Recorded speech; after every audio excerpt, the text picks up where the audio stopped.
Welcome to Karachi, and here we are once again, all action in the city that never sleeps. And you got to be here to visit the action. We've had a long test series against England and now all gearing up for this tour. So welcome to Karachi. So KFC presents Dafa News Pakistan versus New Zealand Test Series. Is the first test, it's day one, and we're all set and ready at the National Bank Cricket Arena in Karachi. Hello and good morning. It's the Inverix Solar Energy Pitchside Studio. I'm Sikandar with you, and we are going to talk about, of course, the job on hand, which is 2 test matches and 3 ODIs in this tour. We'll talk in detail about everything, but before all that, I'll welcome my guests, Waqar Yunus and Simon Dool. Welcome to Pakistan. Thank you very much. Nice to be back, and turn on the weather for me as well. It's very nice, cool and very pleasant this morning, Wiki, isn't it? Yes. We're getting into winter now. Into it. Are you doing the lunch show? You might change your mind. Maybe so. Okay, so here we are. Lots to talk about. I'll start off with Waqar Yunus. Waqar, I mean, a quick turnaround for Pakistan. We'll discuss that in detail, but great opportunity to see a lot of test cricket now happening at the start of the year and the end of last, and a good experience for Pakistan against England as well. Yeah, I mean, it wasn't the easiest of the series against England. I mean, whitewash at home for the first time. The probably boys are definitely hurting, and New Zealand, a new side. I guess 6 days. I'm not sure if that is enough for some player to sort of get out of that mindset, but I'm sure they will. That's why they have the bigger squad. They've got 19 members there, so to pick, and new selection committee. So plenty has happened, and really looking forward for this test match. Yeah. Simon, I saw you talking to the boys this morning. How are they feeling, the visiting side, and of course 2 test matches here? Yeah, first time in a long time from New Zealand's point of view to come here and play test matches. So I think there's some excitement in and around it. They would have looked at that England series and thought, I don't think we can play the same way, but maybe Pakistan are a little bit vulnerable at the moment, having been whitewashed by England. So there'll be an air of confidence, but also they understand that Pakistan are not that, they're a good side. They're not a bad side. They were just sort of turned over by a very, very good England side playing some really aggressive cricket. So I think New Zealand will come into the series with a little bit of confidence, but I think they'll be very wary of the backlash of maybe this Pakistan side as well. Okay. Well, let's have a look at the squads and see what's on offer and what can be the 11. Let's look at the New Zealand side. And Simon, run us through the visiting squad in front of you. Yeah, look, Tim Southee captaining a first-class game for the first time in his career. He's captained the New Zealand white ball side a lot, but has never captained a first-class game in his career. So looking forward to what he offers. Kane Williamson, an opportunity for Kane to just go back to being the best player in New Zealand. I guess the one conundrum for New Zealand is, what do they do between Glenn Phillips and Ish Sodhi? Do they go with the extra spinner and play Ish Sodhi? I think they probably will today, and leave Phillips out, which means Henry will miss out, Tinkner will miss out, and there's one other that I am forgetting at the moment. Will Young will miss out. I think that'll be the 11 that New Zealand will go with. It's a very strong 11. They'll go with 3 spinners, or 3 spin bowling options, and the 2 genuine seamers in the skipper Southee and Neil Wagner. So plenty of batting, some good bowling options from New Zealand's point of view, and exciting to sort of look forward to. Yeah, it's going to be a good challenge, and of course, as you mentioned, the new captain Tim Southee, so he'll be all raring to go. Talk about Pakistan. 19 members in a home series, so lots to pick from. Yeah, you don't see that normally. Normally, home series you keep 14, maybe 13 at times. But Pakistan gone with a lot of options, more headache for the captain, and of course for the selectors. I guess it's purely because what happened against England. They just want to bring in some new faces. Shahnawaz Dhani comes in, Mir Hamza comes in, Hassan Ali is there. I mean, there so many changes have been made, and it is going to be tough for the selectors to select. But one thing is for sure, I feel that Sarfraz might just sneak in. He's playing his 50th test match because Rizwan's recent form has not been that great. Yeah. How about Mir Hamza? Probably you might see him getting a quick left arm option, which Pakistan was missing. Yeah, lots of experience. I think he's got somewhere around almost 400 wickets, 377 or 6 wickets he's got. And oh, there you go. He's getting his test cap. He's played test match before, back in 2018 against Australia. And since then, he's been really knocking on the door. He's been performing well at this level. And I'm really, really happy and glad that he got the opportunity. And I hope the pitch suits him and he gets what he's looking for. Yeah, just a couple of days ago, Pakistan added 3 more members: Shahnawaz Dahani, Mir Hamza, and Sajid Khan, the off spinner. So Pakistan has plenty to choose from in terms of spin as well. How many will they play in the 11? That'll be what we have to wait for, because we got the toss not so far away. We've got a break lined up. When we come back, we'll discuss everything in detail after we have the two sides with us. So don't go away. We'll be back.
Hello and welcome back to Inverex Solar Energy Pitchside Studio. We're talking about the first test between Pakistan and New Zealand. We're all very close to the toss. The two captains are out there.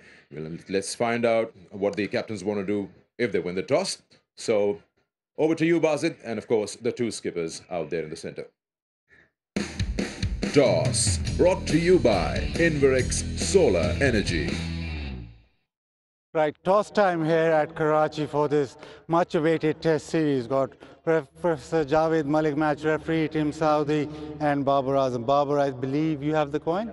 Give it a flip. Head is the call. Heads is the call. And it is tail. And it is a tail. Good luck. Cheers. Batting. Baba, you won the toss. What are you doing and why? We will bat first because of pitch look like dry and good to bat on. So we are try to run on the bottom pressure. Difficult series, that England series. What would you like your team to improve on? We have a lot of things to do and discussed, but it's a new day, new series. So we are looking forward to the series and hope is the best. Karachi is Pakistan's favorite ground, and both tests now in Karachi. Is that an advantage? Definitely, Karachi is good for us, and we are looking forward to the match. And every day is new day, so we will try to win the series. And what about your team combination today? So we have 3 changes, Imam is back, Sarfraz is back, and Mir Hamza is playing. Thank you and good luck. Yes. Tim, you come to Pakistan, big series, and your first series as Test captain. Doesn't get better than that, does it? Yeah, looking forward to it. Obviously a tough place to come, and we've been here for a long time, so we're looking forward to it. In terms of this series, did you watch that England series at all? Was there something that you picked up on? England were magnificent. No, I think England played some exceptional cricket in that series against a good Pakistan side. So we'll be looking to, I guess, put our best foot forward in this first test. Obviously not a lot of history to go back on because you've come after a long time. Just the data that you've collected, what do you think that you need to do to win a series there? I think when you come to this part of the world, the spinners are going to play a big part along with getting runs on the board. So yeah, hopefully, obviously, out here in the field first up, and we can make the most of that and have a strong first innings. What about your team? What combination are you playing? Bowling combination, let's go. We've got 3 spinners and 2 pace bowlers, and myself and Neil Wagner. So along with Ish Sodhi, Ajaz Patel, and Michael Bracewell. Thank you and Thank good you. luck. So the news out here in the centre is that Pakistan have won the toss, are having a bat. Toss brought to you by Inverex Solar Energy.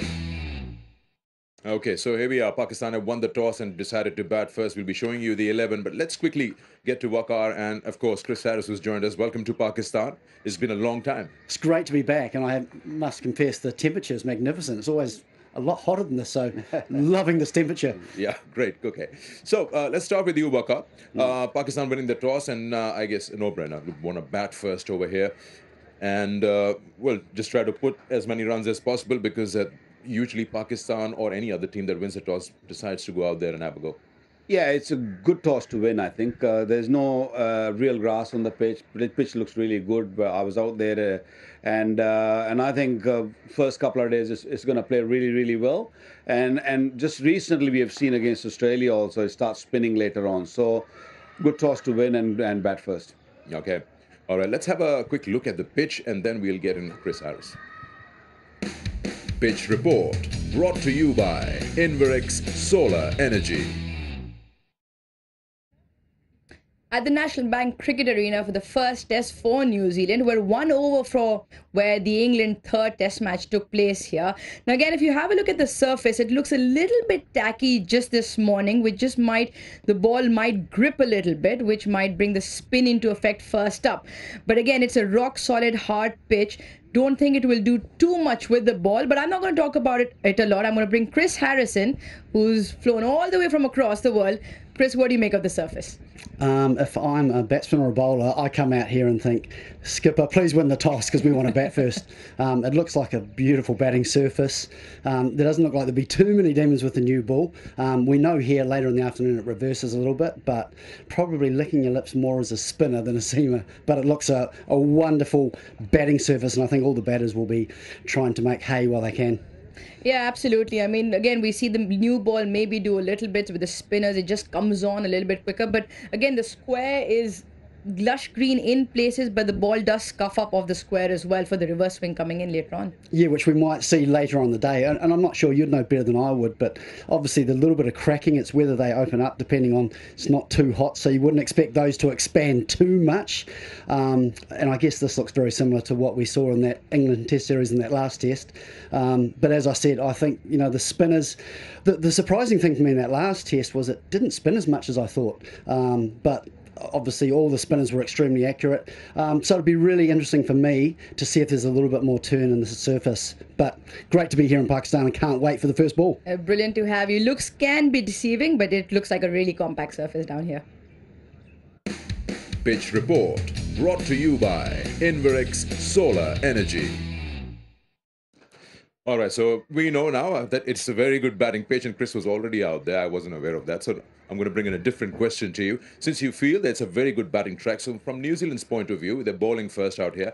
Patience would be key after that new ball starts getting a bit older and things stop happening. Oh, absolutely. And it goes without saying that if New Zealand won the toss, they would have batted first as well. But the good news is for New Zealand, in the last test that was played here, England batted second and managed to win. So, look, it's fantastic from my point of view and New Zealand's point of view that we're playing the three spinners, because I think they're going to be an absolute key. Ish Sodhi hasn't played a lot of test cricket, but what a venue to come into where leg spinners have had a lot of success. So, a wonderful opportunity for him. But I think it's important from New Zealand's point of view that they strike early. And I have a feeling Pakistan are going to come after New Zealand a little bit, be quite aggressive. So I think it's important that New Zealand try and control that run rate as well. We're picking on that, but Pakistan would like to come after New Zealand. But that roller coaster ride of those 3 test matches against England, you think that a little bit of more, I don't know, sensibility will prevail and we'll see more conventional test cricket, or we're still going on a 7 runs and over? Look, I don't think these two teams are going to play the way England played. I think they'll play conventional test match cricket. It's a good toss to win, and Pakistan also made a couple of changes. Few new faces have come in, bat first is the key, is the way to go. And I think Pakistan will look to score somewhere around 4 and over to get a result. The weather is getting a little bit cooler, so it might not break that much in the first couple of days. Yeah. So it'll be good to bat on early on. So Pakistan should make the most of it. Yeah. Let's have a look at the teams now. And starting off with Pakistan, what's the 11 that they're playing? Now, we know that Sarfaraz Ahmed is back into the 11, and he's got his opportunity after a long wait. And then Imam ul Haq, who was injured in the last test against England, he gets back into the 11. And we're talking about the left-arm pacer, Mir Hamza, who's got this last-minute call-up. Looking balanced? Yeah, I think the balance is very good, and the guys at the top, they're in good form. Yes, they've lost against Australia, but we saw 100 from Imam, we saw Abdullah Shafiq getting runs, and Shan looked really good, and the most impressive was Saud Shakil in that series. And welcome Sarfaraz is playing his 5th-year test match at his home ground, first test match in Pakistan, in Karachi. You can't ask for more, so that's a good news for him. And the bowling attack, I think, is pretty balanced. I think Agha Salman needs to bowl a little bit more, I feel, because if you're playing as an all-rounder, he should bowl a bit more. Yeah, quick look at the visitors here, Harris. And we saw that spinners had a bit of say. Leach and Abrar, of course, with the new ball. How do you see this 11 today? Oh, I like what New Zealand have done. I like the fact that they've gone with the 3 spinners. They've got the leg spinner, Ajaz Patel, with the left-arm spin, and Michael Bracewell as well, who probably started his international career as a batsman, but his bowling has been phenomenal. So to have all 3 spinning options, left arm spin, right arm spin and wrist spin, excites me. And you've also got the aggression of Neil Wagner, who we know is a bowler that likes to come in and bowls at a little bit like Wood, not quite the same pace, but that same sort of aggression. So we might see a little bit of short stuff from him as well. So I like the balance of the New Zealand side. The top order's experienced now, and they've got lots of runs under their belt. And the fact that Kane Williamson doesn't have that pressure of captaincy and can just come out and try and continue to be one of the best batsmen in the world. Okay, so if I could just quickly ask you this question, that how much do you feel that the previous series would dent Pakistan's confidence? Because you mentioned that 5 or 6 days is not enough, even physically, to recover from a long series. Yeah, it is going to be tough. That's why I said that's why I guess the selectors have got 19 players, and that's why they made a couple of changes also. They want to just have fresh blood, fresh legs on the field, and I think that's the right way to go. Balance is very good with the Pakistan. Yep. Toss has been won. Now it's about time to just go out there and put runs on the board. Okay. Well, time for us to get the expert advice from our experts. Expert advice brought to you by Inverex Solar Energy. We'll start with Harris. Can Pakistan turn it around for themselves? 3-0 defeat at home, first time whitewash, and then, of course, the mindset and how you walk into this brand new series. Absolutely, and I think New Zealand will be wary of that. That's the advantage, I guess, of the modern game, how quickly you go from one series to another. Obviously, Pakistan are hurting after that England series. I watched all of it back home, and I actually thought at different times Pakistan played very well, and there was a couple of test matches they could have easily won, but just probably made bad decisions from a batting perspective and got out at bad times. But that's the advantage, as I said. They've got the opportunity to turn it around, and I think, with as like I said, with some fresh legs, they'll be desperate to go out there and put the things right. From Pakistan's point of view, they won the toss, go session by session. You're batting first, just focus on what's on hand right now. Yeah, after the series, the previous series, I think the best thing was happened right now is the winning the toss. Because this is still very, very good pitch to bat on. It's just right next to the pitch we played against Australia. So it's, as I said, it's just go out there and put runs on the board. Batsmen are in form. So if they can manage maybe 400 plus in the first inning, New Zealand will be in trouble. Well, talking about that, let me get the expert predictions. Expert advice brought to you by Inverex Solar Energy. Important question when you win the toss and you've decided to do what you want to do, in this case, batting first. Let's find out from our experts what their prediction is, and I'll put up the question to you. Expert prediction brought to you by Inverex Solar Energy. So when you win the toss, and of course you look at those numbers at the National Stadium here, batting first, an average first inning score is 318. My question to you would be, would you go by those numbers which suggest this is what's happening, or you just, play as it goes? I don't think one should even look at those numbers. I think it's important to just go out there and assess the conditions first, because sometimes the pitches can be deceptive here in Karachi. Start turning early. If there is any little moisture in there, it might spin more than seam actually. So just assess the conditions, play session by session, and see how it goes afterward, rather than just looking at numbers and then thinking, oh, we need maybe 500 runs on the wicket. Talking about average first inning score 318, leaving England aside, rest of the teams you probably expect them to score 100, 125 per session, and you eventually get there. Yeah, absolutely right. I think Waka was key. You can't look too far ahead. You've got to go session by session. And I think going on the last test that we played here Pakistan played here against England, 320, 330 in an ideal world isn't going to be enough, because they got that and it wasn't enough. So I think Pakistan will take it session by session, but in the back of their mind, knowing they've got to try and get that magical 400 or 400 plus to put themselves in a position where they can put New Zealand under some real pressure. But they can also put Pakistan under pressure. Don't forget, with the new ball, so much experience. Tim Southee, if he puts the ball in the right area and pick up early wicket, Pakistan can really go downhill very quickly, because what happened just in the last three and a half weeks. Yeah. A bit of a test, I would say, or an opportunity, of course, at the same time for Tim Southee to lead in the red ball. Yeah, it's a big opportunity. I think Simon touched on it. He's obviously captained a lot of one-day cricket and white ball format, but he's never captained a first-class side. So this is his first opportunity.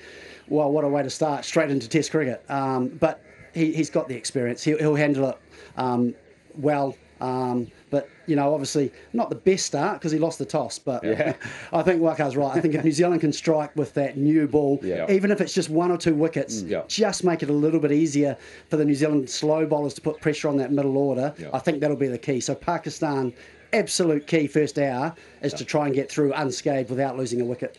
Well, our experts feel 318, average first inning score, leave that aside. Just focus session by session. Expert prediction brought to you by Inverex Solar Energy. All right, so now just getting closer to action. So closing thoughts. Babar Azam would, of course, like to, leave what has happened a couple of days ago or 6 days ago and approach this with positivity and see where it goes, as you said, as the day passes by. And a different challenge compared to England. Yeah, I was listening to him in the press conference yesterday, and he looked very confident.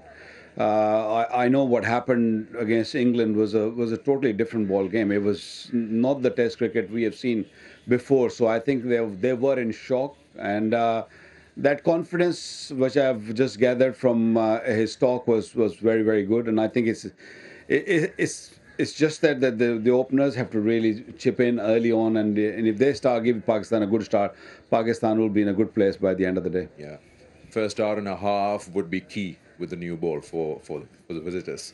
Absolutely. Well, we've talked a lot about Tim Southey and his ability to swing the ball, and so they'll be desperate to try and strike early. But the interesting thing for me in this first morning of the first test is how long the seam is. How long do they give each other? I'm sure he'll bowl a 5 or a 6 over spell, but how quickly do we go to spin? Any particular thing that you feel Pakistan missed out on in the previous series and they can implement that today when they talk about the batting? I'll give you a bit of a cue, like 450s for Saud Shakil, Yeah. couldn't convert it to hundreds. Yeah. Pakistan missed out on certain opportunities in the lower middle order. Yeah, I think that needs to be taken care. I mean, if you get to a certain number, or if you are in, just make sure that you go big. And these guys have done it in the past. Imam has done it. Abdullah Shafiq has done it. Saud is the only one who just missed out a couple of times on those big three numbers. So just. And also, when it comes to bowling, I feel that the Pakistan bowlers also have to be very disciplined, which I thought was missing against England. Yeah. So we all said spin will have a say over here. We know that, and of course, there are quite a few options in both the sides. And as Waqar mentioned, they'll probably look to bowl Salman Agha more. I was talking to him yesterday, and he felt that he was a bit underbowled. But let's see how the situation goes, and session by session, where Pakistan and New Zealand are. We're all so excited to have New Zealand here after almost 19 years, and it's of course. It's a big welcome to them. They're here for 2 Test matches and 3 ODIs. So lots to look out for in terms of cricketing action. Thank you very much to my guests for joining us. We got a short break. When we get on the other side, we'll have the first Test match.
High-level sport and cricket is unrelenting.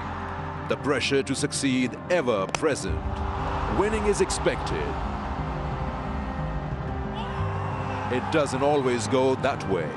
It hurts when results go against you. Everyone feels it.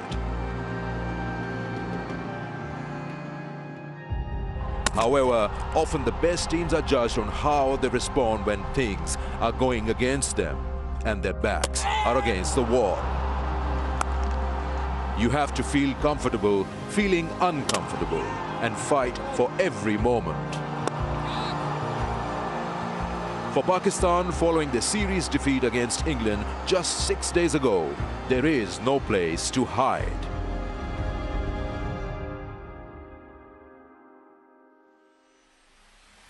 Another battle begins against New Zealand.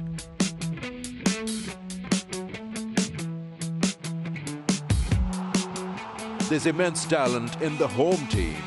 Captain Babar Azam is a world-class batsman. And he's got run-scoring support in Saud Shakil and Abdullah Shafi. And they've unearthed a bright new star with the ball, Abrar Ahmed.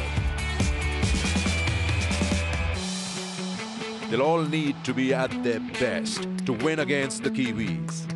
New Zealand is always up for the contest. One big change, Kane Williamson has stepped down as captain, handing over to stalwart bowler Tim Southee. What an intriguing series lies ahead. How will Pakistan react? And what will New Zealand do to apply even more pressure?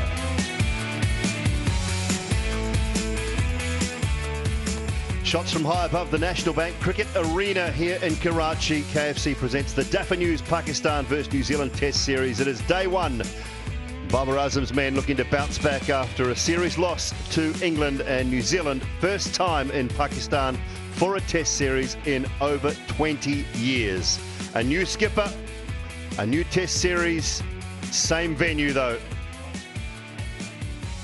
for this New Zealand series. Both Test matches will now be played here in Karachi at the National Bank Cricket Arena. The second Test was scheduled to be in Multan, but it has been changed to Karachi, and the 3 ODIs will follow as well. Surface, well, we had Rouge Mumtaz out there earlier along with Chris Harris. They both said it looks like a very good pitch to bat on, and why wouldn't you bat first on day one in Karachi if you won the toss? There's a few minimal cracks around, but it does look a very good batting pitch. Tim Southee called wrong. That meant Babar Azam had the opportunity to choose what to do. He said, we will have a bat. Runs on the board, average score is in the high 300s in the first innings here. And the Pakistan side, Abdullah Shafiq at the top with Imam Al Haq. They will have a job to do very shortly.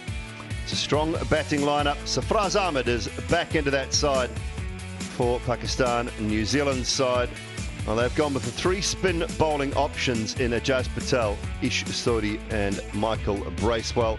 Wagner and Southee to do the new ball work, and maybe a little bit of seam from Daryl Mitchell. Time for the 2 anthems of New Zealand and Pakistan. I think we had the toss earlier too.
Anthem's done.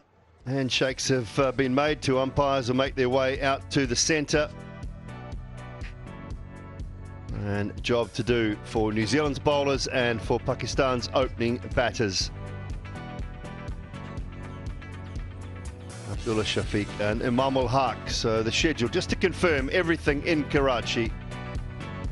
First and second test matches to be played. They brought this test match forward and the second test as well, 2nd to the 6th of January. And then 3 one-day internationals with a day in between. 9, 11 and 13 will round out this series.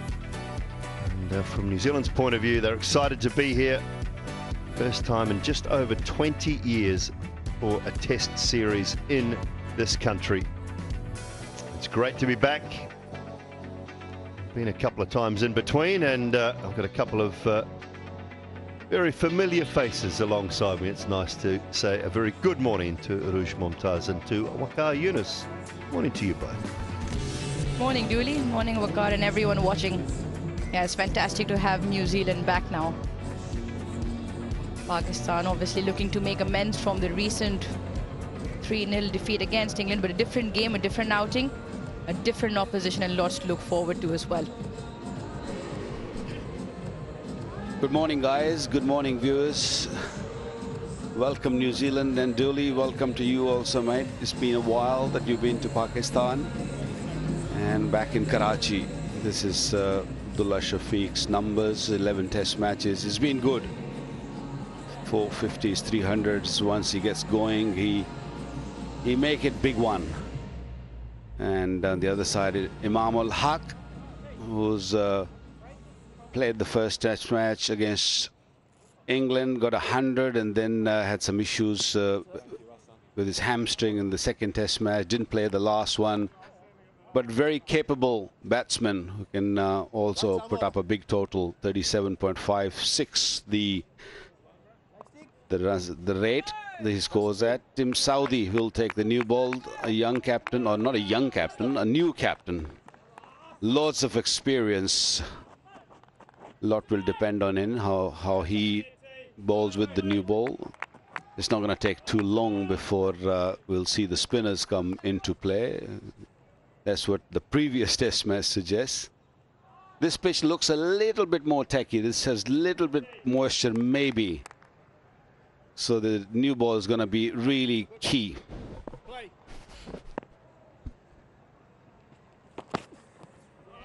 A little bit of swing first up for Tim Southee. We expect that.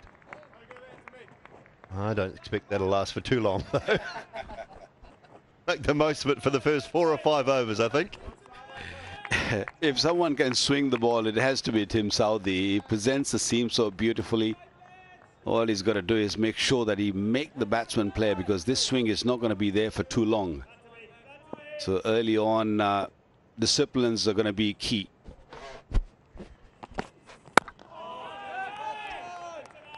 Good length, get it full. It's just going to be, I guess, a matter of whether it carries enough to the slips cordon as well. And again, as the day goes on, that will slow up a touch.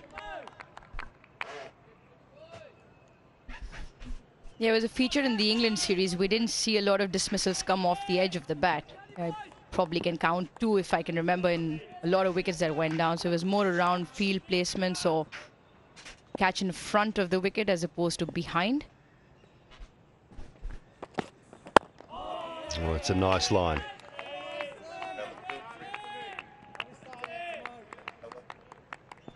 Tom Blundell behind the stumps for New Zealand. For those unfamiliar with the New Zealand Test match side, they haven't played a test since June back in the UK. Daryl Mitchell at first slip. Tom Latham in at second. Henry Nichols. Kane Williamson. So they've got a Kane Williamson's at mid-off. They've got a short cover in place. Michael Bracewell, I think that is, under the... And they're at short cover.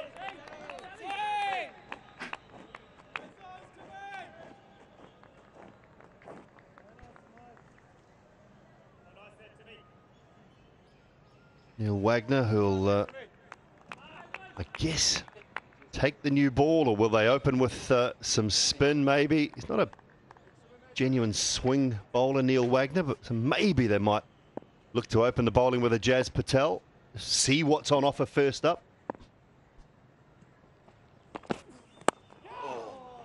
First runs, a little bit streaky, but pick up a couple. Evan Conway with the chase.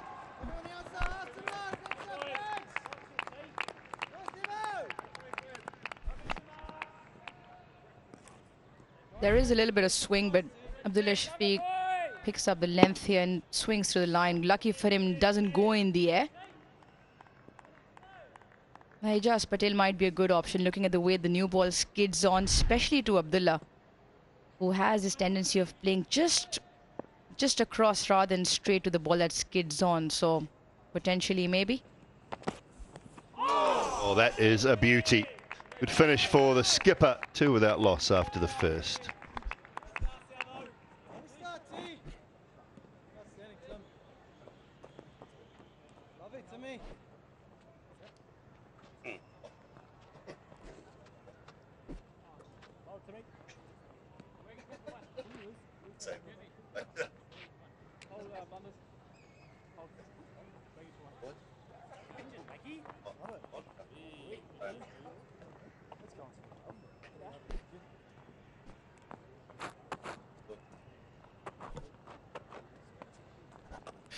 Couple of changes for Pakistan. Sarfraz comes in. Mir Hamza is back. Imam ul Haq comes back into the. He didn't play the last test match, so the balance is very good. Agha Salman, who can bowl bit of off spin, has been underbowled in the last series, so probably Babar might have to look into that. Shan Masood looks in a good touch. It's just that the England were just too good against Pakistan, although the performances doesn't really suggest that Pakistan played that badly. So no spinner. Neil Wagner will take a new ball.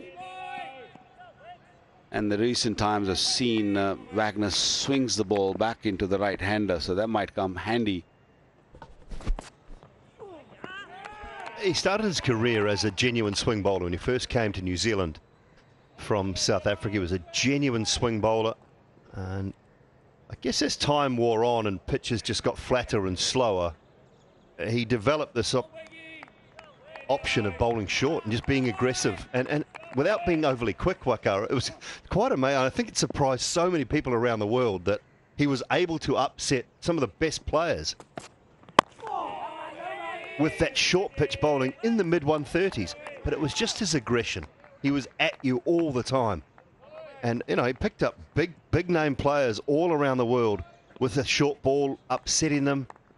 And he's been such a great foil. And when you back up Tim Southey and Trent Bolt, who were that combination for so long, he just offered that real point of difference. Yeah.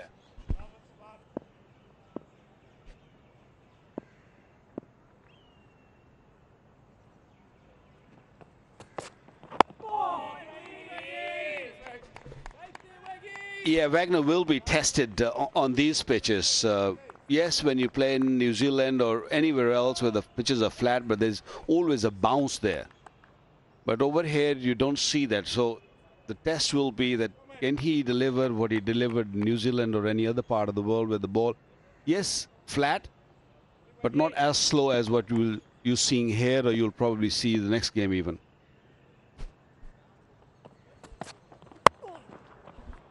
Width and put away. 2 wide and first boundary for Imam. Yeah, he likes to play that shot with the width on offer. It was more of a gentle loosener, short and wide and easily put away by Imam. Imam as well has done well. He's got a lot of runs, got runs in the Australian series, got runs against England, and then pulled up a hamstring.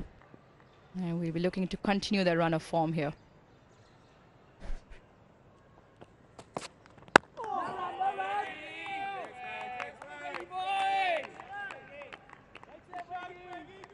Yeah, New Zealand know full well what the impact of Ben Stokes and Brendan McCullum's influence on the England side is, because they were the first team that encountered it in June back in the UK. It was the changing of the guard from an England point of view. Brendan McCullum coming in to coach, Ben Stokes named as captain, and New Zealand lost that series 3-0.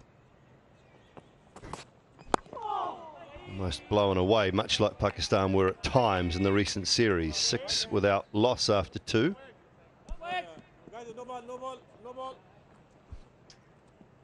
I think we've got a no ball, so Wagner overstepping the front line. Just looking for a little bit more effort.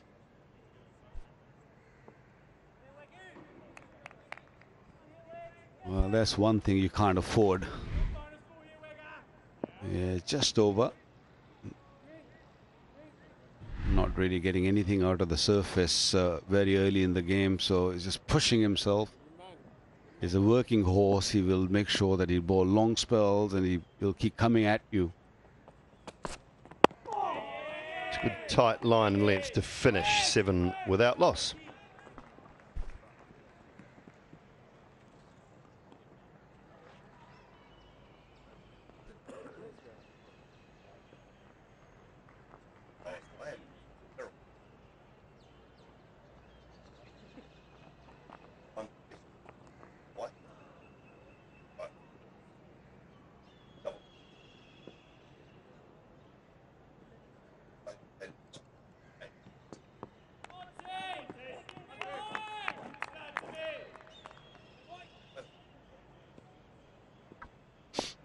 Confirmation of New Zealand's side. 3 spin bowling options for skipper Tim Southee. Jazz Patel, Ish Sodhi and Michael Bracewell to a little bit part-time off spin. Tim Southee's first over, a little bit of swing.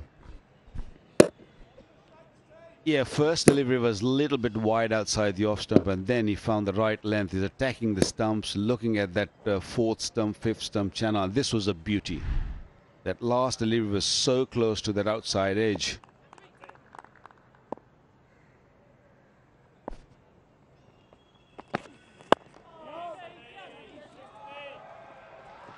Just a little tap, probably get 2 on that. Yeah.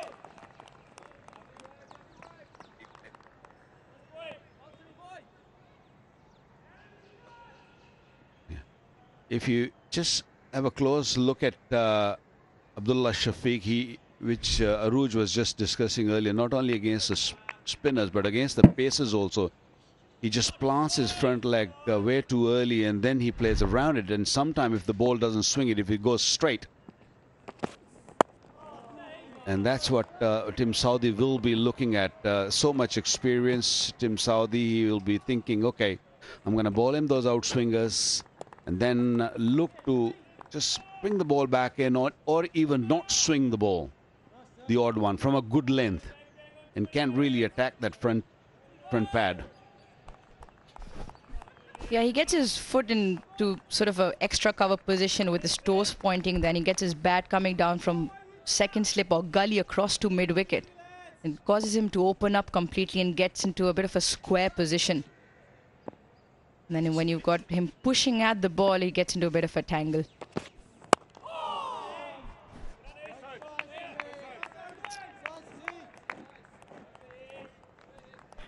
Right, it's time for that contest again, the Osaka battery contest. Every time the LED display with Osaka is on and the batter hits a boundary, they will be awarded with 10,000 Pakistani rupees.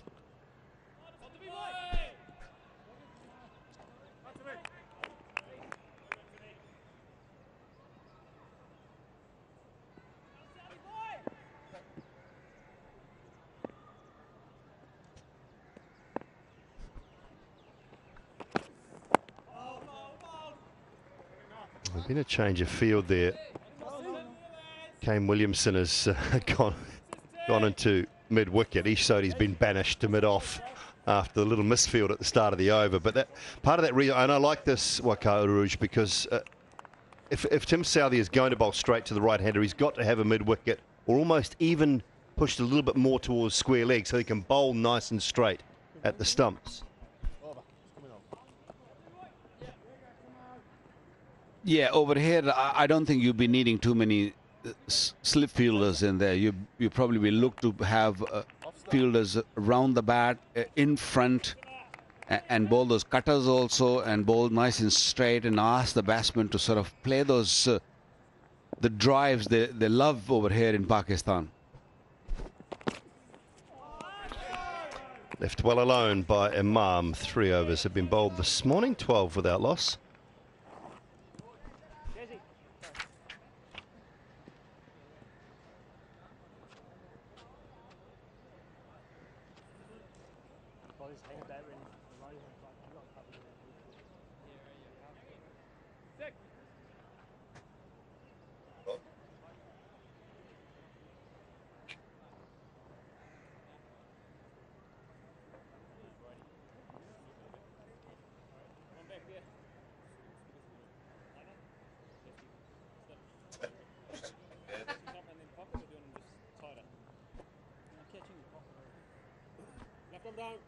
Well, 1 over for Neil Wagner, and that's all it needed for a change from New Zealand's point of view. Ajaz Patel, or Jazzy, as Uruja's new friend is called. Yeah, there's a story to that. I met him a couple of days ago for pre-recorded interviews, of course, and asked him, what am I calling you? Is it Ijaz? It is Ajaz. And he just laughed and said, Mom and Dad haven't got it right as well. They call me by different names. So then I asked him, what do teammates call him? He said, Jazzy. So he's Jazzy for us now. I've taken the liberty and he was okay with it. So Jazzy is on now. And Abdullah Shafiq will have to watch out for that ball that skids on here with the new wall. Or is it only for you to call him Jazzy, or for all of us also? Oh! Spin. Definite spin. I think there is a little bit of moisture in that pitch. That one definitely landed on the seam. Yeah, big turn. And a bit of bounce. Until I see him in person, I'll just stick with the Jazz. Oh, and again, and again. And he should just stick right there. That's good pace as well. He obviously recognizing the surface got just something in it, and he's just giving the ball that little bit of flight as well. And on both occasions, he's managed to drag Abdullah Shafiq chasing the ball. Setting up for a good contest here. 2 slips now as well. Come on, Jazzy boy. Yeah, Daryl Mitchell in at first. Kane Williamson has come in very tight in at a, say, a gully position. Now Michael Bracewell has popped in at short cover as well. Oh, gone, yeah, beautiful bowling. And Tom Blundell with the work behind the stumps. I'm not sure what Shafiq was doing there, but New Zealand have struck early. What a start for Jazzy. Wonderful 3 deliveries. Bit more flight, saw him coming down, pulled his length. Not sure what Abdullah Shafiq was thinking. He came down the pitch and missed it completely. He was nowhere near the pitch of the ball. And that's an early blow for Pakistan. Abdullah Shafiq gone for 7. It's 12 for 1, Pakistan.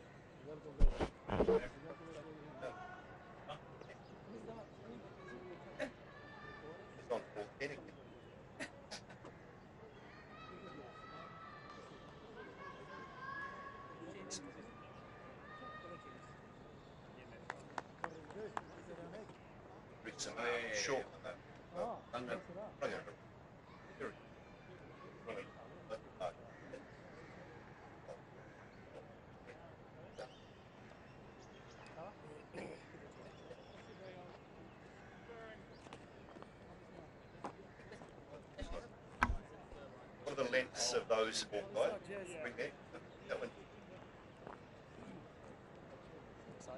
Lengths and speed.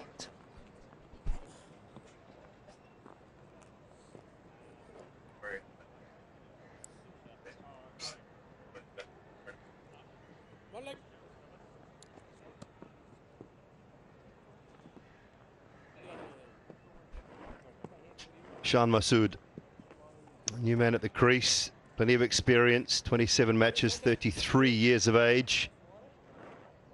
4 test match hundreds to his name. And lovely bowling, the Suruj. Yeah, absolutely fantastic. Just drags it a little bit short in the first two. He saw Abdullah Shafiq in the first two, just pushing at the ball. Nothing short in the end, really. Sort of bizarre for him to come down and miss the line of the ball completely, and Ijaz is getting the ball to spin here. Asking some really good questions first up.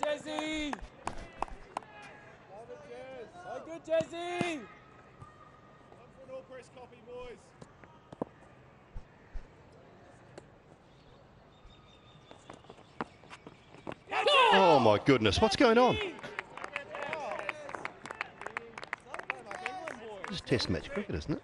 Maybe it's a baseball. I've been doing a lot of one-dayers and T20s lately, but this is supposed to be Test match cricket first morning.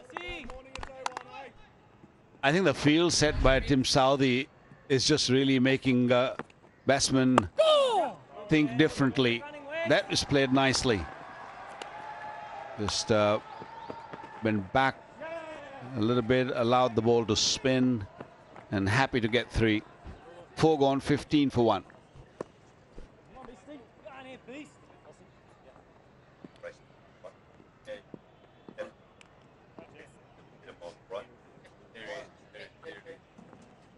Right arm around the wicket.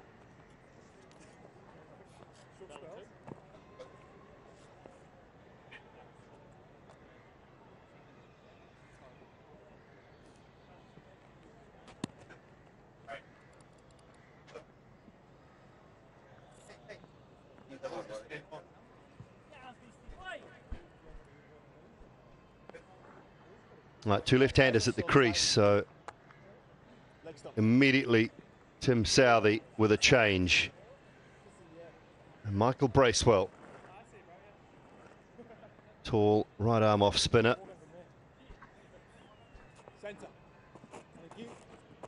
Just 5 wickets in his 3 matches so far.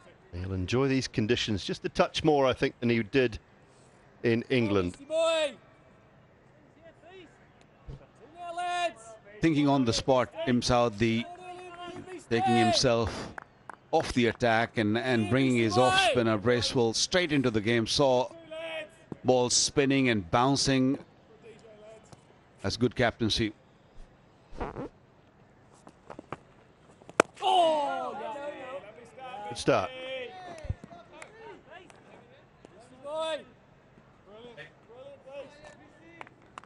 Come on, be stay.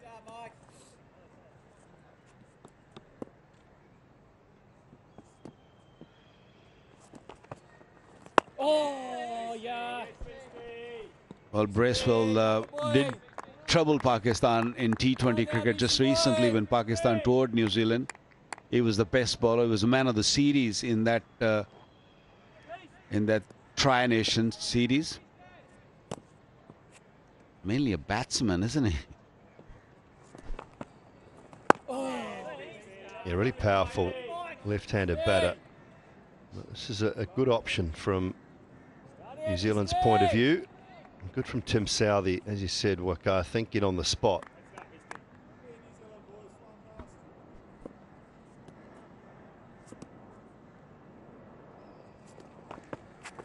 Oh, again, we've got used to the feet, and it's just taken enough of the edge.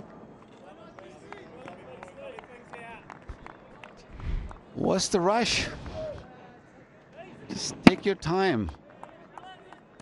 Well, we've got Bubba Ball now. Maybe a Seki ball.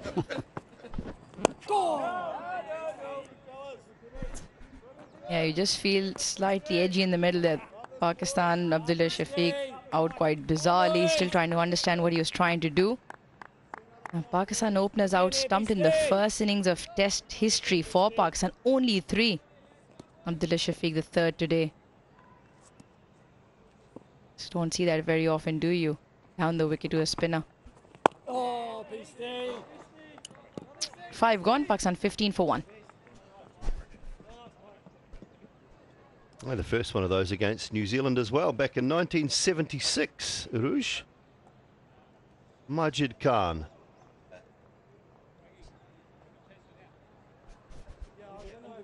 How's his dad? I'm not sure he is listening. He never is. Just to clarify, we're talking about Bazid, of course. Salim Yusuf, the other one versus India, 1987. Abdullah Shafiq now.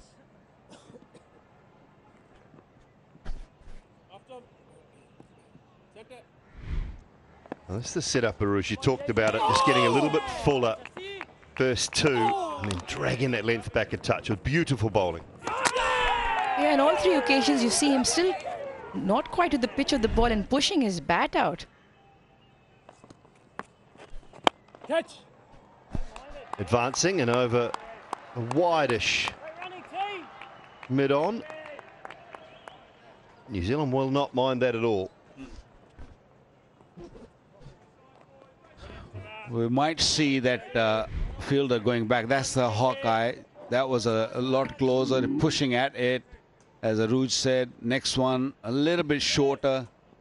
And then the third one even shorter. I think he saw him coming down. Because he's got a really short run up. We can really watch the batsman closely.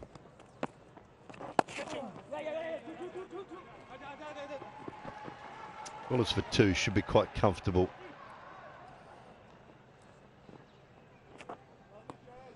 It's a very simple action, a very simple run up. He's just got such great control of Jaz Patel. A little bit reminds me of Rangana Haraf quite a lot. You see one in the local park every Saturday. 2 steps, bowl. Just landed on a dime.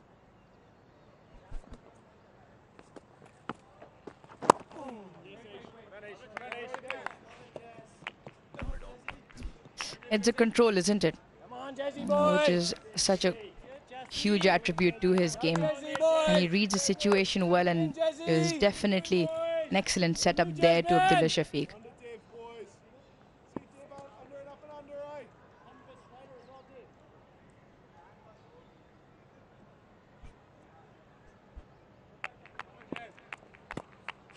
Right, mid-wicket's just popped about 3/4 of the way back to the boundary. Oh, Jazzy. Tim Southey's remained quite tight at mid-on. 2 men around the bat on the leg side. Just look how simple this is. A couple of steps. Basically one hop and then bowl. There's just not much can go wrong with that. Catch it.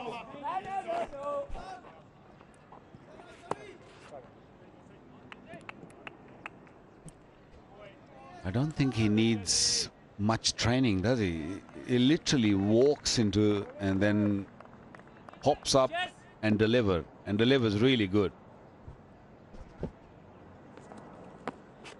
It's turned as well. Long way down outside the line of off stump, playing a shot, but a little bit of concern. 6 gone, 19 for 1.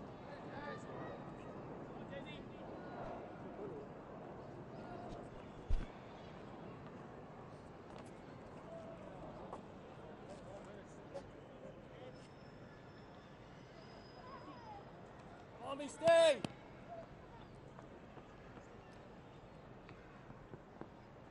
Let's start, lads.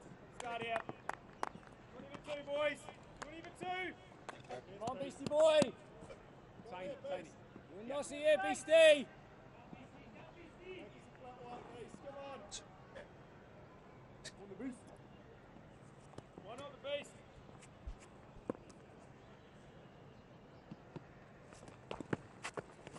Oh, another one.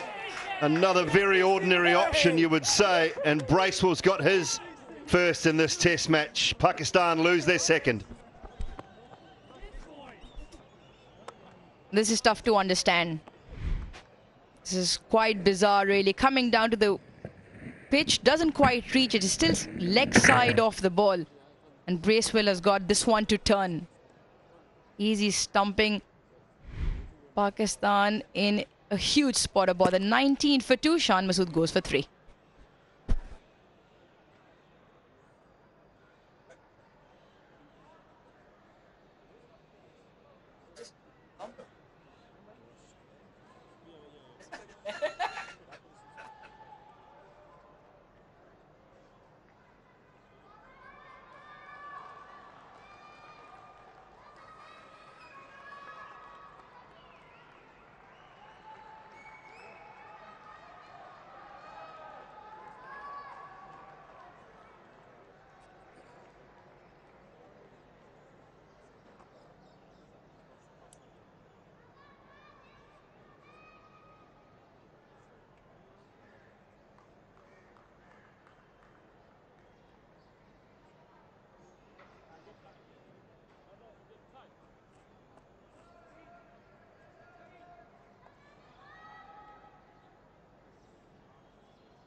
Right, skipper, you wanted to bat first.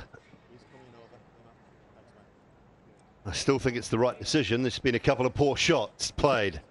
And now Babar Azam finds himself out in the middle. No-brainer.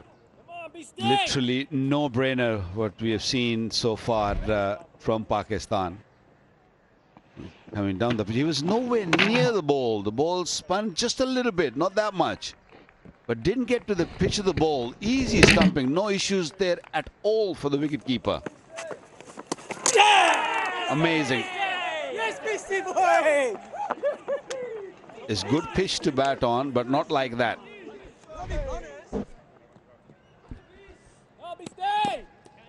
One each for Bracewell and Ajaz Patel so far. Oh, that's come off the inside edge as well. Squirted away towards Tom Latham in it. Short leg.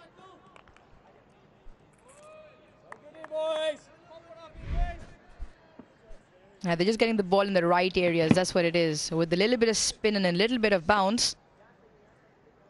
Very lucky for Babar for that not to land to short legs hands.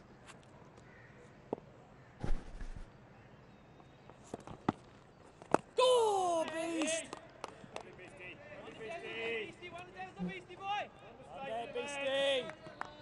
He's a tall man, Bracewell.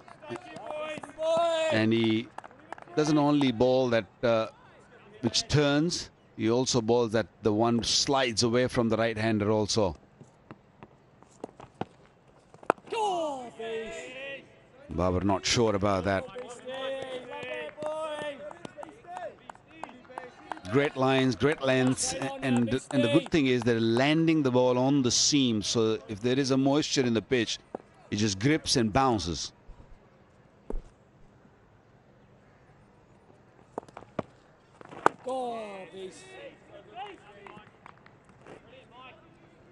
Slightly quicker and skidded on a little bit, that one, but that just needs to be a touch fuller. Bring him onto that front foot.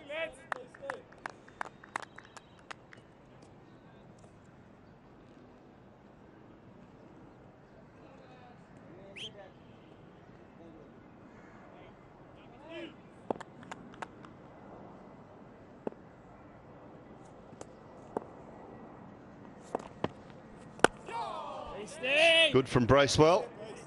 7 overs gone. Interesting first half hour, 19 for 2.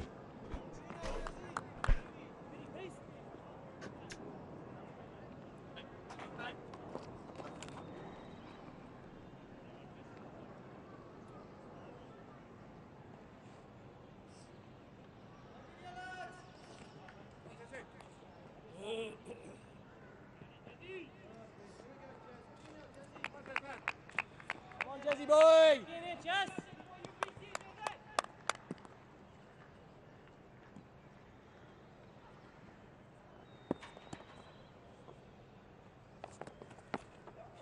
Go, Jesse! Fascinating first 7 overs of this test match. First time ever that the first 2 dismissals have been stumped in test match cricket. An interesting approach from Pakistan so far.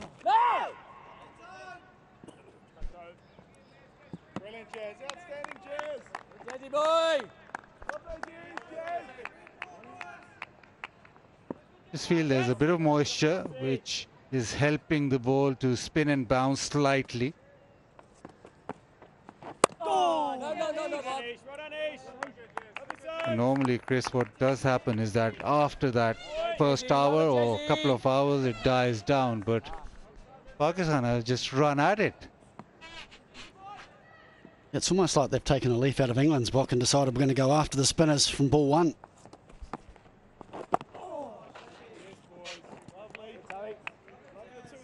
Yeah, it's no surprise to me that that's the first time in Test cricket that we've seen 2 stumpings in the first half an hour. Incredible start. And both players were never anywhere near the pitch of the ball. I think Ajaz Patel particularly is getting lots of spin as well, more than I'd expect in the first half an hour.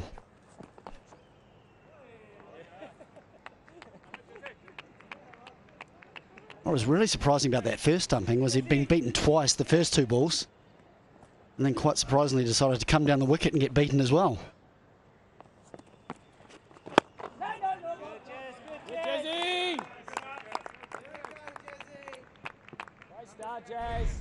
Come on, boy! Just don't see what's the rush. Like you said, getting beaten first 2 balls, Abdullah Shafiq in this one.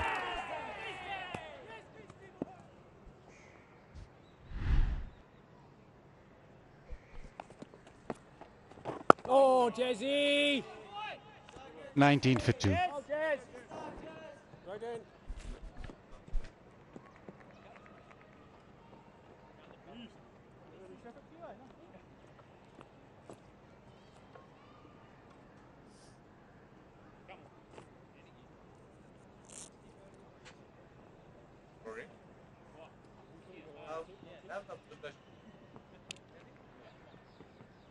Come on, Beastie boy! Alright,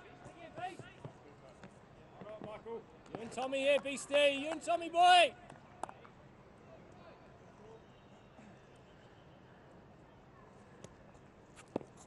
Pakistan now on the back foot.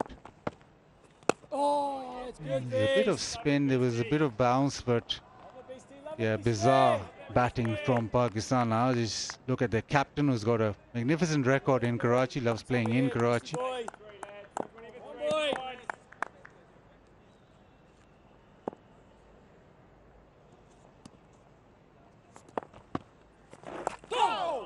Yeah, that bit of extra bounce.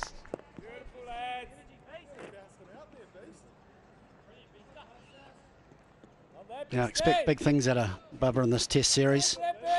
When your team's under pressure, as a skip, you need to step up. And as you said, in Karachi, he's got phenomenal figures.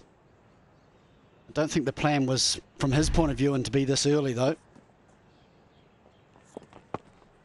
Catch it! Love a Beastie, love a Beastie. Get it, boy. It's impressed me about Bracewell. I know he's early on the spell, but just the line and lengths he's bowled. He's hitting his mark every time.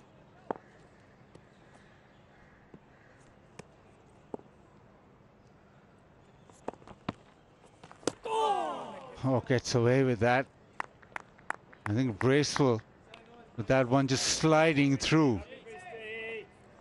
Babar wants something off the bat, wants run. That one just skidded through, so he was late on it. And Bracewell almost thinking that he was through with the edge.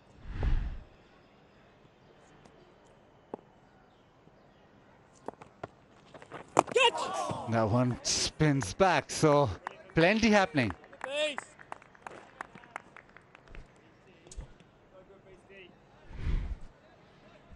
Have a look at that for turn. Bit of extra bounce in this over, and then you see that much grip and turn. It's just, at the moment, the 2 batters out there just all over the place, just trying to figure out what the surface is really doing.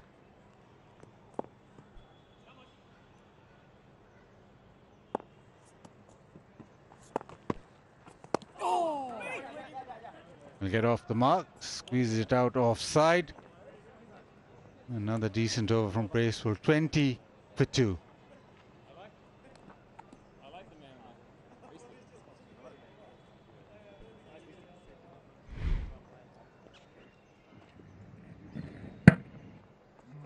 Yeah, he's always wanted to come down the track. There's not a lot of spin, the first one. This one's slightly wider and a bit of spin and bounce, but the line is what did for Shan Masood, away from him.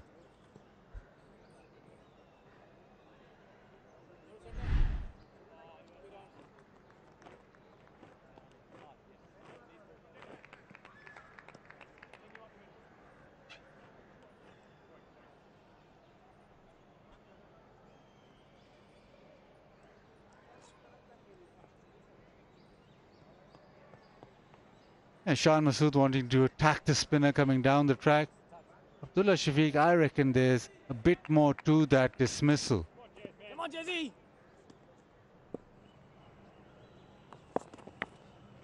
Go, Jesse! Jack Leach had his number with the ball that didn't spin. He's getting out LBW a lot in that previous series. That one spun, a little bit of an edge there, but that was the problem ball for him. The one that stayed straight on. LBW onto the pad. And I think this time around, when he saw those balls spin twice, that was, I think, is still in the back of his mind where that ball coming back in is the problem. So he wanted to take LBW out of the equation, but didn't really work because he got stumped in the equation. Yeah, I certainly think there's something in that. I think, as we all know, because he gets a little bit across the stumps with his front pad, and we can see those LBWs from Lynch where it skids on, it gives him trouble. And what it means is because he's getting dragged across, he's also playing balls outside of his off stump where he doesn't need to. And to get beaten twice, and then I think he wanted to try and attack Ajaz. Nice off the back foot. Just using the depth of the crease. Stood tall and punches it for a boundary.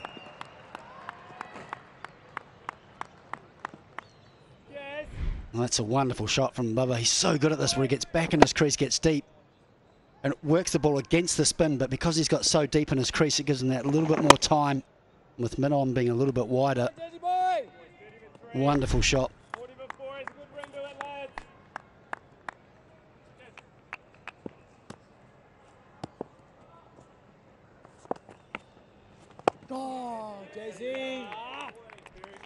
Yeah, just to continue that Shafiq dismissal, I think you're absolutely right. And I think because he got beaten twice, he wanted to try and put some pressure back on Ajaz. And I think he came down the wicket, but brilliant bowling from Patel deceived him. Just got past the outside edge. Oh, I like that, Jesse! 24 for 2.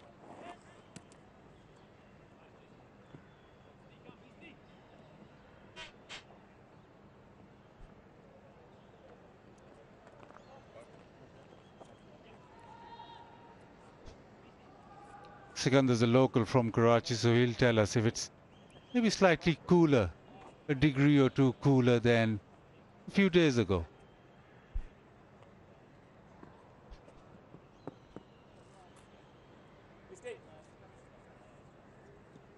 You can enjoy the winters for the first couple of hours of sunrise, and after that then join me on the lunch show.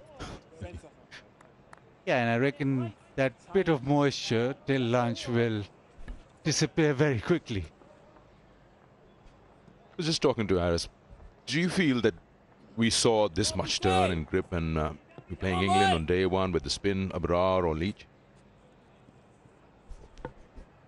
Yeah, I don't think so. I think this pitch might have a bit of moisture. That pitch against England was very, very dry.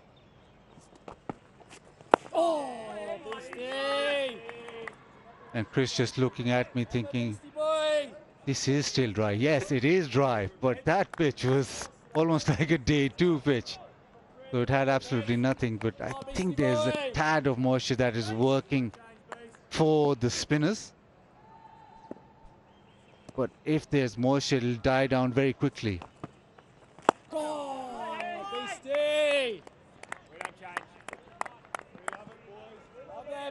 Yeah, so it still looks very dry. There's a little bit, I think it's a little bit more moisture than what it had against England. That pitch against England was, once you went onto the pitch, you thought it was a day 2, day 3 pitch.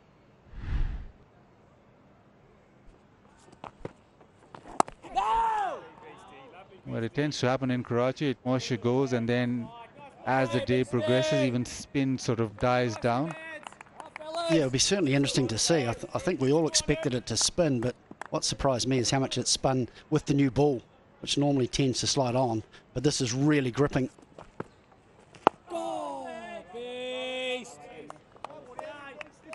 And also with that harder new ball, it grips into the surface. As it goes softer, pitch loses space, the ball loses space.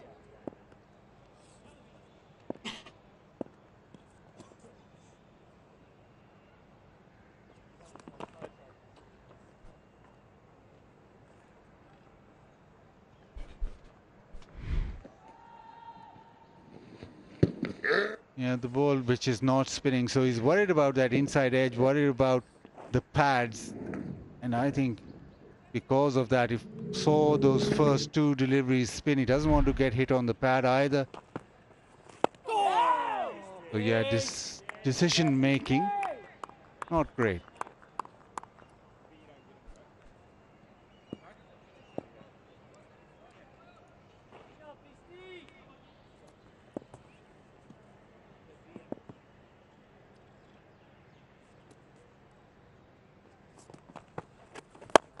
Down the ground, nicely hit, just gave himself a slight bit of room leg side and he's hit it over the top.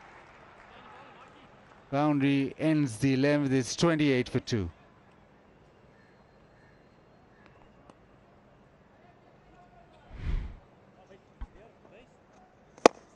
Oh, a wonderful use of the feet. New Zealand won't mind that though. It's already brought about one dismissal. Oman got to the pitch of that one. No, I think also opened up the offside to hitting with the spin a little bit more than against it. Come on, boys. Three now, lads. Come on, Jazzy.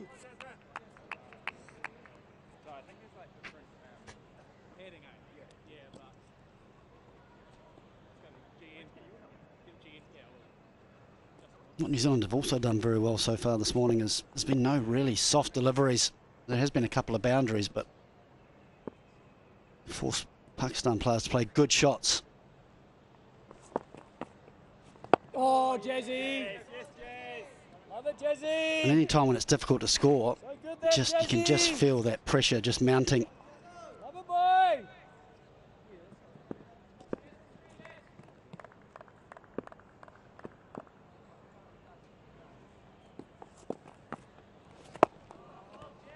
Good, Jazzy.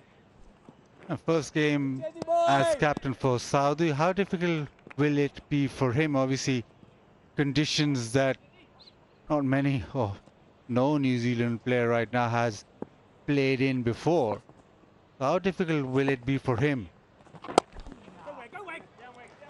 Wonderful, wonderful shot from Bubba, which will bring about 2 runs. That area he loves to go. Well, it's been a great start for him, hasn't it? Everything's done so far except for losing the toss, but he'll be happy with that now. But going to Ajaz Patel in the 4th over and getting a wicket straight away was brilliant. As you said, when the pressure will really come on is when a partnership forms, and then Harry manipulates the bowlers and the fielders at that time. Get up. Oh. This is his first go at captaincy in the first class cricket, let alone a test match. But he's a vastly experienced player. So he's been in most situations, which I'm sure he'll call upon when needed today. Oh, Jazzy. Good, Jazz. Jazzy. Brilliant, Jazz, man. Lovely, Jazz.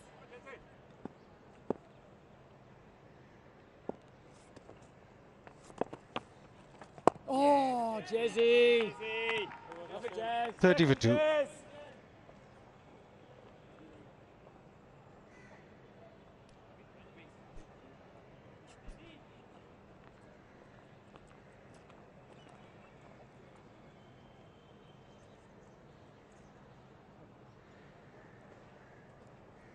Come on, be safe.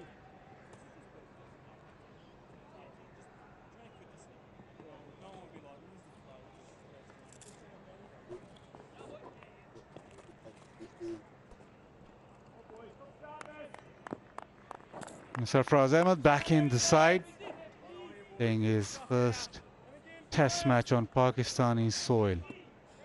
His 50th test match.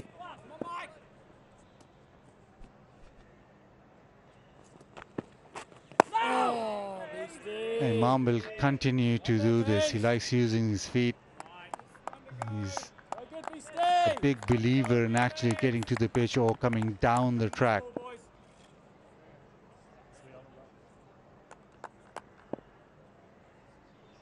Even in the nets, he makes sure that every other delivery is coming down the track to the spinners. And if he's not there, then he'll block. And you saw that in the England series as well.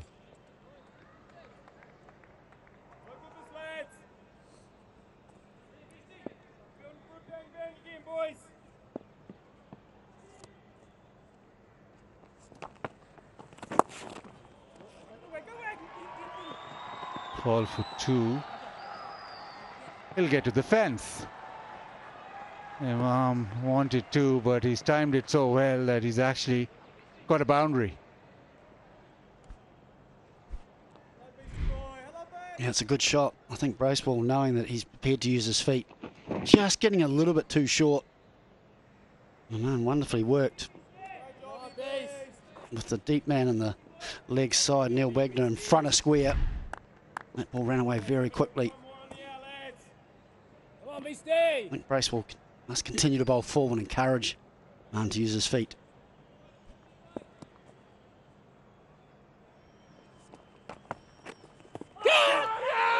Big appeal. Again, Imam down the track. This one not spinning, coming back in.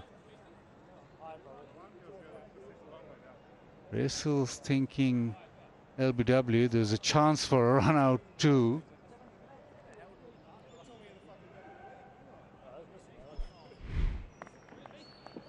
And that ball just coming back in. Hits the pad. Yeah, maybe Imam's was back, but Bracewell thought that he's in with the LBW chance. Yeah, beautifully played. Both Babar and Imam playing really well off the back foot. That one whipped away leg side. Another wonderful shot. Getting reward for being positive and using his feet. Making Bracewell just as lengthening, a little bit shorter. And then again, a bit like Babar Azam, working across his stumps. Just see how it plays it under his eyes. Picks that gap. Wonderful timing.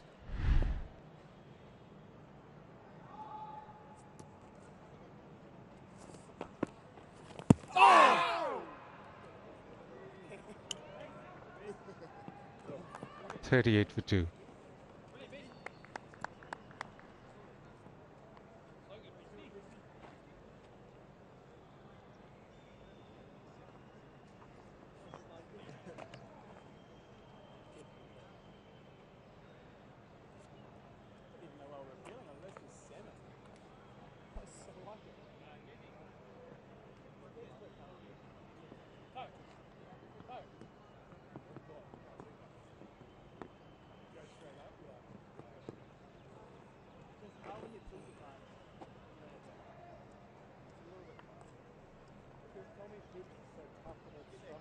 And 19 this partnership. Imam and Babar looking much more composed, comfortable.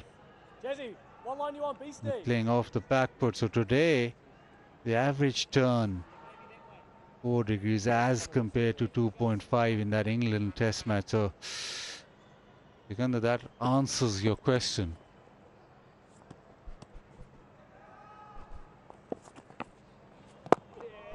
Yeah, almost double from what we saw, what the England spinners were offering to Pakistan batters. And Saudi was quick to learn. In just 3 overs with paces, and straight away he's got 3 good options in spin, especially with that new ball. It's been talking. It's been doing a lot more, as we saw.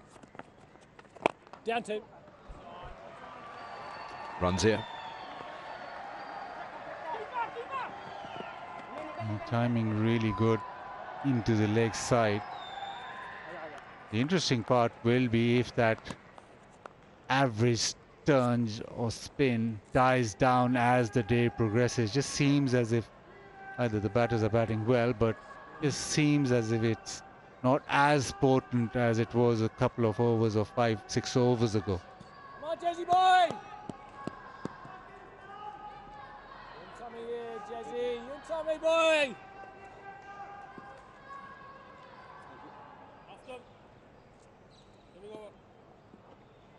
You wanted to remain the same, don't you, Sikandar? Just 4 degrees is quite good.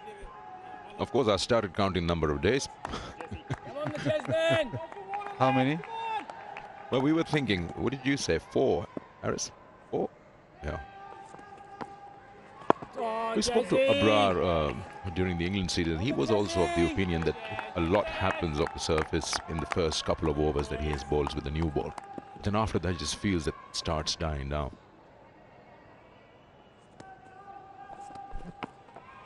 Oh, come. Good, Jesse. Good, Jesse. So good, Jesse boy. Working away here, boys. Working away here, lads. You probably start looking into possible flights. If it was the second test, straight away you'd be on it. No chance. Smashed through the offside, just gave himself a bit of room, and well, Imam looks in great order.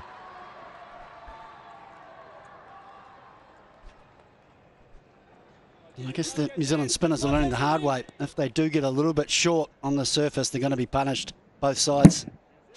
This time, through the offside.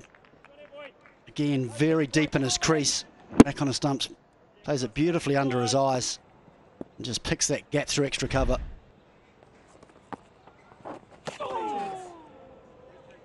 That one's fun, right down the leg side. 45 for 2.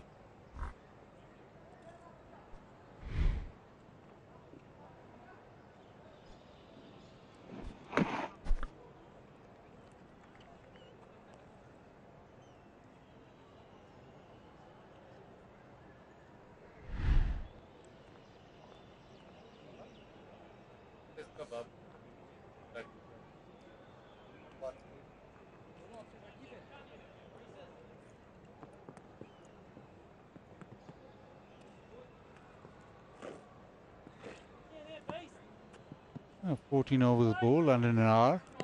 You'd expect that with spin from both ends. But it seems as if Babar Imam have settled down.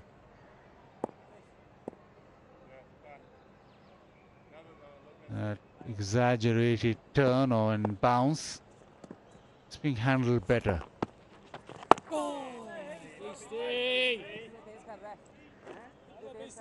And with Babar, loves batting here at National Bank Cricket Arena. Averages 81.57, 200s, but 196 against Australia in the 4th innings. Managed to save that test match. He certainly likes batting here.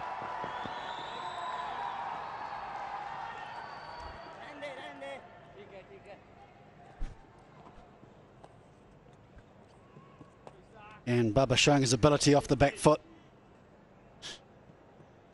Wasn't that short? A wonderful record. I'm sure he'll be desperately keen to add even bigger numbers to that today.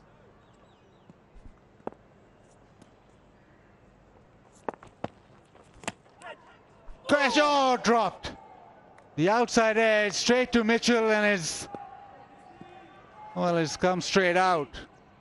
What a big moment in this test match.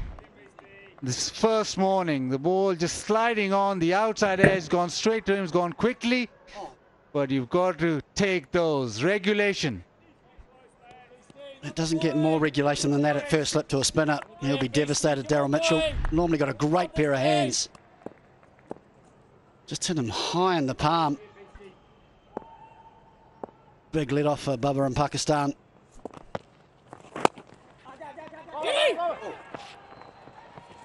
Quick single that time around, but what a moment that was. Inside the first hour of the first day, you've got a couple of wickets, and just talking about how Babar scores runs in Karachi for fun. Genuine edge, straight in and straight out. It's actually not gone into the hands. Hit him high on the hand, that's why it's popped out. Bracewell can't believe it, because that's what the off-spinner's bowl's for. The one that goes straight on, he's got the outside edge. It's the big fish, but not to be. And that would have huge for New Zealand. So Babar Azam back in Pakistan at 48 for 3.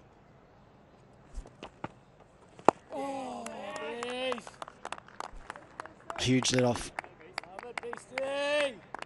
I'm sure Tim South and New Zealanders will be saying to both Bracewell and Ajaz Patel, we don't mind you getting driven on the surface. Both these players have shown how they love to play off the back foot. Remain bowling full. Down the ground, it's in the air. And gone. Tim Southee with the catch. Another one. Trying to hit over the top, trying to come down the track. Pakistan lose their third. This time it's Imam. Oh, somebody explain this. Third batter is just coming out and attacking and doesn't go anywhere in terms of distance. He knows it already, doesn't even look. He hasn't got hold of it.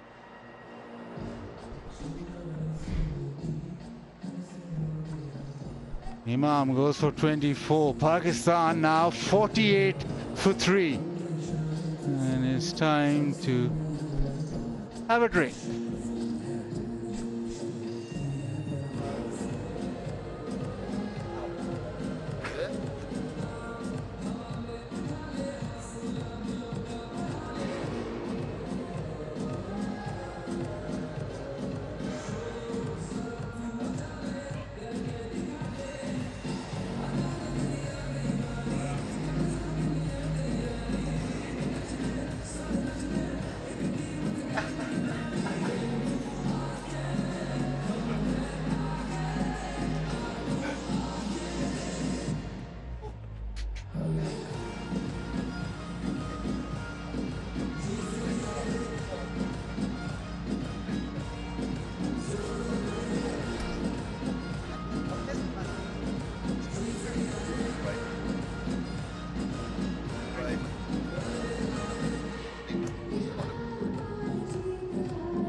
Well, the game has progressed in the first hour of this first test match this morning.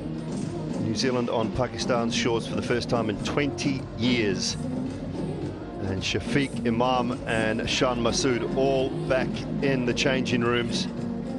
Babar Azam won the toss, selected to bat first here at the National Bank Cricket Arena in Karachi. Chris Harris remains alongside me. Waqar Yunus is in as well, and the 3 wickets to fall.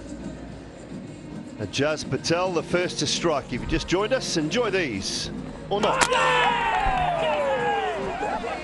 Well, just as we felt as though this game was getting back to normality after these 2 stumpings, first time it's ever happened in Test cricket, first 2 wickets. Nan and Bubba put a partnership together, and then Imam Haq, out of nowhere really, came down the wicket, tried to go over mid-off, provided a simple chance for Tim Southee. 2 balls previous to that last wicket, Babar Azam had just been dropped. Reasonably easy opportunity at first flip by Daryl Mitchell. So a wonderful start for Tim Southee and New Zealand and the 2 spinners. Well, I know you guys are happy and excited in the first hour. It's very sad to see what Pakistani batsmen have done. Some good bowling, without a doubt. Excellent bowling. The 2 spinners have really caused issues for all the batsmen out there. And then Babar is the only one who looked good. It's been dropped also. Could have been easily 4 down at first water break. Normally, you think, okay, if we lose 1 or 2 wickets, especially in Karachi, you're still doing okay. Pakistan well behind in this game, very early in the game.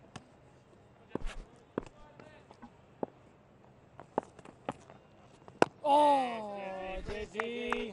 Looking at those 3 wickets, Waqar, do you feel as though it was a plan of Pakistan to come out and be aggressive?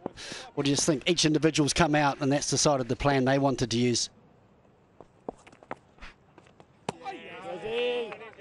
I think they were a little worried after seeing the first couple of deliveries spinning. This was nothing short. It didn't really go with the shot. It didn't give any follow through. It was just a wrist coming into play. Wanted to chip over the top. And Pakistani batsmen, they have been having issues against the left armour. And I think they were worried about their pads. That's why they're just coming down the pitch. But I couldn't understand what Imam just did. Who looked good, who looked very good. For his 24, he was the only one who looked comfortable dealing with both spinners quite well. But just suddenly, just lost his mind. Yeah, all 3 wickets advancing. 2 stumpings and Imam advancing as well, looking to hit the ball over the top. I guess that's a nicely played shot. Should be a couple for Bubba. I guess if Imam had looked to go over long off or even extra cover, you'd understand it. He kind of closed the face. Really, as you said, Wakar, well, a nothing shot. Yeah, there was no follow-through. Normally when you hit this sort of shots, you just go all the way and just allow your hands to just go through the shots.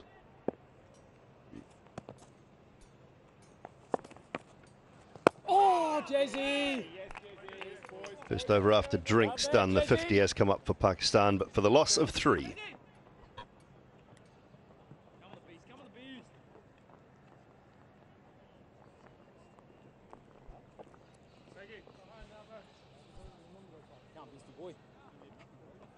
Right time around the wicket. Wait, come up.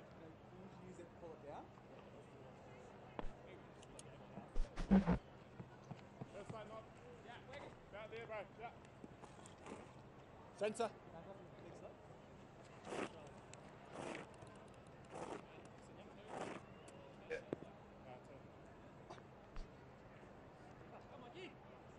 Come on, Beastie.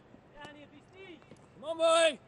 Sod Shakil, his first delivery, another left-hander, so 3 in the top 5 for Pakistan.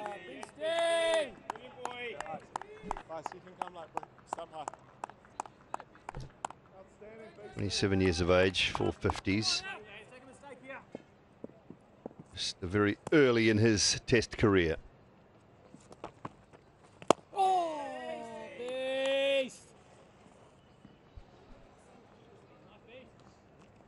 Saud Shakil played extremely well against England.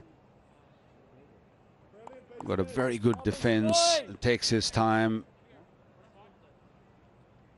in no rush at all.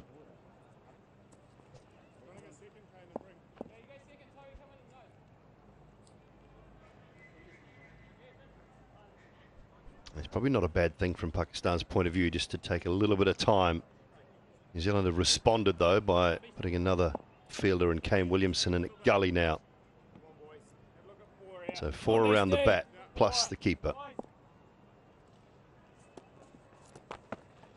Oh, Tommy! And just to look at Imam coming down the pitch, looking to go. That was the shot I thought he should have played to the ball he got out to. At least there he's covering the turn. On this occasion, he's not really covering the turn. Maybe it just spun a little bit, and the angle of the bat picked up the outside third of the bat, and there was I guess an interesting look and a hand gesture from Babar Azam as well.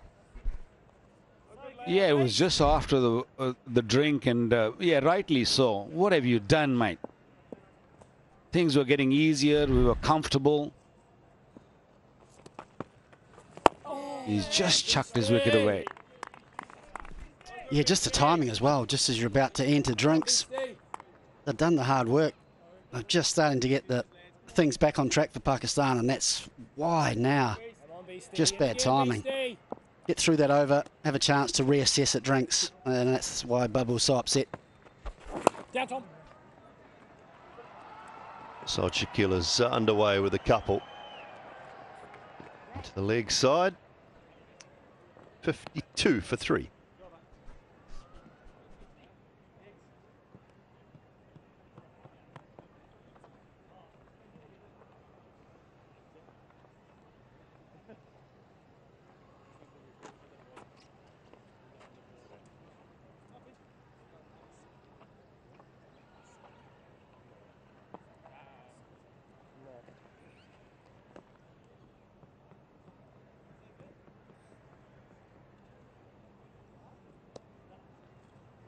Come on, Jesse.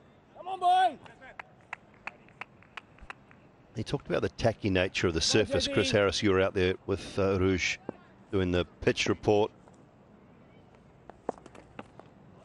I just feel that maybe early on it turned a little more because of the tacky nature, the slightly damp part of the surface. Yeah, I think Waka touched on it. There was just a hint of moisture. It looked pretty dry to me, but compared to the previous strip that England played on, as you can sort of see it now, and what surprised me as well in the first couple of overs was how much spin that new ball, because it normally tends to slide on, but as it's drying now, you can see it'd be interesting to see the degrees of spin. Doesn't appear to be spinning quite as much as it did in the first couple of overs. And that was possibly also part of Bubba's frustration. Man, that we've gone through that tough time where the ball is actually bouncing and spinning a little bit. It's getting easier. Just take your time.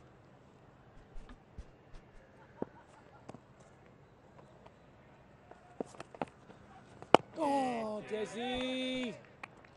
I don't think Pakistani batsmen realize that the spin they're getting is because of that the tacky nature of the pitch, or a little dampness. They thought it's going to spin, it's going to be like this, so just got to play a certain way.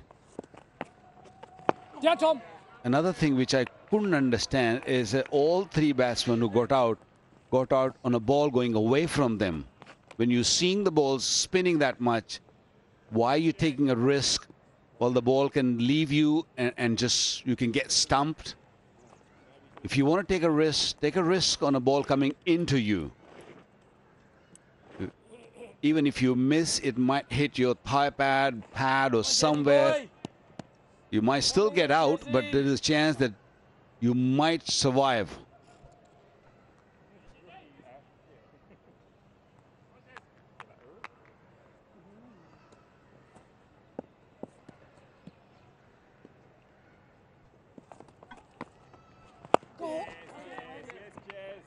Solid in defence, 53 for 3.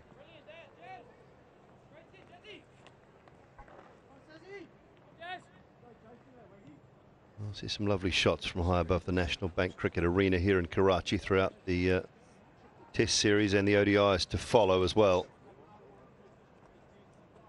Temperatures in this part of the world fairly comfortable at this time of year.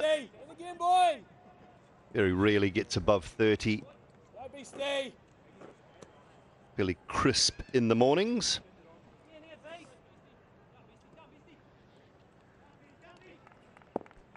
Good facilities here. The outground, of course, is fantastic. Practice facilities as well. New Zealand have enjoyed a good few days in preparation for this Test Series.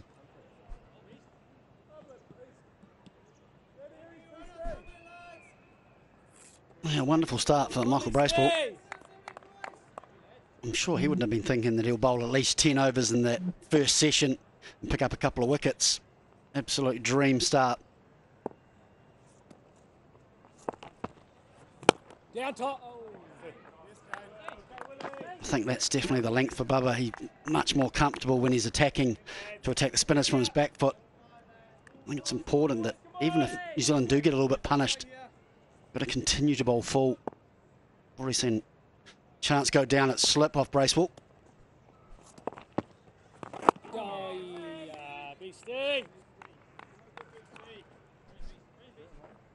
I really enjoyed watching Tim Southee captaining this troop. Boys are responding. The field positions are really good, and I'm sure Ken Williamson will have a lot to do with it. It'll probably help him a lot. That's nicely played. Very, very nicely played. A little bit of time outside the off stump. Ball didn't spin that much. Rocked back, and another boundary for Babar.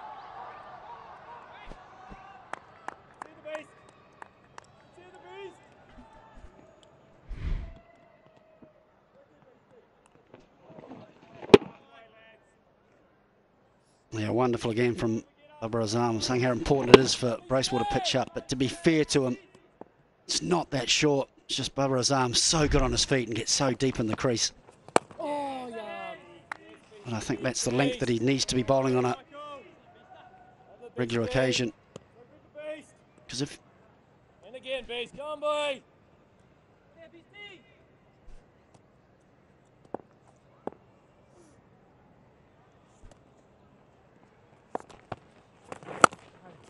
Short again and punch this time. I don't think this one will get to the boundary, but should be at least 2, possibly 3. In the end, a very comfortable 3 to Pakistan's skipper. 60 for 3. It's one of the, I guess, the small criticisms I've had at times on Kane Williamson's captaincy is the way he captains spin in the subcontinent. He's been very reluctant to use spin and hasn't really, I don't think he's done it very well at all. I've been critical of it, and the moment you get critical of Kane Williamson in New Zealand, you basically tear up your passport and they don't let you back in the country. That's why I no longer live there. But is that why you're living in Dubai now, is it? yeah, it's part of the reason. But it's just one of those situations, because he's had the luxury for so many years of Southey, Bolt, Wagner, at times Kyle Jamieson. It just hasn't been at his best when spin has been required. And that's why I like what Tim Southey did. Just 1 over of Wagner, you're into it. He didn't ponder it, just went straight into Ajaz Patel and had success. Bowled 2 overs himself, went straight to Bracewell and had success. And so the little change of mindset, I think, is not a bad thing from New Zealand's point of view. The other thing it might do is it might just, and I've long been talking about this as well, we might see the best of Kane Williamson again, because he's equally as good as any of the other so-called greats around the world at the moment.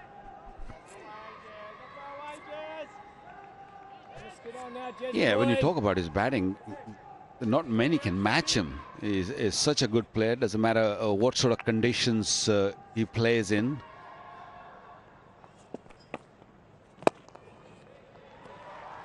Every time the ball is little full, Babar just pounces on it and makes sure he hits it in the gap.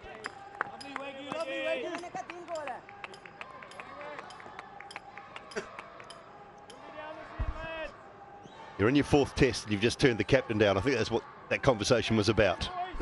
how times change. Come on here, Jesse boy.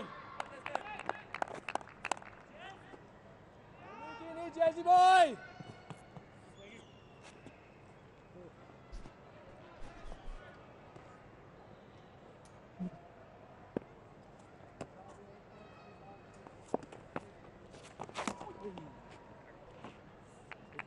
Well, the spin's gone now, but it was spinning earlier. And if you look at it, the 3 dismissal we had, all these batsmen, ball going away from them and they're reaching for it. It was never ever there. Even that one wasn't really close enough to just go over the top. Oh, there, Jesse. And then on top of that, Pakistan is a little bit lucky that Babar's been dropped at 12. So he's still out there. So some hope for Pakistan. Yeah, you make a great point. And particularly for the 2 left-handers getting out to the off-spin or a Bracewell, you feel as though if they were going to attack and go the aerial route, they're better to take on the left-arm spin of Ajaz Patel. Down, Jazz.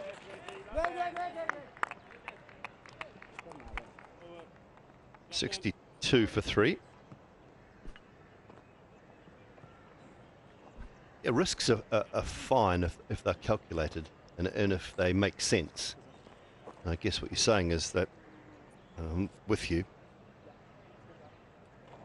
it didn't make a lot of sense, some of the decision making early on.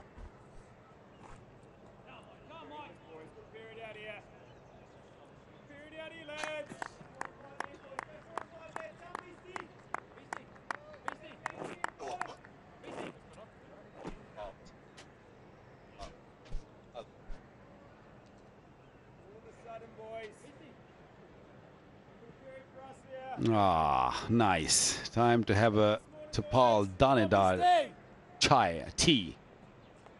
It's that moment. #1 tea in Pakistan, or in the world, should I say?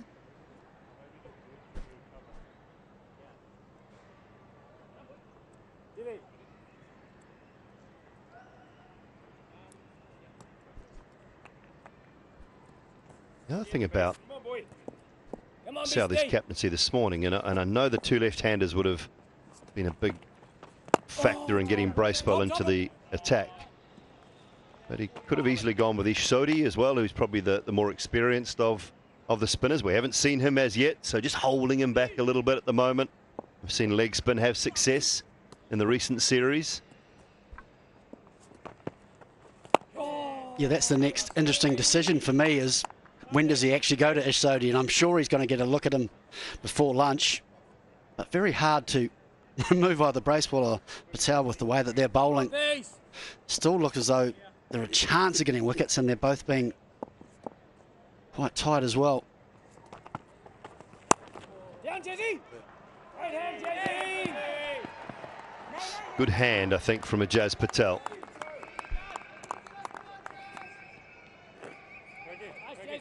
Been impressed with Shaquille, watching him through the English series. Play beautifully. He's got a good attacking game and pretty solid in defence. And just like that, doesn't miss out on many scoring opportunities. I guess the one thing we'd dearly like to see from his point of view, progression in his career, was turning those couple of those 50s into big hundreds, which, as it turned out, probably would have been the difference in at least one of those test matches for Pakistan. But certainly off to a wonderful start.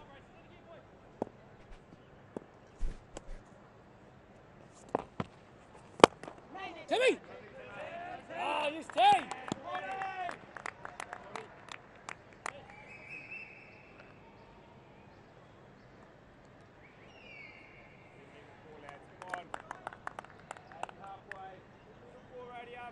Come on, Beastie, you again, boy!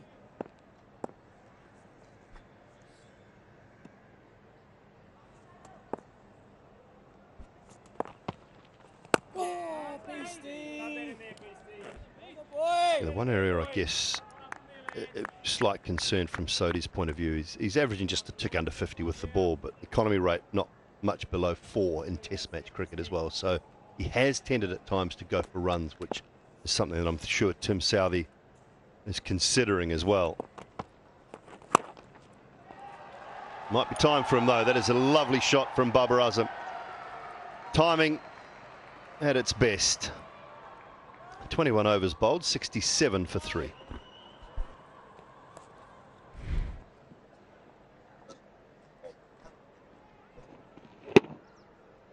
Yeah, he looks so elegant, Babar Azam, when he's playing that back foot punch. Beautiful timing on that.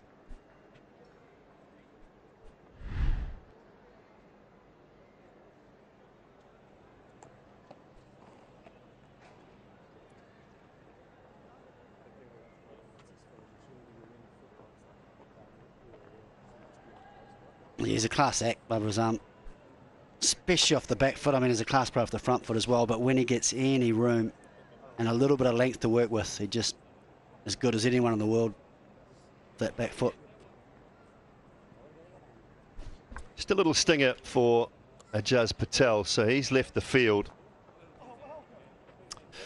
And Glenn Phillips, the live wire, that is Glenn Phillips, has come on. And that means that Ish Sodhi will get an opportunity with the ball.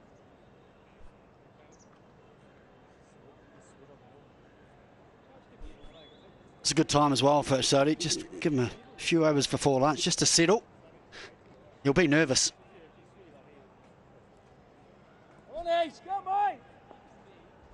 Yeah, dive for that ball in the previous Bracewell over did Ajaz Patel. Just got one right on the end of the finger, I think. Have a look at this here, right there, just on the end of that spinning finger. So, some running repairs for him.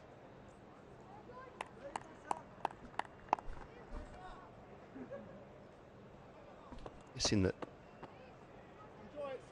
Pakistan could ask him to take that off if he bowls again as well. You're not supposed to bowl with any tape on your fingers, so it could be asked. That finger doesn't tend to do a lot for the left arm wrist spinner though, the third finger on the hand. And they've made an effort to make it a similar colour to the finger, haven't they? Oh, I like that, Ish.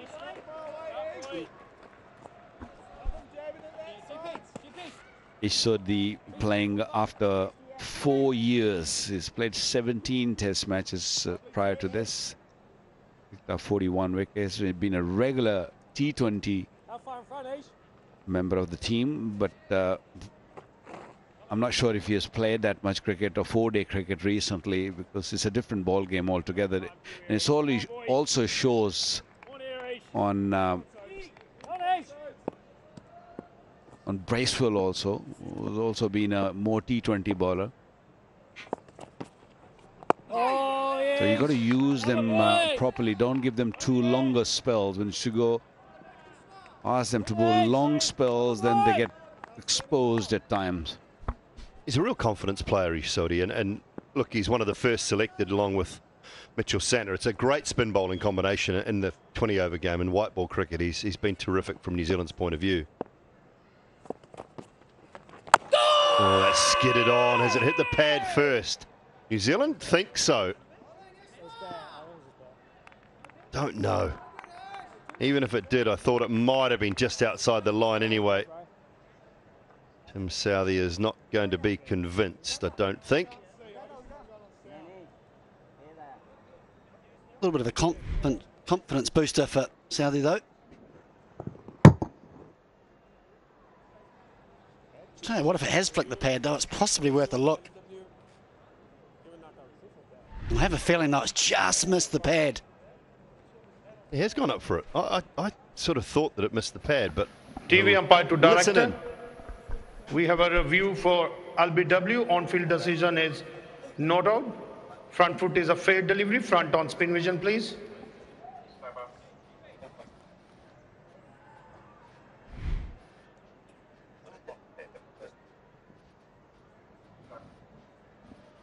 Keep rolling nice and slow, nice and slow. Yeah, ball is close to the pad. To confirm ultra edge, please. Yes, keep rolling. Yes, roll back slightly. 2 frames. Now roll forward. Satisfied, pad first.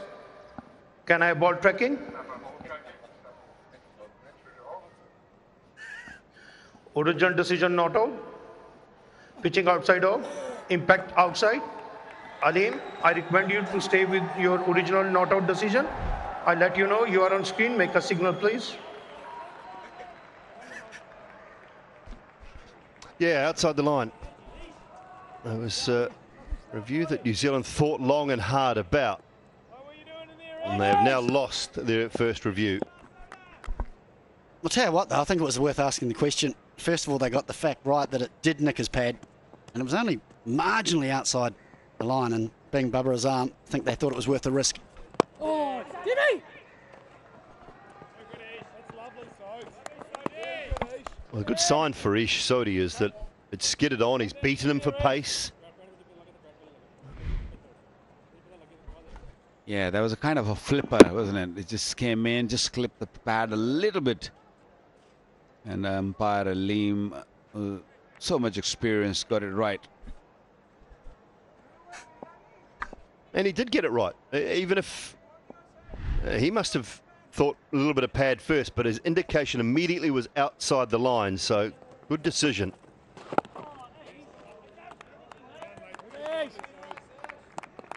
That's why he's so highly regarded around the world.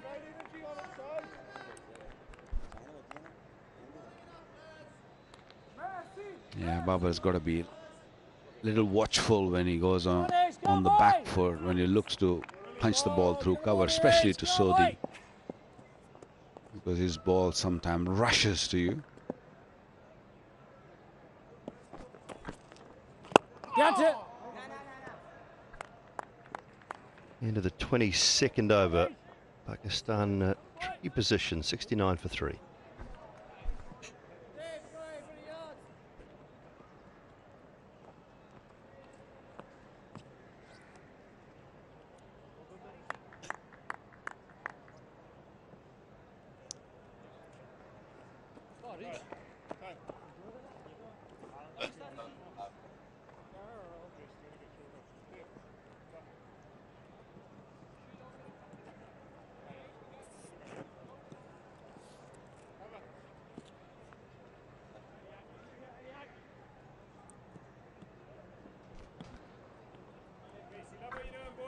One or two loyal fans in and around this National Bank Cricket Arena here in Karachi. Enjoying the first session. It's nicely played. Just opened the face a touch.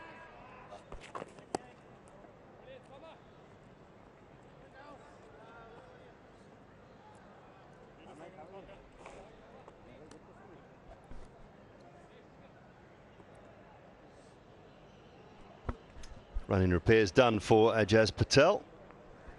Come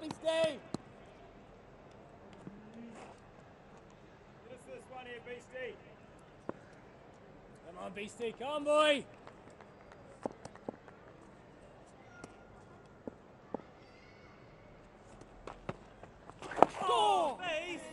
Tommy.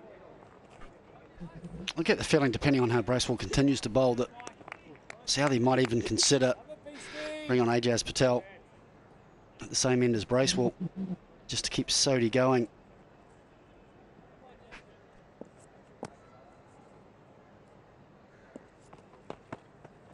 Yeah, catch it.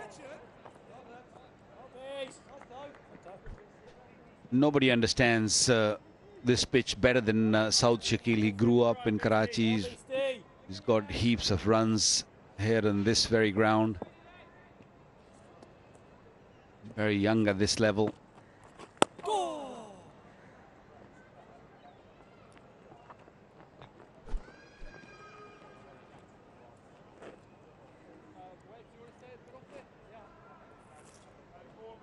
Yeah, 15 centuries he scored in first-class cricket.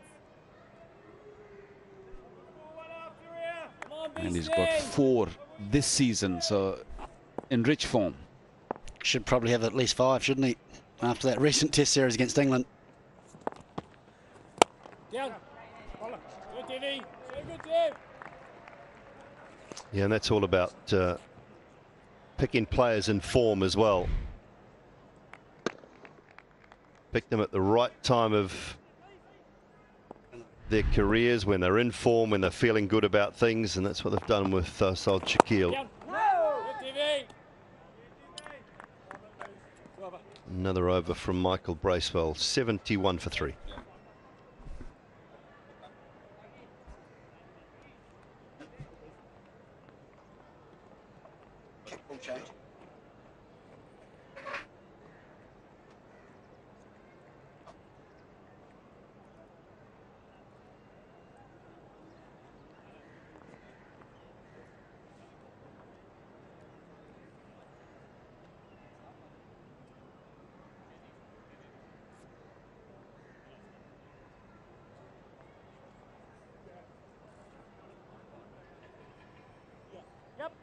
Yep.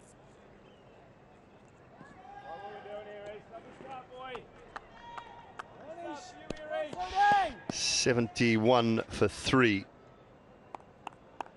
Just a small partnership building at the moment. 23 from 48. Sodhi to continue, and Azad Khan and Aruj Mumtazan alongside me. Go! Nice, Ish. Good, Ish. Slightly good rebuilding period, you could say, for Pakistan. Shakil and Babar obviously lucky to still be out there. Regulation slip catch put down by Daryl Mitchell. It's good so far. More. Yep. Just have a look at that drop catch again. He was dropped on 12. It was a push and it was fairly regulation.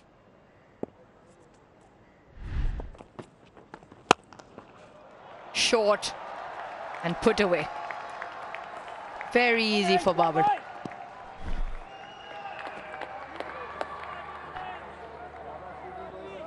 A real rank long hop. Short, he just sat up to be hit leg side. Babar now looking dangerous. He's looking in that zone. Maybe Dooley, it's time for a change. Maybe pace on now. There's been a lot of spin being bowled. I think these two now look fairly settled against spin. Maybe Wagner, maybe. Yeah, skipper himself as well. I think just something different leading into lunch. Probably see 2 or 3 overs from either Wagner or Tim Southey leading into lunch, just to see whether there's any low bounce, maybe a little bit of reverse swing already. Possibly shouldn't be at this early stage.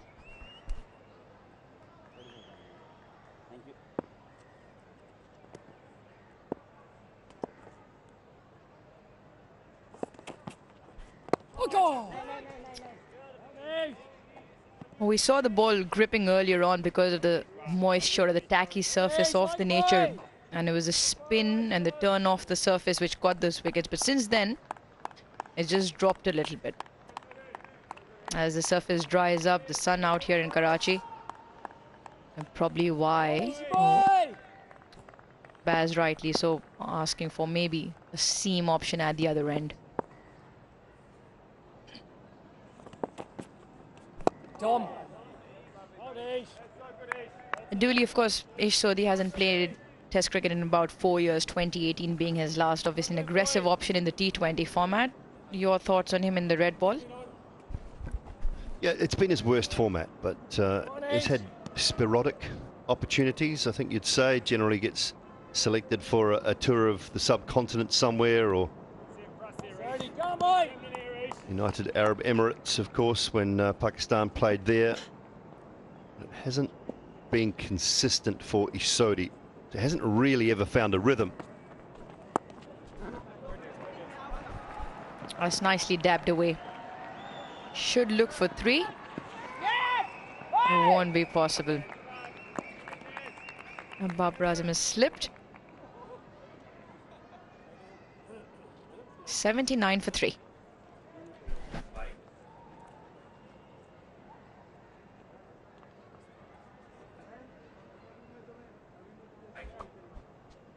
So just 5 test matches in New Zealand, 9 in Asia for Ish Sodhi. Best year of it, 3 matches in 2016 with 11 wickets.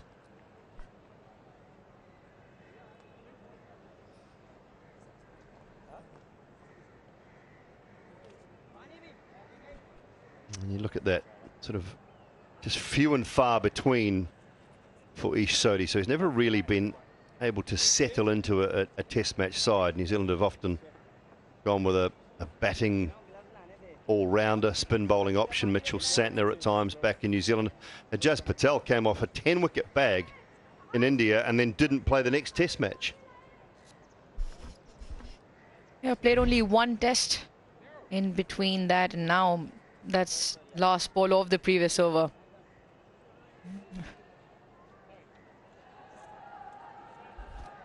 He's just trying to create a few foot marks for the next test match, isn't he? I can understand what Bubba's trying to do there. Just create a few foot marks outside the off stump for the next test match. Isn't going to work. Still isn't going to work. Surfaces here are so rock hard and compact underneath. There's a clay that they use, the content of that clay very hard in substance. So we saw the surface in England, and it was sort of an anomaly. Normally to Karachi, you see much harder surfaces. It looked a lot dry and it seemed like it's going to break up. Nothing. A change of end for Jazzy now. Has been lobbed up. Hasn't timed it. Pick up a couple of runs here. Yeah, he'll feel he missed out there. There was an opportunity for the ball to be put away.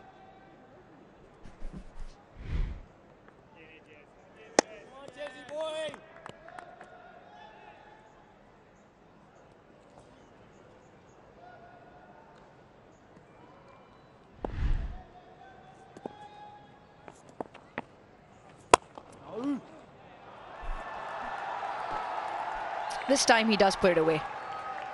Another gentle full toss and times it straight back past. I wonder if he's struggling with that finger a little bit. Ajaz Patel, I mentioned earlier, it doesn't do a lot, the third finger to the one next to the little finger. For a left arm orthodox spinner, it shouldn't do too much, but I wonder whether it's just a little bit sore on the seam of the ball or on the edge of the ball as he grips it. Oh, Jesse! It's time for one of my favorite moments. The Sensodyne sensitivity-free moment, because life is too short for sensitive teeth.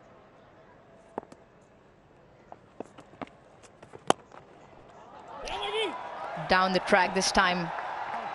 Once again, nicely timed. Ball races into the fence. Neil Wagner with a dive. Barber picks up another boundary. Ominous for New Zealand now. Barber now being able to manipulate the field. This time gets down the track, just turns his leg side. He's so close to the pitch of the delivery, doesn't matter which side the ball's going to turn because he's smothered the turn anyway now. Just imposing himself a bit more on the game.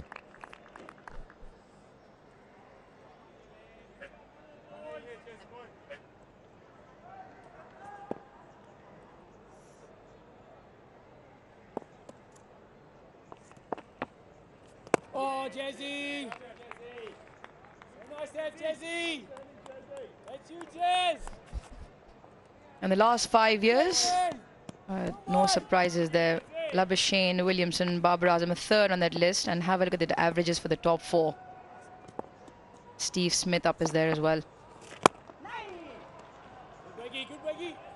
Good over for Pakistan. 10 off, 89 for 3.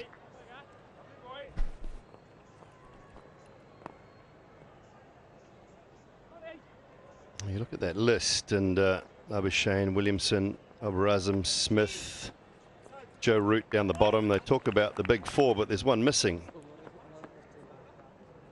Clearly hasn't been very good in the last few years.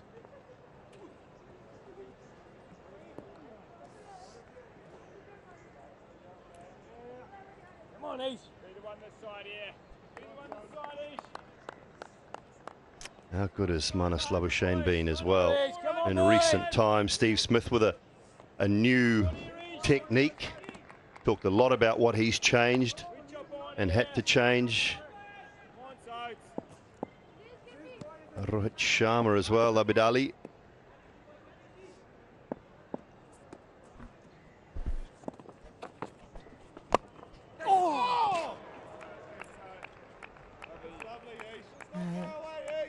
So Shakil just looking to that, put that full delivery away here. Boys, come on, lads, come on! A little bit of drift, a slight inside edge. Come on, Ace.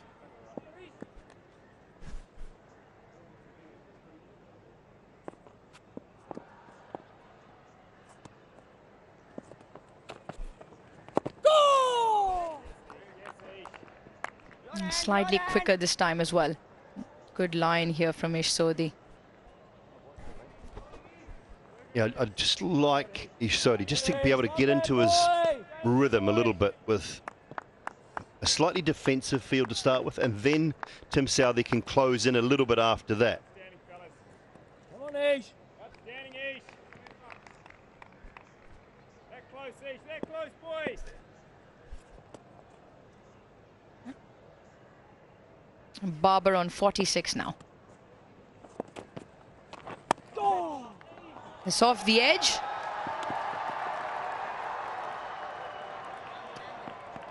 Nichols does well there. A couple of runs for Barber. So the getting a little bit more bounce here as well.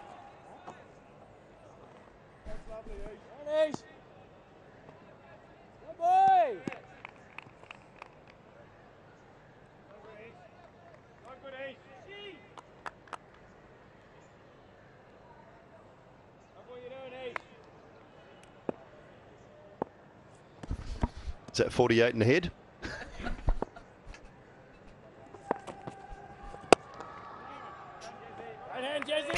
Not quite sure what he was doing there. It's probably the best view in the house, but yeah, didn't look very comfortable, did he? That guy popping his head out of there. The last thing you want to do is get stuck, isn't it?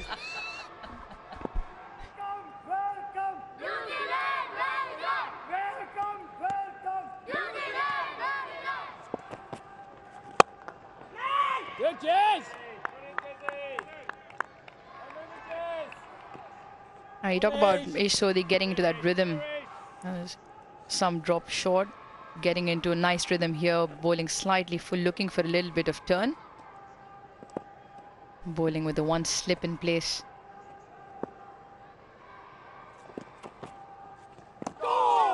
That's a lovely delivery to end the over.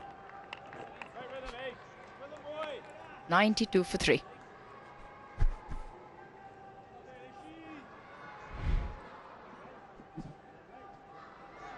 Yeah, the length, the key here. He's either been too full or too short. That is the perfect length. He's a tall man.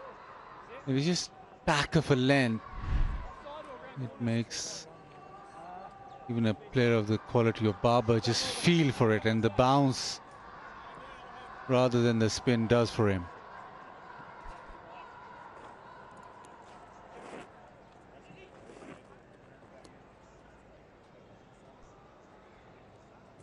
Come on, Jezzy. One more, boys. Partnership 44, Barber the main contributor with 35, and it just seems as if he's now settled. He's now in that zone where he's been able to rotate strike, even manipulate the field.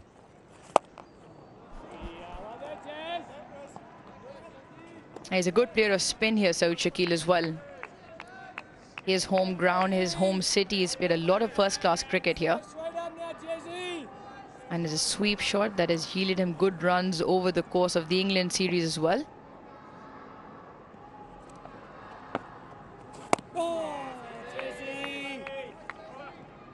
He's a good solid player, over 4,000 runs, 58 first-class matches. And the 15 centuries, talk about playing for longer, gets those converted.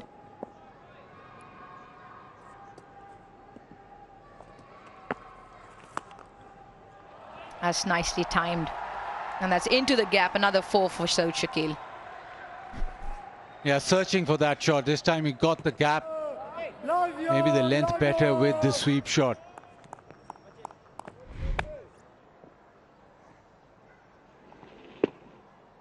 Nicely rolled his wrists over the top. Nicely on top of it. Controlled sweep shot. He got out to the sweep shot of Rehan Ahmed here. But that was leg spin, so extra bounce the googly did for him.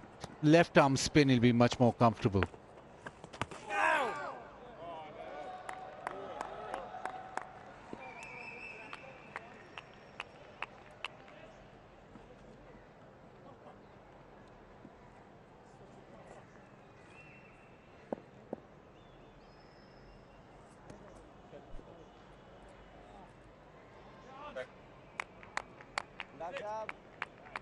Come on, Jasmine. Come on, boys. Go, Jazzy.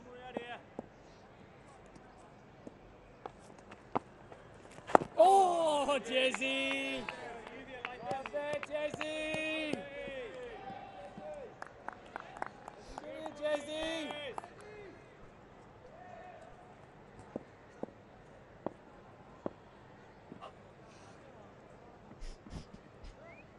Yeah, a feature of every game, isn't it?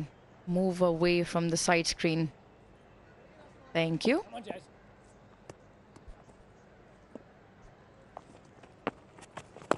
Down the track, hasn't timed it. It's lucky it hasn't landed into one of the fielder's hands.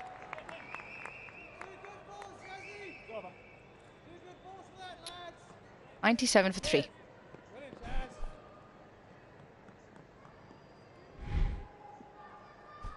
A little bit of concern here for Devon Conway.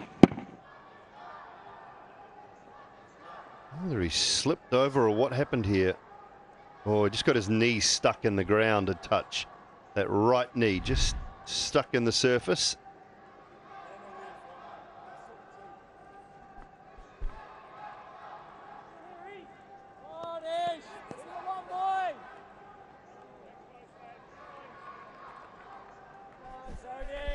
Just wobbling there, Devon Conway, because last ball of the previous over, just his right knee gets stuck into a part of the ground with the paint on it as well. Very hard the surface is here underneath. Yeah, they used to build them hard in New Zealand, not anymore, I reckon. No, back in the 90s, Buzz, yeah, much tougher. Yeah. Yeah, a couple of first-class players. Tahir Khan, the coach. And I saw they've been Nasser as well. They get their kids to the ground. They run coaching camps and they make sure that they come to the test matches.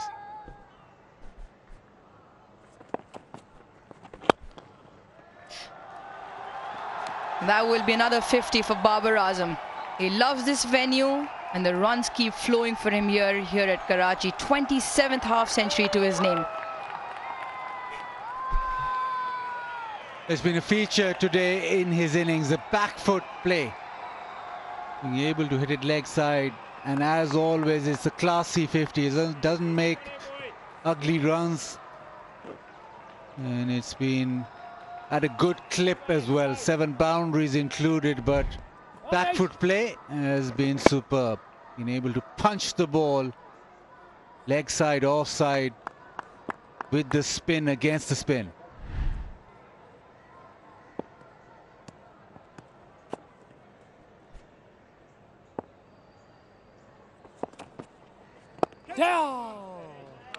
Yeah, class player. 8 centuries to go with this 27 50s.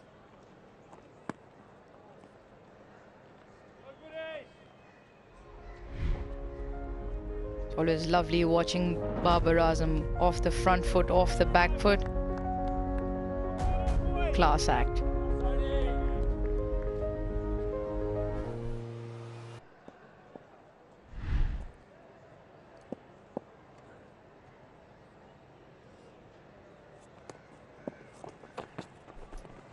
Down. It was there to be put away. He hasn't quite timed it, so Shakil. It's another one of those half trackers from Ish Sodhi. Yeah, just a few runs being gifted here. Sodhi missing his length, this time too short outside the off stump for Saud Shakil. Pakistan just at the back end of the session. Just making sure that they go into lunch in quite a comfortable position.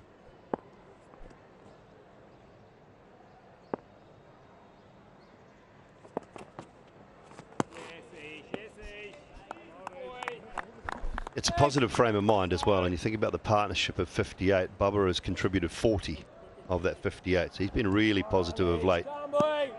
Anything slightly loose he has pounced on. It's just getting Pakistan back into a decent position prior to lunch. Come on, Sardi.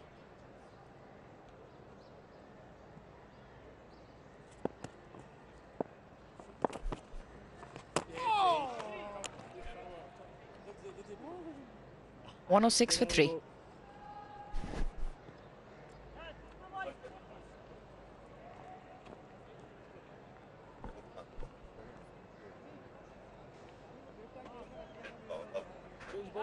Right arm over.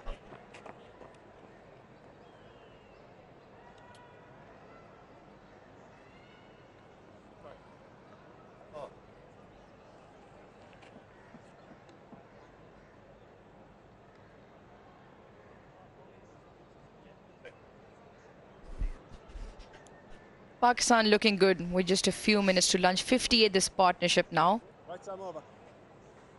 Babar also completing his 27th half century.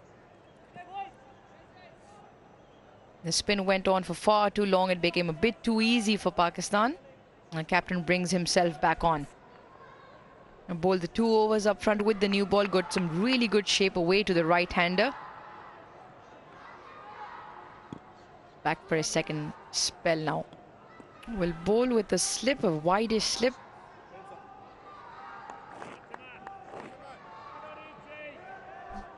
Yeah, just look for the little cutters. Maybe he's trying to take the ball away into that gully and slip position. He's very good around the wicket, Tim Southey. Get, 2 overs in, you'd imagine. Yeah, and what Ben Stokes did so well throughout the tour was he able to, yes, put the spinners on quickly and make sure the spinners bowl with the harder ball and then bring the faster men on with a bit of reverse swing. Now, Julie, who's the best exponent right now of reverse swing for New Zealand? In the gap. The outfield quickening up here in Karachi and picks up another boundary, does Shakil. I'm not sure if that one just left him slightly or not. Perhaps looking more towards the cover region, just squirted a touch, but still relatively close to the middle of the bat. Now, I wouldn't say there's a genuine exponent of reverse swinging amongst Wagner and Southey, but they're both useful without being Waka Yunus by any stretch.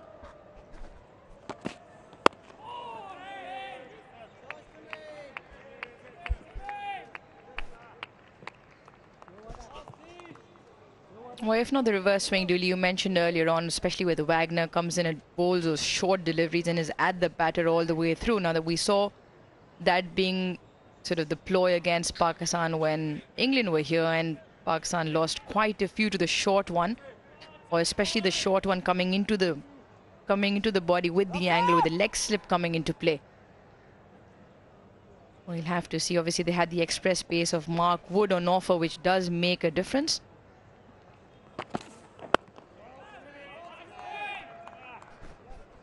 Yeah, it certainly helps, doesn't it, having a bloke who can bowl in excess of 150. And you can use them in just short, sharp spells for that very reason. I think Neil Wagner, if he tried to bowl a whole session or a spell of short balls here, he'd age himself 2 years and 2 weeks. But he won't stop trying. That is one thing.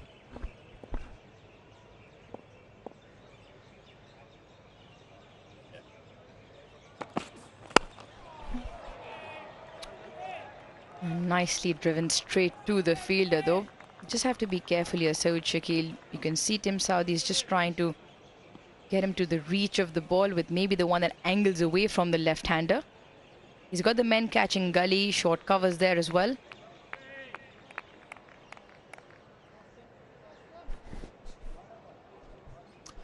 Wagner, South African, build them strong there. In the air and gone. Perfectly placed. England have their, New Zealand have their fourth. So Shakil hits it straight in the air. Comfortable catch. He goes for 22. Yeah, exactly what we talked about. Just maybe taking the ball away, keeping it wide. And right before lunch, they lost one just before drinks. Now just before lunch, Southey goes wide. He takes it away, doesn't get to it at all. And Henry Nicholls with a very good pair of hands in at gully. The skipper brings himself back on. He strikes, and New Zealand make a big blow just prior to lunch on day one. Saud Shakil gone for 22. Pakistan 110 for 4.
What a moment for Sarfaraz Ahmed. He walks onto the field with a huge cheer from the Karachi crowd because it is his first test match since his debut 13 years ago that he will play at home on Pakistan soil. What a moment. All his test cricket he's played has been either in UAE or foreign conditions.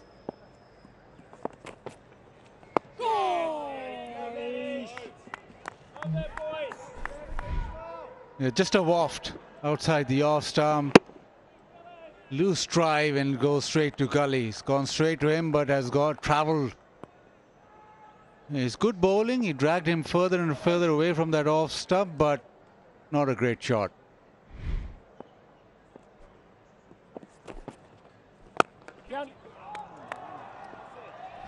Yeah, clever from Tim Southee. You could just see each ball in that over. He was working his way just a little bit wider of off stump, trying to draw Saud Shakil into that false drive.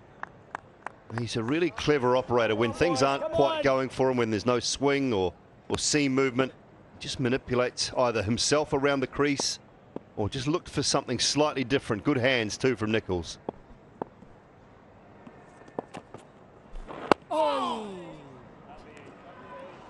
It's been very smart captaincy. The bowling changes have been really good. But there has to be something said about the way Pakistan have approached this. All 4 shots. And there's been error on batsmen's parts as well with judgment. Oh, but it's Sarfaraz's moment now. Gearing up to play his first ball in his test career in Pakistan. And he'll be hoping for a big partnership here with his skipper. Yeah, and his home city. As always, Rouge, a big crowd here in Karachi, about 15 people. They made a big cheer when Sarfaraz came out to bat.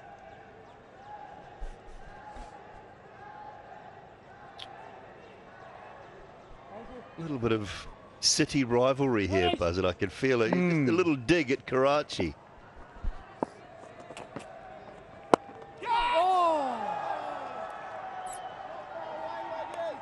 Yeah, it wouldn't be Bazid Khan if he didn't sort of stir everyone up. Yeah, once that test match was shifted from Multan to Karachi, I thought, here we go again.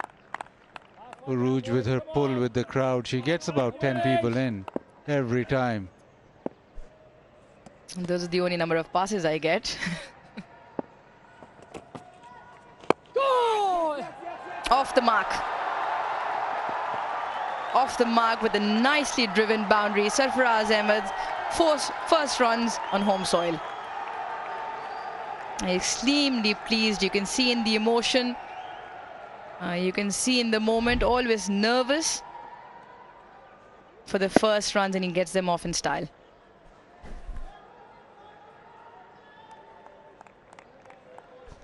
Might have been the wrong end from Ishsodi. Just looped a touch. Sarfaraz read it perfectly.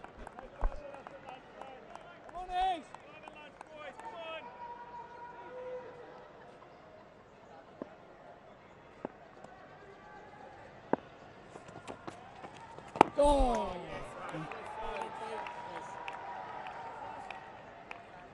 The 30 overs done.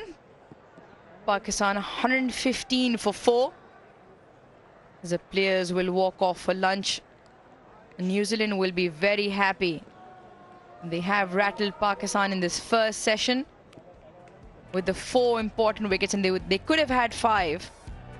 Babar Azam was dropped in slips and I-5s all around the first session, yielding 4 wickets. Pakistan getting 115 and just under 4 runs and over. So Shakil, the last wicket to fall just before lunch, would have dented Pakistan's rebuilding.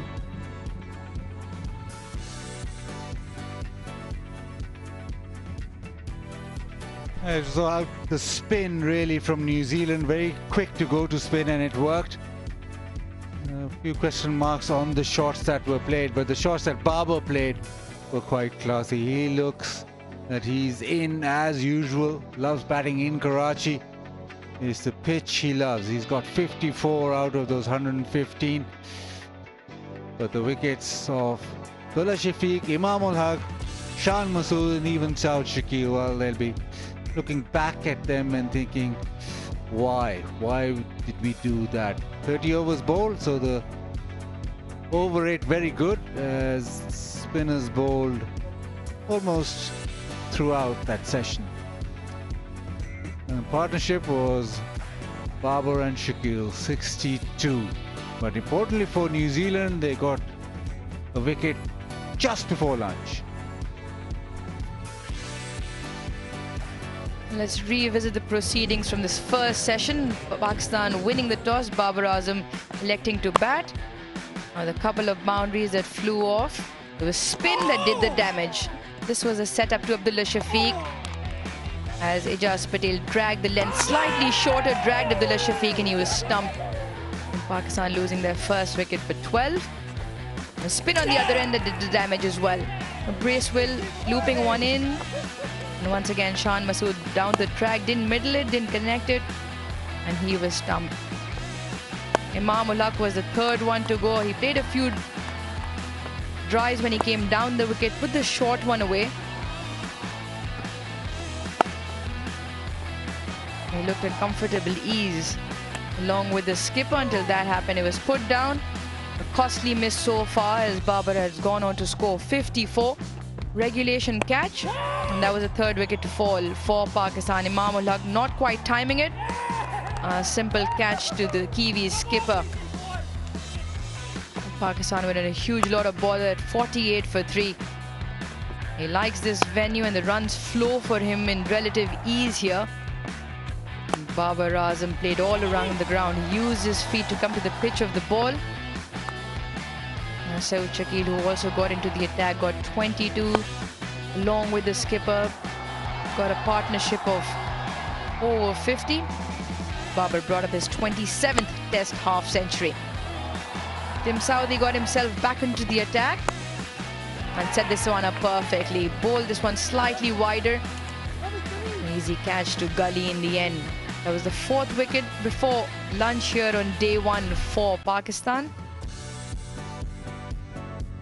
First time, the 31st captain, test captain for New Zealand, Tim Southee, picking up one himself, Saud Shakil, before lunch. But it was spin that did the major damage. 1 to Ijaz and 2 to Bracewell. Pakistan 115 for 4. We'll be back after this lunch break.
So spin rules the first session on day one with 3 wickets falling to them, and Pakistan was put under pressure straight away. Babar Azam not out 54, holding 4.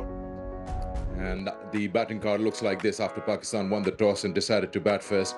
115 for 4. They batted for 30 overs. Babar is 54 not out, and Sarfaraz has just joined him. Bowling, as I said, spinners have got some bounce and turn, and that is the result. With 2 for Bracewell and 1 for Ejaz, and 1 wicket also goes to the captain, Saudi. Hello and welcome to Inveric Solar Energy Pitchside Studio. I'm Sikandar with you, and we've had the first session out of the way on day one. Pakistan, well, lots of questions to ask. We'll welcome our guests, Waqar Yunus, Simon Dole alongside me. I'm sure that you know the first question from everybody who's been watching is that what was the hurry that Pakistan seemed to be in the first hour or so where they lost 3 wickets? Yeah, I've got the same question. Look, I do not understand, especially after seeing the first deliveries spun away from Abdullah. You know, he should have realized that there is a moisture in the pitch and I might have to take a little bit longer, just stay out there. And as you said, it's just mind-boggling. We don't really understand what the top orders or the top 3 batsmen were trying to do. They were trying to go out and try to hit bowlers out of the attack, I guess, because that was the only thing I can think of. And in that, they lost 3 wickets. Pakistan is lucky that they've got some runs on the board. It could have been a lot worse with Babar's catch would have been taken. So, you know, clearly New Zealand's session. Simon, great captaincy from Saudi. Quick to learn and to remove the pacers and give the new ball to the spinners, and it paid off. Yeah, it certainly did. I mean, they say when it's sort of a little bit damp and tacky, it does turn as well as seam a touch. And I thought it was brilliant from Tim Southee this morning. First thing, he realised after 1 over from Neil Wagner that it wasn't working, brought Ejaz Patel in, had immediate dividends. Even after 2 from himself, bringing Bracewell in. As soon as the 2 left-handers came to the crease, he thought, I've got to get the off-spinner involved. And he did that brilliantly with Michael Bracewell. They put the ball in the right spot, though. I will say there was very few loose deliveries in that first 45 minutes to an hour. And if there was 1 or 2 boundary opportunities, Pakistan did manage to put them away, but New Zealand kept that pressure on while the ball was turning a touch. And a crucial one, I think, late in the piece, that wicket for Tim Southee of Saud. I just thought some loose shots, some loose cricket from Pakistan. First up, you can't all play like England. Yeah. You know, we can't. New Zealand won't try, I don't think. They certainly can't. And Pakistan, I just think they were a little bit caught in 2 minds this morning. Also a bit surprised, you and probably the batters out there, the amount of turn that was being done. I mean, we saw England. I mean, this turn is almost double. Yeah, this pitch was not as dry as what we saw against England. This pitch has a little bit of moisture, and that spin we saw, you know, that was because of that moisture in the pitch, and beautifully bowled by the spinners, both left-hander and the off-spinner Bracewell. They just landed on the seam and they made sure the ball sort of grips and spins and bounces. You know, they really surprised me. And then a little later, maybe 45 minutes to an hour, the spin's gone now and it is a lot easier to bat. And then the last wicket, which Dooley just mentioned, was a very, very loose shot. You know, got into the trap. Tim Southee, so much experience in bowling that wide length and asking him to just drive, and he got trapped in it. Yeah, he did. Now, let's just focus about, like Abdullah Shafiq we saw against Leach. He was in trouble with the ball that straightens up. Now, today's top performer is Ejaz Patel, and we would like you to watch how he set Abdullah Shafiq up and eventually got his wicket in those 3 deliveries. So, the top performer, Ejaz. Top performer, brought to you by Inverix Solar Energy. Yeah, it was brilliant. I mean, you saw the first couple were nice and full. He plays and misses. It's nice work from Blundell behind the stumps. And then to try and counter that, he tries to advance down the crease, but Ejaz Patel pulled that length back, and we showed it beautifully with the Hawkeye graphic. First one just a touch fuller, then a little bit shorter, and then just in that good length. But every single one of those deliveries was the line. The line was the key for all of those deliveries, and they all turned away from the right-hander, picked up the wicket. Good work from Blundell behind the stumps. Top performer, brought to you by Inverix Solar Energy. Well, you talk about using your feet against spinners, but you got to cover the line of the ball as well. What do you feel, Abdullah Shafiq, where did he go wrong? Or for that matter, Shan Masood? Look, with Abdullah Shafiq, I think he was very worried about getting LBW. He's been, he's been out LBW a few times against the left armers, and I think that was the reason he was just sort of trying to get out of the line of the stumps and then just trying to reach for the ball. It was just smart bowling. It was just the length he bowled. He just, kept pulling the length, just like dragging him out of the crease, and that what experience brings to you, and a very short run up gives a good revs on the ball, and a beautiful wicket. That's a dream kind of a wicket for a left arm spinner. Yeah. It's a very thin line here between taking calculated risk or just being outright silly. Yeah, look, and I think if you take calculated risks with the ball turning into you, Yeah. I don't mind that. And you can walk back into the changing room or the dressing room, you can talk to your coach, your batting coach, and your fellow players. You can look them in the eye and say, okay, it was a good option, it was poor execution, but I don't think they were good options. Looking to come down the pitch to a ball that's turning away from you, whether you be a right-hander, whether you be Shan Masood, the left-hander, I don't think those are good options. Now, if the left-handers are doing that to a Jaz Patel and they just get it slightly wrong and miscalculate it, then I understand it. I can look a player in the eye and I can say, yep, I get your option, poor execution, we'll work on that. But I just don't think the option was right from Pakistan on 2 to 3 occasions this morning. So that'll be something they need to talk about. Yeah, speaking of the options and how Pakistan actually tackled those, let's have a look at the fall of wickets. Fall of wickets, brought to you by Inverex Solar Energy. Yeah, the first 3 wickets all came in the ball, which Dooley is saying the ball going away from the options were not right. Using their feet on a pitch which was turning and bouncing, and beautifully work done by Blunder at the behind the stumps. And then Bracewell, same, very similar. He just wanted to go big. This one didn't turn that big, but he was not really close to the ball, and he was turning for the ball which shouldn't be turning, and that one turned. And at that stage, it looked like that Pakistan will just kept on losing, and this was a very, very poor stroke. Yeah, again, if he's looking to go over extra cover, I get it from Imam on this occasion, but they just built a nice partnership. The other thing is time of the game.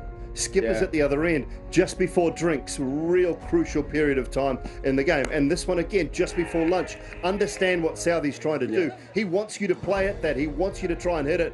Good from Nichols in the gully, and 4 wickets.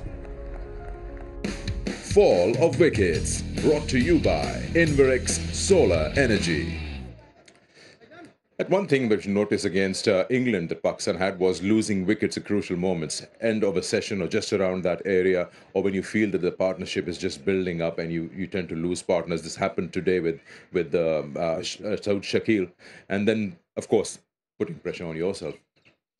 Yeah, you got to be playing an old school cricket at times. When you look at the clock and you say, okay, 10 minutes to the lunch. I just.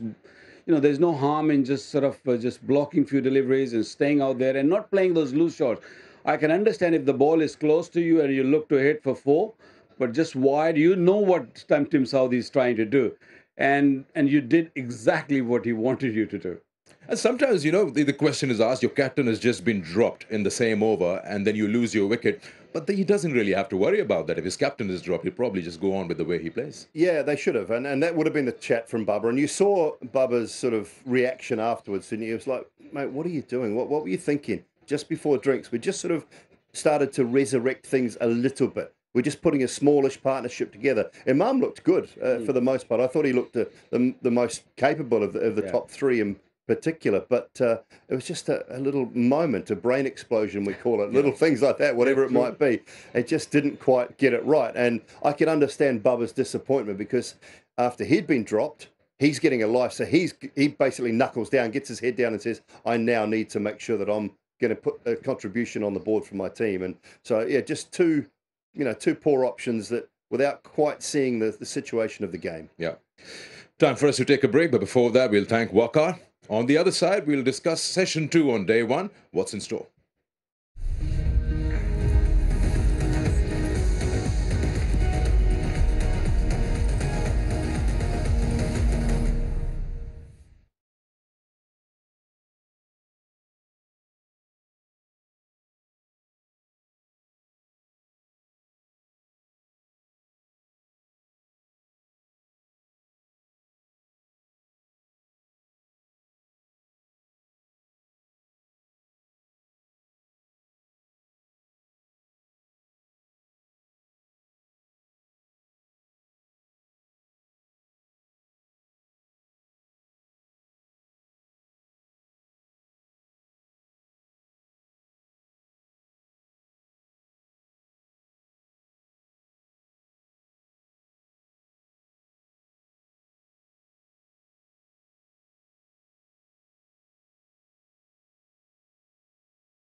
Hello and welcome to Inverix Solar Energy Pitchside Studio. Time for us to join the Kiwi captain. He's leading the side with the red ball for the first time, and Uruj Mumtaz caught up with him a little while ago.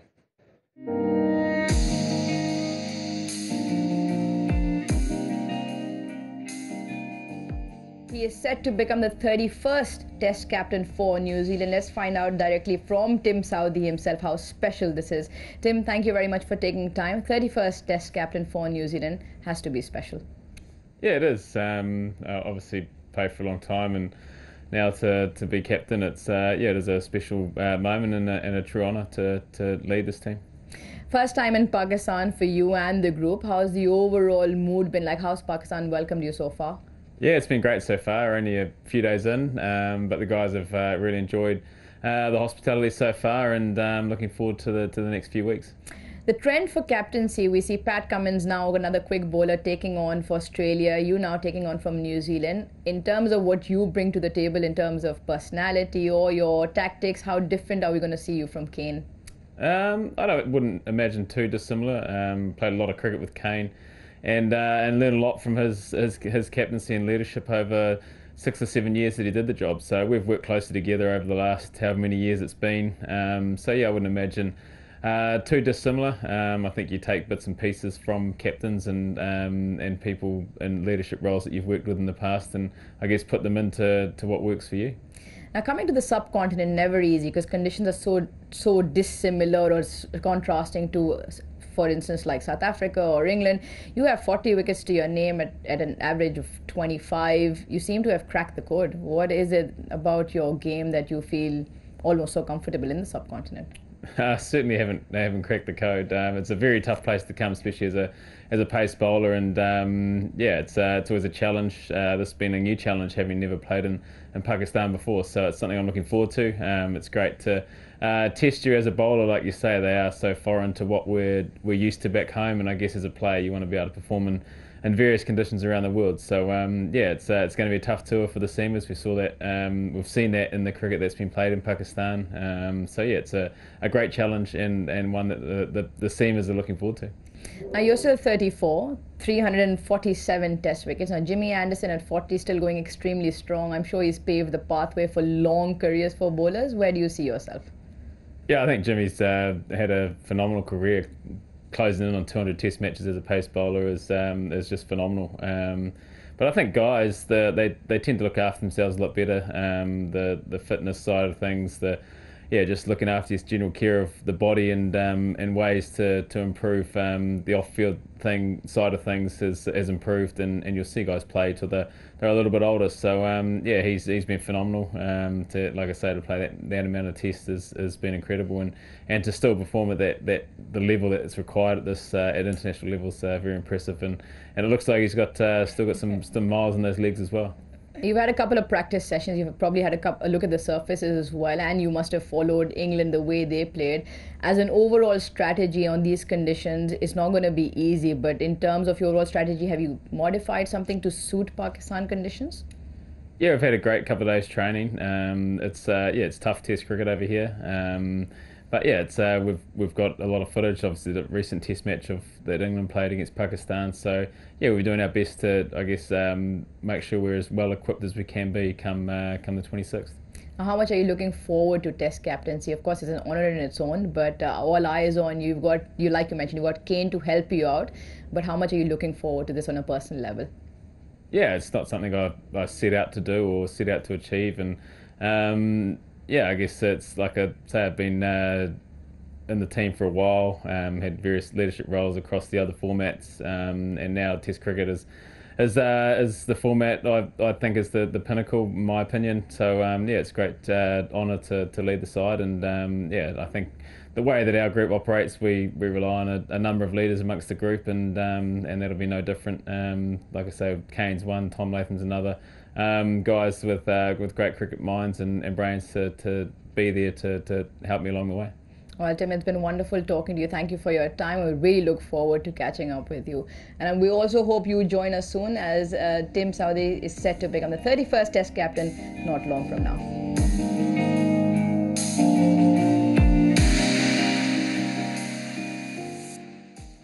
Well, That was New Zealand captain Tim Southee. You can catch the complete version of that interview on all the Pakistan Cricket Board social media sites and get to know more about him. Now, when you talk about Karachi, it's one thing that you cannot miss, and that is the truck art. That relates back to quite a few years. And whenever you buy a new truck or a public transport bus, you've got to get this work done. Let's enjoy this. City Trail, brought to you by Inverex Solar Energy.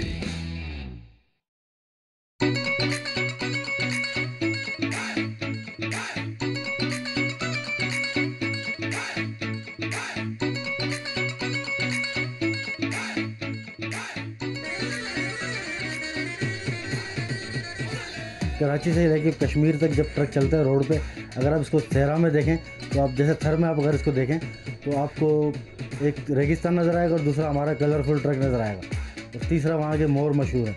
इसी तरह अगर कश्मीर के पहाड़ों पे चले जाएं तो वहाँ पे आपको ग्रीनरी और कलरफुल जो चीज़ नज़र आएगी वो हमारा ट्रक नज़र आएगा। इसके ऊपर बड़ी मेहनत हुई है, काफ़ी अरसा लगा इसको दुनिया भर में फैलाने के लिए।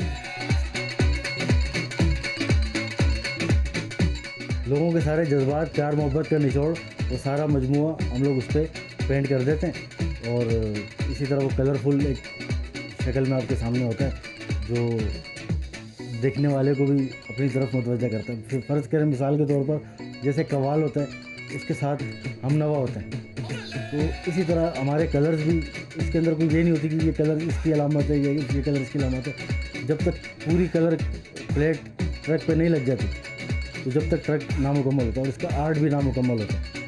तो ये समझ लें कव्वाली की तरह शोर कर रहा होता है और लोगों को अपनी तरफ मुतवज्जा कर रहा होता है।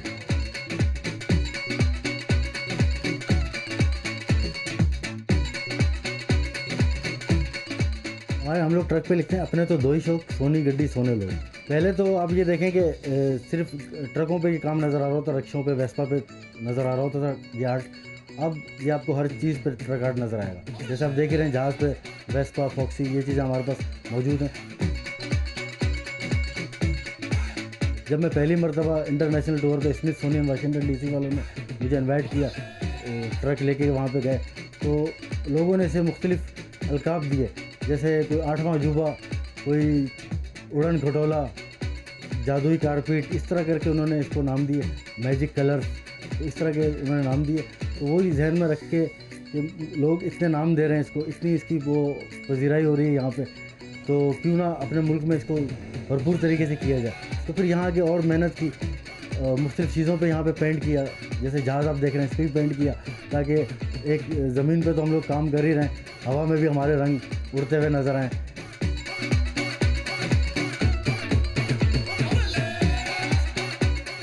इसी तरह और अगर लोग सीखेंगे तो आप देखेंगे इंशाल्लाह आगे चल के और ये मज़ीद बढ़ता जाएगा।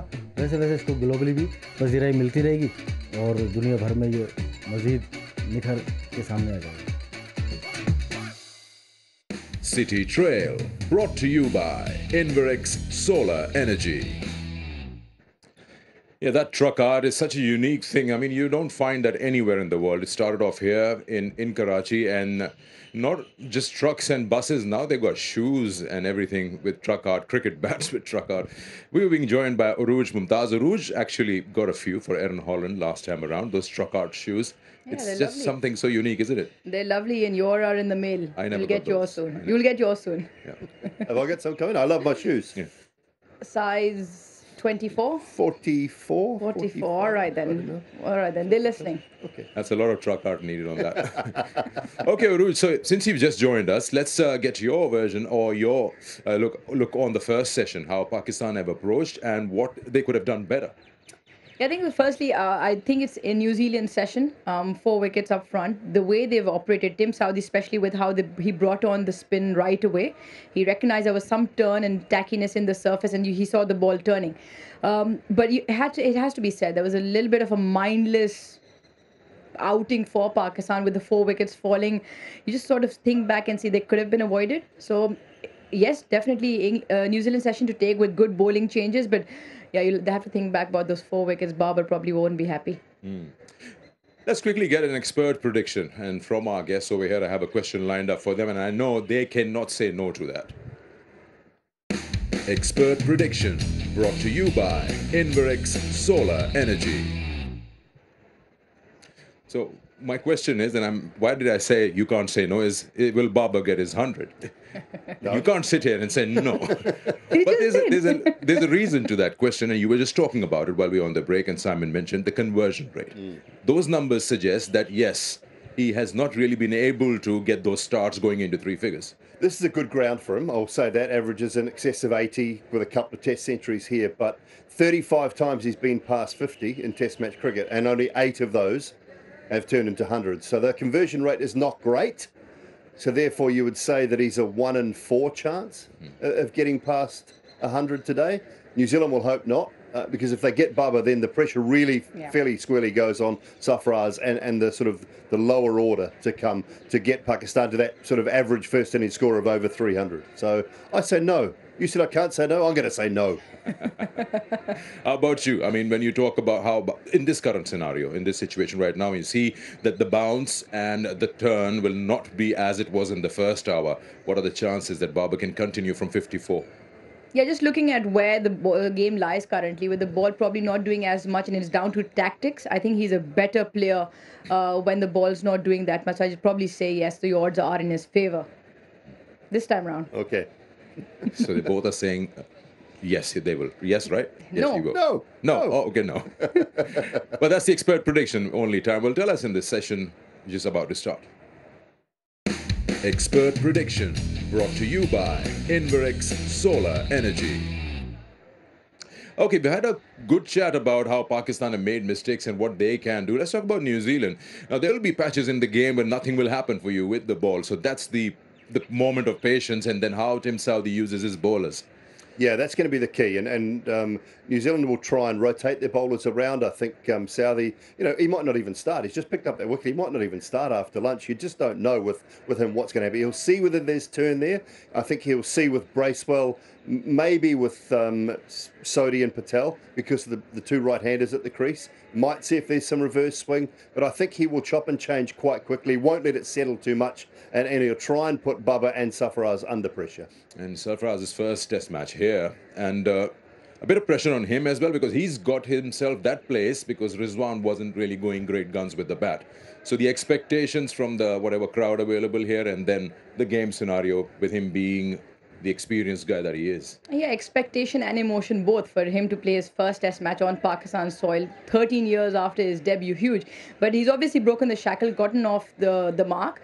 He just needs to hang around. He's a very good sweeper of the ball. So that's one way to tackle New Zealand spin. Okay. Well, Ruj, Simon, thank you so much. Now we've got session 2 lined up. It's 115 for 4. 30 overs have been bowled by New Zealand. Let's see if Baba gets to his 100. That's what we discussed. Sarfaraz has got a great opportunity. It's going to be an intriguing session. We just get that feeling. So, on the other side of the break, we've got session 2 lined up of the first test match between Pakistan and New Zealand.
KFC presents Dafa News, Pakistan versus New Zealand Test Series.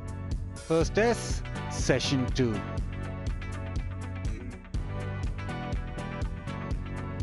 New Zealand tested Pakistan with spin and a couple of audacious shots.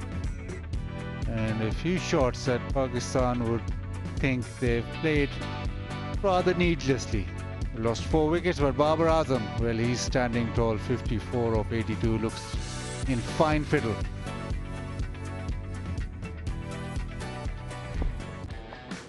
Asad Shafiq waltzing down the track and missing it by a fair distance. That was the first wicket.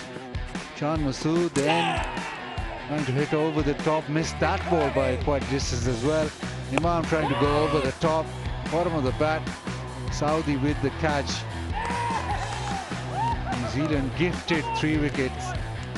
And then right at the end, Saudi clever bowling just drew him wider. Saud Shakil obliged with a rather loose drive caught in gully. That has meant that 4 wickets New Zealand have got. The over rate very good, 30 overs bowled in that first session. 21 overs of left arm spin and finger spin, and Saudi with 5 overs. A couple of wickets for Bracewell and 1 each for Saudi and Ijaz Patel. Captain for the first time, Tim Saudi, pretty happy with what transpired in that first session and be hoping for more in this second session.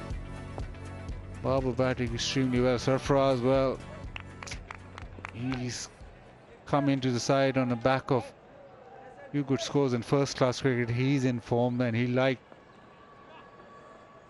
playing at National Bank Cricket Arena and does play spin well. Interesting how Saudi operates now.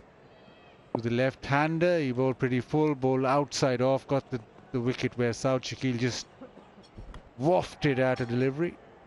Now maybe he'll bowl straighter. The field set here is that short catching mid-wicket. He's got 3 fielders on the leg side and then the fine leg, so maybe he'll just make sure that he's tight with that line. He's in deep discussion with Kane Williamson. Williamson will have a part in obviously imparting experience and his captaincy knowledge. So start of session 2.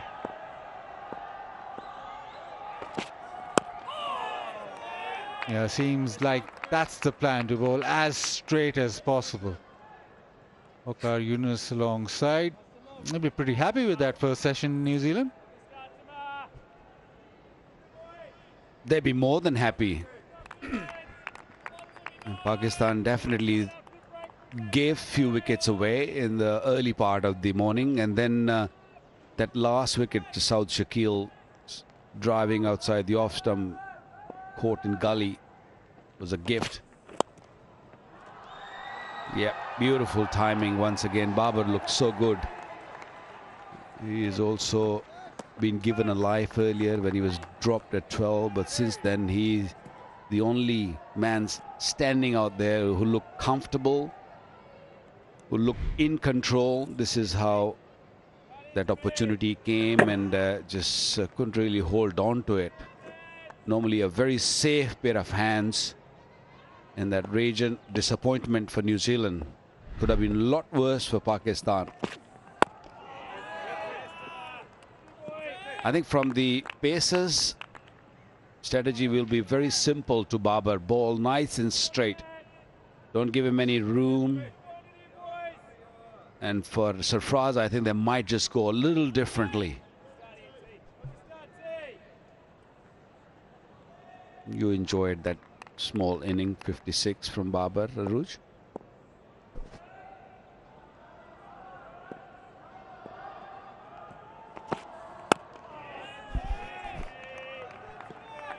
You like watching him because he keeps things so simple. He's at relative ease when he's playing, and it's not too much effort, and that's what makes him so pleasing to watch. He's good off the front foot, but he's probably much better on the back foot as well. He likes this venue, and there were a few short deliveries given to him which he did put away, and barring that false shot which caused the drop in slips. Into the leg side, timing as always wonderful. Just been pulled up, so back for 3. So straight away after lunch, Babar carries on. Just that shot depicting Babar Azam in one frame. Gets into good positions and lets his hands through the line. Never tries to overhit really. And he will be key here for Pakistan, losing Saud Shakil just before the stroke of lunch. Him and Sarfaraz will need quite a bit of a longish partnership here.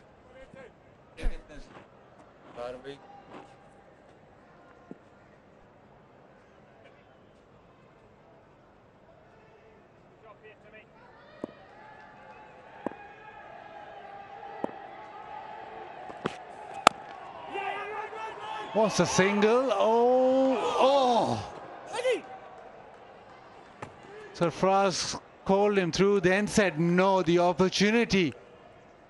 New Zealand hands on here, the big opportunity that goes begging. Well, the reaction from Babar says it all. I think he would have been gone.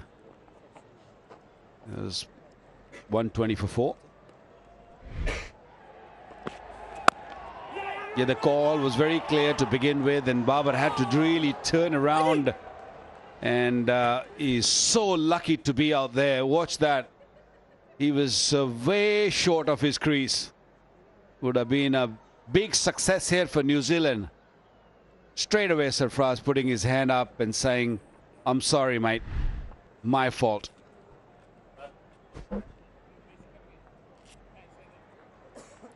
Yeah, opportunity for New Zealand. They've dropped Babar once. This was a big opportunity for a run out. He wasn't even in the frame as that ball crossed the stumps. Sarfaraz just hits it to the offside, says yes, and then says no. It's gone straight to the fielder. No run in it.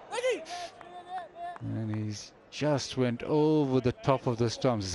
Very close. Come on, Jesse.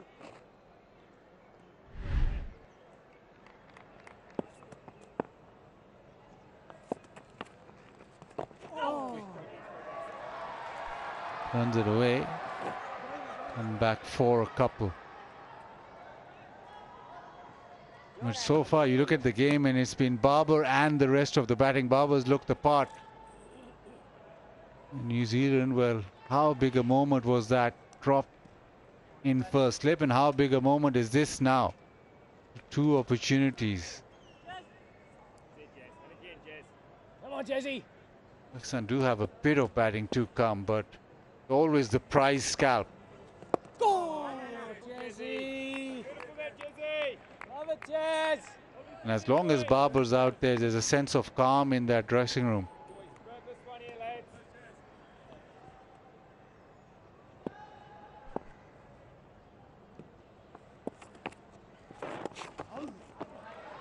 This part of the game today has been exceptional. Been able to rock back on the back foot, deflect and even punch. This time a little deflection comes back for 3.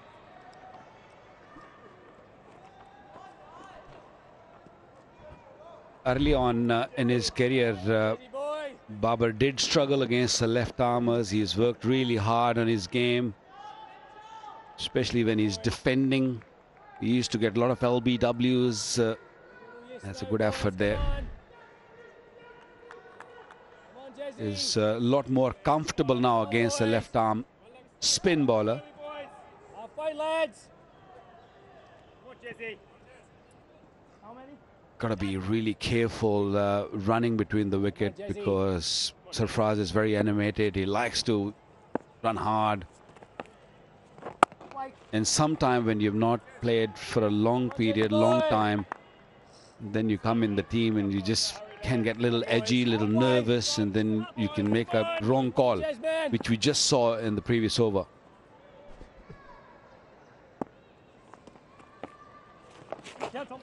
There's that sweep shot. And they'll run away to the fence. Nicely controlled. Well, you'll see a lot of these shots when Sarfraz is out there. He likes to play that sweep shot. He made sure that he rolls his wrist, stays on top of the ball, played down on it, and big gap there. That fine leg fielder is way too wide, lot squarer. There are a lot of runs that are available in that area. Go! 129 for 4.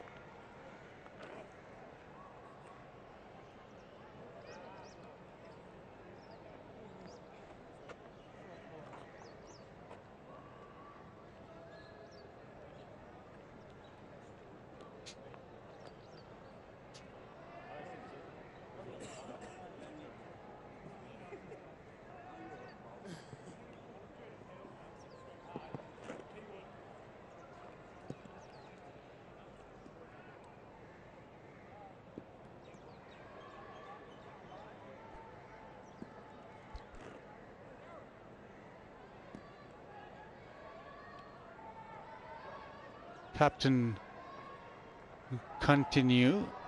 There's a bit of tinkering with the field. There's 2 short mid wickets in place. Also a deep square leg in place too. And that's what the plan will be. Tim Southee. 88 test matches before becoming a test match captain. Took his time, took a long time before being given the opportunity. This is first class match as captain. 88. Anil Kumble 118.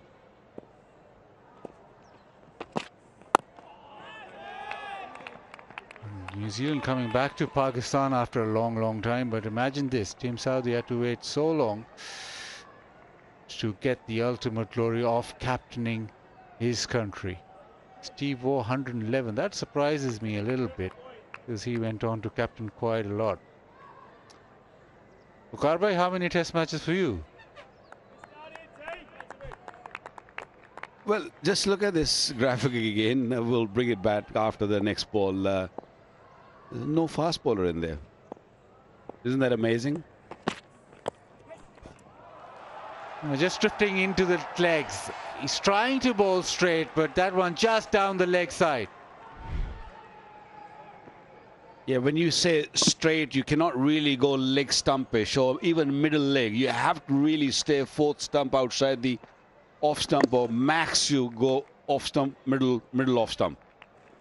You go a little offline, and then Babar, a kind of form he's in, he will milk you.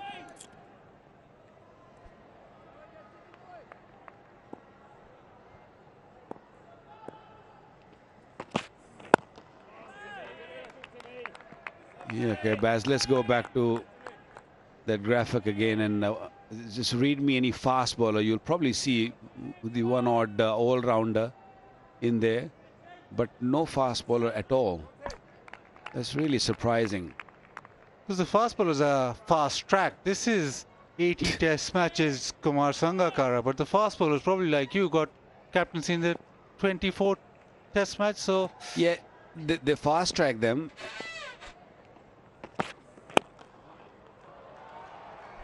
And they also make sure that they fast track out also.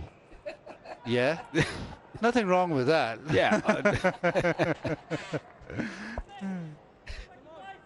Well, with me, the captaincy came by accident, actually. Back in the days, the best performers used to be the captains. Very simple theory in Pakistan those days. And Wasim Akram was the captain, and I was made vice captain because I was doing well at the time. And in one of the game in Sharjah, Wasim Bhai got hit on the hand by Manoj Prabhakar. His hand, he broke his hand actually.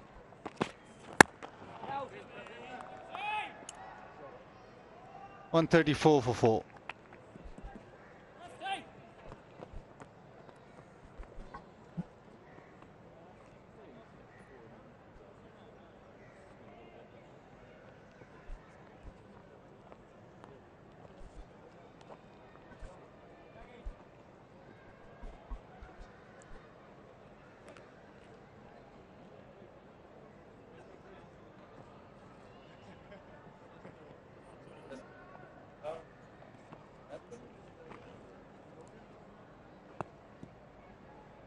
on, Jesse boy.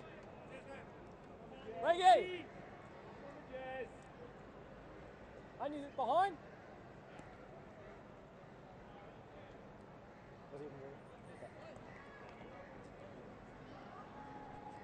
Come on, Jess.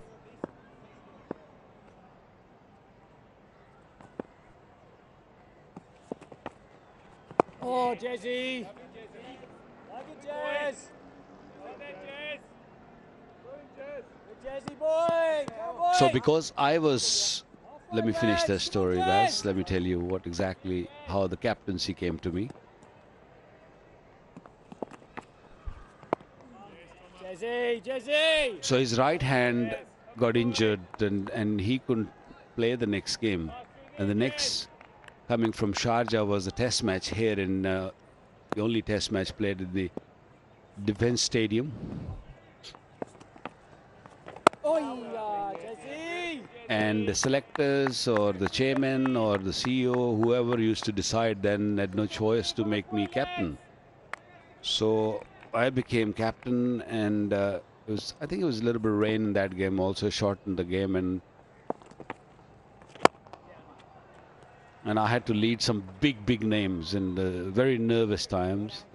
Bowled my heart out, picked up a few wickets also. We won that game right at the end. We managed to win that game against Zimbabwe. And then when we went to, I think Rawalpindi was the next test match, and Wasim Bhai came back. And that's how I first captained the side. Oh, Jesse. And then I had to wait, I think, more or less 10 years to get that back for a little while. Real nice there, Jesse.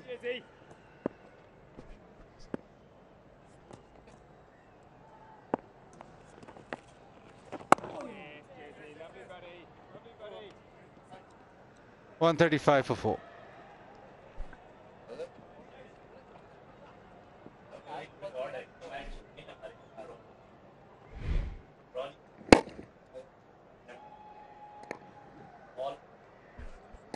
Yeah, Babu has been very good off the back foot, especially. He's been able to use the depth of the crease and also go at the ball. His decision making has been good, especially off the back foot.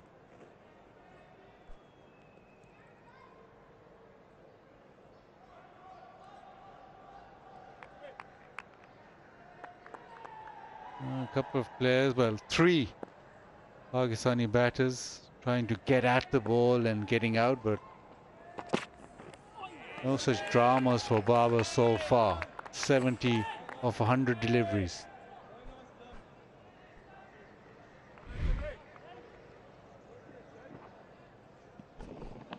It's the first time I'm seeing a short delivery has been bowled, and Babar, I don't think he was expecting that. Had to sort of sway away from it. Did well at the end. Not going to find a lot of bounce in this pitch, especially when the ball is almost 35 overs old.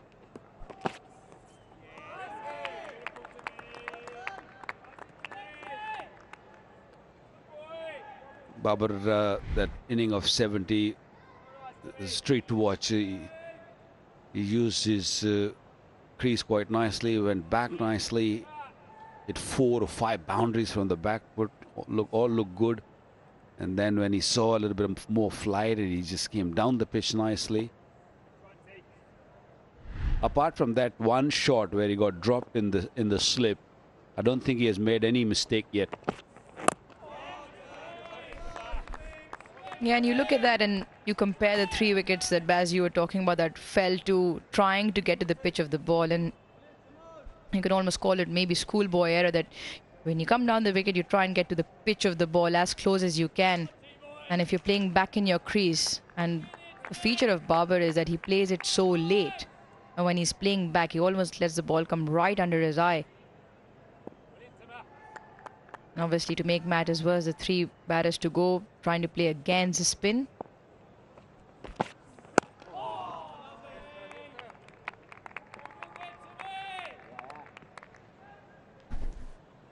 The calmness that Babar has provided, it's time for a Tapal tea moment in the Tapal tea lounge.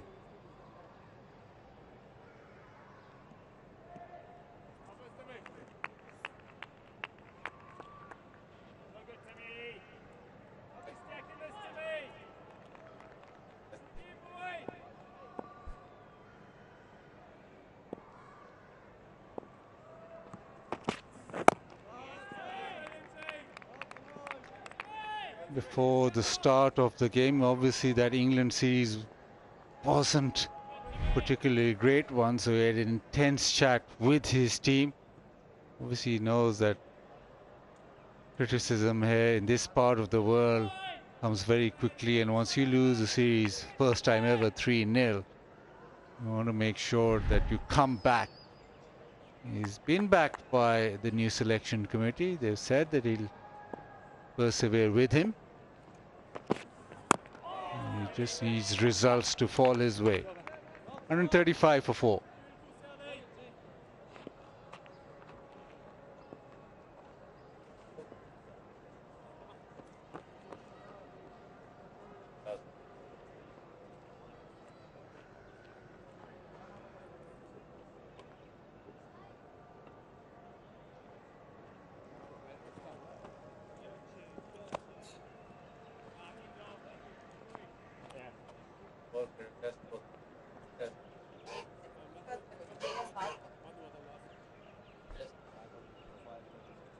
Come on, Jesse boy. All eyes on Barber. Bit of talk on his conversion rate as well.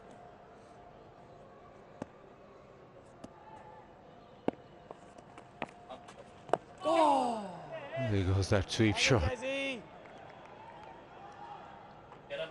Yeah, so a fast bowler, Waqar Yunus, 24 games. What, a leg spinner? 7 games. 11 games before becoming captain. So you say fast track, a leg spinner has been fast track even quicker. I think she's the only one from Pakistan, a right arm leg spinner who's captain. If I'm not wrong. Shahid Afridi is captain, but he's captain after a long time. Intikhab Alam? Yeah, that was well before our time, so we should not go there. Mushtaq Muhammad? I thought you were going to say Mushtaq Ahmed.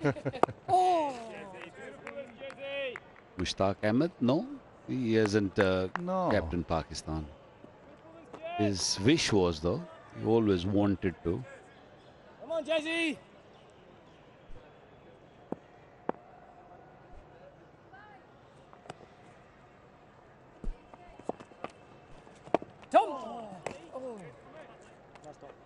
And just with that drift back in, now that the spin has died down, it is more that inside edge which is the problem. That one just drifted back in and didn't spin, just went on with the arm.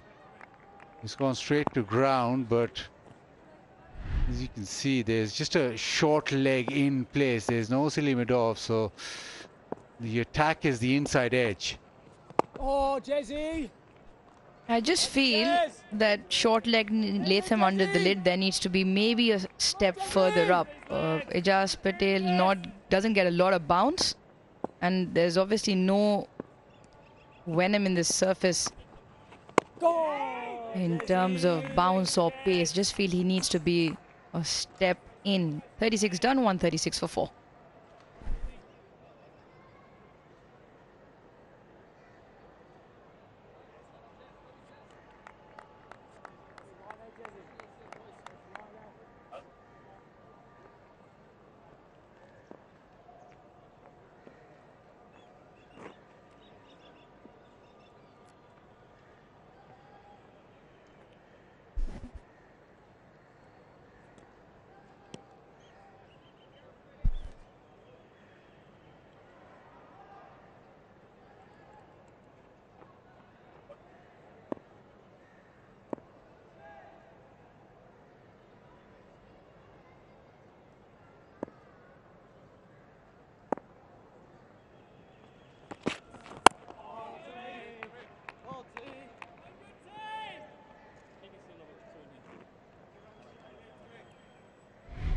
Pakistan being perfect hosts yet again. Christmas party for New Zealand squad in the hotel that we're staying at.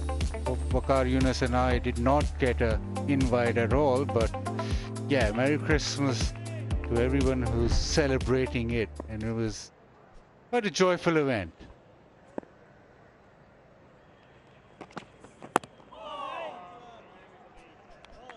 Yeah, probably because the two of you didn't turn up with any presents. You haven't brought any for us. Didn't bring any for when you were planning to go to the dinner.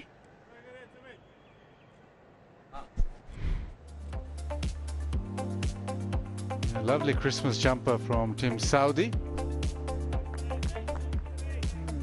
Santa Claus is slightly disappointing though.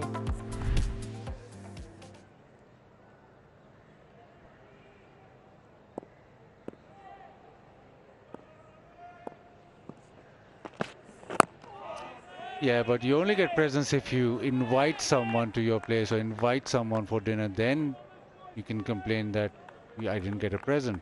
If you're not invited to a birthday party, we should just turn up with presents. How does that work? I don't know if that works. Baz, you were just on about how Pakistan's perfect host and we welcoming New Zealand, good host. Yeah, You're staying at the same hotel. Yeah, we're Pakistani. You're also Pakistani. I wasn't at the hotel. We've come from outside Karachi. The hosting duty is on you anyway. Flicked away leg side. Just a single, but Team Saudi's probing away. He's getting maybe a little bit of drift back in, but he's being very, very straight. One delivery to Sarfraz earlier. And just searching for that front pad.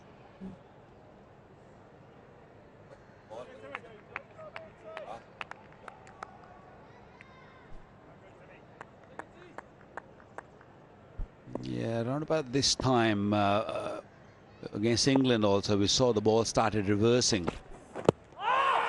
Maybe just missing leg stump, just going down the leg side. Yeah, there's definite shape though. It has gone down leg side, but that ball's drifted back in. It's not a lot, but there is something to work with. And Saudi, with his action and with his ability to stay close to the stumps and bowl stump to stump, it just pronounces or exaggerates that reverse swing a little bit more. It is reversing. He just needs to get his line right.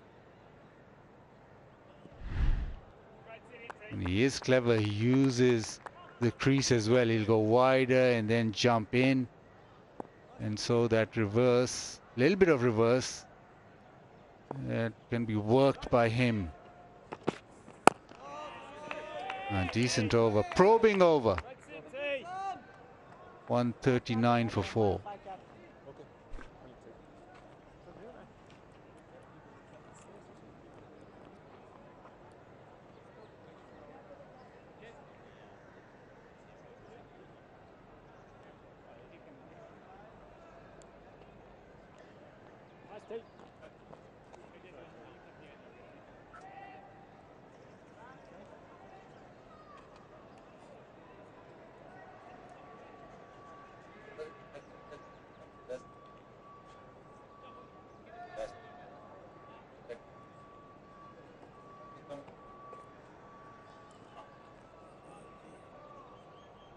Partnership 29.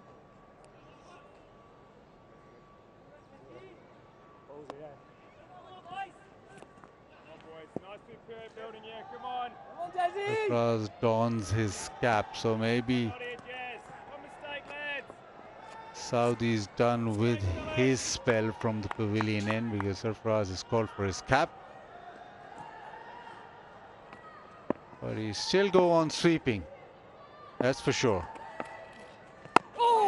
He's getting a bit of drift though.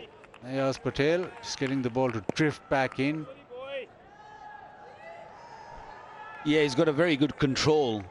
He struggled a little bit just before lunch because he had some issues with his finger. Yeah, that's not a good delivery. That's an easy picking for Sarfraz. Sarfraz will love that.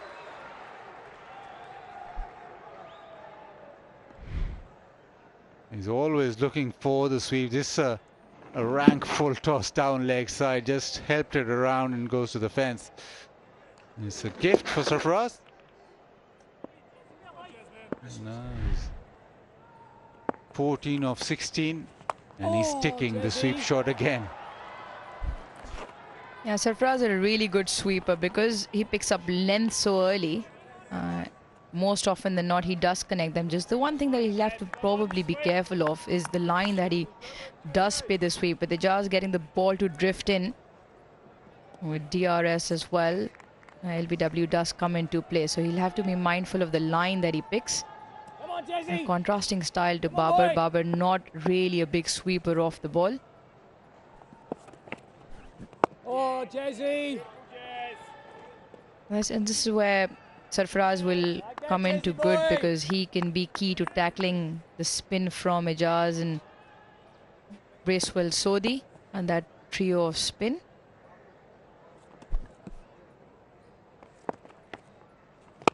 Good, Jesse. Yes, Jesse.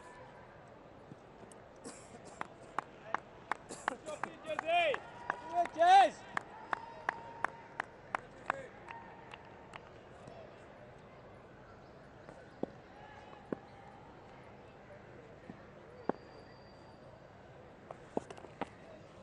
Down.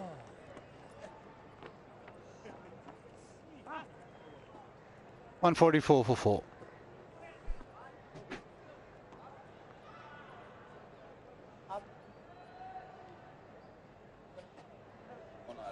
Simon, you will laugh.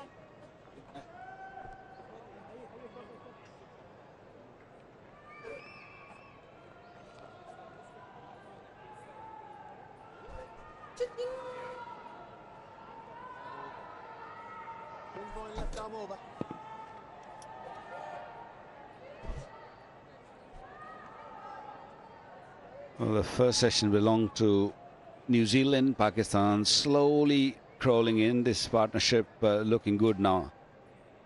34 of 54 deliveries. Sarfaraz out there on 15. Babar on 71. Tim Southee had enough, so he decided to bring in Neil Wagner. It was only ball 1 over. That was this morning with the new ball. Then the spinners came on and they did the damage. So is he going to go his old way, bowling short deliveries, or is he going to go and bowl full? The ball is reversing a little bit. Ooh, that one kept really low. We've got Simon Dool here who will tell us a bit more about Wagner, what he is going to do right now. Not sure he'll last too long, Waka, afternoon to you and to Uruj if he's going to bang it in halfway down. Not sure how long the spell will be, but that one definitely kept low. So New Zealand will be encouraged by that a little bit.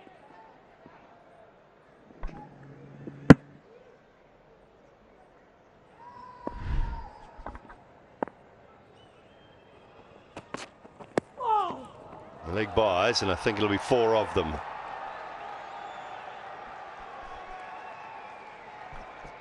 Well, handy runs for Pakistan. Not a very good start from Wagner. First one was a little short. This one was, he was trying to swing it. He was trying to bring it back into Sarfaraz's pad and got it wrong. Runs are leaking.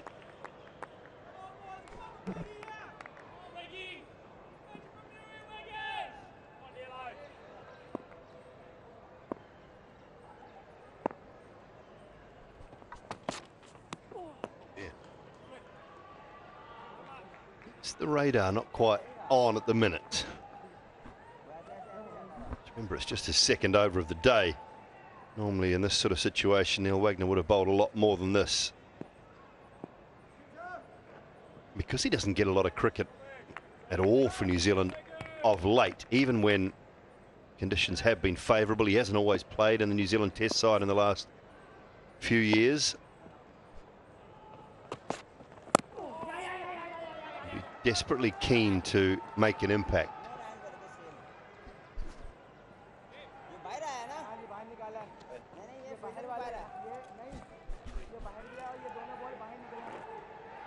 Yeah, just the 1 over to begin, and this over still struggling to get his line and length right.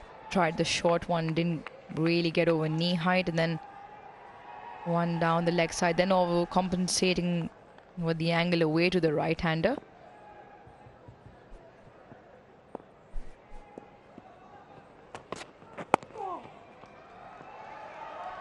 Yeah, Neil Wagner played New Zealand's last test match in Leeds back in June in England, but he didn't play the first 2 tests and hasn't always been selected. In the last 18 months, there was a time where it was just Bolt, Southee, Wagner, and then whatever else came beyond that. At times when Kyle Jamieson was fit and raring to go and going through his great start to his test match career, that was the quartet. But New Zealand have opted for different things in different conditions in the last 18 months, so it's meant Wagner hasn't played as much. And because he doesn't play any other format, been few and far between. 150 came up in that over, 4 wickets down.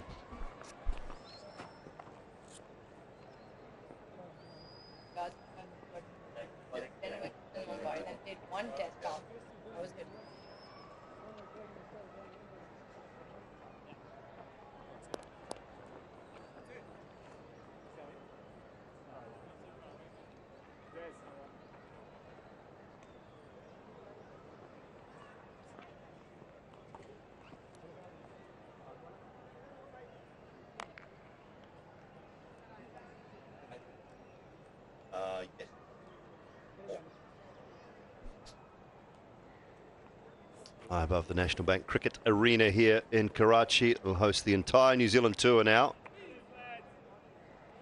through until the 13th of January. So New Year's in Karachi. I'll be looking to Uruj Mumtaz to point me in the right direction for the New Year's parties in Karachi. 2 test matches, 3 ODIs.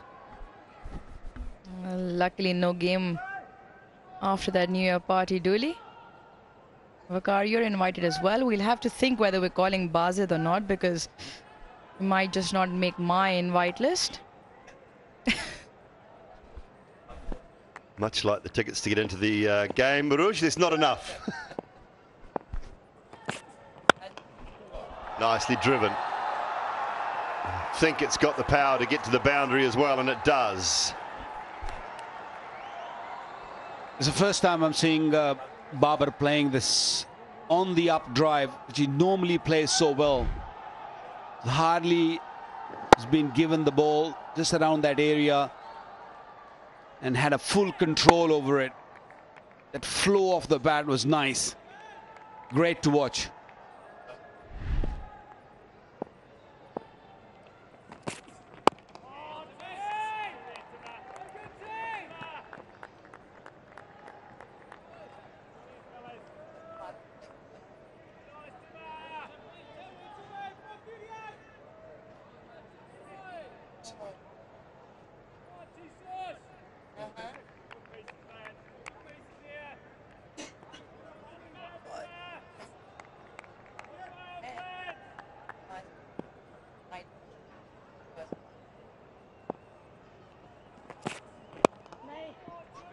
Oh, New Zealand have put that mid-wicket in place for that very reason, to bowl a little straighter to Bubba.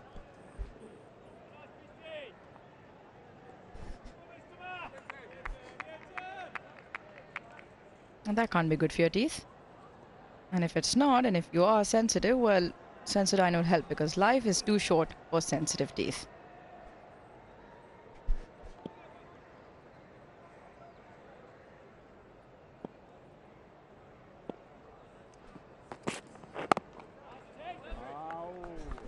Short ball that got up to waist height. And that too, if you're very lucky. You saw previous over, Wagner banged it short and it was just almost knee height. This is probably the best time to bat. Ball's not doing much, it's easy paced. I'm not sure why didn't he like that, although he middled it. He was right behind that.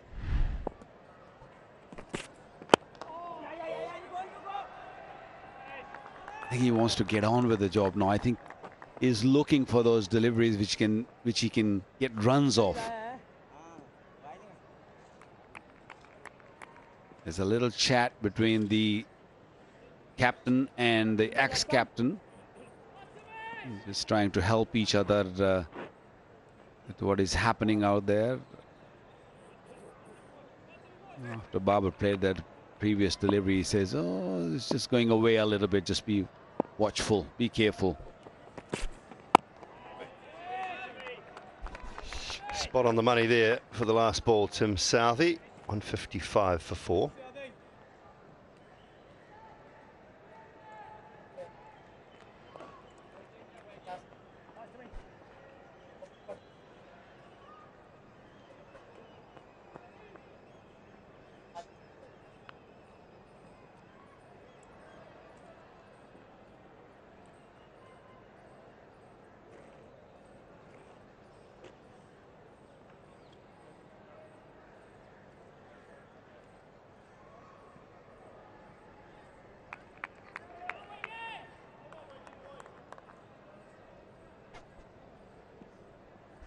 I see a few kids in and around National Bank Cricket Arena enjoying the cricket at the moment.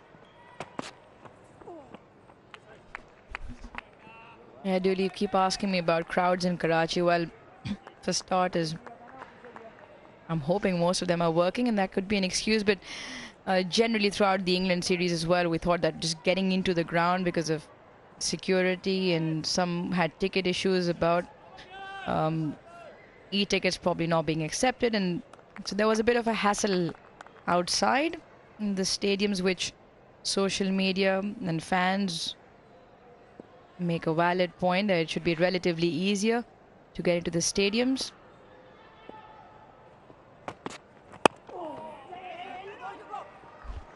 Quick run and a good one.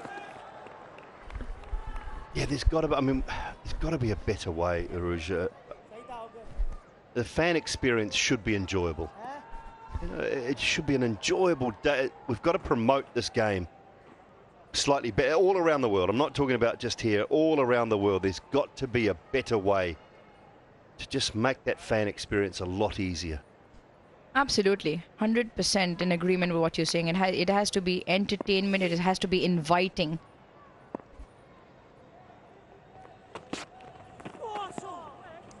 The cricket, along with the viewing experience, the overall aura and the atmosphere that you create for children and adults all together, it has to be a family inviting affair as well. So just a couple of things that the PCB can look into, and like you say, Dooley, rightly so, to make the fan experience a lot more inviting. It's like airports nowadays, isn't it? I still don't quite understand why we have to take everything out of our bag. It's 2022. Going through an airport.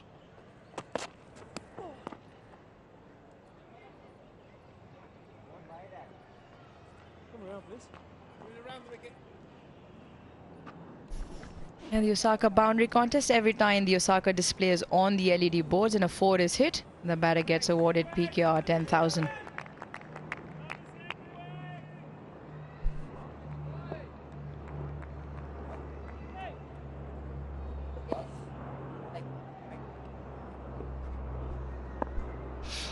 I like this angle from Wagner. He can come around the wicket and take the ball away a little bit from the right-hander.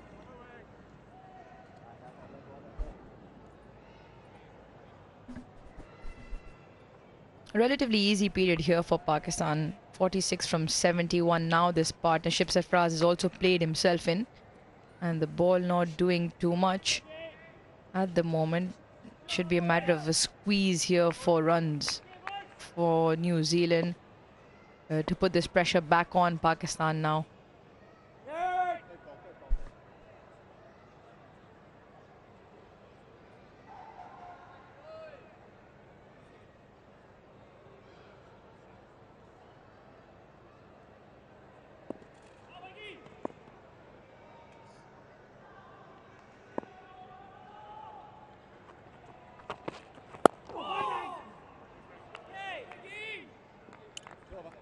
Into the Wagner over, 156 for 4.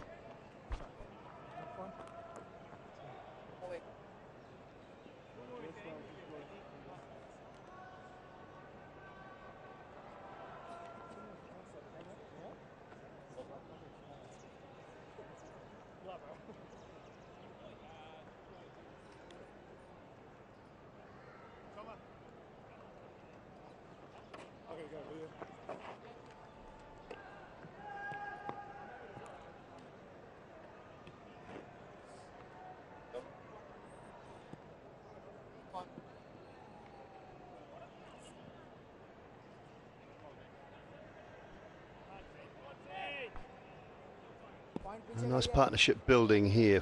The previous partnership between Shaquille and Bubba took the score from 48 through to 110.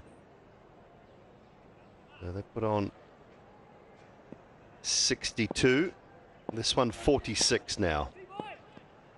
Sarfaraz proving a good foil for Bubba Azam. Southey to continue with a short cover, short mid-wicket. Not a lot of bounce, but Bubba will pick up a 1.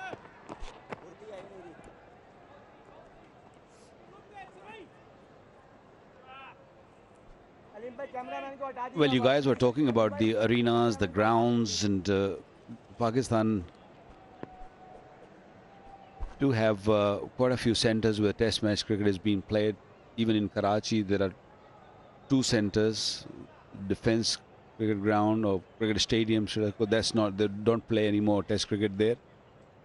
And then this Karachi stadium, which was built back in 1955, and you know, if you look at the ground and the viewing where we are, even it's too far, isn't it? It's just sitting too far from the action. When you go around the world, different stadiums, the modern stadiums, they have changed a lot. They have brought the game really close to the spectators, and I'm hoping that you know, the change at Arbabnia Stadium, which is Peshawar, which they have renovated, they have brought down everything, and then they build the whole thing new. That will be much better. They say it's in about 6 months' time it will be ready, and will be ready to go, and hopefully we'll have more cricket there, and we'll have Test cricket there. Another ground, Lahore, Gaddafi Stadium, 1959. There's a lot of work been done since then. Yeah, that's nicely guided away for 4. So I think a lot of these needs to be done, because Pakistan have not played any Test cricket or one-day cricket or any kind of cricket in Pakistan for good 11 to 12 years. So, you know, people kind of forgot about just keep this going. You know, they all were just worried about pitches prepared in Sharjah, Dubai, Abu Dhabi, and lot of focus was over there. And I'm sure now the cricket is back in Pakistan, and people or the PCB or the management or the government, they're going to start looking at it, that where we are in terms of comparing with other stadiums and the facilities, the pitches, all of these things.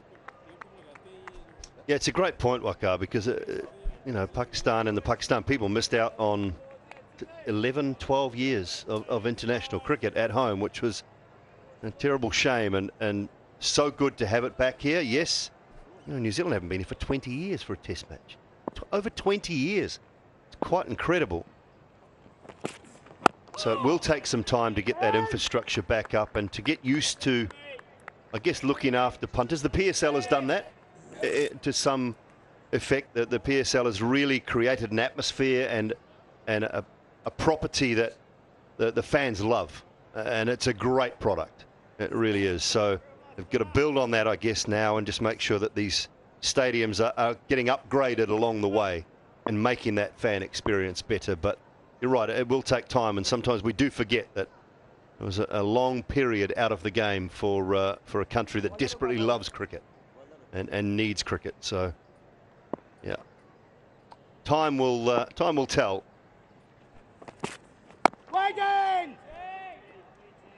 161 for 4.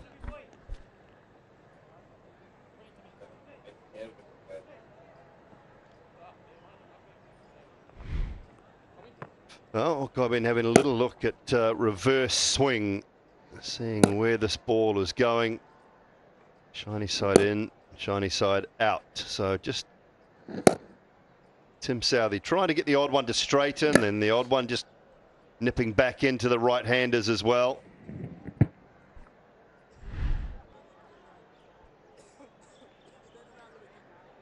Don't get much past the Hawkeye boys. Not on day one. Day 4, 5, they're a chance. Now that's great illustration. I think they put it right, and it's something really unique and something very good for the viewers to see which way the ball's going to swing, to have more knowledge about reverse swing. Well, the problem I'm seeing at the moment with New Zealand is that the lengths are good and it's swinging. There's not enough pace to beat the bat on this pitch. You have to really have some real pace to behind the ball to beat Barbers. And the kind of batsman he is, he'll be watching that ball very, very closely. Wood did it. Wood was very good. He bowled good short deliveries, came around the wicket at times, and then bowled a sharp in swingers, Yorkers.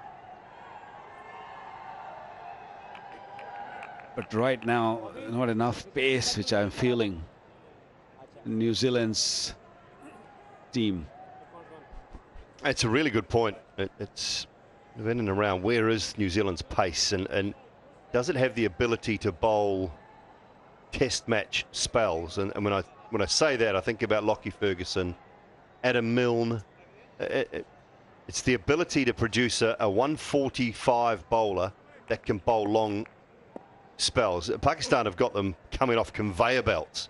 They just keep coming at you if you want them. I mean, not many of them involved in this series at the moment, but there are 6, 7 guys easily. A change of theory, and that hasn't bounced at all. But that's the problem from New Zealand's point of view, is where is their pace at Test match level? There's a little bit of reverse swing, as you said, Wakar, but at 130, it's not tending to trouble the batter too much. Yeah, you can literally sit back or even come onto the front foot and manage that. Yeah, maybe to a new batsman who comes at the crease, might be just a couple of deliveries, you might trouble him, but not for too long.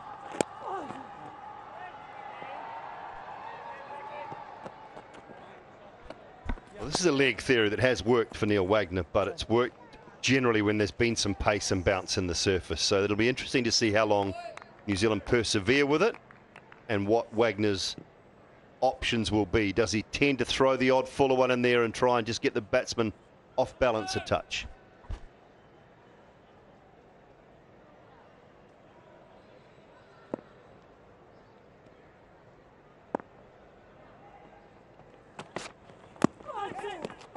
Oh, that has come off the under edge, then onto the thigh pad, and almost back onto the stumps. And the only thing that works when you don't have the pace is that it has to be consistently well directed. And that's probably that short ball. It, again, didn't get far too much up, but inside edge onto his body. Very lucky for Sarfaraz that hasn't landed back onto the stumps. Oh, it's very close. Yeah, he's very lucky that once he got the edge, it just hit his arm. Oh. I don't think it's a good option leaving the ball. You're better off playing it, defending it, because that last shot he played got the inside edge and got a little bit of a on the body, and then hit the arm, which kept the ball down actually, like there. Yes, he could have easily gone onto the stumps, but he could have easily gone up in the air, and easily that man at short leg would have been in the game.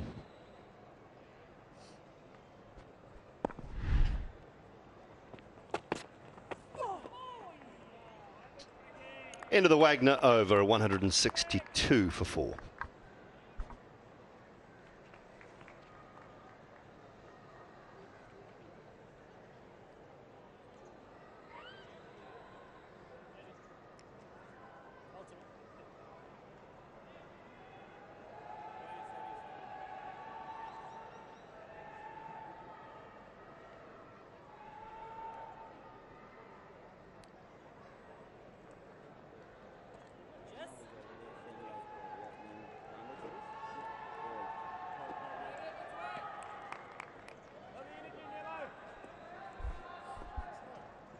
20 short of another century here in Karachi for Babar Azam. 200s, averages 81.57 with 571 runs.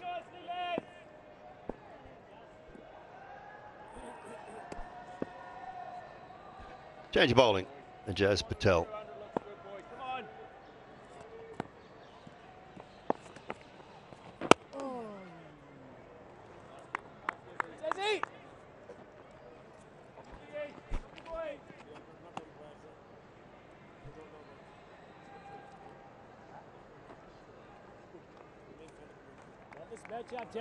Well, Ajaz Patel has bowled beautifully with the new ball. He dragged the batsman out of their crease, got the stumping going. But right now, I don't think he's getting anything out of the surface. Yes, he's playing with the pace.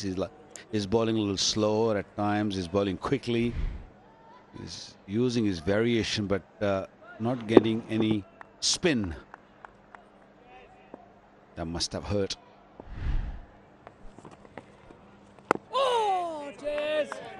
He does the right thing, Tom Latham. The good short legs, the really good short legs. They make themselves small and get the arms and hands out of the way. That's the key. Everything else is padded.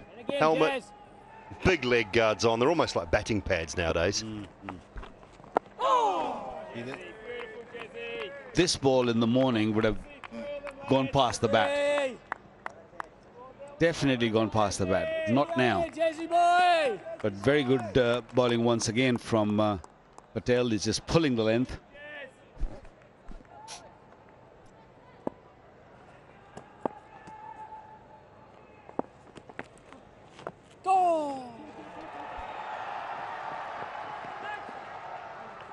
Yeah, Vakar, you make a good point, especially now with no spin as such. We haven't been able to see as much turn as we saw with the new ball when the surface was slightly tacky.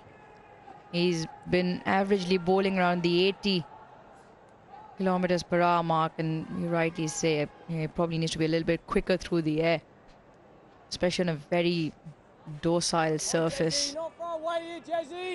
Especially now with no turn or no extravagant turn as we saw in the morning.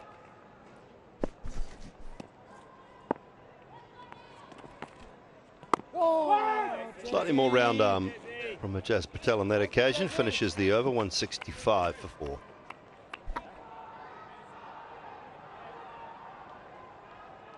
I don't mind bringing Sodhi back on, especially with the right arm leg spinner. He's tall, he might get a little bit more bounce. He bowls a good googly also. And because Sarfraz sweep, that might just be in the play. The top edge. It's a little expensive to begin with.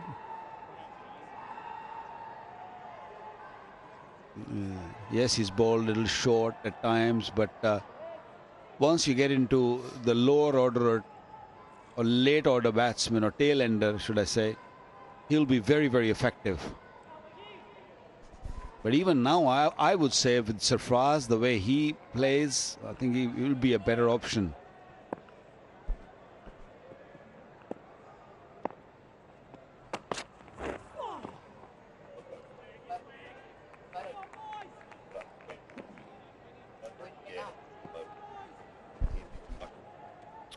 The other thing why Ish Sodhi might be so effective now as well is his bounce, and of course Sarfraz doesn't reverse sweep. It's almost sweeping, so he'll be against his turn as well, and can bring into the bat pad in play as well. And with his bounce, he might get a top edge. So, and the googly is to Babar, can be effective.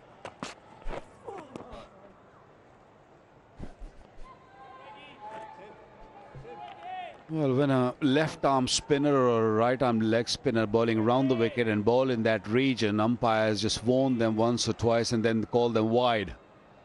I have a feeling soon, if he carry on bowling in that line, umpire might just say, hang on, it's got to go a little straighter.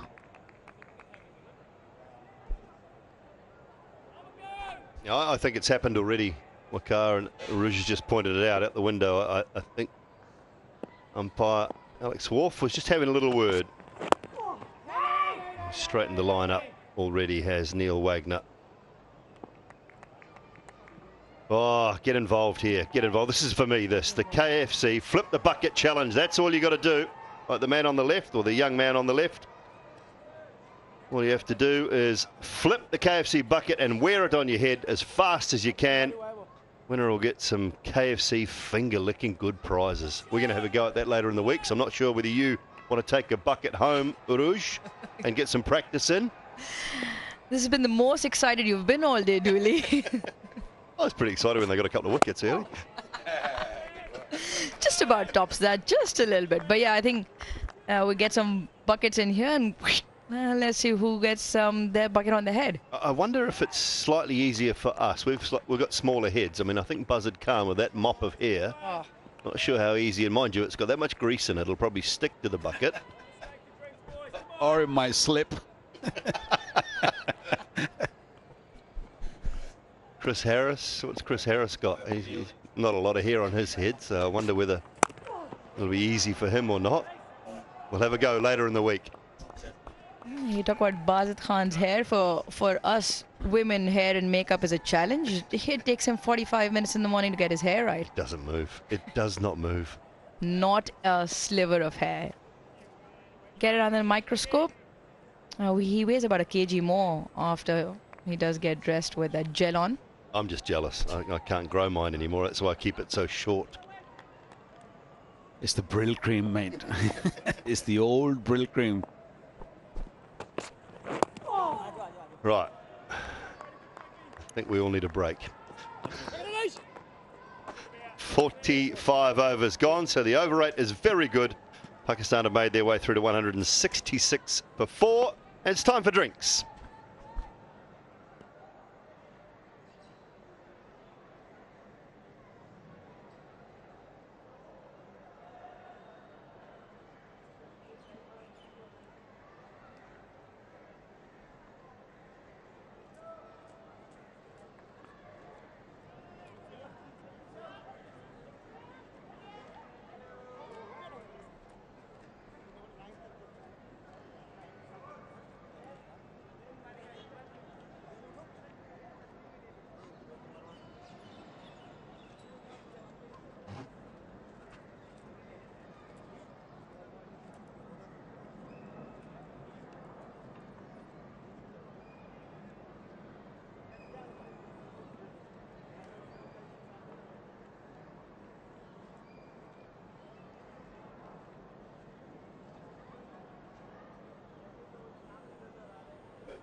.166 for 4. Batted for 45 overs. Babar looking good, 82. This partnership all important in the second session. Got 56 of 96 between the two. And of course, both of them got that experience. Former captain, current captain.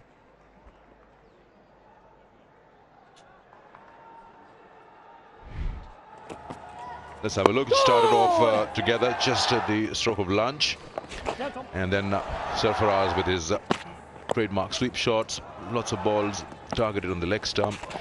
And this will be bread and butter for Sarfaraz. He'll just work it away. Babar's looked good. His trademark drives. And Sarfaraz will always be that street smart cricketer, understanding his role in this partnership.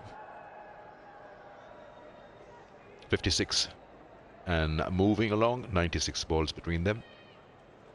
Babar moving to 100, that would be much needed, because we're just talking about how his conversion rate hasn't really been that starlit.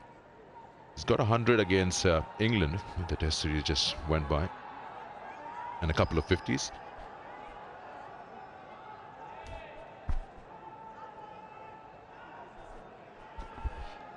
Two for Bracewell and one for Ejaz. Those are the ones who put the pressure on Pakistan earlier on with that new ball.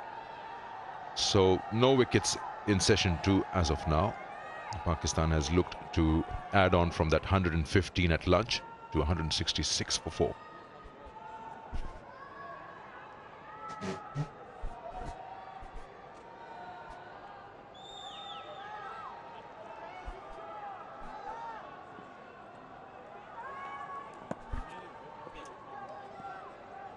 Yeah, it's certainly been a brilliant partnership between Sarfaraz and Bubba, mixed with some controlled aggression, some solid defence, which was a little bit lacking from the Pakistan top order.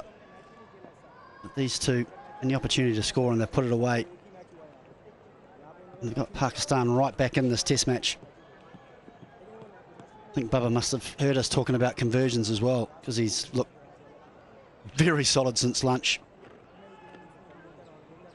And knowing Bubba, be desperate to get those 3 figures, but turn it into a very big 100.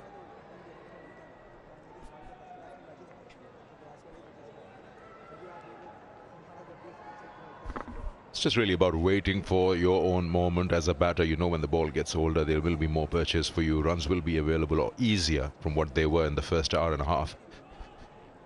And that is why we were emphasizing on asking a question, what was the hurry in the first 3 wickets that Pakistan lost early morning? And that's why Bubba's looked so good. This was a very big moment in this test match.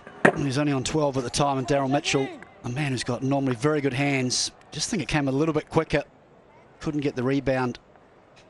And so far, that's cost New Zealand 70. And you just get the feel, the way Bubba's playing now, it's more a case of perhaps not New Zealand getting him out, but him having to make a mistake. He's looked that solid.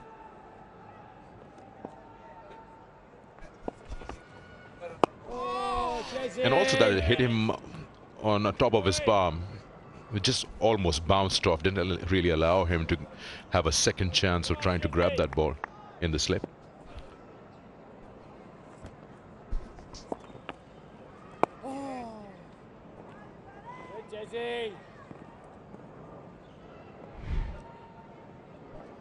Yeah, this was the opportunity just after lunch, and he didn't miss by much. It's a huge opportunity.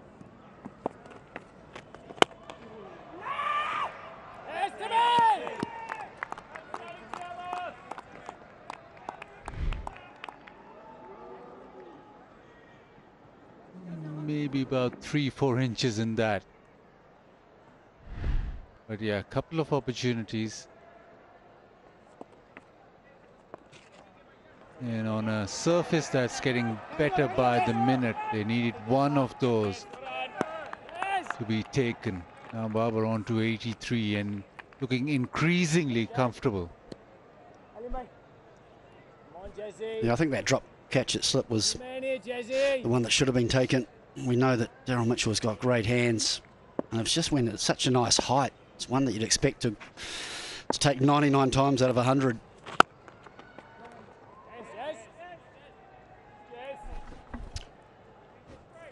.167 for 4.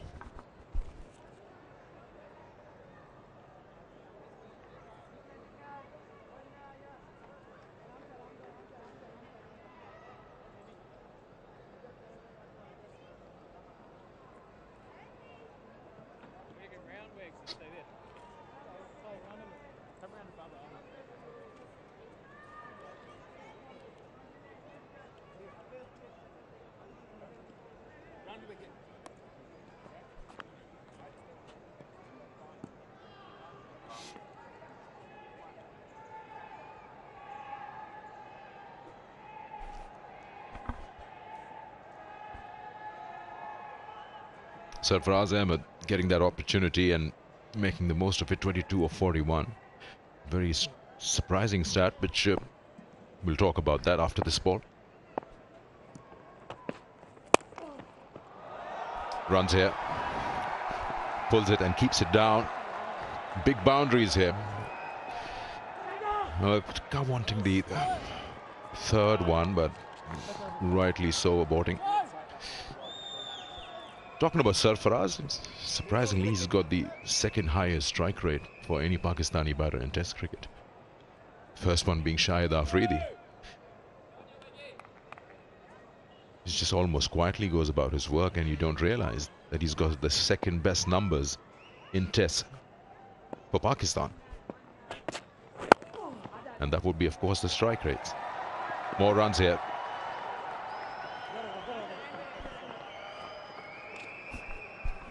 Yeah, your favorite topic, Sikand, the strike rates.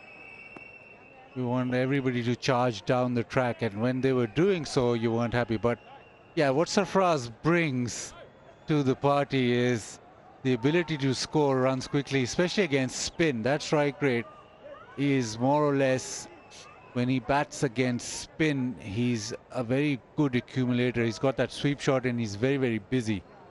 Yes, he plays the fast bowlers decently enough, but I think it's his ability against the spinners especially, where he's able to,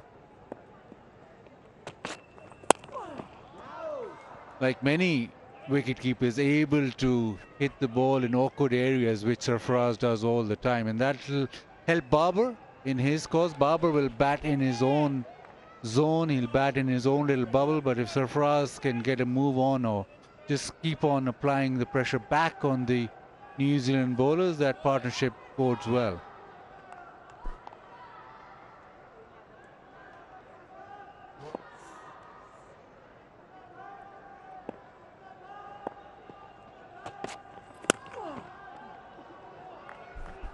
Yeah, my love for strike rates. And we all are spoiled from what we saw in the last 15 days against England, scoring 500 runs in a day.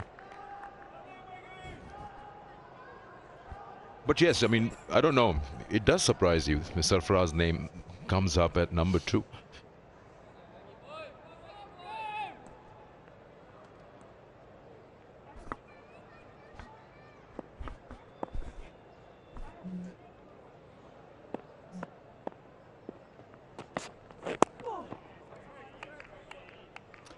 Yeah, normally stats are for Prats, but this has worked in my favor. Sarfraz's strike rate against spin is 82. And that propels his strike rate throughout his innings.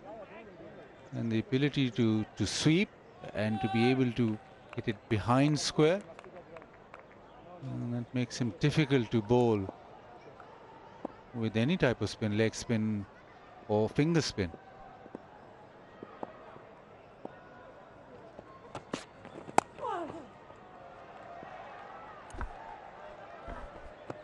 Babar's just handling that line well now. You get that feeling.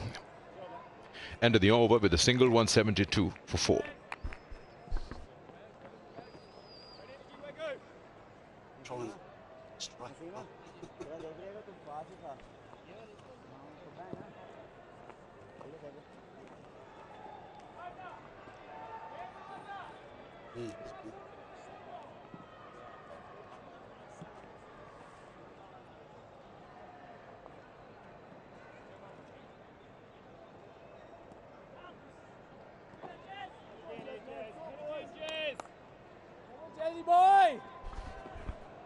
You can choose your favorite Pakistan jersey, and you can always log on to shop.pcb.com.pk and wear your passion.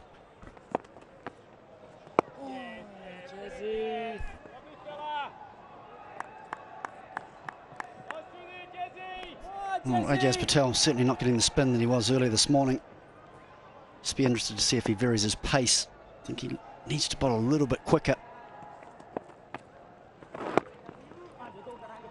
So any time he gets his length wrong now, Babar Azam quickly deep in his crease and loves working at leg side. And the shot at the stumps, which is going to cost New Zealand 4 overthrows.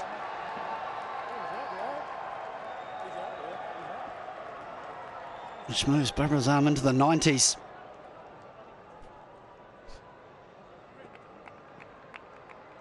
Well, the umpire just letting the scorers know that's 6 runs, 2 runs completed, and an attempted run out which cost New Zealand an extra 4. So for us, just being a little bit casual, hence the reason Henry Nicholls threw the ball at the stumps.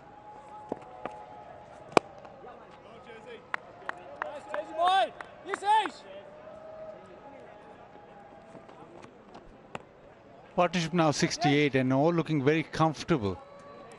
We've been spoiled by that series where Ben Stokes had something up his sleeve always. He had likes of Ollie Robinson and Anderson to stem the flow of runs.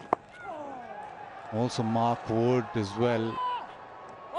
But it just seemed as if he had one play up his sleeve always. Now, looking at New Zealand right now, yes, first day, very early in the Test series, but this partnership now swelling 70 already, but it just seems all too comfortable.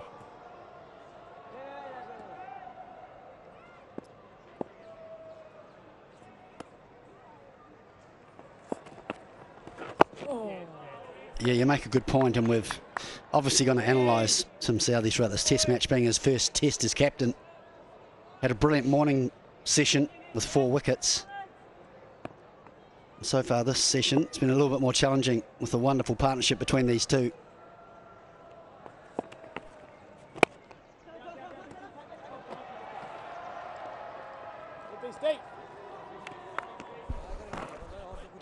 $181 for 4.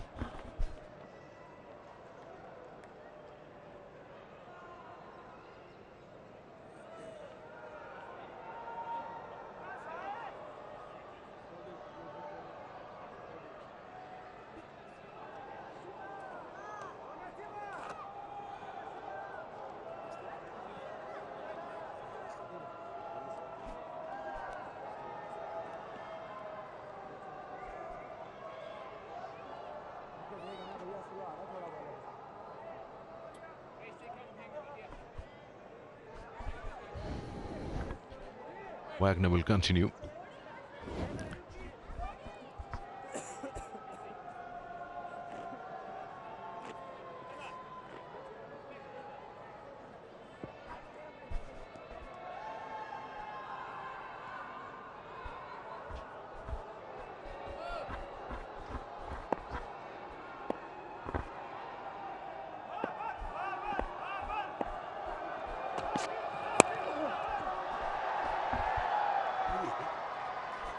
Moves to 97, Barber.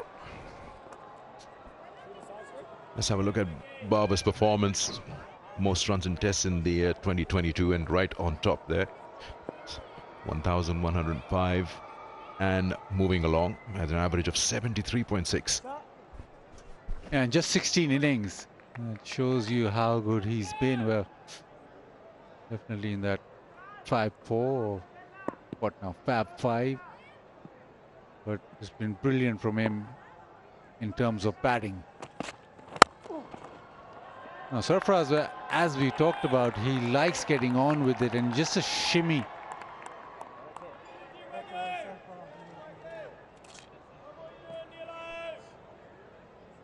He wants opportunity to score runs, so he just backed away.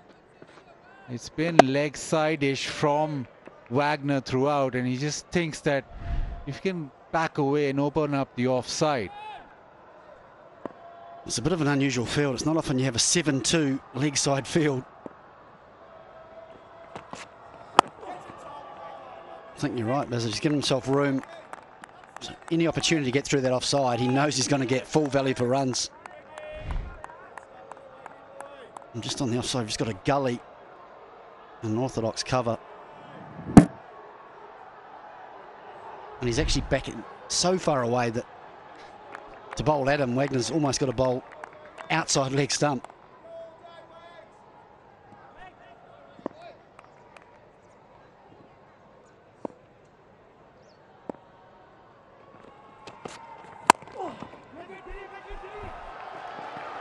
Yeah, more runs. You've got only 2 men on the offside, so they can probably come back for the third, which they will. It's just that you were watching when Pakistan was playing against England, and England was bowling that line leg stumpish into the rib cage, and Pakistan was having trouble leaving that one alone. But then that was the pace of Mark Wood. Got 7 men on the onside right now, and of course the bounce was also much better than back then. Yeah, it's that difference of 15 Ks, isn't it? Neil Wagner operating in the sort of high 120s, just touching on 130, but Mark Wood 140 plus. It's the big difference as you see how comfortable it is for Razam just to go back and work it to the leg side. There were certainly spells when Wood was bowling that length that it did look uncomfortable. especially at 140 plus, and not sure if it's going to bounce as you'd expect it.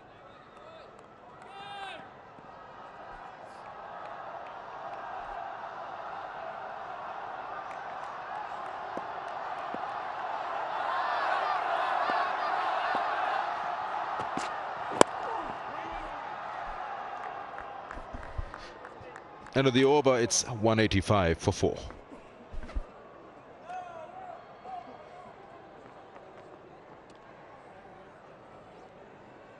Yes.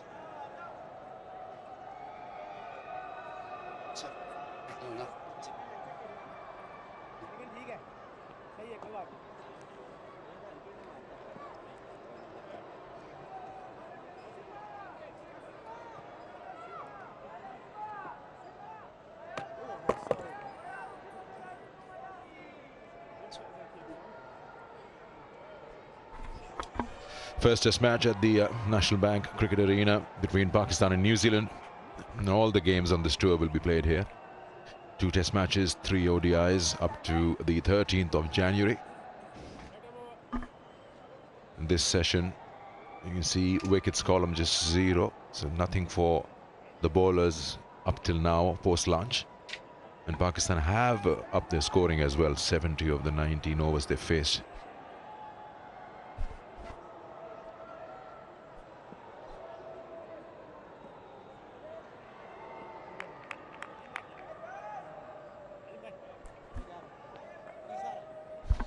Kapal tea moment. You can enjoy a nice cup of tea while you're watching test match cricket, and the weather's not bad either. I like this from Tim Southey as well. It's not happening for New Zealand, so we'll take the bull by the horns and try and lead from the front. And just before he decided to bowl, there's a bit of a conference between 3 of New Zealand's more experienced players in Kane Williamson and Tom Latham, coming up with a plan to try and break this partnership.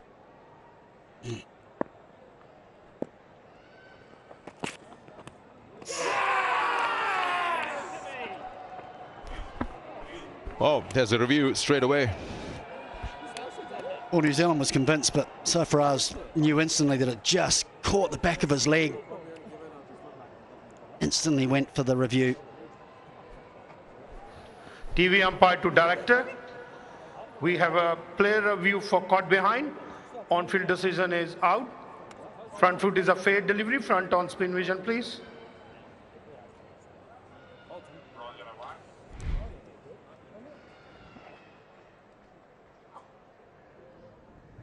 Just keep rolling. Can I have front on?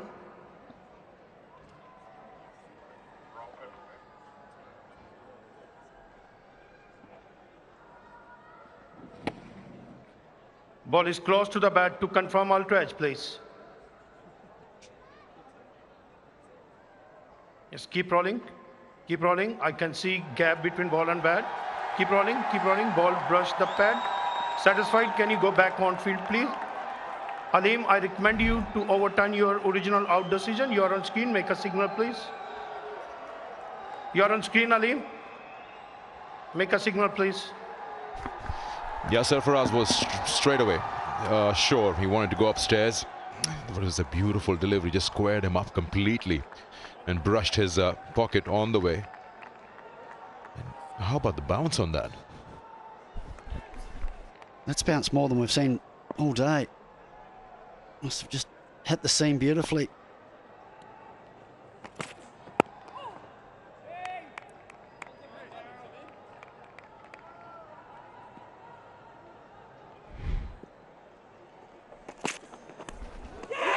Yeah, that was the shout.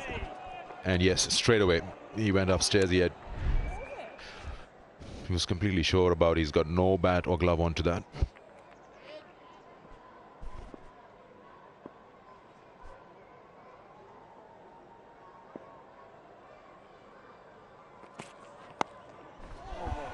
Flying edge. Will get him a boundary here.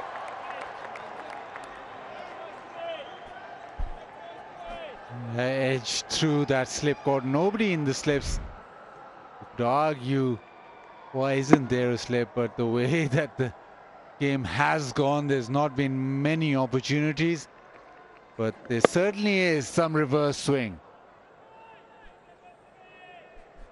Yeah, Tim Southee and New Zealand won't mind that. That's pretty loose from Sarfaraz. He may argue there's a gap there. His hands are a long way away from his body.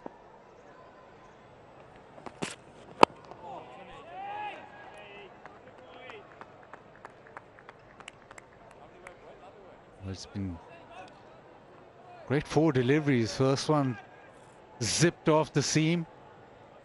Couple just shaping back, and one the ball swinging away from Sarfaraz. So there's definitely something, just a little bit to work with. And it just seems as if Saudi is running in a little bit quicker too.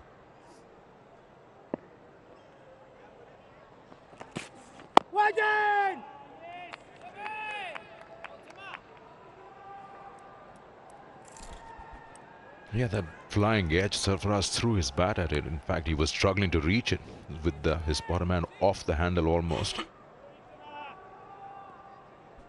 It wasn't too dissimilar to how Southee got Shaquille out, where he's just gone a little bit wider. And just see throw the hands, it's certainly gone away in the air late. Hence the reason that Sarfaraz got out of shape. Widen! 189 for 4.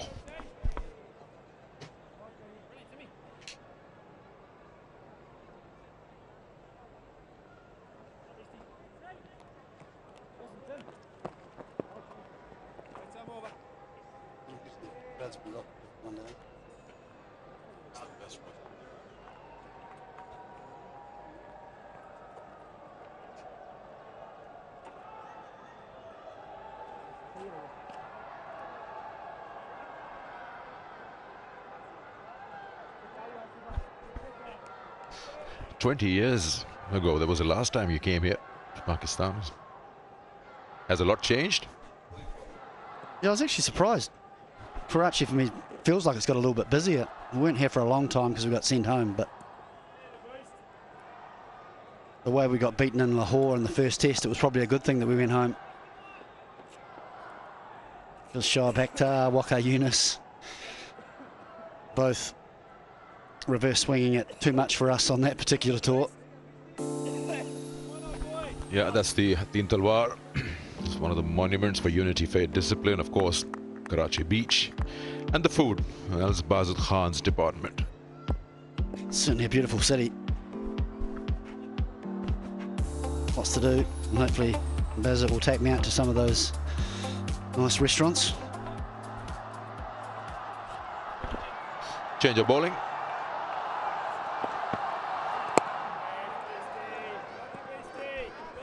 Like this from Tim Southee, double change. Got a very good first over himself.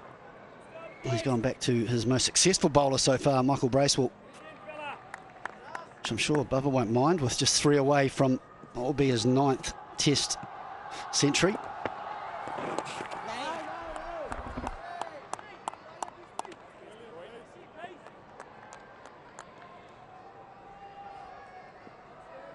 Going out leg side.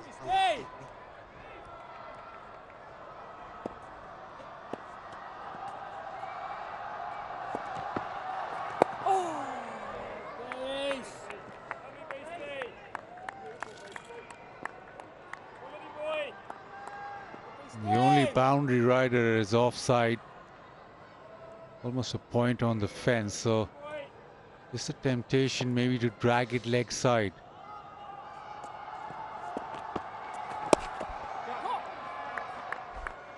Yeah, he's searching, obviously 97, he's searching for one just to pierce that leg side or maybe just go over the top. We haven't seen him hit over the top, but this is good from Saudi.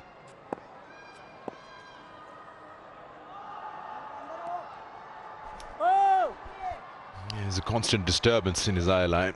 Earlier it was Sarfaraz, now again he's unhappy. Oh, there you go, Hassan Ali. You don't do that to your captain, he's batting on 97.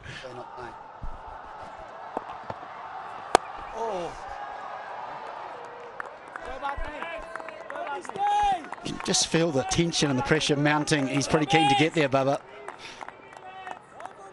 An expensive shot for none.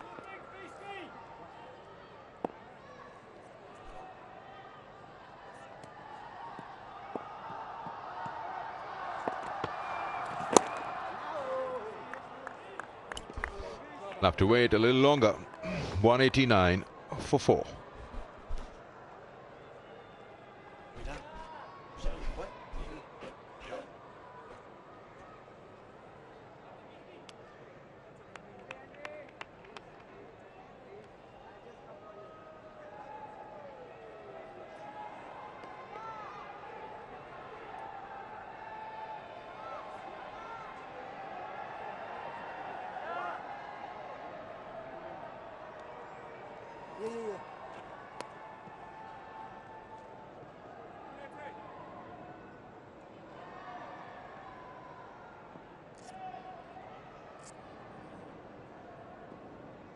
Back.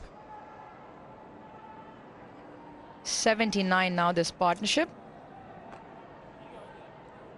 And Barber looking extremely comfortable. 97 Sarfaraz as well with the runs, 30 to his name.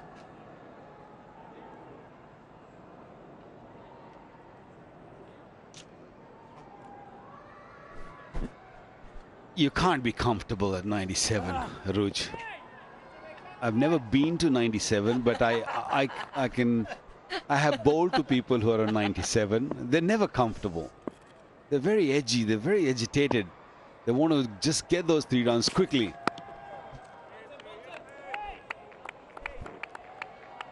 Now we saw in the last over, Babar just trying to muscle a few as opposed to time them, and called nervous 90s for a reason.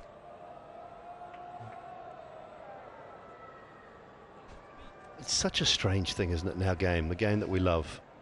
I mean, really, it's 1 run. What's the difference between getting a 99 and 100? 1 run. But it's what everybody makes of it. It's like getting 4-for and 5-for. Big difference, isn't it? Yep, those gold letters on the board on the way as we walk to our break room. The honours board, everything. It's these strange little things in the game that we played and love. It just makes such a difference, don't they? Young Yorkshireman Harry Brook, his name on that honours board out the back of our commentary box just over a week ago.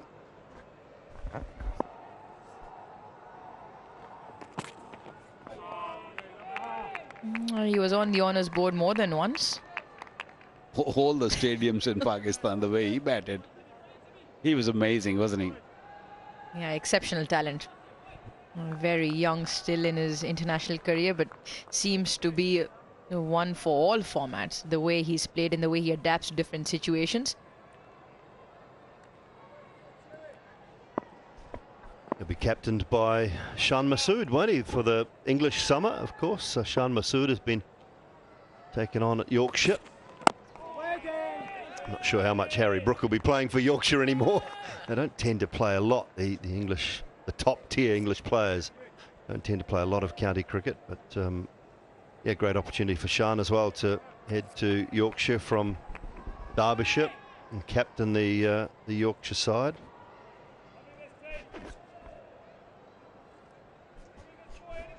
Yeah, Joe Root and Johnny Bairstow from Yorkshire as well.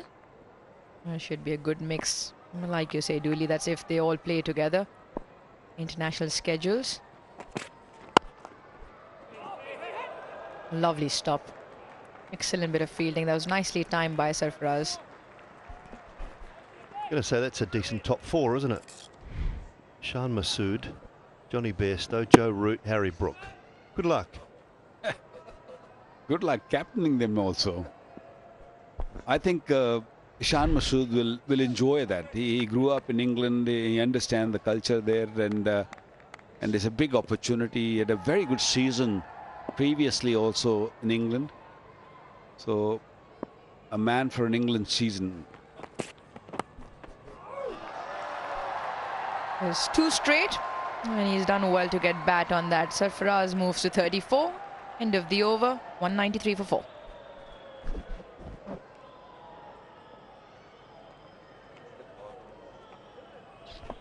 Yeah, you got to wait. Bide your time. Wait for that loose one. And Safraz has done exactly that. Southey just trying to bite off a little too much, a little bit straight.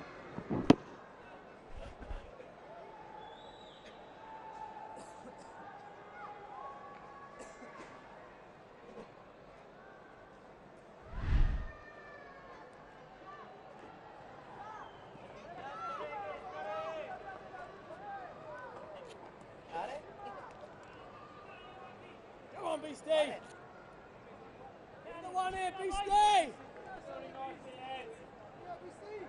A skipper on 97 now.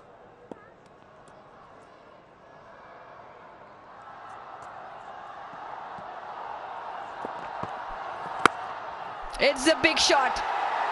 And it's a big 100. It's Babar, and he's been absolutely brilliant. Ninth century. What a class act. The third in Karachi.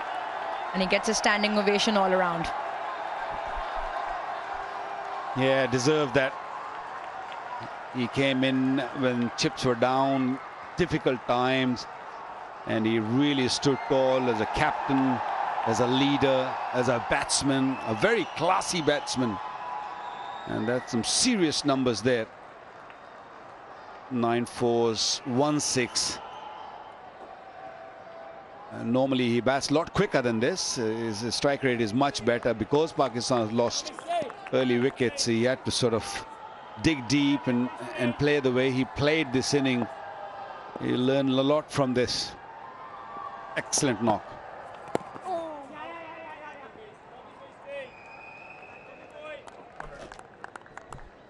That brings 200 for Pakistan. Yeah, 2 for 19 when he walked to the crease. Team in trouble. Captain to the rescue. That's what it's been all about. One opportunity New Zealand had, one opportunity. Daryl Mitchell at first slip, and Bubba has made them pay. You'll want a lot more than just this 100, but that one will feel very good from the position that the team were in when he walked out to the middle and the pressure that he was under.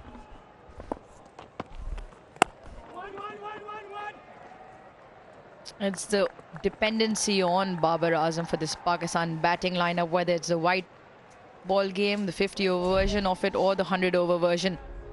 He stands tall like a wall, solid in defense, and attacking when he needs to be. One skipper to the other.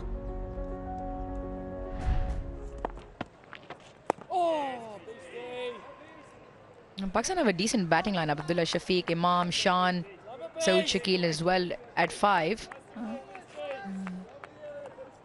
But it happens ever so often that when the chips are down, that man stands up and gets Pakistan into strong positions.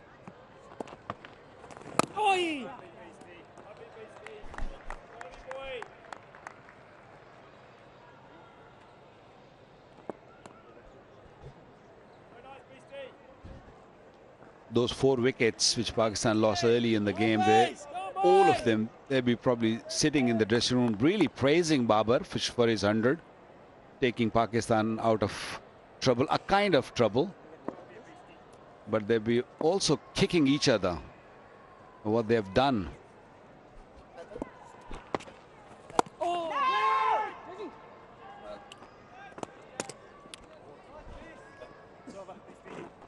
$202 for 4. Yeah, it'd be good. I'd get in a circle. You kick me, I'll kick you. Yeah, just one, and just remind me of what I did, what I did wrong.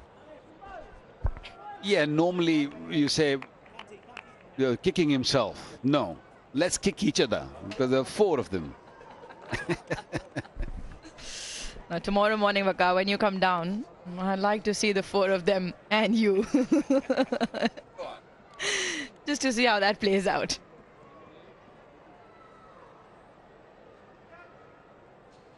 Yeah, but it was Pakistan's batting, and a lot to be questioned with the approach this morning with the 4 wickets that went down. Abdullah Shafiq to Ijaz Patel dragged the length, dragged him out of the crease. That was an easy stumping in the end. Shan Masood as well. Didn't get to the pitch of the ball, was playing against the spin. Imam ul Haq didn't get it in the middle of the bat. He was looking good, but it was just another poor shot selection, really. And the last fall before lunch, Saud Shakil fell into that trap perfectly from Tim Saudi, who set it up, who kept moving the ball further outside at off stump in the 3 deliveries up to that point. And this one dragged even further out. He hung his bat out at it. Comfortably taken, which flew to gully. So yes, obviously he's been thinking on the spot, he's been thinking on the feet, he's been good with his field positions and his bowling changes, and the bowlers have executed, but there is an element of Pakistan shot selection that can be questioned.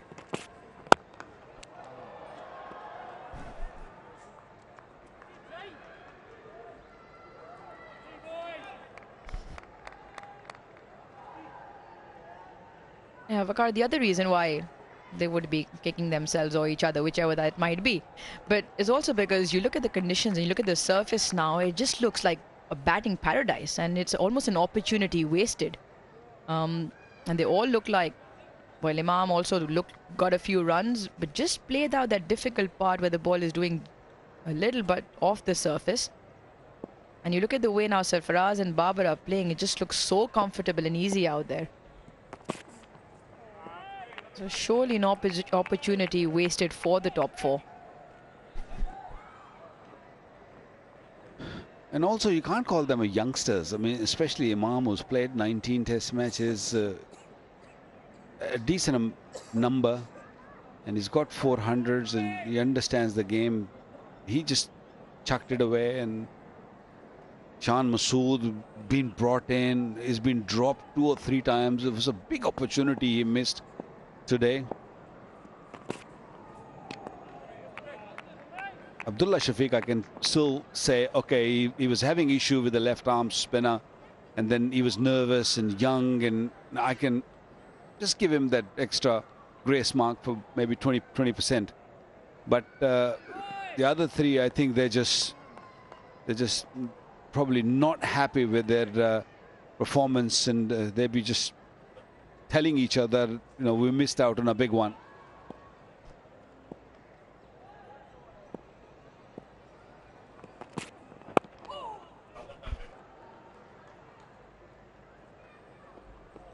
You talk about opportunities, plenty given this morning to those 4, and then not being taken or not being converted. And when you sit back in the gallery and watch your teammates play with that much relative ease, it hurts that much more. Because the conditions here in Karachi seem to settle down during the middle phase of the middle session. Best part of the day to bat here.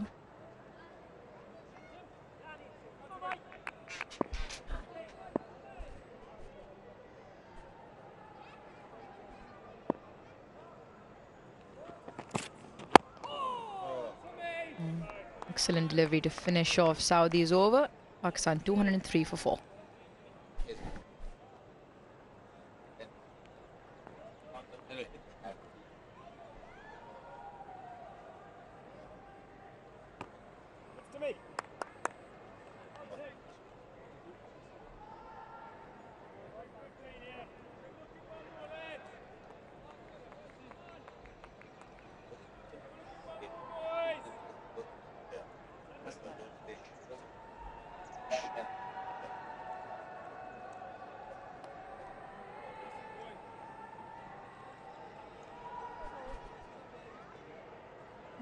Babar to the rescue for Pakistan again. 106 and a very well made 106 runs.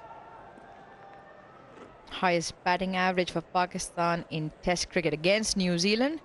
He's got 2 centuries now to his name, 73. Shoaib Mohammad topping that with over 100. Javed Miandad 79. Some greats of Pakistan in that list. Come on, B-State.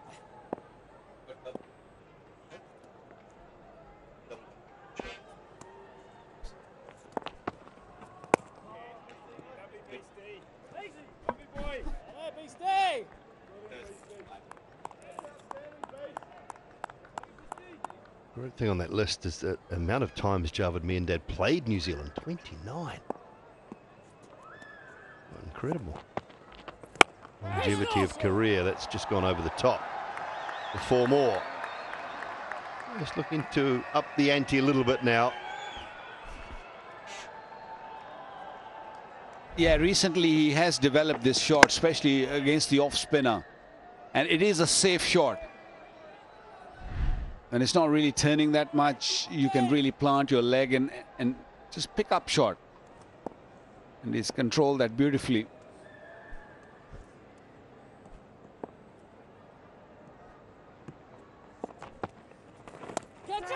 Edged and falls just far from the right hand of Slip.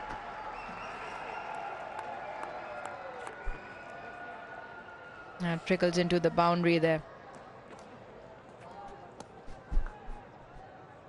Bracewell bowling is 13th over and is still causing a little bit of an issue for Babar Azam, who opened the face of the bat, just wanted to play a lot wider than that slip cordon. Almost. It goes very quickly through that region. It doesn't give you much time unless it comes straight at you, which it did, came earlier. That also brings a 100-run partnership between these two.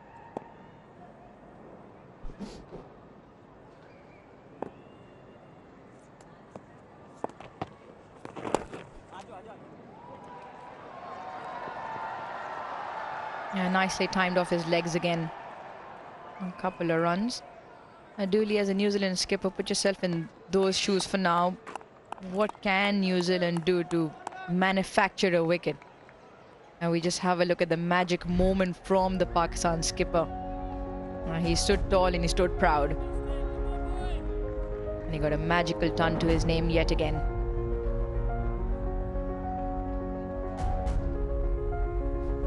Yeah, been a wonderful performance from the Pakistan skipper today. After being put down earlier.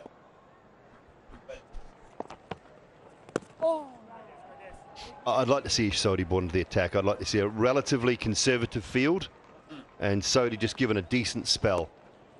5, 6, 7 overs with a relatively conservative, maybe even a little bit of an in-out field. A man back at deep mid-wicket, one back at deep cover point for the short ball, the bad ball. Couple around the bat, a little bit in-out, and just give him an extended spell.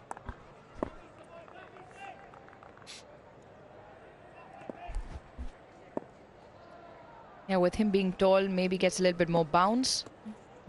Sarfaraz likes to sweep. That could cause a top edge. At the moment, all looking way too simple here for Pakistan. 55 overs done, 2-1, 4 for 4. Yeah, the bounce as well as even the odd one that doesn't bounce, because they're expecting some bounce. Maybe the odd one that just skids through. We saw that referral earlier that just clipped Babar Azam's pad outside the line of off stump. So even something like that.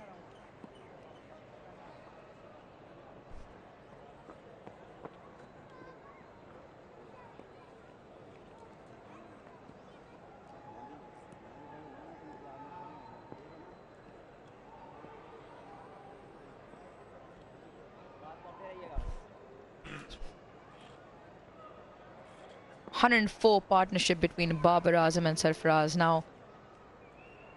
A few moments ago, Babar also brought up his 9th ton in Test cricket.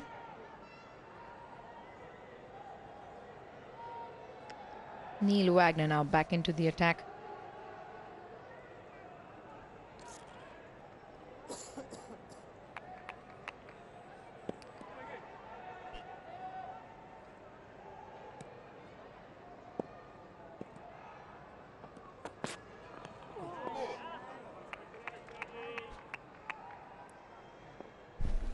Yeah, once again, Babar Azam looking $1 million. Plays so well on the back foot and bowls short and pulls it nicely. He's got all the shots in the book. Yeah, that's what brought him 100, his 9th 100.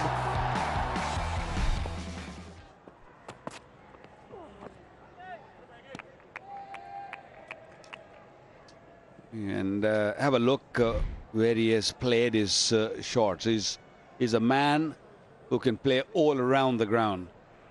It is very difficult to bowl at him when he gets going, and this wagon wheel clearly tells you that. Where would you bowl him?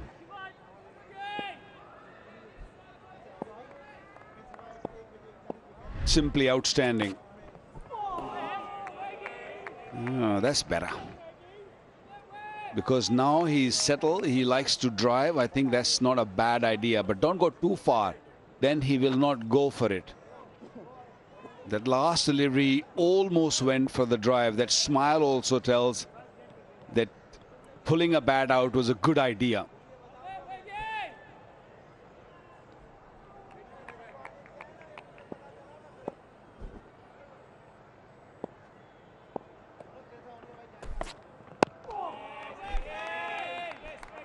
There's a little bit of reverse swing, Wakar, and I'll just talk to you about the length. I mean, the speeds are down, mid-120s, but you don't want to bowl half volleys with it, even with an older ball and looking for reverse swing. What is the key length? Look, if you go back our days in the 90s or a bit of 80s also, you know, the fuller length was acceptable in when it's reversing, because the batsmen didn't know how to tackle it, so they were just planting their front leg forward, and those batsmen, they didn't know the ball's going to swing late, and that's why it was easy to hit their toes at times, and even a full length sort of low on their pads was easy to hit. But modern day batsmen, they don't lunge forward. They just sort of sit back. Some of them actually stays inside their crease, inside that box, and then wait, and they allow the ball to swing and then react, rather than going and fetching it.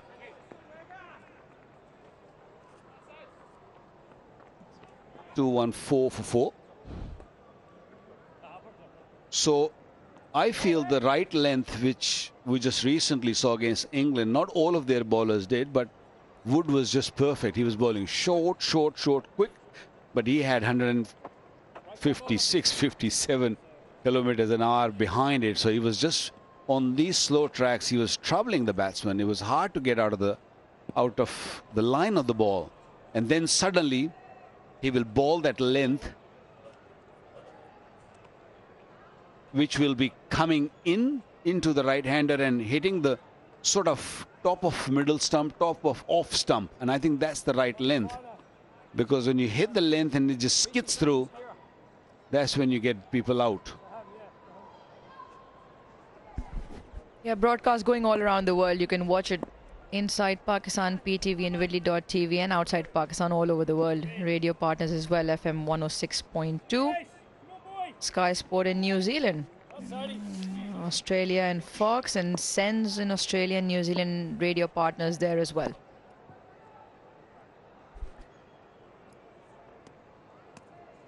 Okay, so these back.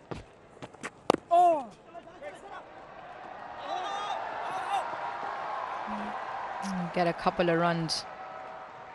Dooley, you mentioned exactly why Sodhi can be effective. Not just the bounce, but the lack of bounce as well.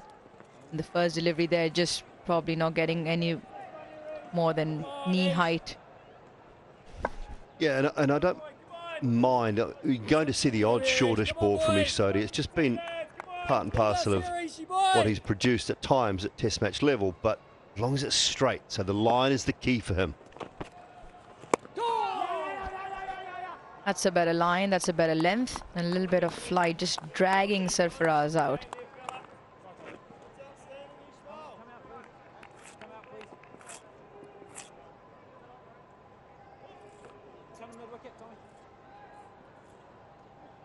But Babur does like to score against leg spin. And it'll be interesting to see if he does take Ish Sodhi on. He will be mindful of the googly that has troubled him in the recent past. And so he's just pushed a man back deep mid-wicket for that big shot. Big boundaries here, so 15-20 yards in from the boundary.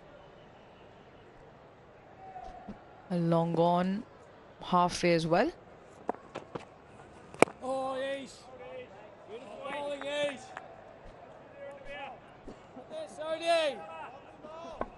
Yeah, the reason I don't mind that deep mid wicket, it's for the big shot, but it's also for a bad baller. If he drops short and gets pulled, you'd like to think there might be some protection out there, and I don't mind that, because that then just helps Ish Sodhi get into his rhythm, just get into his spell a little bit more.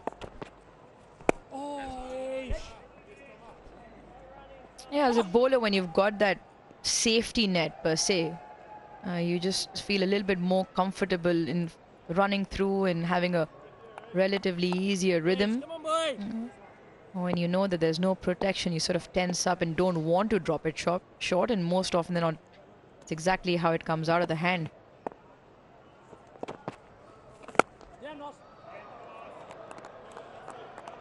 And leg spin is, as any bowling is, but I just feel, being a leg spinner myself, was a lot about rhythm. You feel right, the more you bowl, the more you get into rhythm, and naturally starts coming out of the hand perfectly then.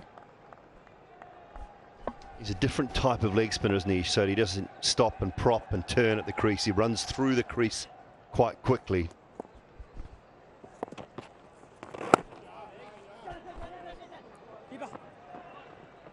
Good single to finish off. Pakistan 218 for 4.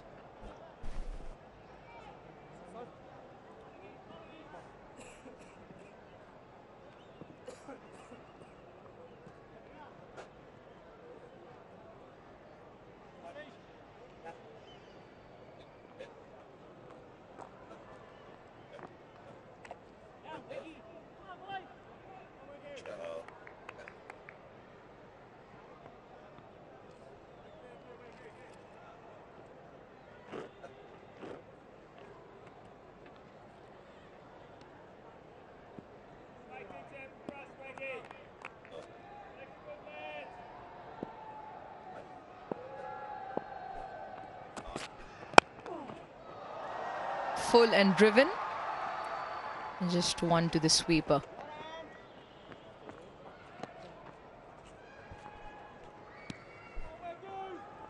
Well, Sensitine's sensitivity. Free moment. Life is far too short for sensitive teeth. I couldn't do that.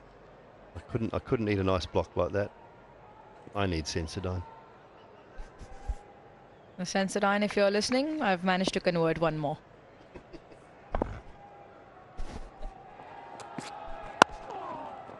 Nicely driven.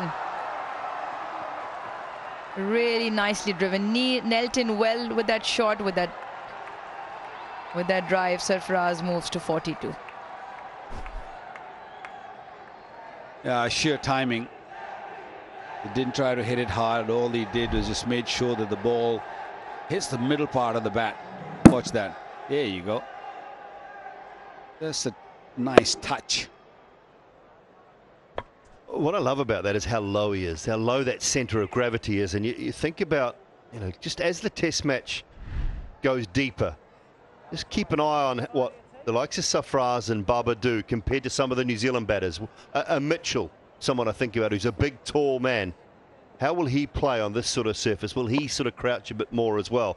Because this is the way to play, particularly on these pitches that are so low and so slow. And you see a great example there from Sarfaraz.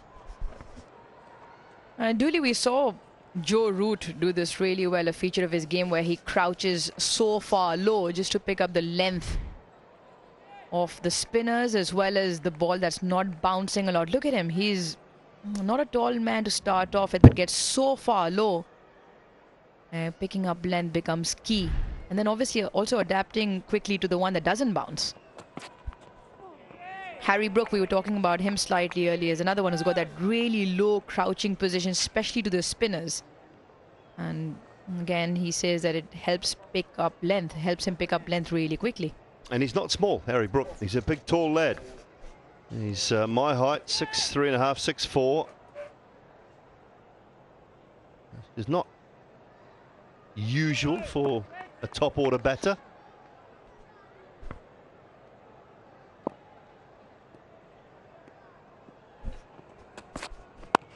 Down the wicket again. And just to negate that angle, picks up another single here. Talk about low, meaning you're gravity and your eye line comes even low, your core goes even further down, and it helps you pick up the trajectory, and then which entails into picking up length really quickly. It's also important when you get into that position not to bob up and down. It's to stay in that position so your eyes are quite level.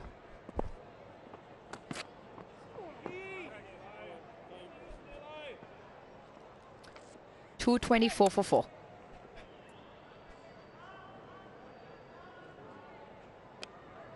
There's been another good session.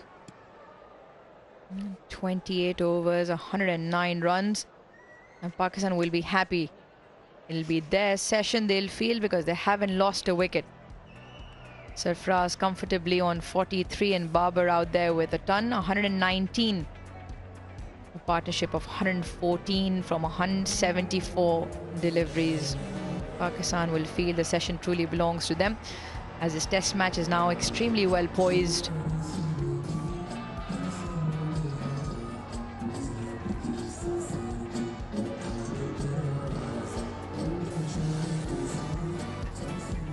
Shafiq, Imam and Shan all went early, Shakil as well just before lunch.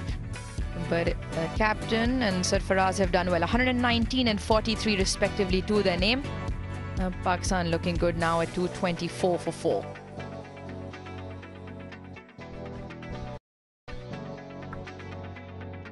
Well, they lost wickets early.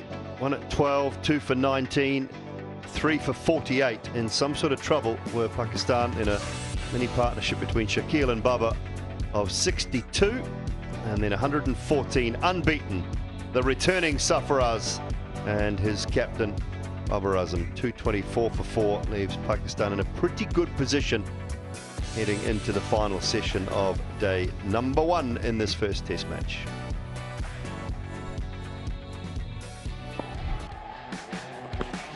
The highlights of this session, not a wicket loss, so what you'll see here is an opportunity of a run out, just slightly off balance, Devon Conway on that occasion. Sweep shots and some nice touches from Babar and from Sarfaraz. Jas Patel was a little bit loose coming back after a little finger injury. Predominantly it has been some class, some quality, some placement, and the odd good delivery. And a decision that went for New Zealand and then was overturned because it clipped the back pocket of Sarfaraz's trousers and nowhere near the bat. Terrific delivery, but they were few and far between from New Zealand's point of view. Yeah, the session was all about runs and runs from Babar Azam's bat. There was that moment that the captain came to the party with another ton to his name, 9th in his test career. 3rd in Karachi. Just a few edges, but it was almost middle of the bat from those two. Sarfaraz Ahmed walks off 43 not out, and Babar Azam looking good at 119. No wickets to add to the first session. Saudi, Ijaz with 1 apiece, and Bracewell with the 2 wickets, all coming in the first session. We're going to take a short break and we'll be back right after tea.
So great fight back from the captain of Pakistan, Babar Azam, getting his 9th Test 100, along with that having a brilliant 100-plus partnership between him and Sarfaraz Ahmed in Pakistan, looking good at tea. Well, after a horrendous start when they lost wickets to the new ball and the spinners in Operation Pakistan were 115 at lunch and now 224 for 4, which means they haven't lost a wicket in session 2 and they've added 109 runs. Quick look at the bowling. Nothing, as I said, for the bowlers in this session, only the patience. We've seen flashes of brilliance, some good overs from spinners, a quick fire spell from Saudi also showed some reverse. Hello and welcome to Inverex Solar Energy Pitchside Studio. I'm Sikandar with you. I've got Bazid Khan and Chris Harris alongside me. I'll start with you, Bazid. Such a huge contrast from what we see with the Kukubara when it's new and now with the same spinners and the older ball. Would you give credit to the conditions or you say it's a high-class partnership in innings? Well, a bit of both, really. You always knew that once that little bit of moisture from the pitch finished, and it finishes really quickly here in Karachi, it would be easier to bat on. And then lunch to tea, we've seen throughout that previous test match as well, this is the best time to bat. And they made sure that there was no mistakes and made sure that they got runs at a fair clip. The partnership works well because Sarfaraz likes taking the spinners on. Babar has been composed all throughout, and you just feel that New Zealand will be thinking back to the drop chance, and also that just an over after lunch where there's the opportunity for the run out, and now you're thinking if these two can bat a little bit longer, then Pakistan are going to build a substantial first innings score. This will now test Tim Southee's captaincy and how he utilizes the resources available in the bowling, because when you go wicketless in a session and the scoring is also going at 109 per session, there's a lot to be looked into. Is there anything that you feel he's missed out on, or you feel just hold it and will come your way? Yeah, I don't think we can be too tough on him to start with. I thought did a great job in that first innings. I was a little bit surprised how much spin there was in that first hour, and then how docile it became into the second session. I mean, it's been a brilliant fight back from Pakistan. They've done exactly what they needed to. Wonderful for Sarfaraz for his return, because he must have been very, very nervous. But Tim Southee, they'll be in discussion now in the tea interview with Gary Stead. And I think the one difference that we may see is we may see a prolonged spell from Ish Sodhi. That's the way I'd certainly go. Have an in-outfield, so have a couple of catches, but also give him a little bit of protection. And he's just got to look to bowl maybe a little bit quicker and a little bit straighter, and be supported from a bit of rotation from the seamers and the other two spinners at the other end. But it's key in that it always seems to be the thing you say, that first hour after the tea break is going to be key for New Zealand. We need to get a breakthrough, and if we don't, Pakistan are going to go sailing past this average first innings score here of 318. And as I think Waka and I said this morning, they've got to, if they win the toss and bat first, they've got to be looking to score 400 plus, and they're well on the way to doing that. Yeah, and as we said, Babar Azam, we're talking about his conversion rate, but this innings is of high standard. You just get a feeling that once the pressure is on, he just takes more or absorbs more responsibility, Bazit. Yeah, and it just means more to him because of the fact that there's been questions on his captaincy really rather than anything else. That 3-0 loss against England has hurt him, and he's sort of taken the onus on himself to make it right. And the one thing that you would go back to that England series, you look at that, and at certain times where Babar looked set in the 70s and you thought that now they'll sort of take the game away from England, there was a few soft dismissals, a run out, and the last game where he pulled one straight to mid-wicket. But yeah, the way that he bats, there's no question of the class of the man in terms of batting. Okay, let's talk about the class of my guests. Can they predict? Let's talk about expert predictions. Expert prediction brought to you by Inverex Solar Energy. Won't make it that difficult. We go back to our prediction early in the morning. We're talking about average first inning score here at the ground. This ground is 318. Pakistan looks to be on their way. Will they get there? And if yes, then how far ahead would they, according to you? What do you I think in all honesty, the worrying thing from New Zealand's point of view is how set Bubba is looking. I mean, he's brought up 3 figures, but for me, he looks like he's set for a really big one. And as I said, Sarfaraz as well, his return to Test cricket, he wants to prove a point. So this partnership is key for New Zealand. But I think if things go the way that I think they're going to, I think Pakistan are looking at a first innings score of 400. Would you go with that number? Firstly, I don't really like your question, so this is for you. It's no good, that question. Why didn't we get one of those? I would have just put it on my face. Secondly, I think this partnership is key. They might well end up with 450 plus. They've still got batting to come. They've got Salman Agha, Numan Ali, Mohammad Wasim to come. But you feel that most of the running has to be done by Sarfaraz and Babar. I think they'll probably get to 450. Okay, that's the expert prediction. Expert prediction brought to you by Inverex Solar Energy. Okay, quick one from you, Bazit. Sarfaraz and his knock of 43. How important is that in the context of the game? And then, of course, an emotional moment for him playing for the first time over here. Yeah, look, it's a rare case where you played 49 test matches and haven't played a test match at home, at your home ground or in Pakistan at all. Yes, it was emotional. I think he started off feeling that emotion, but he's calmed down. He's such an experienced player, and obviously he knows how to bat on these pitches. It was important that he got runs for himself and also the way that Pakistan got through the innings. I think he still has a lot more in his bank. Okay, thank you for joining us. Let's watch session 3 of the first day.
KFC presents the Dafa News. Pakistan versus New Zealand Test Series. First test, Session 3.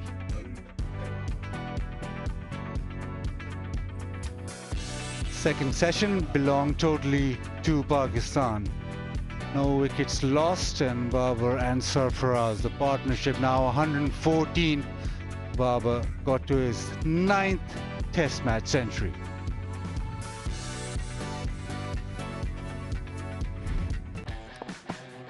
Got to his 100, and he batted beautifully today. Very good off the back foot. Seen it all day. He's been able to use the depth of the crease, pounced on anything short, and as always, some classy cover drives in between all that. Got to his 100 in style, launched it leg side over the top for a maximum. And it's that man again that has held Pakistan's batting together yet again. Couple of wickets for Bracewell, one for Saudi, one for Ijaz Patel, but nothing in that second session.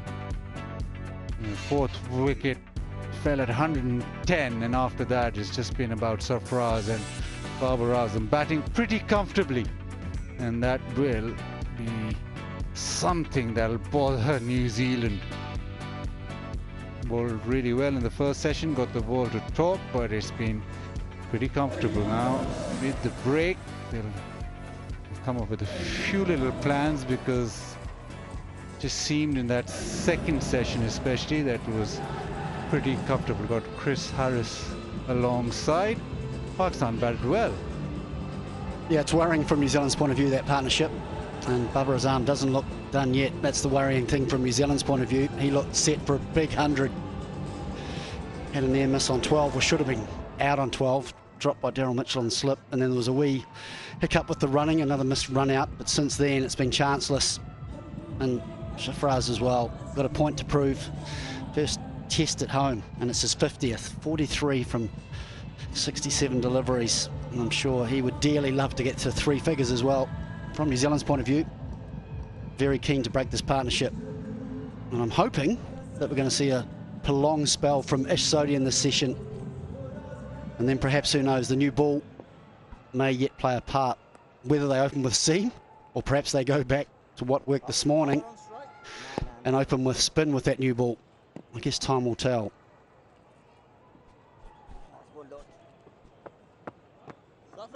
Yeah, the tactics after tea will be something that's being discussed right now. Team Saudi and Williamson, we've seen this a lot throughout the day. The conversation between Williamson and Team Saudi.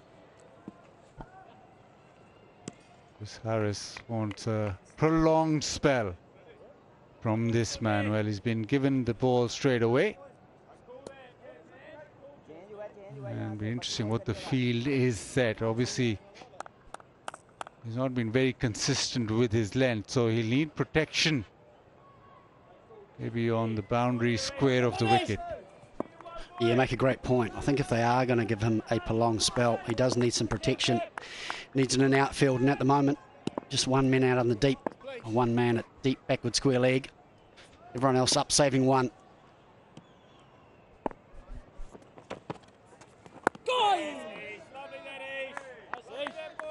Starts off with a good length, but yeah, he needs to get into a spell. He needs to be able to bowl consistently. Obviously, needs the backing of his captain that, okay, we've got protection leg side, or we've got deep fielders in outfield, just come on and bowl us a few overs. But that is slightly too easy. We've seen that all second session, that Pakistan be able to rotate strike and got these balls to knock away. Yeah, it's key that you try and bowl to one batsman for a period of time. Anytime you get, or give the opportunity to them to rotate the strike, it just takes that pressure off. And as you said, Bezit, that's just too easy. Too straight and just too easy to work down for one with no risk.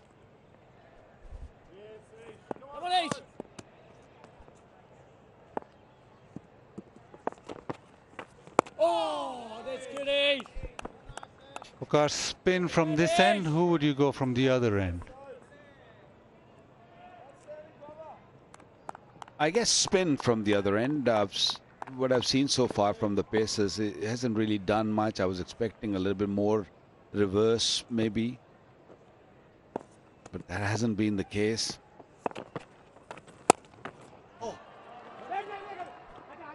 Short ball pulled away.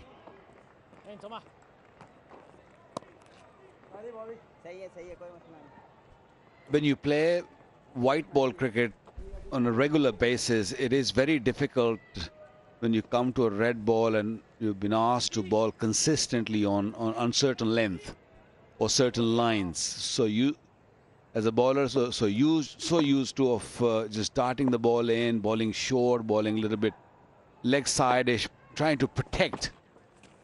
See, that's a gain. It's like giving in a one-day game or a single and just allow the batsman, the other batsman, to come on to the strike. As a leg spinner, you have to be consistent. Otherwise, they won't hit you big. They won't go big 4s or 6, but they'll just keep milking you.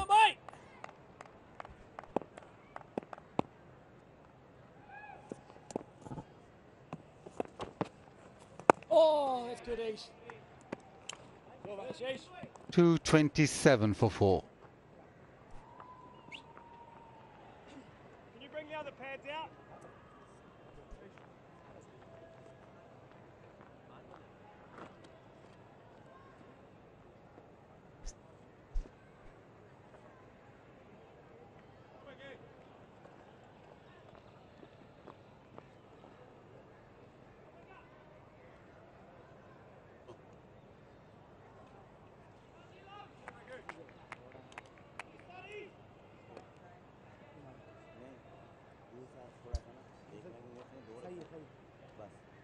Well, leg spin from one end and left arm pace from the other. Wagner before T angled the ball away from the right-hander. He's got a slip and a couple of gullies in place now. To me, it makes the plan pretty obvious. It looks as though Wagner's just going to bowl full and wide of off stump and encourage the batsman to chase him.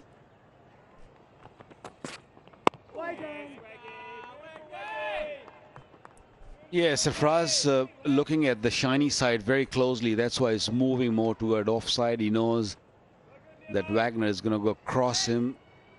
He's got sort of third slip and a gully and a wideish gully. So the two gullies in the...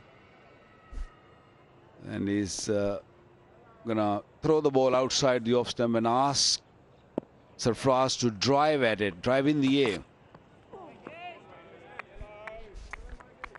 It's very wide, isn't it? Very wide. They got South Shakil out like that when Tim Southee was bowling this end. He bowled nice and wide, 2 or 3 deliveries, and South Shakil with very little experience at this level couldn't really resist, and he played that shot in the air. And that's what they're trying out with Sarfraz. Sarfraz was batted for 72 deliveries, playing his 50th game. He knows what they're planning. He'll be a little bit more watchful than South Shakil. I think the difference with the Shakil, though, was that it wasn't quite as scripted as this. I mean, this is such an obvious plan to bowl wide. They've even got a deep cover. And I think Tim Southee, just with his experience, as you can see there, just went slightly wider. And Shakil had shown that he wanted to throw his hands through the offside. And that was just a little bit too wide. And just lost control of the bat face and sliced it to Nicholls. Left-handers, eh? Any chance to free your hands, you take it.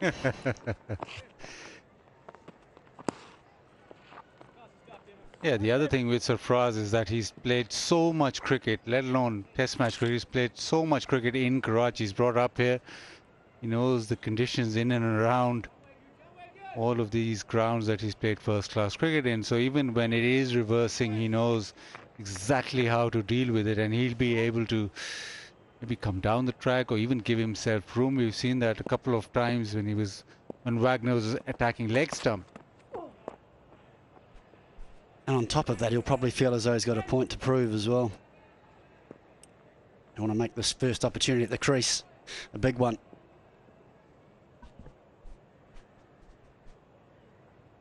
Well, Wagner coming around over the wicket and going across to Babar or to Sarfraz, I think it's very obvious what he's trying to do. I would say just go round the wicket and try to do the same, because from there there'll be little worry that the ball might come in also.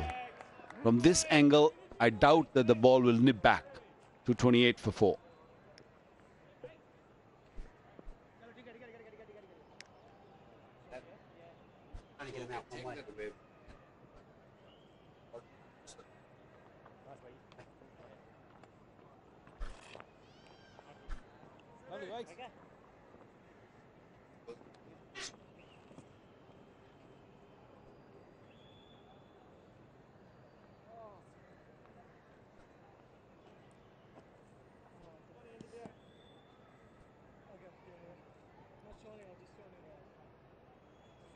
Pakistan lost their 4th wicket when it was 110. That seems a long, long time ago. That's because it is. From New Zealand's point of view, it was going to feel like a long, long time ago.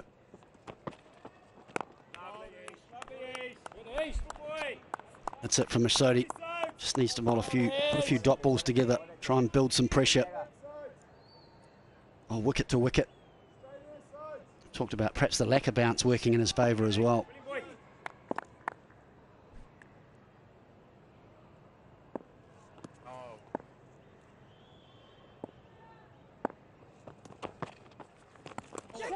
Turn. Oh, is that a catch? The reaction from Sodhi is that there was a little nick on it. It looked as though Blunder went with one hand, not fully committed. And I think that's taken the ball away from Daryl Mitchell. Just a feather.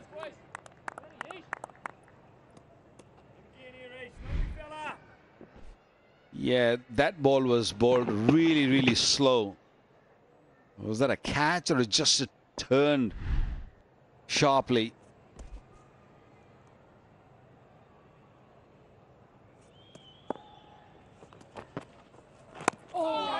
That's good bowling. That's very, very good bowling.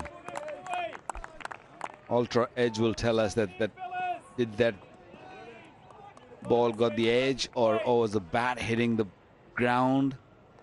Because it did bounce and spun.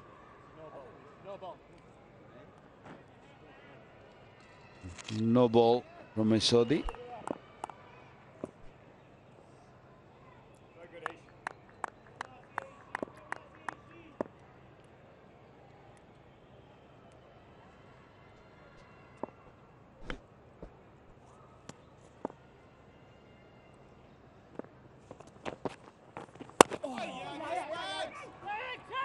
A quick single. Oh, Sarfraz dives in. I think at the halfway stage of his run, he thought he was in trouble. Gets the dive out. Plays it away off the back foot. And suddenly he thinks, no, I'm in trouble. And the big dive in might have been safe. Good commitment though. I like the dive. Did well that dive. Made sure that he was in. Showed a little bit of desperation. Again, just a bit too short from Sodhi.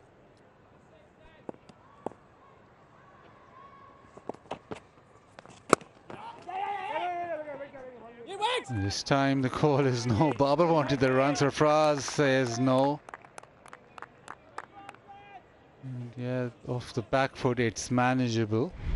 This was a good delivery. Turned a lot. But he's missed it for quite a while. Sodhi's reaction was as if it was a catch. The bat hits the ground. That's the sound that it's made, but quite a bit of turn for Sodhi.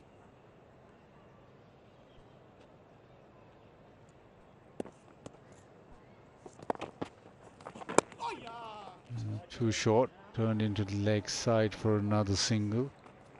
A couple of deliveries that he's pitched up or floated up slower has got that to turn.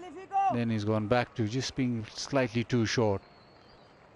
I think the balls which have turned, which Baz you're mentioning, they were just a little bit outside the off stump and a lot slower. We've seen Babar also looking to drive one odd delivery, spun.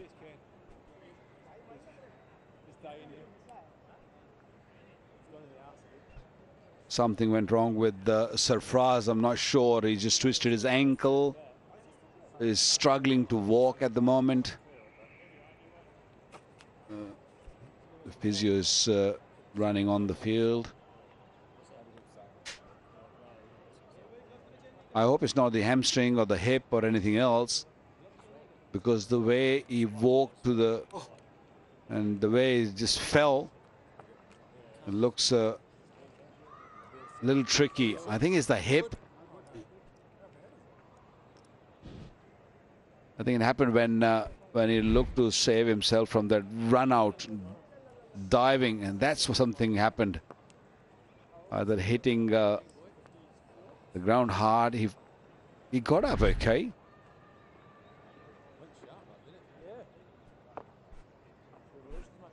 Delayed pain. Looked as though his knee went into the ground and just pushed his right hip out a little bit. Can be extremely uncomfortable.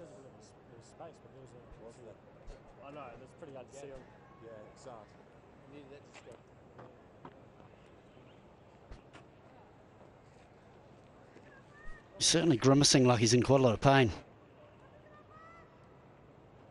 It always amazes me. You look at scenes like this and the batsman looks in awful pain. You think there's no way he can continue. And all of a sudden, 5 minutes later, he's back up batting.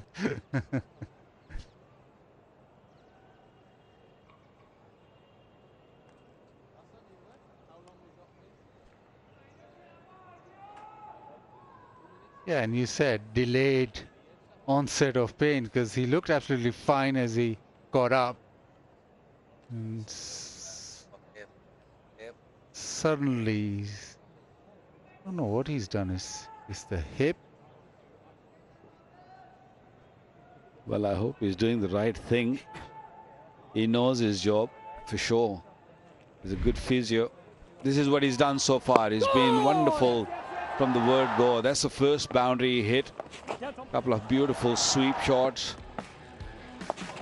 Some easy deliveries to put away.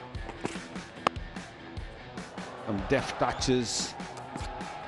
He's a good player when he gets going.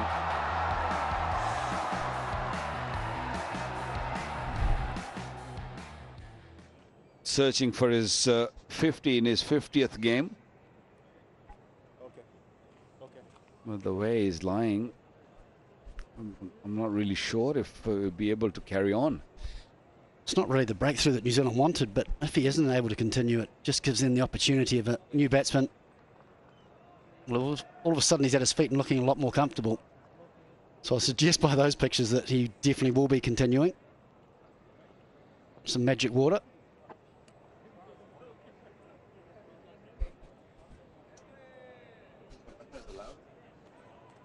A couple of painkillers and a bit of a stretch. Still ginger.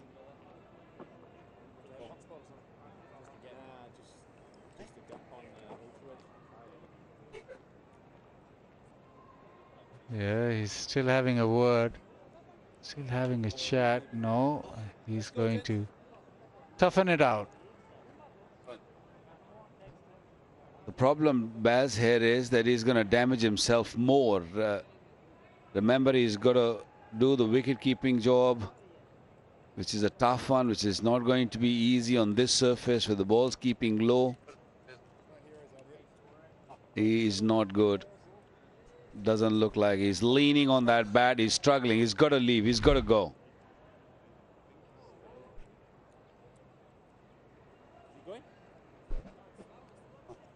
The dive, but he got up straight after that.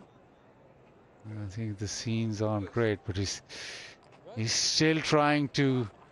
Oh, no, he's running. Yeah, he's taking guard.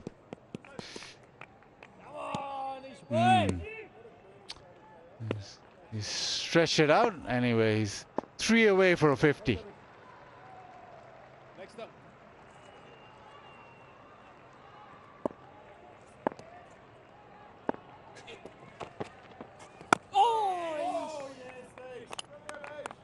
Forward defensive works well. It's 231 for 4.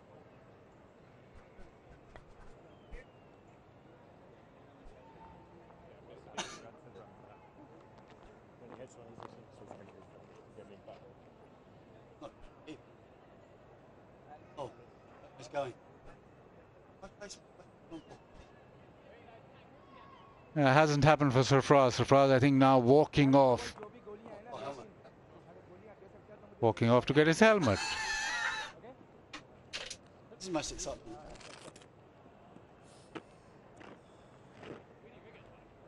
Now still hobbling, and Sarfraz now with his helmet on. Doesn't look very comfortable, but he's going to carry on batting. Well, he's not going to let this opportunity go. He's on 47. He's got this opportunity after 4 years. He's going to make sure that he's going to fight it out.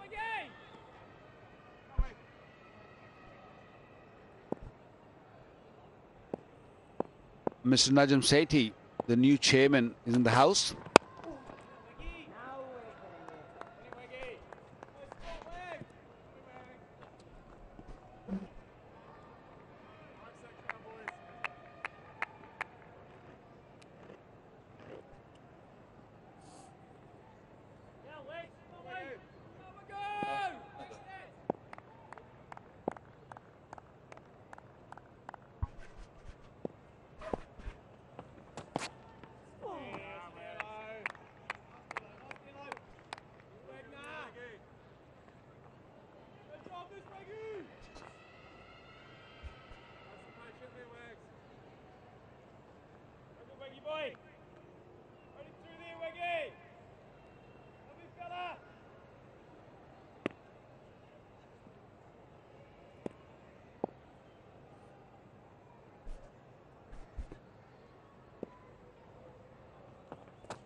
Good from Wagner.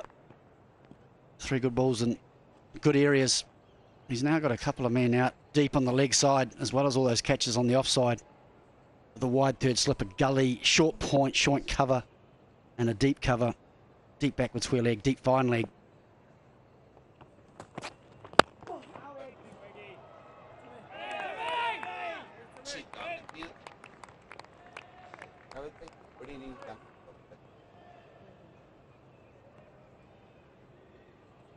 Yeah, there we go. The big man, Javed Miandad.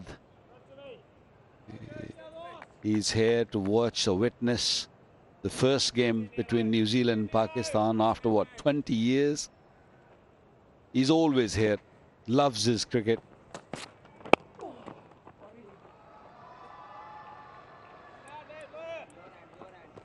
And he also not loves where he's sitting right now. He loves this pitch also.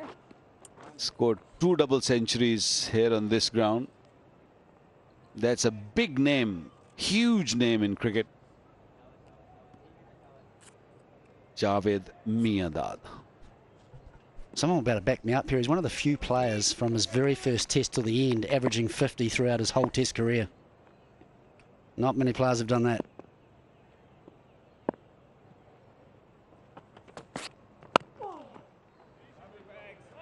Played into the offside.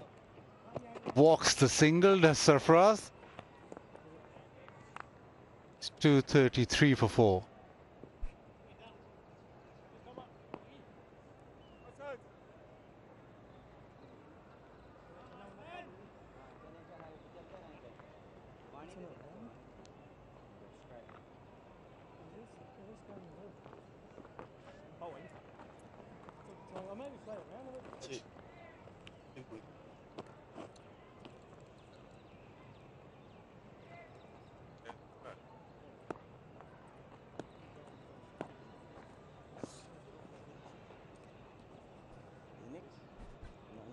Come 123 the partnership. Sarfraz still toughening it out. He's 48 of 80.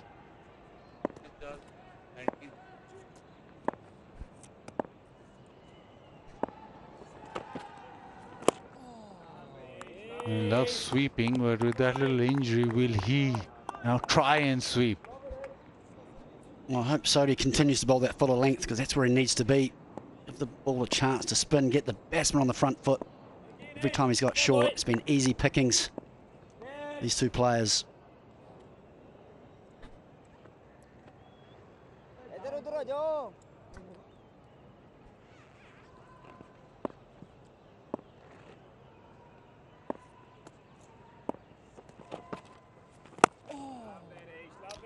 This is good.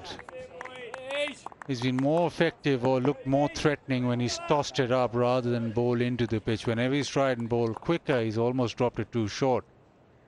It's the one that he's bowled full. And the times that he's gone full is when he's floated it up or slowed it up.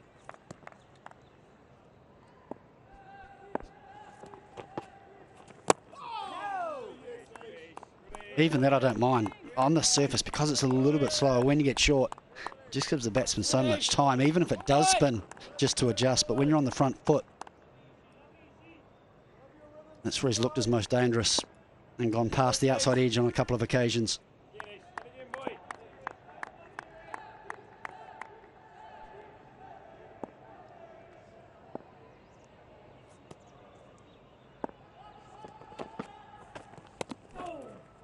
Nicely played. And he'll come back for the second. Sarfraz gets to his 50. 19th Test match 50 for Sarfraz. First time he's played in Pakistan and he's got a 50. First time he's played on his home ground. Another 50 in his 50th match as well. Great return, and one that I'm sure he's dreamed about. Wonderful innings, part of a great partnership, now worth 125. Yeah, he's been a great leader.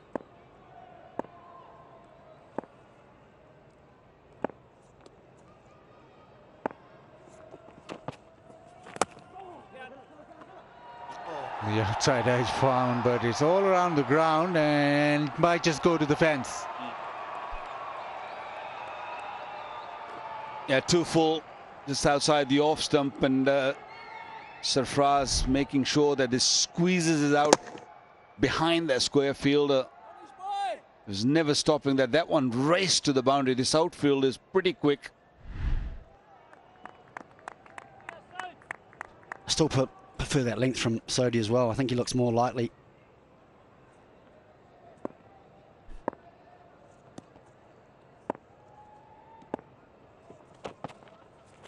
Catch it. No. It's over. 239 for 4.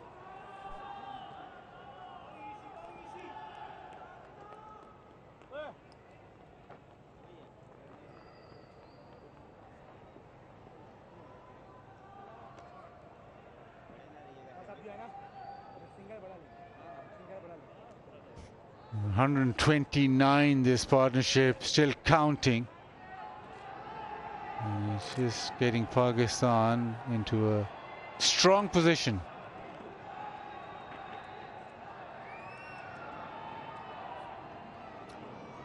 Shot selection from the top order, not great, but Babar and Sarfraz putting that right. Babar has been exceptional as always, been very good with his footwork.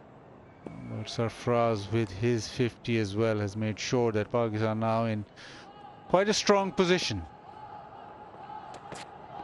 Wagner with the angle across again, but it just seems that Pakistan pretty comfortable with whatever has been thrown at them. Yeah, this feels as though it's a play for New Zealand to try and control the run rate a little bit. And just try and slow it down and put a bit of pressure on through bowling some dot balls. But Bubba particularly more than happy just to let a few go. Just wait till Wagner gets straight up. And I like this tactics from Wagner coming around the wicket. Feels like it brings in more forms of dismissal. will force Babar Azam to play at more deliveries.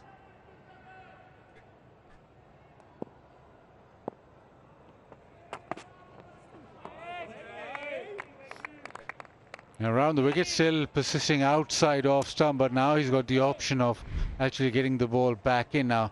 With Babar and Wagner, different ways of tackling the left armour. Sarfraz has been more innovative and tried going down leg side. Babar more traditional in the way that he plays, but both working.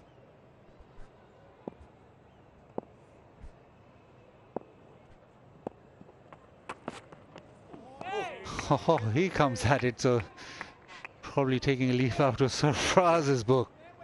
There's Babar. But you can still see there's a bit of shape away from the right-hander, even from round the wicket for Wagner. Normally playing in New Zealand, coming sort of over the wicket and bowling that length, which we just shown to Babar and Sarfraz, that ball comes more or less at chest height, isn't it? And you have to play at it or you have to pull it. Over here, you know, you can really stand tall and manage it. It will be more like a waist height, unless you really bang it short, and then you can easily sit and let go over the top. Well, like I said, that length you can play from the front foot. You just got to stand tall. And if it gets really short, you can just get underneath, as you said. But yeah, certainly in New Zealand with the extra bounce, that's where he's had so much success, where it does become uncomfortable, where you sort of have to play it.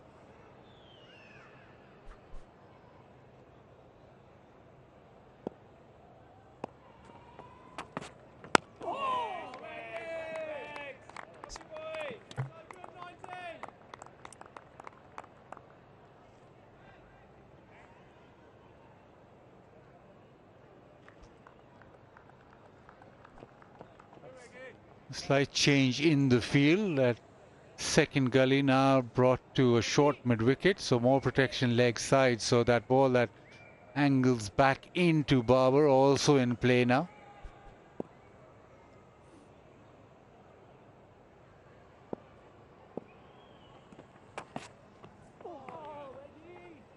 Hangs it outside off. To 39 for 4.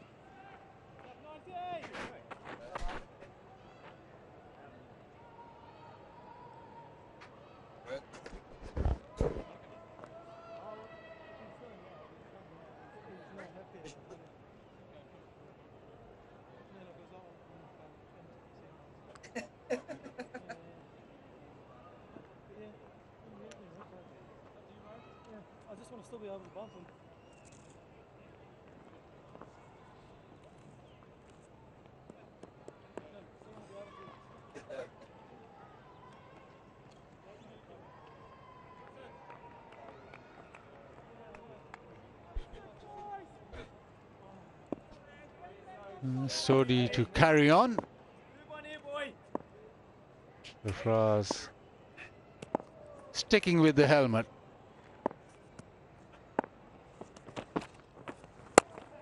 Too short, belted leg side. He helped himself to a boundary. You're all too easy at the moment. He might be struggling with that leg. He really doesn't need to run. Another half tracker. Plenty of time for Sarfraz to put it away.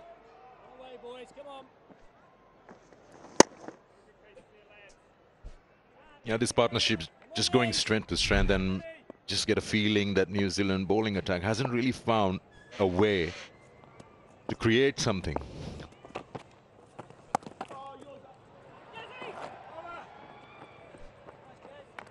There were similar periods in the game where you felt there was a partnership from Pakistan versus England, when Ben Stokes would tinker with the field, would come up with a plan against Pakistan in similar conditions, where he manufactured wickets, put the pressure back on. And just feel New Zealand just need to find something as this partnership grows. Another half tracker. And there is a fielder been put out just for that ball. So many different things happened in that series. First two games, Pakistan was in the field first, tired legs. Then the pressure of 600 runs in your face, you're always catching up on the game. Here they've got the opportunity to post a total after those early hiccups. A short leg now comes into a short mid-wicket catching. So just a slip around the bat. Two men in front of the bat catching. Short cover and short mid-wicket. Or anything that might be up in the air. Deep square leg for the sweep.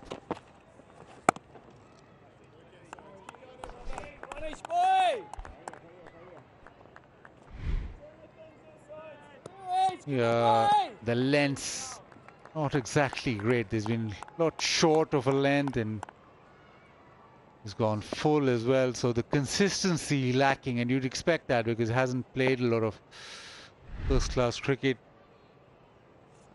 coming into this test match. And Waqar Yunus making the point of those types of lengths actually work in white ball cricket. The short ball does work. Even the variations in length make it almost slightly difficult in white ball cricket to get after. But over here, a single is a good result for the batter, and to be able to rotate strike just doesn't allow Sodhi to build any pressure whatsoever. 245 for 4.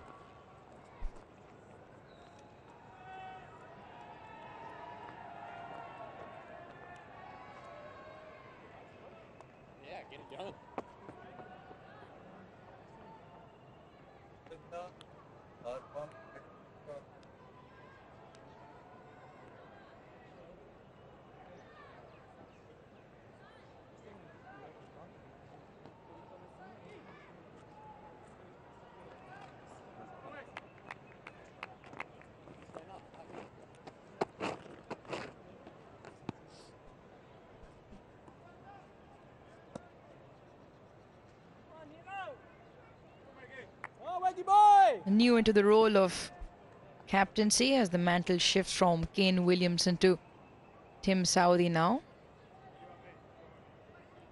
Pressure on. They had Pakistan under the pump when they picked up the 4 early wickets. But after that, it's been really good from Pakistan. Pressure back on New Zealand.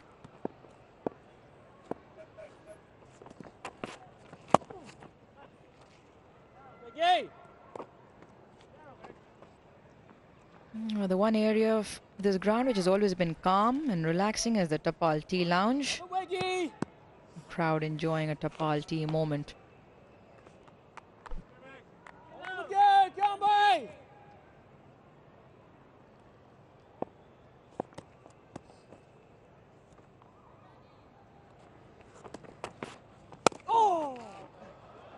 And nicely driven.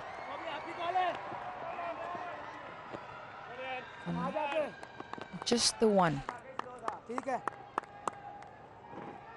I have to be mindful with Sarfaraz. Still with a bit of a limp.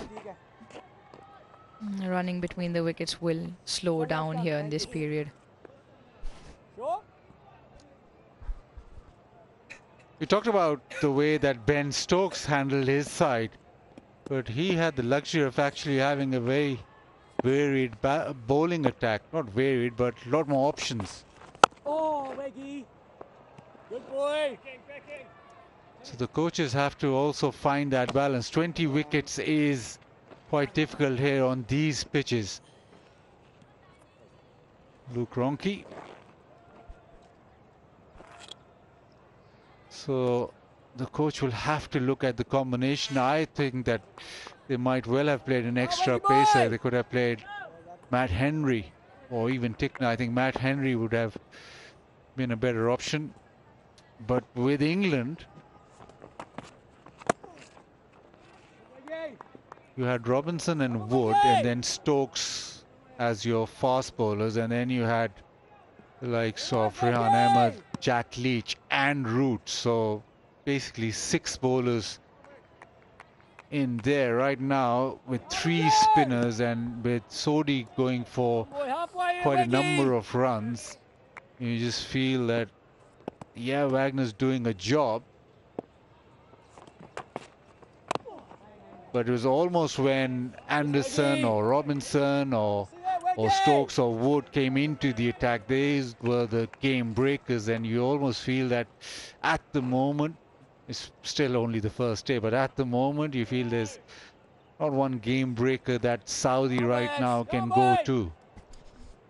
You talk about Robinson and Anderson. Well, the other thing that they did really well was use the reverse swing to good effect. Robinson in particular to Babar Azam, got him on both occasions with the ball tailing back in. Oh, that's gone up.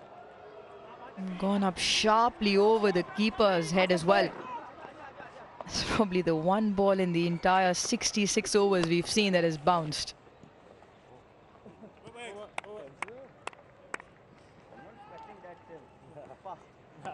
.249 for 4.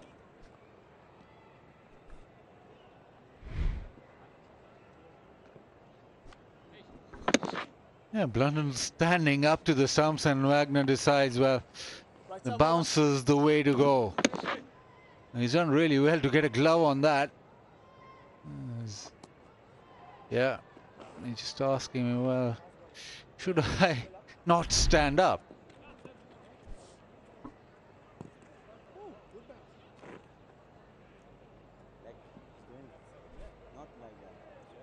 Baz, coming back to that discussion where you make a point where England had the resources to exploit the reverse swing, which Anderson and Robinson did well. But along with that, they had the express pace of Mark Wood as well, where when they went short, the ball did hurry on. Now, spoke to Simon Dool when he was on comms a little while earlier, who in New Zealand's repertoire has that ability to exploit the reverse swing and bring it into good effect. So he said there was no out and out reverse swing bowler, and they do obviously lack the express pace as well.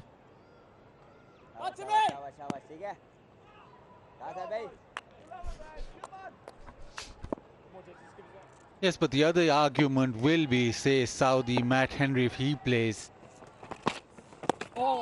and then Wagner, they make run scoring difficult. You can actually have an extra bowler who can come in and make sure that they keep it extremely tight, like what Anderson and Robinson, that was their job. They came on and just starved Pakistan of runs. If you don't have that express pace, you need to be very, very consistent. Otherwise, it just makes it too easy. Run scoring, if you're giving away a couple of singles every over, it just keeps piling up and it's too easy.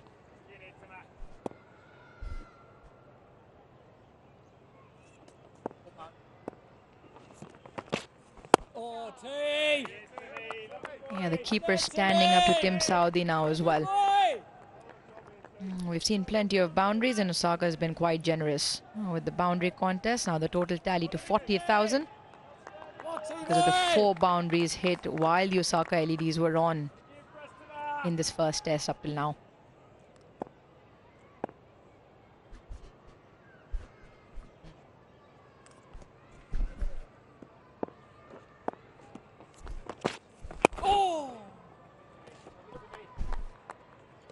This was probably the case what Pakistan was facing when they were playing England in terms of bowling resources available, especially in the first test match. Minus Sabrar, who basically probably was the spearhead later on in this remaining 2 test matches. It's just that nobody was there to put the pressure from both ends. And Pakistan, of course, was facing a very special performance with the bat from the opposition as well. And England was also quick to adopt to the conditions. And they bowled second, and they had a fairly good idea of what was working out there in Pindi, and then followed by Multan.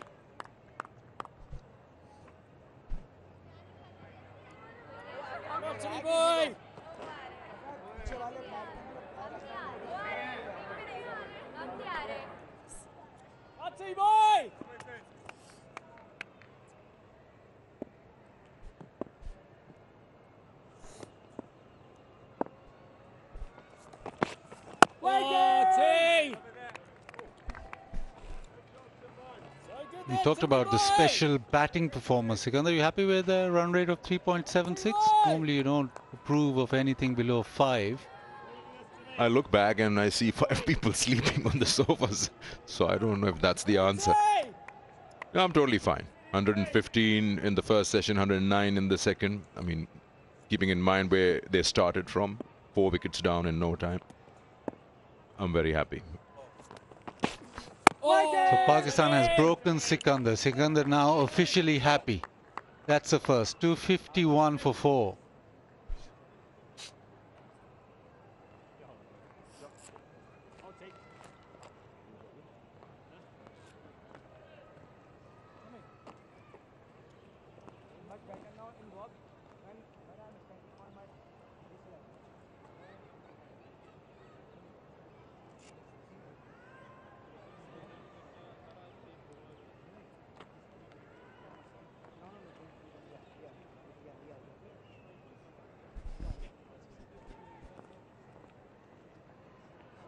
Yeah, Pakistan have kept the scoring rate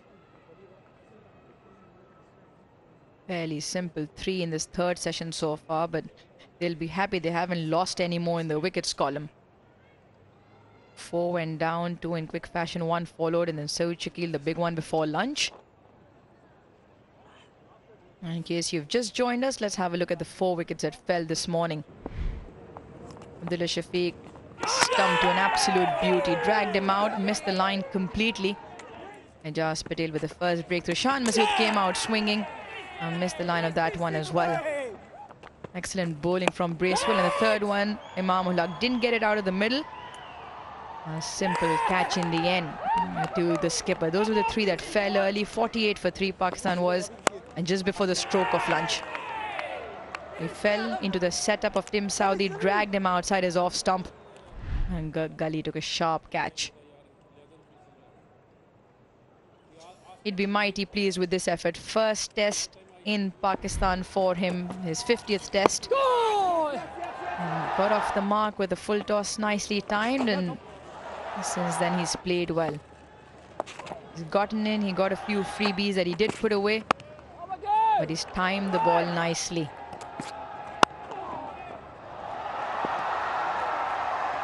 Nineteenth half century to Sarfaraz Ahmed. Waggy! Go!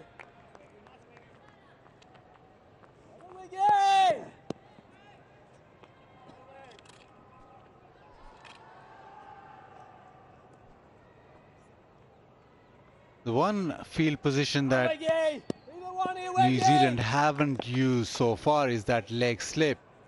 We saw a lot of leg slip being used when England played. The attack would be into the stumps. And that made sure that they bowled very, very straight. It was almost a predominant leg side field, but even when Wagner's bowling from round the wicket, there is a slip and a gully in play, so the attack would be to just maybe straighten the ball up and nick Barber off in that sort of region. But there's not a lot of pace in this pitch. We've discovered that.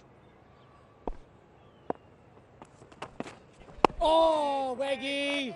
He also, with the ball not doing much, no swing or seam on offer whatsoever. Difficult from that angle that Wagner's bowling far wide off the wicket for then the ball to straighten or move away from the right-hander. It could be for the one that comes back into the right-hander, and if Barber does close the face, the edge could fly to Gully. But from that angle, looking at the ball at the moment, and the genuine slash outside off stump, hard to come by. Most teams nowadays, when the ball's not swinging, not doing anything, they keep on going to the umpire saying that it's out of shape. We haven't seen that tactic used either. Yeah, not reversing as much as well. Now we saw Mohammad Wasim Jr.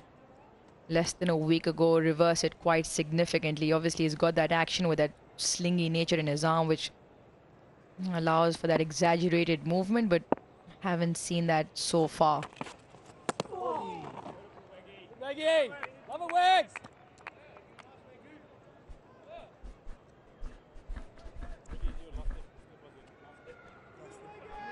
Crowd slowly coming in, Basil. They've heard you. Slowly, we've got 5 days. Take it easy. Yeah, maybe by the 10th day we'll have one stand full. Or is that aiming too high, am I? Oh, Wiggy! We'll find out eventually. 252 for 4.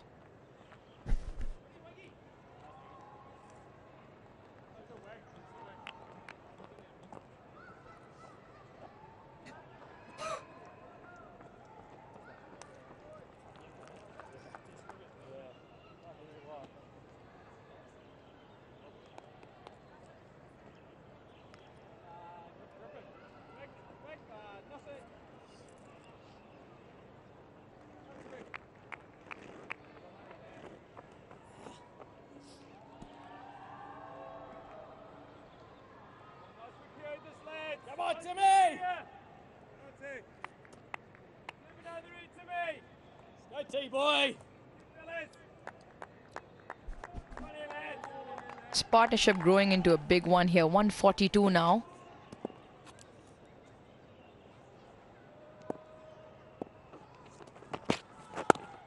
Beastie! Good, Beastie!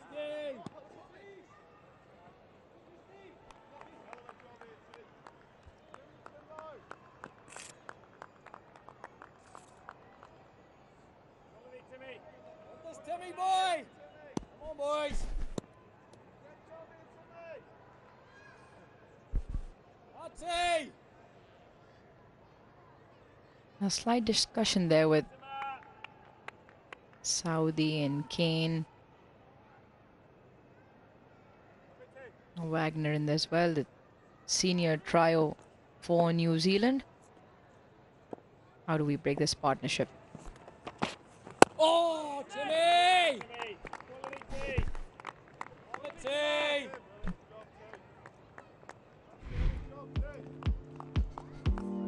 That's a place where Basil would love to be.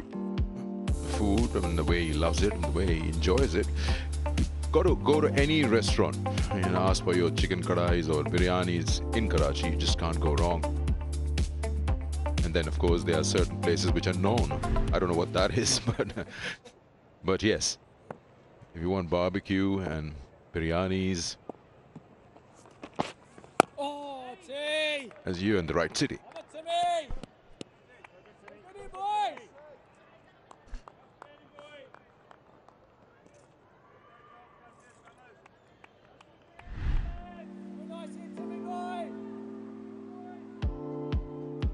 Yeah, certainly brings a smile on our faces. Halwa puri, one of the go-to for breakfast in Karachi. So if you're in and around, visit the food streets. The food in Karachi does not go wrong. Oh, Timmy! So that's where the people are. They're busy eating. There's so many choices. At 4 in the afternoon, Sikandar. Well, there's no time. They wake up late. There you go.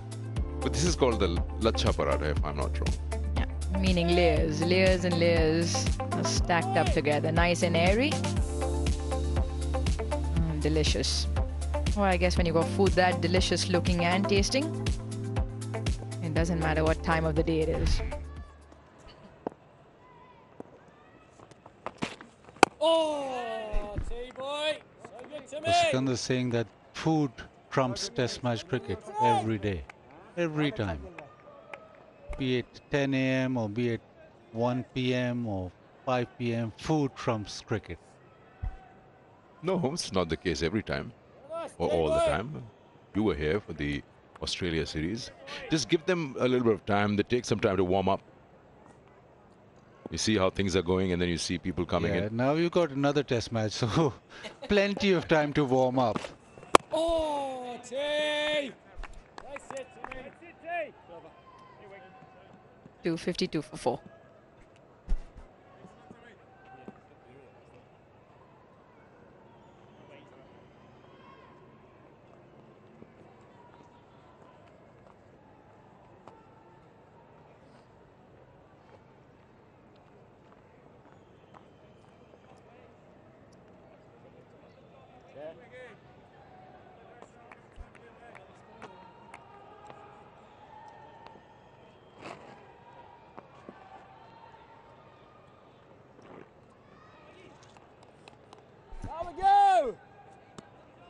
Good looking scorecard for Pakistan. 252 for 4. The skipper standing strong at 126. And Sarfaraz first test on home soil in his home city, 61. His 50th test match playing test cricket after 4 years for Pakistan. It looks a little bit subdued out there for the Kiwis at the moment.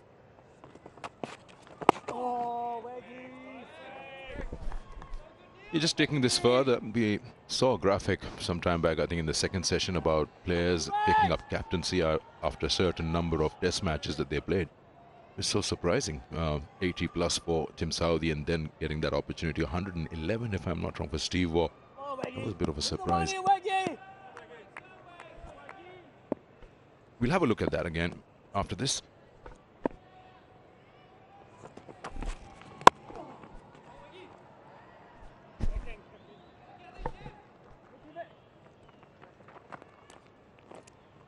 So playing the first game after 50-odd test matches in your home ground or in your country, just look at the numbers now. I mean, it's a different thing. Before captaincy, how many matches you've played? 111 for Steve Waugh, Anil Kumble 118. And Tim Southee taking it up for the first time, 88 test matches.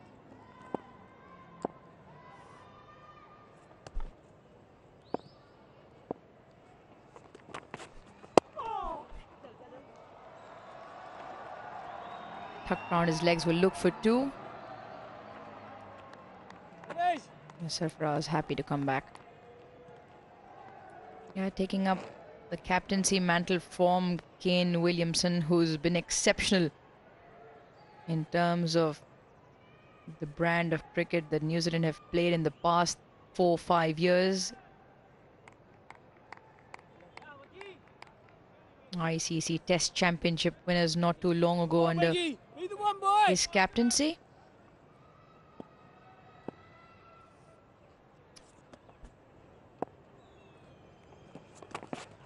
Oh, good, Wags. A test of captaincies in this part of the world, never easy. Interviewed Tim Southee and Kane Williamson both before the start of the series. He averages 25 and under, does Tim Southee, in the subcontinent, but asked him if he'd cracked the code, and he still feels like it's a very tough place to be. A ball, especially for the quick bowlers, doesn't do much. Oh, yes, Waggy. And if you talk about the subcontinent where you think it'll spin, Bazid, you brought up a stat during England where Pakistan had the least amount of spin in the subcontinent come the 4th innings. So it doesn't offer much with the ball, whether you're a seamer or a spinner. It makes it that much more difficult for visiting bowlers in the subcontinent. And Tim Southee has done exceptionally well in that region. 40-odd wickets to his name at an average of 25 in the subcontinent. Oh, Waggy. On the Wags. Overdone, 255 for 4.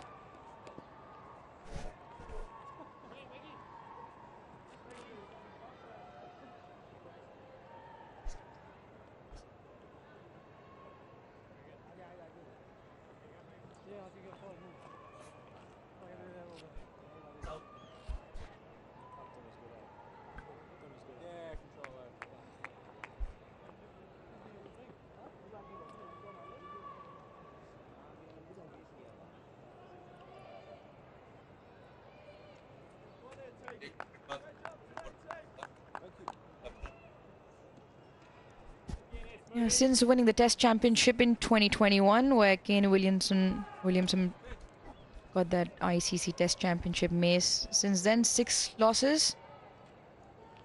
A lot of that has to do with players obviously not playing their full strength sides. A lot of new players getting a go.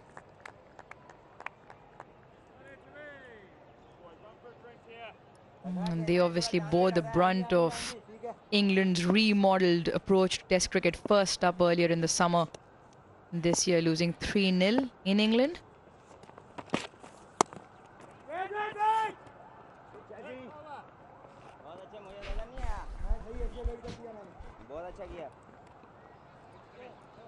Yeah, just on Saudi getting 40 wickets in the subcontinent. Obviously, he just got 1 wicket in Pakistan, not played here before. A lot of people outside the subcontinent think that the pitches in the subcontinent are all the same. But I reckon, say Bangladesh, India, Sri Lanka, Pakistan, I reckon Pakistan has the most different pitches than all of them. And it's slightly different here. When they come to Pakistan, it's a completely different ball game as opposed to pitches in India, Bangladesh, even Sri Lanka. There's spin on offer, even in India sometimes, where there's a bit of moisture up front and the ball does tend to seam around, swing around. Yeah, so it's a tough ask coming to Pakistan, just not the subcontinent, especially coming to Pakistan.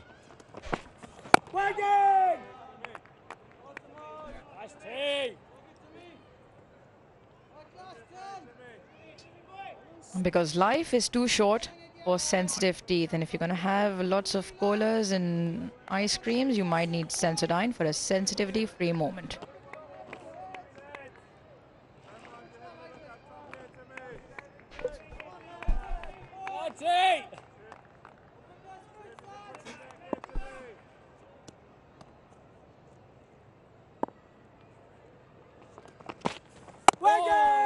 This is a good line from Saudi. Just getting the ball to tail back into the right-hander, cramping both Babar and Sarfaraz for room. Drying up runs essentially at the moment. Spinners, in particular Saudi, has been expensive, going at about 5 and over in his 10. Just from there, the odd one stays a bit low and gets a little bit more movement into the right-hander. The LBW comes into play.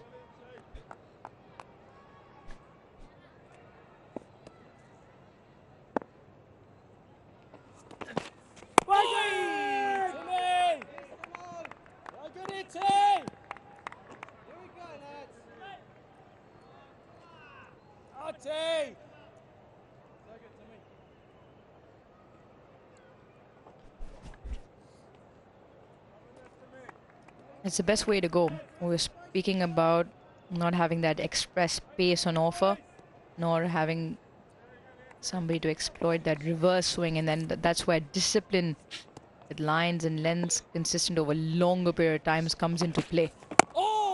Another excellent over from Saudi, made into finish off, 255 for 4.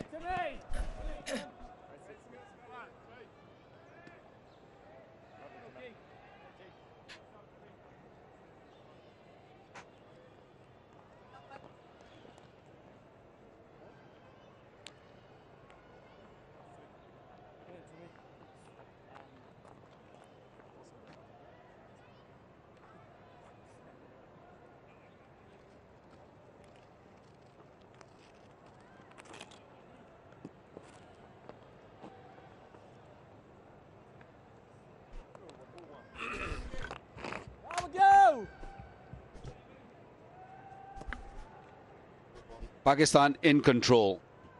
255 for 4 after 71 overs. Babar going very strong, 128.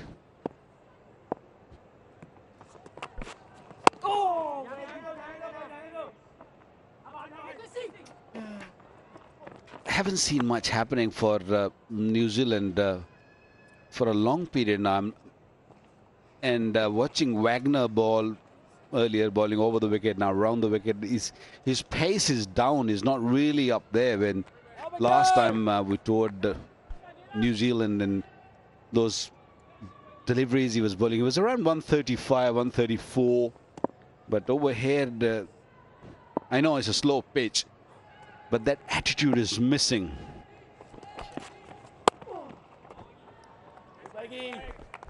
Yeah, it's tough, isn't it? And go back to the fact that he doesn't play any other format of the game for New Zealand at all. He has played some domestic white ball cricket this season back home for Northern Districts, which is domestic side now. but that hasn't happened a lot in the past either. So just a lack of cricket, a lack of time in the legs. And as we get older, Waika, we all get there at some stage. The legs just get a bit heavier, don't they? Oh, stayed a bit low. One thing about Neil Wagner, he never stops trying, and he never will. But if the body's just not quite feeling the same, and it is not easy. And you add to that, as you said, tough conditions, just low and slow. But I mean, you know, we've toured here, Chris Harris alongside us as well. When it's been a lot warmer than this is pretty pleasant. Let's be honest, at this time of year, touring the subcontinent is about as easy as it gets, or as pleasant as it gets. Yeah, the temperature's wonderful. It's a wonderful temperature to play cricket in this time of the year. Not sure what it got to today, but about 25 degrees. Played enough here when it's closer to 40. When you add in that heat with, I guess, pretty benign cricket wicket, that's when it's tough. But you guys didn't play in UAE. We played a test match against Australia, a couple of test matches, and the temperature was somewhere around 45, 47. 2-over spell, 3-over max, and then you have to leave, just go maybe have an ice spot, because otherwise you'll faint, literally. It was that bad. Did many guys retire after that series? No, we were young then, you know, we didn't retire straight after, but not long after also. Yeah, it's crazy. The times of year, you've got to pick and choose your times to play in that part of the world as well. And any time from around about October, November onwards, it's okay. You play before that, August, September, no chance. Turns that way for a single on the onside.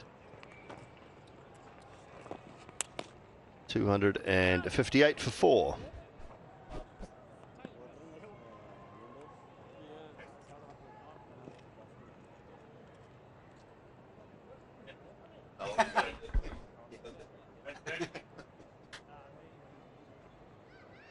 What is it?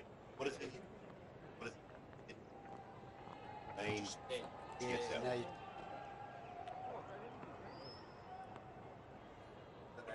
If you say scores no more runs and remains knockout.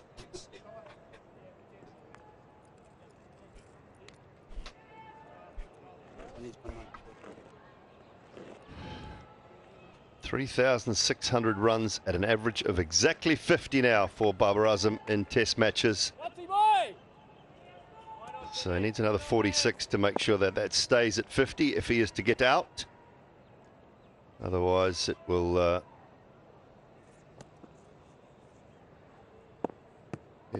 drop below 50. Another 50 runs, of course, required.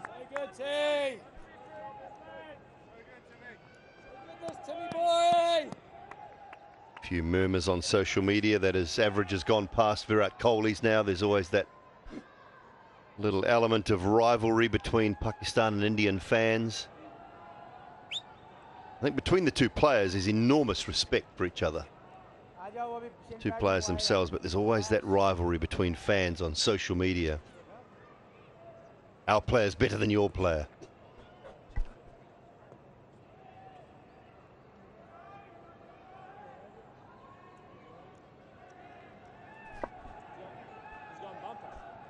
More protection for Tom Latham. It's dragging, isn't it, the session? And good from Pakistan. They're in trouble early today, this morning at 2 for 19. A couple of little partnerships, and then this one, Sarfaraz. What a terrific comeback to test match cricket he's having. 63 hard-fought runs. Well, it was all going smoothly until the time he just collapsed. It took him, what, good 20 minutes to get up, and you know, now it all looks very dragged, as you said, Julie. But he's looking good now. He's still limping a little bit, but I guess playing after a long time, feeling all that pressure, heat, playing in front of home, I wouldn't say crowd, but home ground.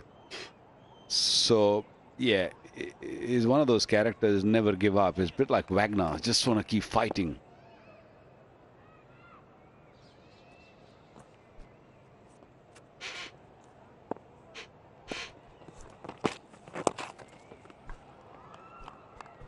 Well, talking of the averages, we just shown you Babar Azam's average just touched 50 now. If you take his first 10 games, his average was 25. And in the first 16 test matches, he did not get 100. So all has come in the last sort of 3 years, because we roughly play around 8 to 10 test matches a year. So say about the last 3 years, all these runs, mainly bulk of them are scored in the last 3 years.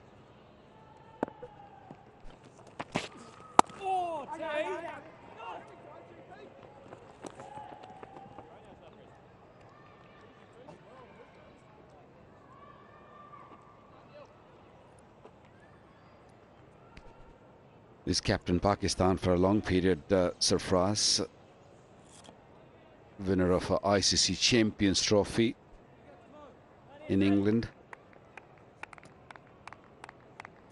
Just lost his form and was replaced. That also brings 150 runs partnership between Babar and Sarfraz. Suddenly Rizwan took his place, and then he was on the bench for a good 4 years. I mean, it's unreal. It's unbelievable. Someone who's done, you know, so much and so well, and you know, that's the rigidness that he just wanted to make a comeback, and there you go. He's got it back.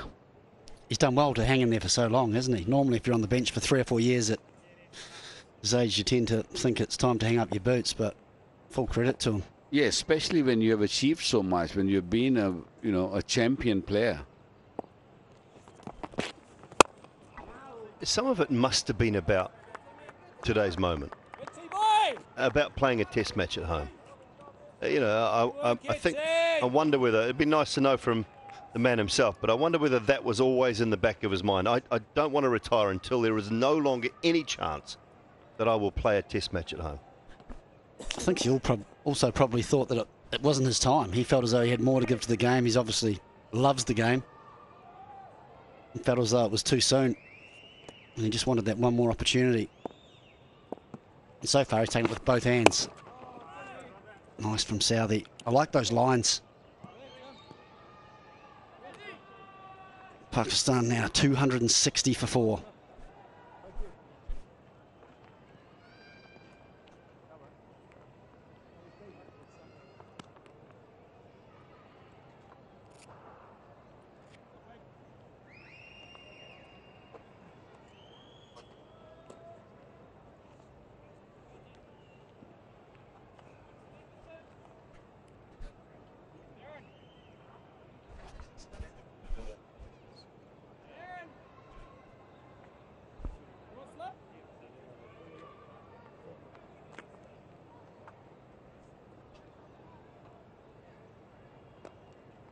Another little change for Sarfraz. The helmet's gone now.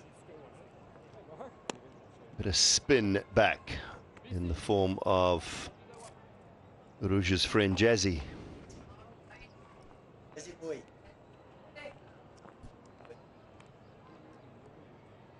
think it's going to be a Jazz Patel. There's more discussions going on. So 18 for him, Bracewell with 13. Sodi hasn't had his best day. 32 overs between the two seamers. Do you think Hajaz is saying to Williamson and Sally, he said, I'm happy to bowl now, but do you think I should wait for the new ball?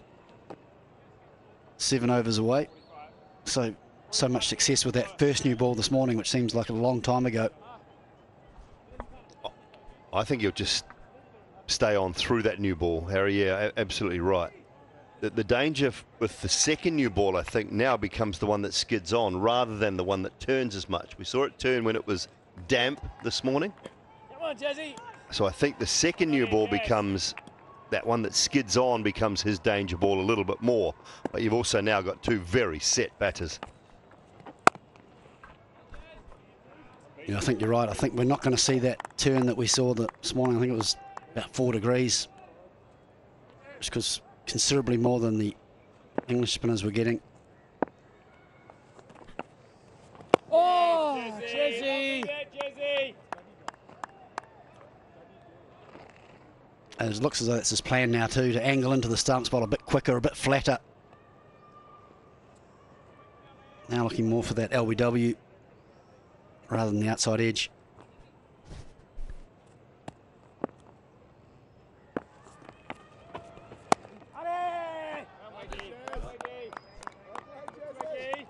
It was there, wasn't it? Sarfraz just let it go. It was there to be hit for 4 at least.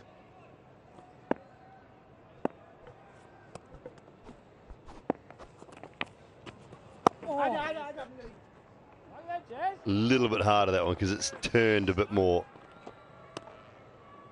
wider. Almost feels as though they've got into a slightly more defensive mindset, keen to keep this partnership going and get through the evening, but sort of feel as though you still want to take away those bad balls, and that's 2 bad balls in a row from Patel. Oh, Jay-Z. That's certainly better. Just confirming your point, Chris Harris, 0.4 of a degree. Less in this session than the first, the average turn. Turned very fine. It's a chase for Daryl Mitchell. It should be a couple. Actually, in the end, it'll be Evan Conway. That cleans up. First of a new spell for Jazz Patel. He's bowled 19 overs, 1 for 72. Babar Azam rushes from the field at 263 for 4 because it's drinks.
Drinks break being taken here at the National Bank Cricket Arena in Karachi. The first of 2 test matches between New Zealand and Pakistan. First time New Zealand have been on Pakistan's shores for over 20 years. It was Babar Azam who won the toss, selected to bat first. They were in trouble early, but it has been the skipper to the rescue. 133 not out. 9th test match 100 for Babar Azam. Littered with some wonderful trademark offside shots. Very quick to punish anything slightly short, anything slightly wide. Yeah, that's the shot brought up his 100. 9th one, averaging 50 now. And what about Sarfraz? He played quite nicely. Started off with a beautiful straight drive, good sweep shot, some easy runs available there, and a deft touch, a beautifully played down to 3rd man. Lovely timing. He was waiting for this opportunity and he's still out there. He's not going anywhere. Partnership 153 at the moment. New Zealand bowlers have toiled hard. They had all their success in the first session only. 2 for Bracewell, 1 for Ajaz Patel and 1 for the skipper, Tim Southey. Wickets to fall. A couple of stumpings to start things off. Chris Harris, some good bowling with the new ball. Yeah, wonderful first session for New Zealand. Tim Southey in his first game as captain, and Michael Bracewell on early, bowled beautifully to the left-handers. 2 crucial wickets. Comfortable catch for the skipper. And then the skipper got involved himself. Got Shaquille to play it a wide one, and Henry Nichols grabbed it in the gully. And that seems like a long time ago now. But that was the last of the wickets for New Zealand in the first session. And there's a look at the numbers. New Zealand session in that first session, 115 for 4. And then it's been all Pakistan since. Second session, no wickets, 109. And this session, this partnership just continues to flourish. Big moment of the day here. Daryl Mitchell getting one right in the buckets, and it's spilt out. Babar Azam dropped on 12 off the bowling of Bracewell. Could have been 3 for him, and it could have been Pakistan in all sorts of trouble. Not to be, and the skipper has made New Zealand pay to the tune of another 131 runs so far, and in search of more.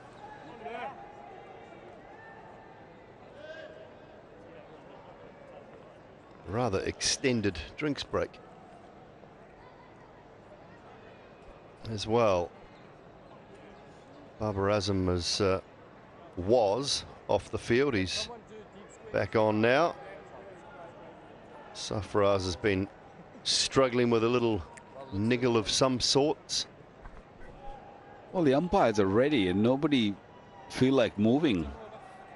They're just taking their time. The 12th man, 13th man, they all just chilling.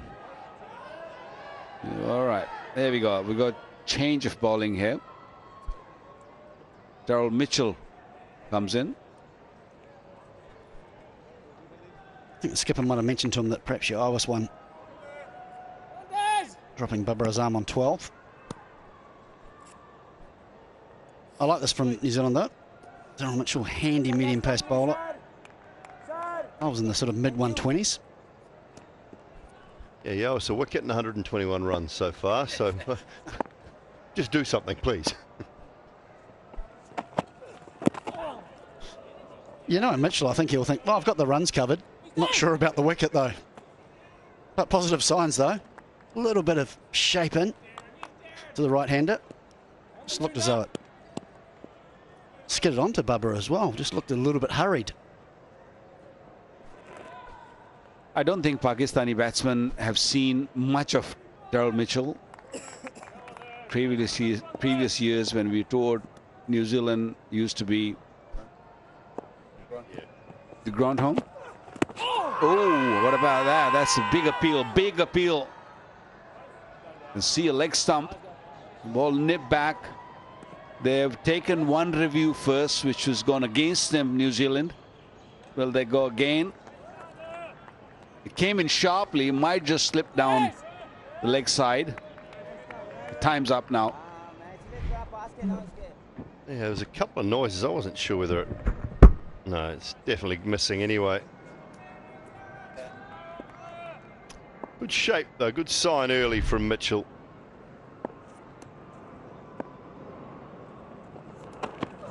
Oh, Des! Leggy! Keeper! Fumble from Wagner allows a single. The initial thought on the LBW that it was going comfortably down the leg side, but then you can sort of see a little bit of the leg stump. So I think it might be just missing.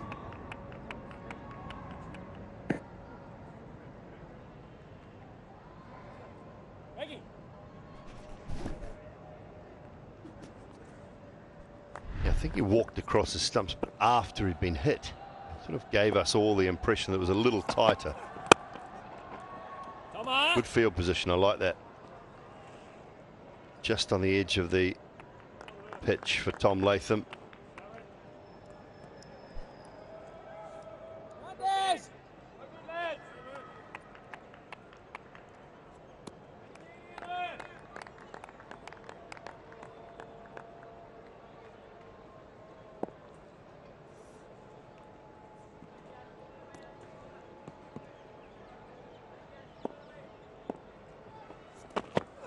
Oh, Des!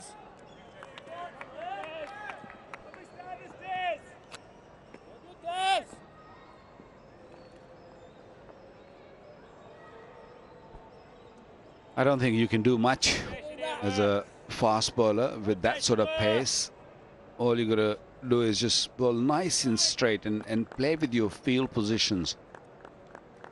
And maybe an odd off cutter or a leg cutter, whatever you're good at, just mix it up. Make the batsman think. Oh, Des. It's not a bad over. 266 for 4.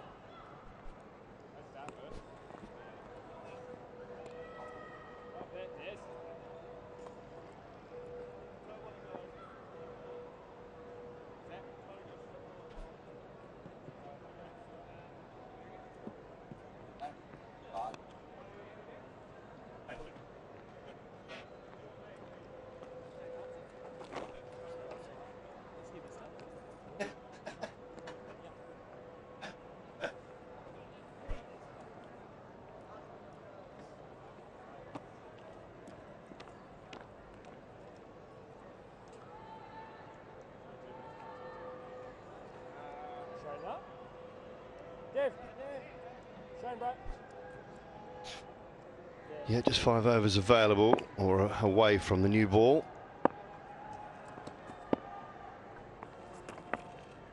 Depending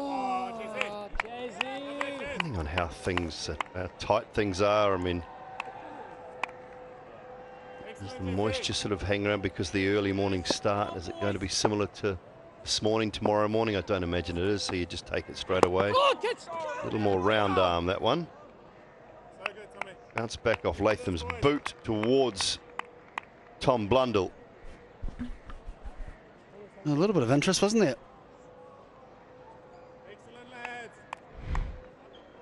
A little bit more round arm from Patel, a little bit quicker. There you can see it. And I think perhaps because of his hip issue, found it difficult to get back.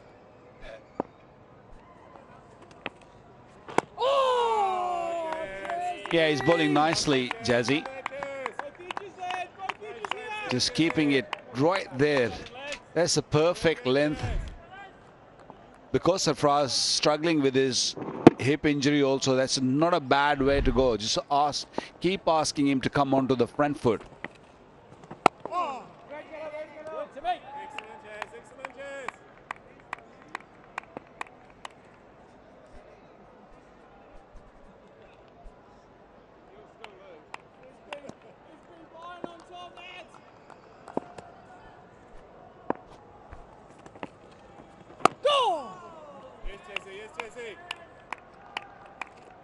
Something's going to happen here, Jazzy. Excellent, Jasmine. Come on, Jazzy. Same down here, boys. Come on, Jazzy. Jazzy.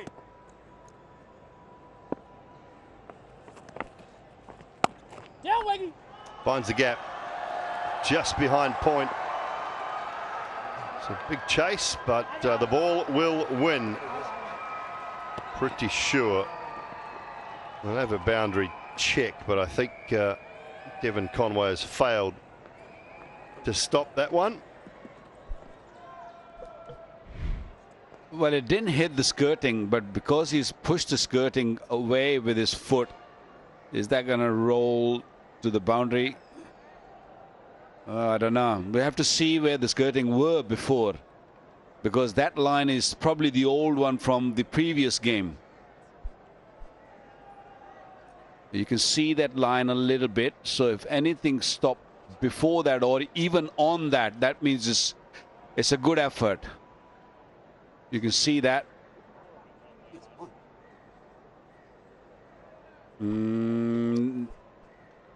Ooh, I think it is full. Yeah, the problem with that, the problem I've got with that is there's no painted line. Yeah. So if there's a painted line underneath it and the ball crosses the painted line, I don't have a problem with it. But yeah, 269 for 4. And so often we've seen players slide in feet first and push that boundary, advertising a long way back. I think there always should be a line underneath it. But you don't see it that often nowadays.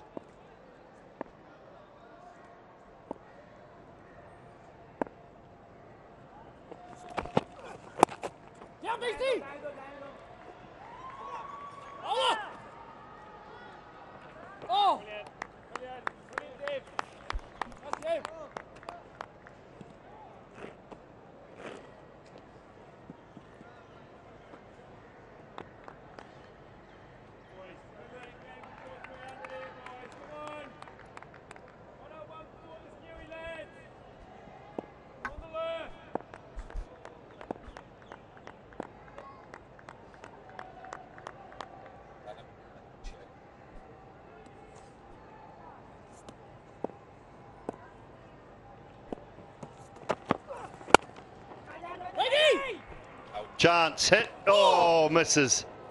Direct hit, I think Bubba would have been struggling. He had to run around the big frame of Daryl Mitchell, and I think that might have cost him with a direct hit. And I think that was the glare back at Mitchell as well to say, you've got to get out of my way. Just there, he had to run around him. It cost him. And it would have been very, very tight. He might have just made it. Well, he did. Very good judge of run, Bubba. Yeah, Barbara complaining that you were in my way to Daryl Mitchell. But I think Daryl Mitchell had every right to sort of stay in that line where he bowls from.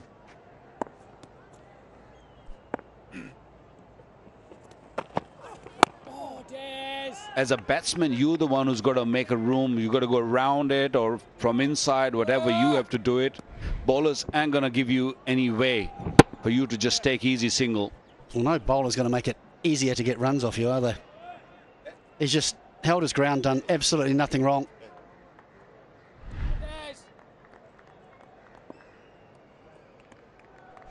Yeah, and Bubba's not winning that contest. If he runs into him, he's not coming off. He's not coming off best.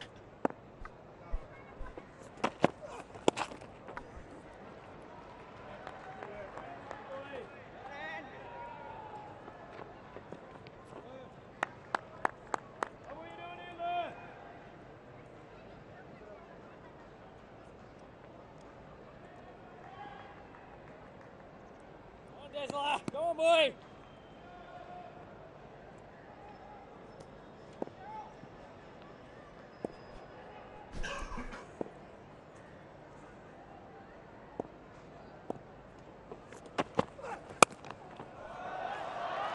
That's away behind point. And down to the boundary for 4 more. Well, that's the issue with this sort of pace. You go a little wide, you give a batsman who's on 134 a little bit of room. He's not going to spare you, that's for sure. And Daryl Mitchell was wide, and Babar Azam is well set.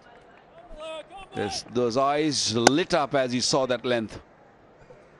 He knows there's a cover sweeper as well, and just played the ball a little bit later than he normally would, just to get that gap behind point. Wonderful batting. And Bubba's not going to miss out that the best of times, but even less so when he's already on 100. I'll get that one past the short mid wicket. Means the 77th over. 276 for 4.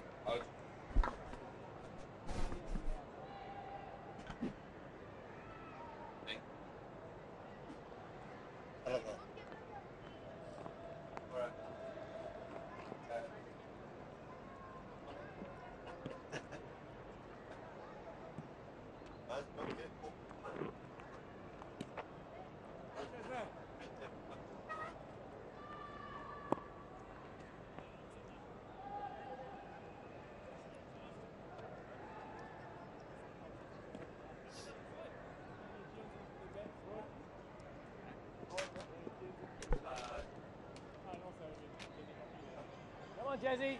3 more overs till New Zealand can take the new ball. And you would think they'll take it straight away. It hasn't really happened for them since that first session. Partnership 166, no wickets in that previous session, none in this session either. 13 overs of the day's play to go. Come. Quick single, makes it quite comfortably. Sarfaraz, after his injury, he's not really gone to that sweep shot, but he's been able to play the spin off that front foot and back foot pretty traditionally, and this is what he does really well, especially against spin. He's able to pick up pockets and get his runs.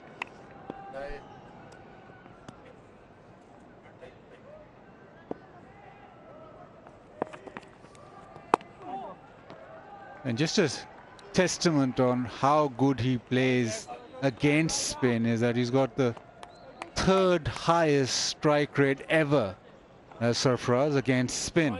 Only Sehwag and Pant in front of him. For the new year, Jazz. 82.34, and makes such a huge difference when you're coming in the middle order. So even here where he's now gone away from that sweet shot, he hasn't attempted it at all, but he's still got so many options to actually rotate strike.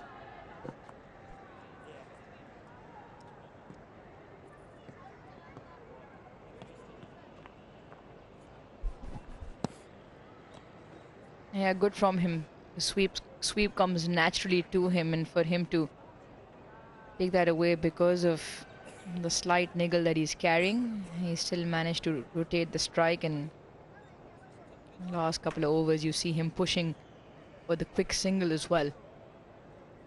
He'll be mindful, he has to keep calm. New Zealand's first innings.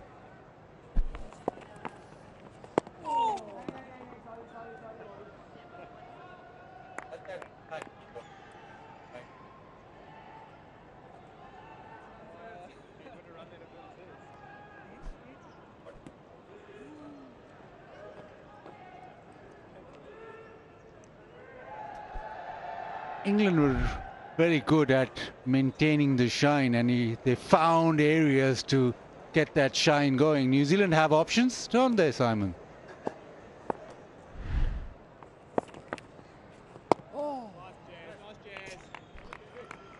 Yes, they do. A couple of good options out there. One's bowling from our commentary end at the moment, Buzzard. Yes.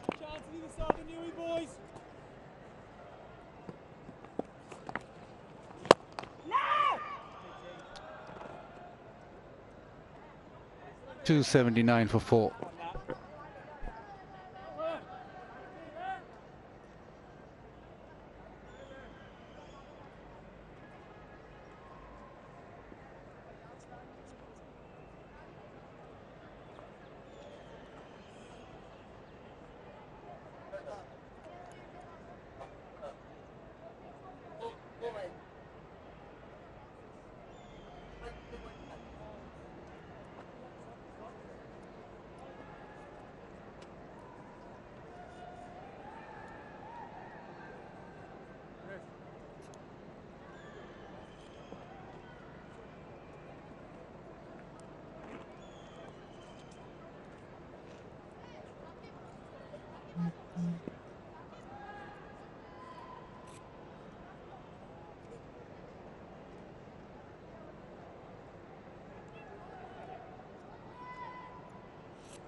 Right there, GP. Right there, right there.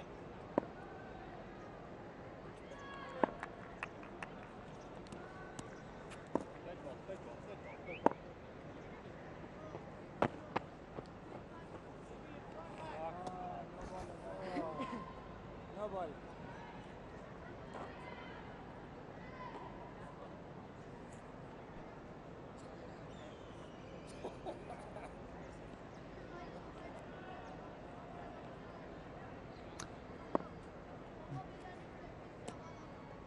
Game just meandering.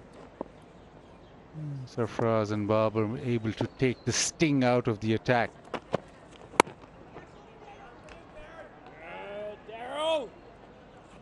And Babar yet again here at National Bank Cricket Arena gets to his 100. Big hit. The slog sweep brought out and he cleared everything, got to his 100 in that massive 6. And the Dafa News cricketing fact is that Babar Azam scored his 28th century in international cricket today, and for the first time he reaches milestone with a 6. Oh, down toe, down toe. And chopped away and get back for a little stroll, a little jog back for the second. That's all he's got at the moment, Sarfraz. Not much more than a jog or a stroll in him, I don't think, the way he's hobbling up and down the surface. Been terrific from Bubba today. all sorts of trouble at 2 for 19, having won the toss, wanted to bat first. He has resurrected the innings and the team along with the former skipper. Short angled away to third man. He's got timing on that. And get back for 3.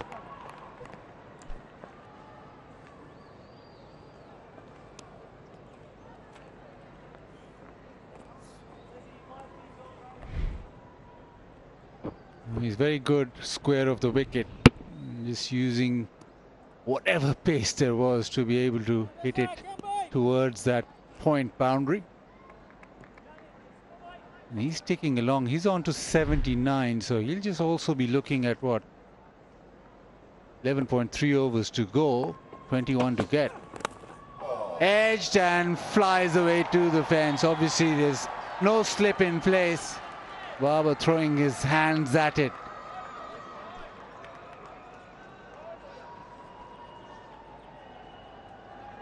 Yep, looking to hit through the line. It was wide, the ball was just angling away. He slashes hard. No slip, as has been the order of the day because of the lack of pace in the surface.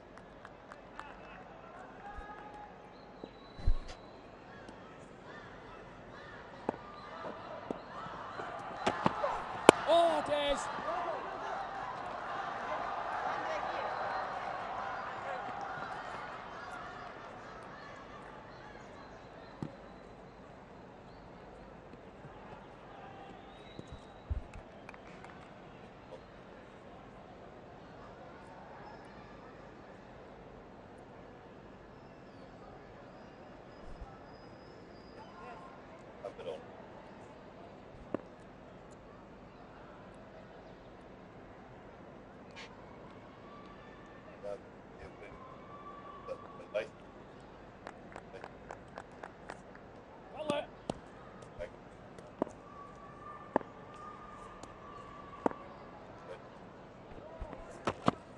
Oh, Des, good, Des!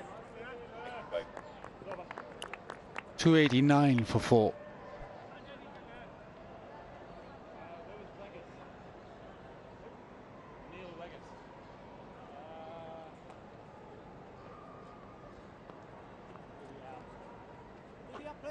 Was Reggie out there?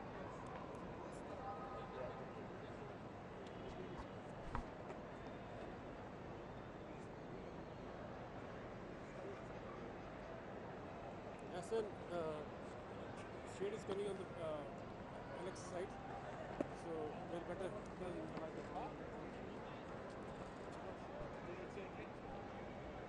Alex Wolf just called for the light meters, put that in his pocket safely.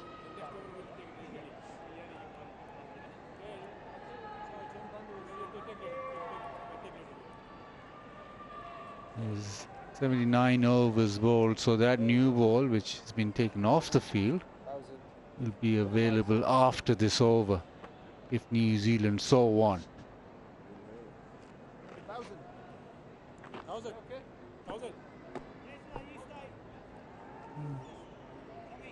And we've seen through this home season that the spinners actually enjoy bowling with the harder new ball rather than this soft old ball.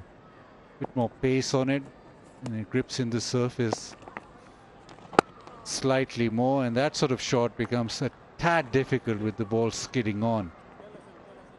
Jack Leach bowled well with the new ball, getting the ball to angle back in, especially to the right-hander.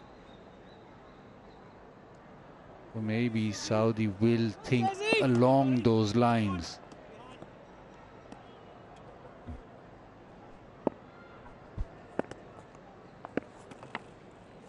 Down. Stories. Good ace. Love a boy. Yeah, I imagine he'll keep Ajaz Patel on and bowl himself. So Saudi and Ajaz Patel with the new ball, you would think.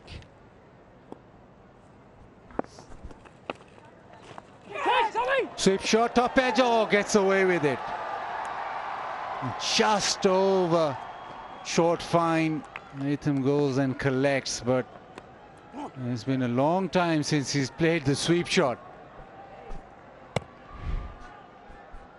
Yeah, he put away after he was limping a bit. Again, goes against the spin, which has caused the top edge. Very lucky. Hasn't gone straight to hand.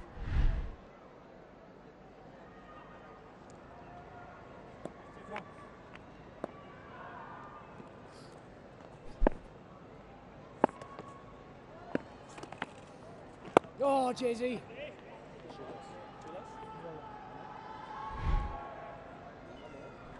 Using his feet a lot more prior to the injury. It's the red delivery, so going down the wicket, also using that sweep shot. So you'll see the runs coming from further out in front of the crease because he hits the ball a lot further out when he plays that sweep shot. And now, with the advent of the hip injury, a lot more deliveries played from the crease and just in front of the crease.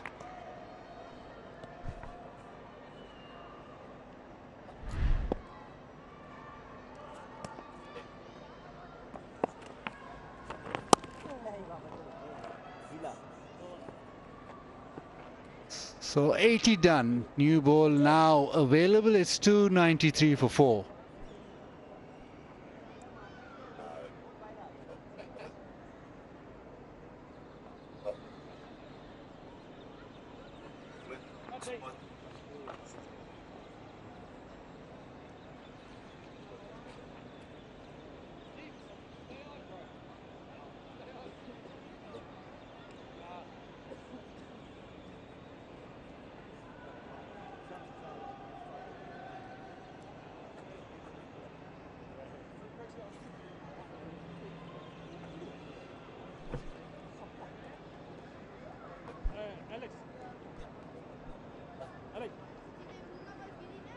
New ball coming out. Asif Yaku bringing it out. I think it's all set up to be taken straight away.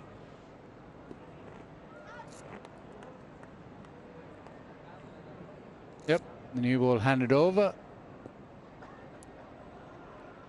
And it just seems as if it's going to be Saudi with the new ball.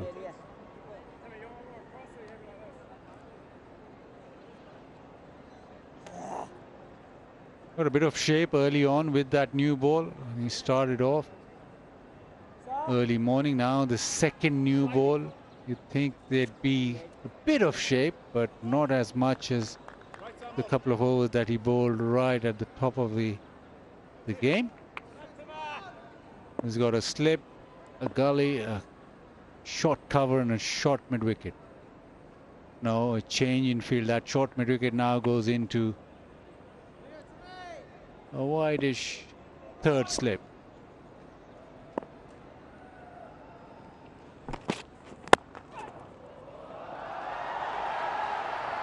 One thing the new ball will do is come onto the bat slightly more and race off the surface too, with the opportunity to score runs. Sarfaraz now gets a couple. He might be counting his way. He's 84 now, 16 away. And very full. There is shape. Yeah, a little bit of swing with this new Kookaburra ball.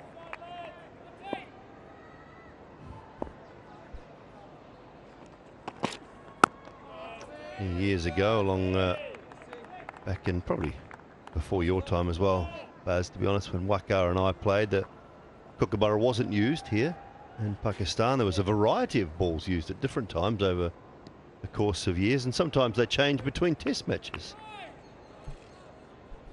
I reckon they forgot to bring the balls in one test match. Yeah, Is that they did correct? actually. It was great. Went to a local shop and bought a whole couple of boxes, and great, just added to the excitement. It's close. Yeah, big appeal. Alex Wolf says not out. Does he go upstairs? Yes, he does.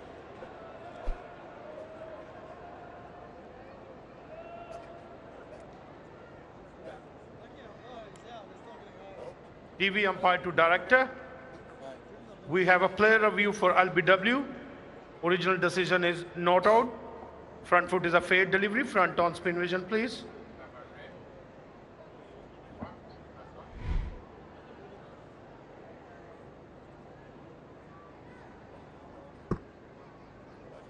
Ball is close to the bat to confirm ultra edge, please. Just keep rolling, flat line. Satisfied, no bat involved. Go for ball tracking, but ready, please. Original decision not out. Pitching outside off. Impact, umpire's call, wicket sitting. Alex, I recommend you to stay with your original not out decision. I'll let you know. You are on screen. Make a signal, please. Review retained. Umpire's call on the impact. Saudi were just having a word. Come on, give me something. Been a long day, Wolfie. Exactly. Could have just helped me out there.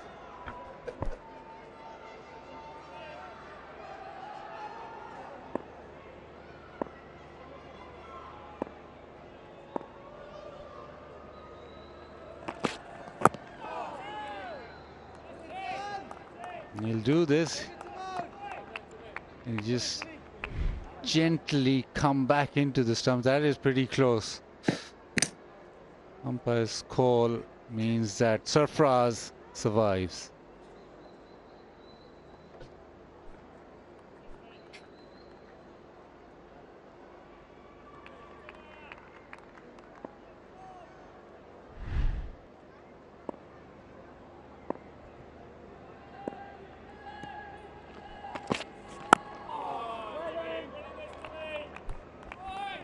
Great servant, Tim Southey. Deserves this opportunity to captain the New Zealand side. Good for New Zealand over so many years. 2007 Napier, his debut match against England. So just a young man at that stage. Only player in world men's cricket to have 100 or more wickets in all three formats of the game now. 348, I think, in Test match cricket now. Over 100 T20 international wickets as well, and a couple hundred untidy from Blundell. A little bit untidy. Pick up a bye to finish the 81st. 296 for 4.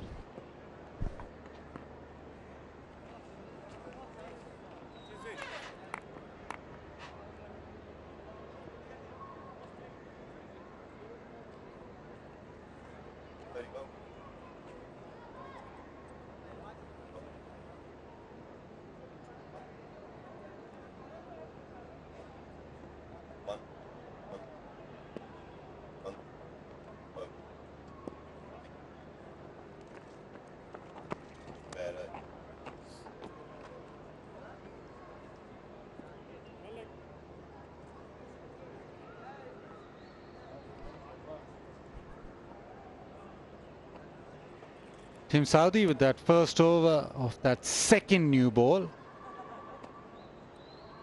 And it seems as if it will be left arm spin. Early morning with that hard new ball. He got a lot of purchase, got a lot of spin. That moisture has gone out of the surface. So with this new ball, the inside edge generally comes into play. And the front pad, the LBW with the ball skidding on.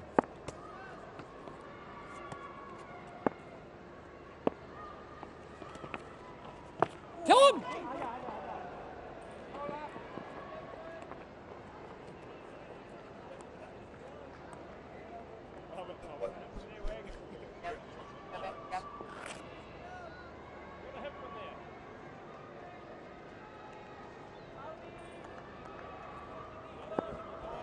You touched on how good Tim Southey has been for New Zealand, 100 wickets in all formats. He joins an elite company, just two others to do so. Shakib Al Hassan and Lasith Malinga. An extraordinary feat. A longevity in your career as a fast bowler to do that.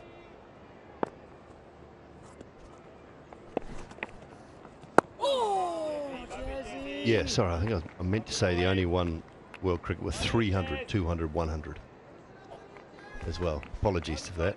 I've got that one wrong. 300 Test, 200 ODI, 100 T20 wickets.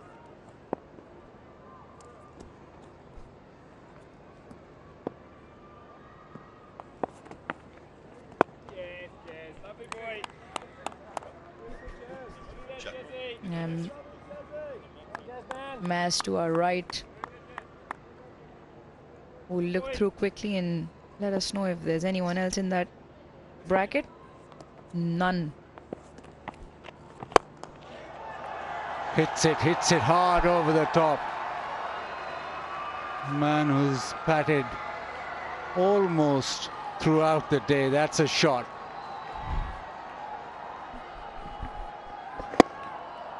A moment of aggression again. Comes to the pitch of the ball. Time again, once again for him. Quite special. Into the onside, gets to 150.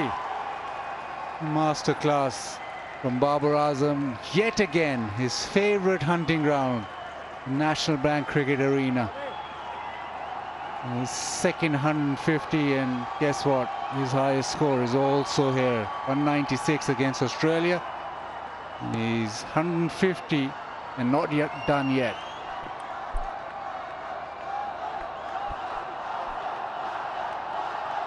The crowd getting right behind him as well. They've been treated to something special. Oh, Jesse! 302 for 4.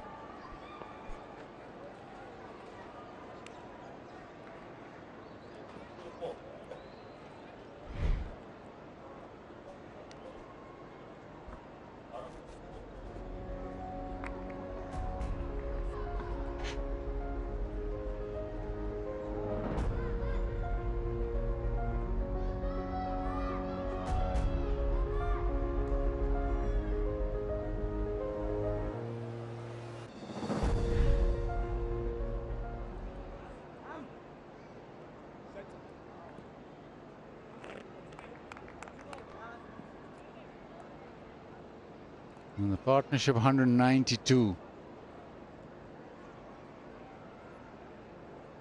Babar with his second score of 150 or above. And both of them on this ground. Sarfaraz 85 not out. And just this time where you still feel if New Zealand go to stumps with another wicket, Pakistan 5 down, then they'll think they're back in the game. But right now, it seems as if this partnership is making sure that Pakistan remain in the driving seat.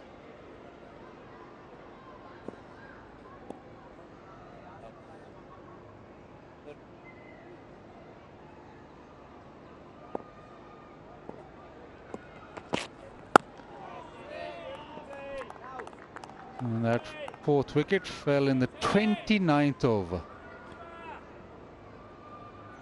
After that, 192 runs have been added.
Julie, you did it smartly. You played in Lahore where the ball swung. You never came to Karachi. You missed out here, so didn't have to go through that toil of coming in and just bowling ball after ball, which it doesn't go off the straight at all. No, but we did have to go to Rawalpindi after Lahore. Yeah, but you It had was different flat. balls there, didn't you? In different balls there, yeah. Yeah, they changed the balls in that game. I think Saeed Anwar got big runs. Had a few nice cover drives like that. 180 maybe, Saeed Anwar in that game. And then we came across a young lad at the time who I think was Mohammad Zaid. 11 wickets. Bowled slowly. Yeah, Military just medium 150s. And swung it round corners. It was, yeah, they just unleashed another one. I think, who was the young man got 100 against us on debut? Mohammad Wasim? Yeah, Mohammad Wasim. He became a selector, didn't he, recently? He spent some time in Otago. Played some domestic cricket down in New Zealand as well.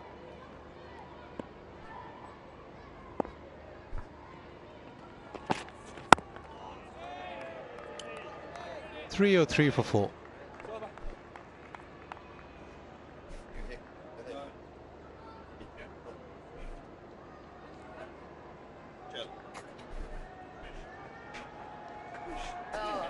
Come on.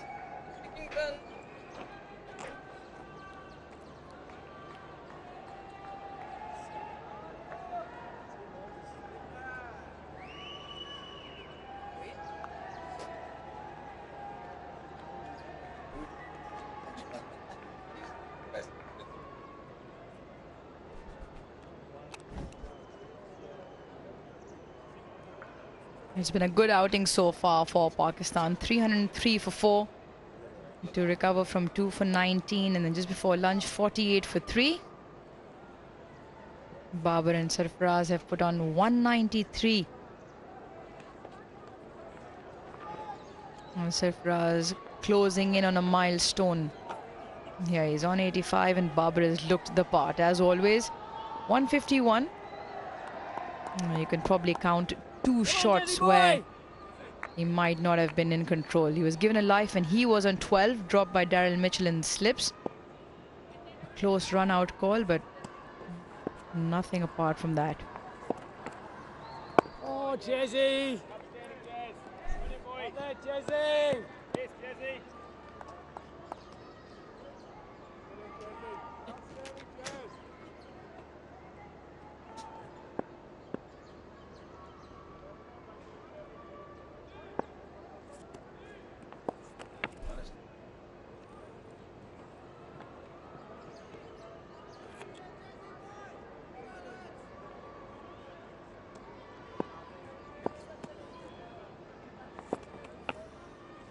Oh, Jezzy!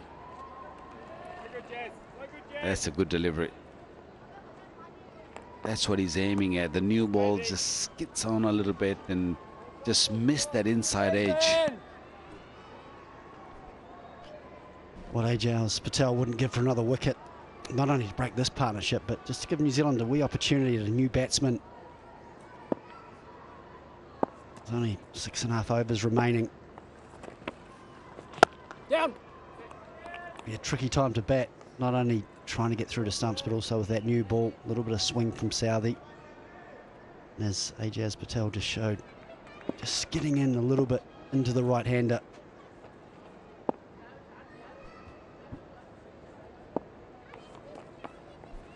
Down top! See? With the new ball, he got obviously an exaggerated amount of turn off the surface as well, and he didn't fire a lot of them in. And now with the second new ball, the 2 men set in the middle. Slightly different strategies, targeting those front pads, hoping for the new ball to skid on.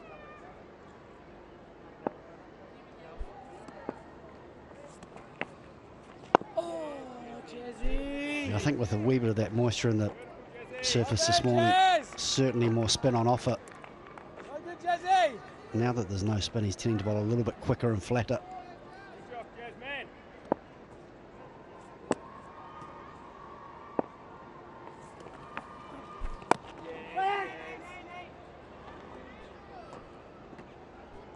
304 for 4.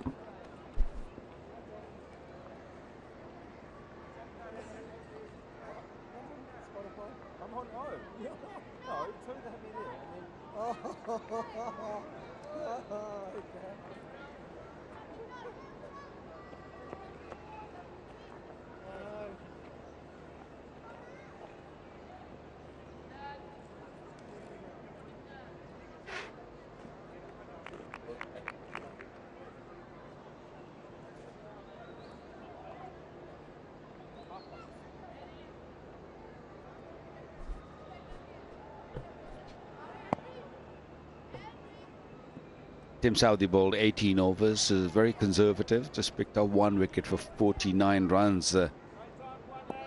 Swung the new ball early on this morning and then came back when the ball was reversing, and he had a very good control. Keep attacking those stumps. Into his 19th over, what has impressed me is he's maintained his pace. Still bowling in sort of the low 130s.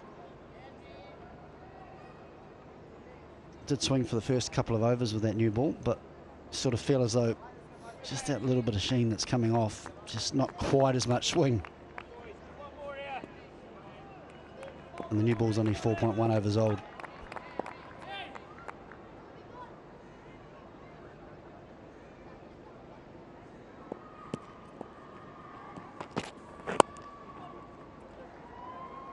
Vakar, we spoke about reverse swing during the England series, and you mentioned that during the latter half of the day, especially in Karachi, the ball tends to reverse a lot more. The sea breeze also playing an effect with the moisture in the air, but that was something that the Kiwis couldn't exploit. There wasn't any reverse swing per se on offer, which probably made it slightly more tough. Well, I think the reason is the pace. These two bowlers, Tim Southee and Wagner, they don't really have that pace which can really affect that reverse swing, can get benefit out of it. Still very easy to, or gentle to sort of deal with that sort of pace. But when you look at England, and we've seen it after tea, even Pakistani bowlers were Seam, Wood, who has bowled 145, 143. I mean, Wood was bowling 150 plus. So when you have that sort of pace, and then you can just sort of bowl those short deliveries, soften the batsman up a bit, and then pitch it up, and then try to swing that. They did it beautifully, but unfortunately, New Zealand at the moment, that pace bit is missing. It's very easy, very comfortable for both these batsmen. Although picking up 3 wickets, if you had the bowler who can bowl quickly, would have been very handy at the time. We've seen hints of reverse swing, haven't we? But I think you've hit the nail on the head. That at sort of mid 120s to even high 120s just isn't the same as facing 140 plus. And I think as a fast bowler, like you'd know better than most, but when you do start seeing it tail and you get a little bit more sidearm, it just sort of encourages you to bowl quick, because you know that with that little bit of extra pace and in swing, you're a very good chance of getting through the batsman's defences. And I think all the New Zealanders generally have got a higher arm, which makes it harder to reverse.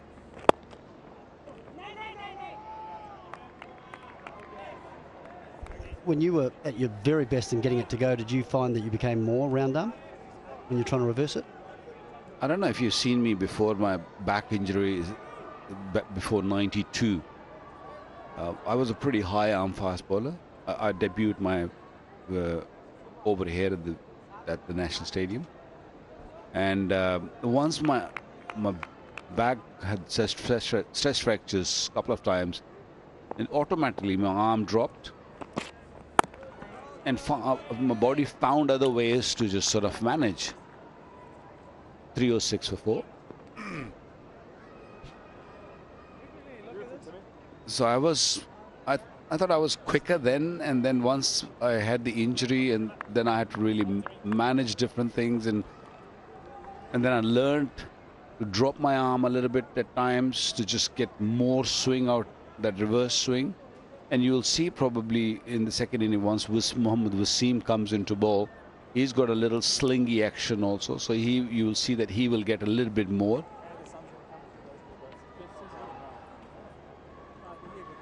Checking a new ball. If that ball goes through those rings, I think they've gone through quite nicely. Well, even the umpires can't believe it stopped swinging after 5 overs. They thought they better just check it. Harry, we've just been debating this last sort of month or so about these cricket balls that, you know, when you're playing in these conditions, Kookaburra balls is no good. Very simple, very easy. Because 3 overs, max 4 overs, and that's it. It's gone flat. And this morning, because there was a moisture in the pitch, it turned. And it turned for what? Half an hour, 40 minutes max? And since then, it is hard to pick up a wicket. Hardly a ball spun or seamed. So I honestly feel, I'm going to say it again, that Kookaburra cricket ball is not for these conditions. We need to bring in the Duke cricket ball, which has more pronounced seam. It stays hard for a long period, and if you're going to play on these sort of pitches, at least it will have a good carry.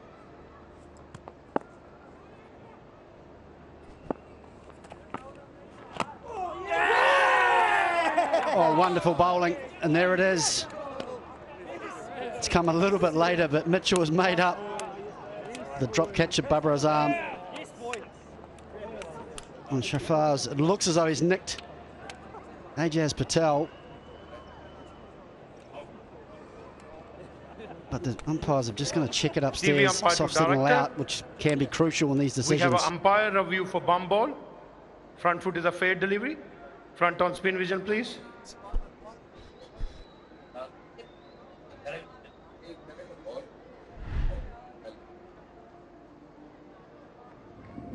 Keep rolling. Yes, roll forward, forward, forward. Have you got anything else to show, please? It's look like it's a fair catch, yeah.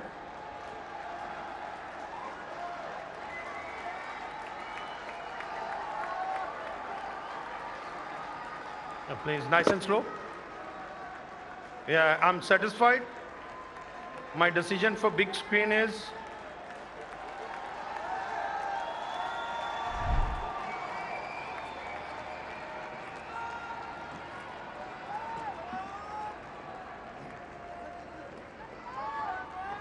confirmation then finally. A fairly simple decision in the end, straight off the edge of the bat. Daryl Mitchell making amends this time, taking a clean catch. Sarfaraz Ahmed 86. He walks back, partnership broken. Pakistan 306 for 5.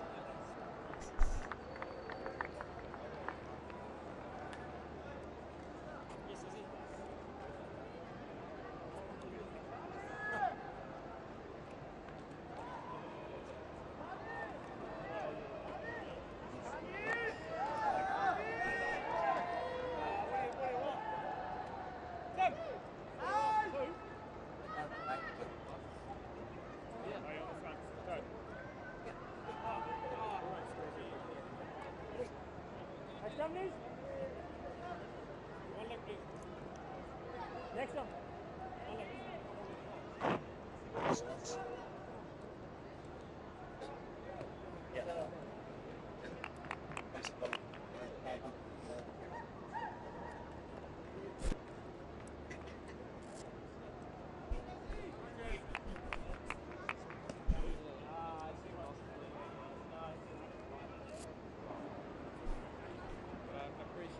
Salman Agha now makes his way into the middle. Got 350s to his name, and he's out there because there's a moment from Ijaz Patel. He fired the ball in slightly quicker, 91 Ks on that occasion. The new ball drifts in. Just an outside edge. An excellent catch from Daryl Mitchell. It came quickly to his right ankle. Never easy when the ball is dipping, and you could see what it meant. He dropped Babar at 12, and Babar's gone on to hurt New Zealand.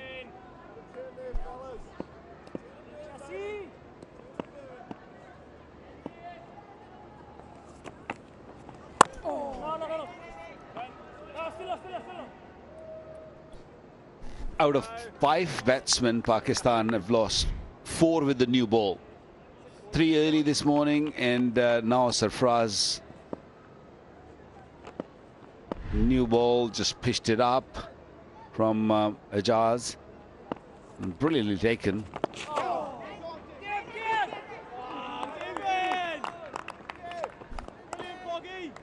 306 for 5 now.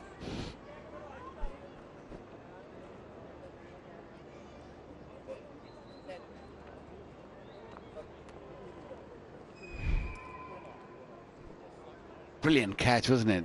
Because at this time of the evening, when the sun's going down, lights are on, for a big man in the slip, it's never easy. Great gesture from our batting coach, and Rizwan Shaklan is out there, Imam there. They're all praising the effort from the ex-captain Sarfraz. Batted beautifully, without a doubt.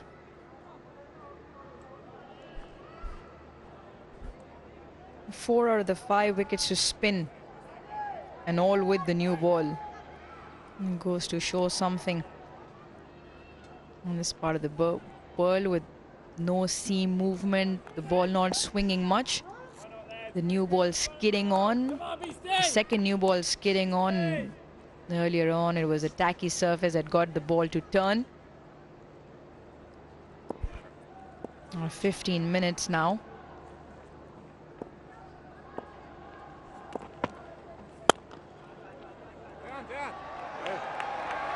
Nicely put away. A loose full toss for Bracewell.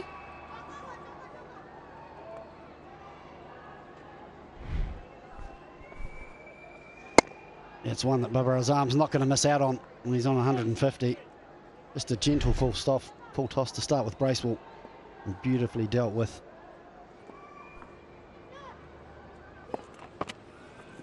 Hit it!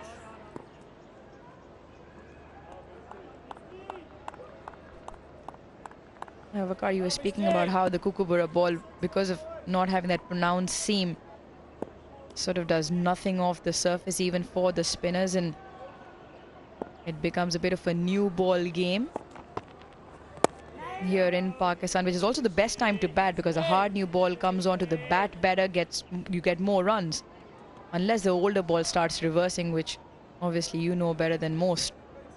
And it's difficult out there for the bowlers otherwise.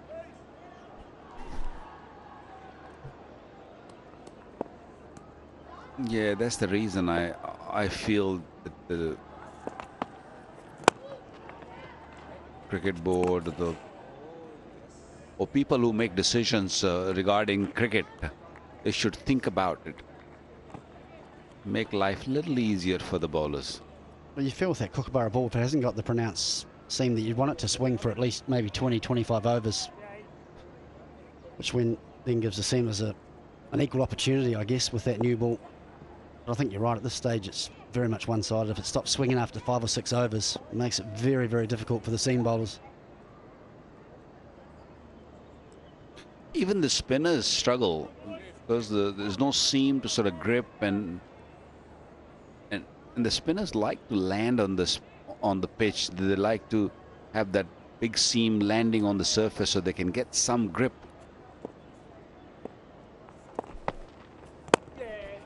And just on that, when the surfaces are not in your favor, because you get the turn off the surface, but to get the revolutions on the ball, you still need that little bit of a seam, just something to grip onto for the spinners, to have enough revs on the ball to extract any turn if it's present on the surface.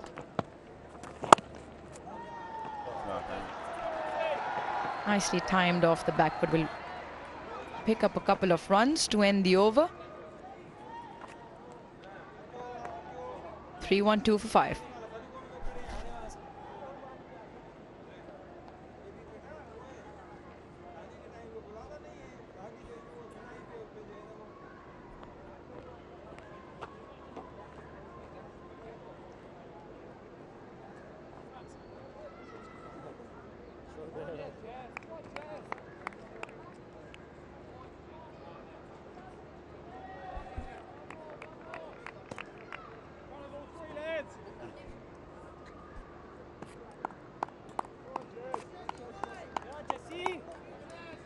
on, Jesse boy.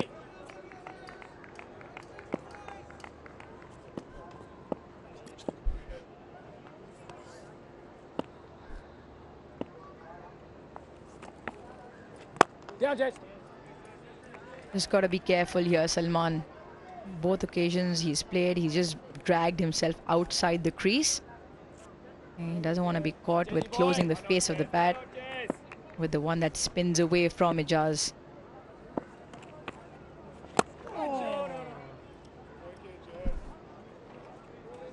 Well, Aruj, when you're batting at number 7, you can't even ask for a night watchman, can you? It's a tough one. As a batsman, you're batting at number 7. You don't care. You just say, I want to go out there because I don't want the night watchman to go out and maybe next morning he gets out and further pressure on me. I'd rather go out. In that way, I thought Yunus Khan was amazing. Does not really matter if an over left or whatever time is there, or is it dark or raining or whatever. If you ask him to go out there and bat, he'll go. He will never take a night watchman.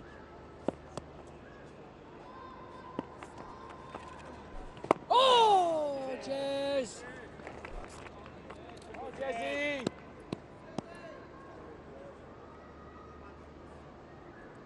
A tough time to bat as well, where you're worried about going back not out as opposed to anything else. He's done well to keep this over out. 3-1-2 for 5.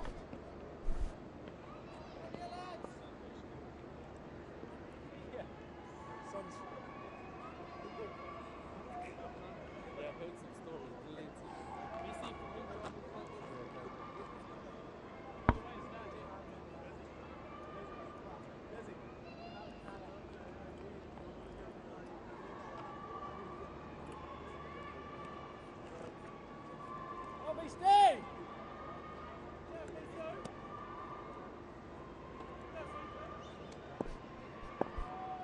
A couple of overs now left in the day.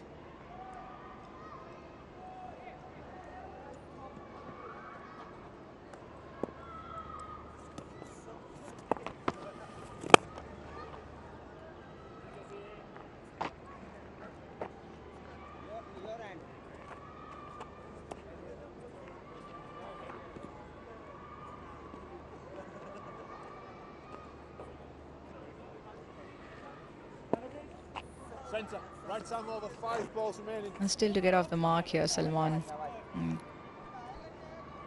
Always a nice feeling just to get the first run, no matter where you're batting, really. Yep, survive that first ball and then get off the mark is the next thing. And I think he'll be quite happy facing the right arm off spinner of brace ball. I think he'll feel more comfortable at that end. Lots of scoring opportunities.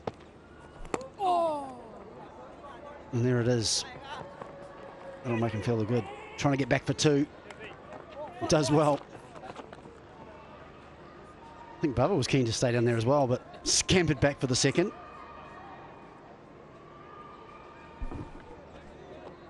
Yeah, Babar's been out there for 273 deliveries of himself. A majority part of the day.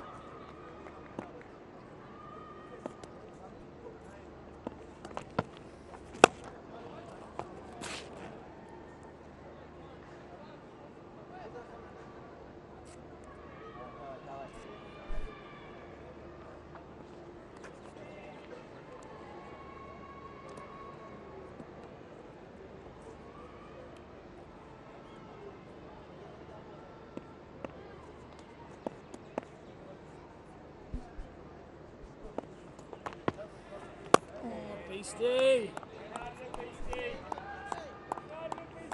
Good pace.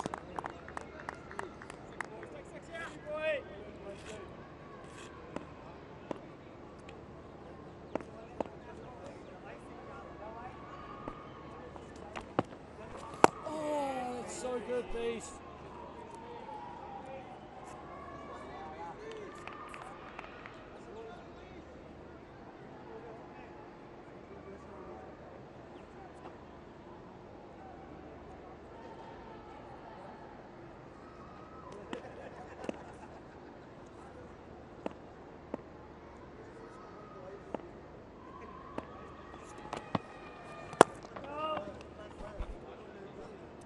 3:15 for 5.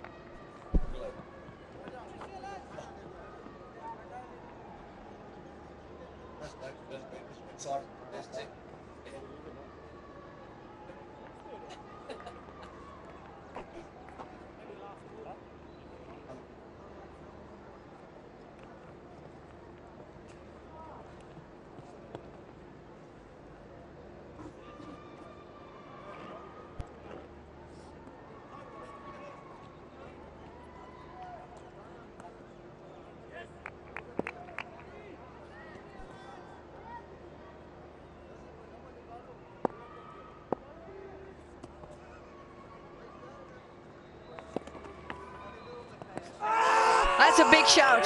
That's been given late in the day and it's been reviewed. What a timing.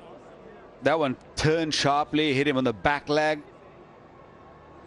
TV umpire to director. Babar's straight away gone upstairs. We have a player review for LBW. On-field decision is out. Front foot is a fair delivery. Front on spin vision, please.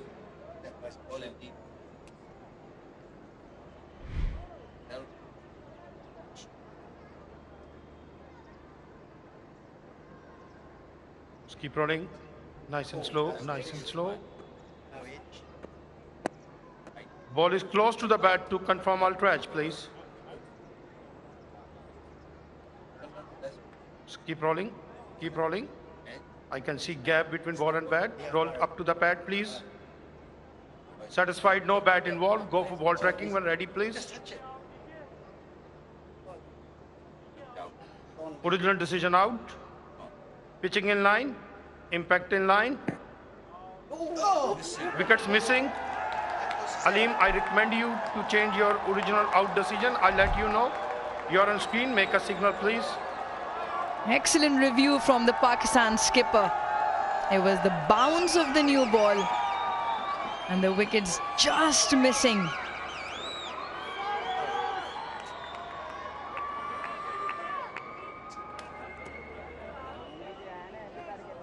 Yeah, he was confident. He was really confident. He went up straight away.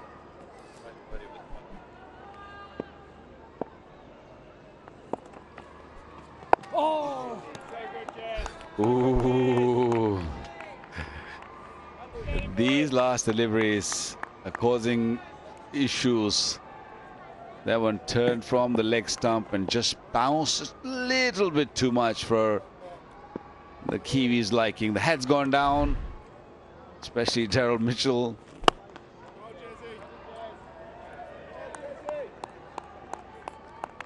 Yeah, good review taken. I don't think Babar was confident, but he thought, okay, let's take it.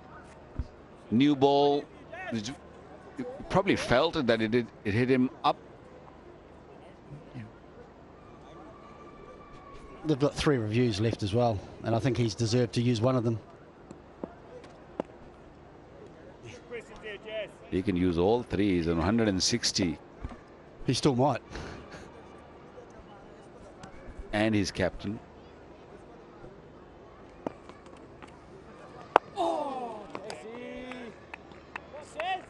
Isn't that why they changed it to 3? 2 for the rest of the team and 1 for the captain.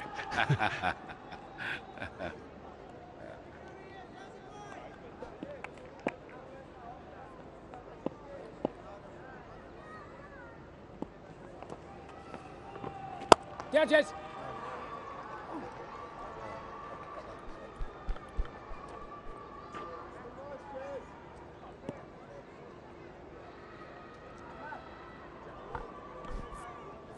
Last ball of the day.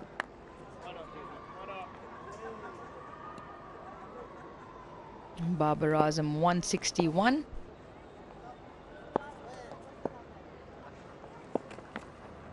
Oh, yeah. And he will stay at 161. Pakistan have done extremely well in the last 2 sessions. 317 for 5 as they walk off on day 1. Skipper has done extremely well. He was dropped on 12 in the slips by Daryl Mitchell. Had a close run out call. but it's been runs galore for him on one of his favorite venues in Pakistan. 32 overs in the last session, 93 runs. The scoring rate dropped just a little before the close of play. It was Sarfaraz Ahmed to fall.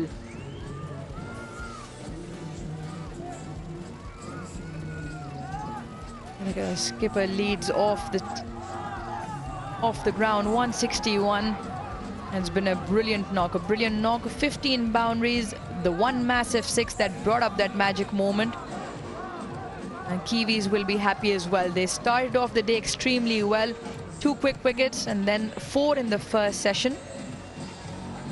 The latest to fall, Sarfaraz Ahmed, will give them that little bit of more hope. Batting card, Abdullah Shafiq could not manage many. He went for 7, Imamullah 24 and Shan Masood 3. In walked Babar Azam, who stands not out at 161. Saud Shakil was the 4th to go. He got 22 and Sarfaraz, the latest man to fall, 86. Salman not out on 3. Pakistan 317 for 5. It was a game of partnerships. When Babar came in with Saud Shakil, he got 62, and then the big one, 196 with Sarfaraz Ahmed.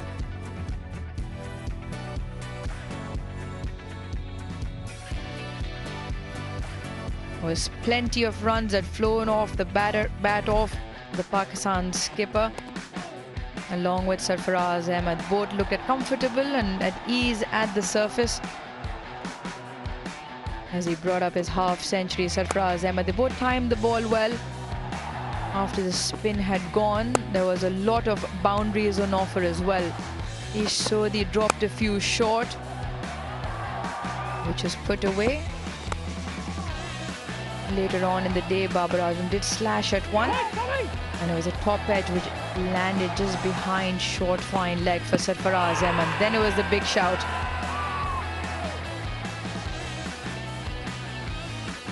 The original decision was not out and is stuck with umpire's call on the impact. Babar Azam ever so effortless in his runs. That shot brought up his 150 not out. He's got 2 scores of 150 plus. One against Australia, 196 and 150 today. And that was the end of Sarfaraz. Fired in by Ejaz Patel. Excellent catch by Daryl Mitchell. The on-field umpire Limdar gave this one to Babar Azam LBW. He reviewed straight away, and it was the bounce of the new ball that just marginally saved him. Impact was in line, it was pitching in line, but it was wickets missing as the players walk off on day 1 here at the National Bank Cricket Arena in Karachi. New Zealand bowling card, the skipper with 1 wicket, none for Wagner. Ijaz and Bracewell at 2 apiece, and Ish Sodhi and Daryl Mitchell with no wickets as well.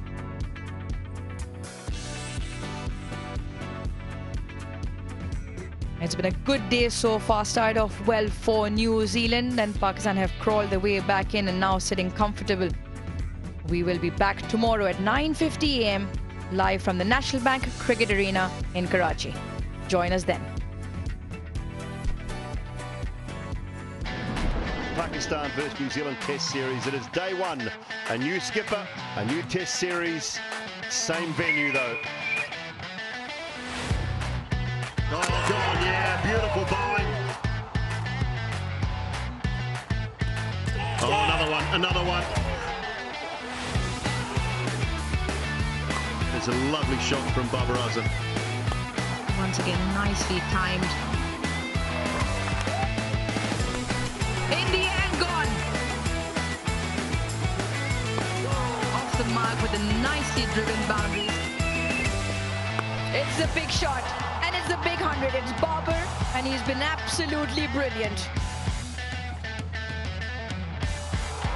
Sarfaraz gets to his 50.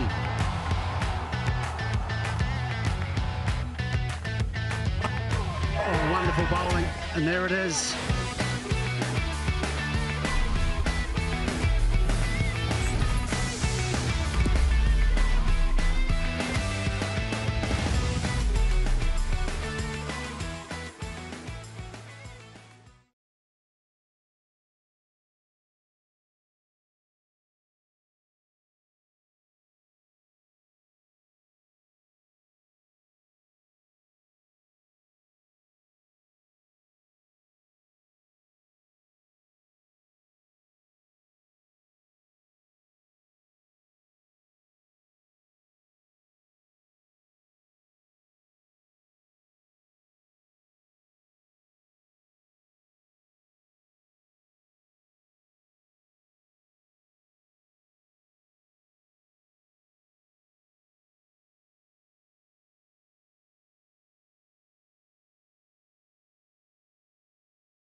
So day one comes to an end, and Babar out there, 161 not out, along with the brilliant partnership, 86 from Sarfaraz, helping Pakistan to get to 317 for 5.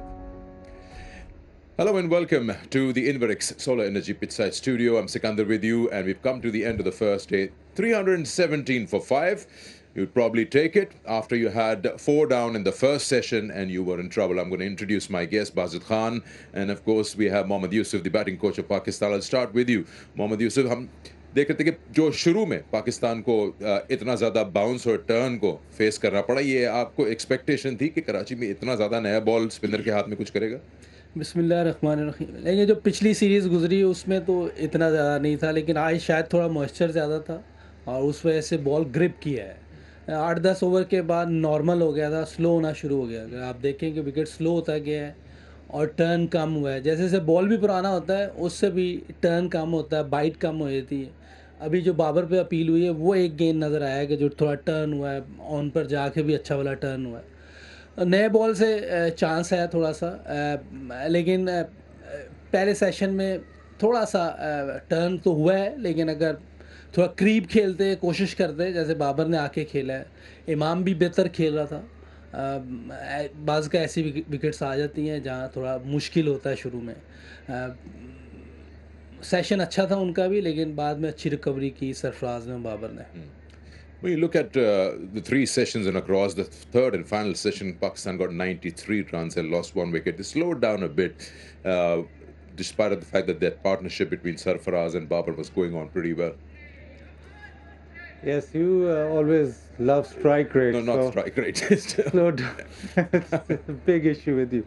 I think they batted really well. I think even if the ball was slowing down, they were in control. And Yusuf भाई भी बताएंगे कि वो सरफराज अगर out ना होता तो आज का दिन बिल्कुल ही पाकिस्तान की तरफ चला जाता, और शायद उसके बाद जो पार्टनरशिप जिस तरह लगी हुई थी, अगर सरफराज आउट ना होता तो न्यूजीलैंड शायद और थोड़ी सी गिरती, क्योंकि कल दोबारा ये दोनों ही वापस आते। जो वो टाइमली उनको शायद थोड़ी सी विकेट मिली है, क्योंकि जितना अच्छा वो दोनों खेल रहे थे तो बिल्कुल ही सेट हो गए थे पिच पे। एक टाइम तो ऐसे लग रहा था कि वो मैच से बाहर है। अभी भी अगर आप देखें कि कल हम 150-200 रन और करते हैं, अल्लाह करे बाबर भी 250 या 300 ही करे, जिस तरह की सिचुएशन लग रही है 300 की तरफ भी जा सकता है। और साथ आगा भी पिछले मैचेस में अगर आपने देखा हो तो पीछे से 50 रन उसने भी किए हैं।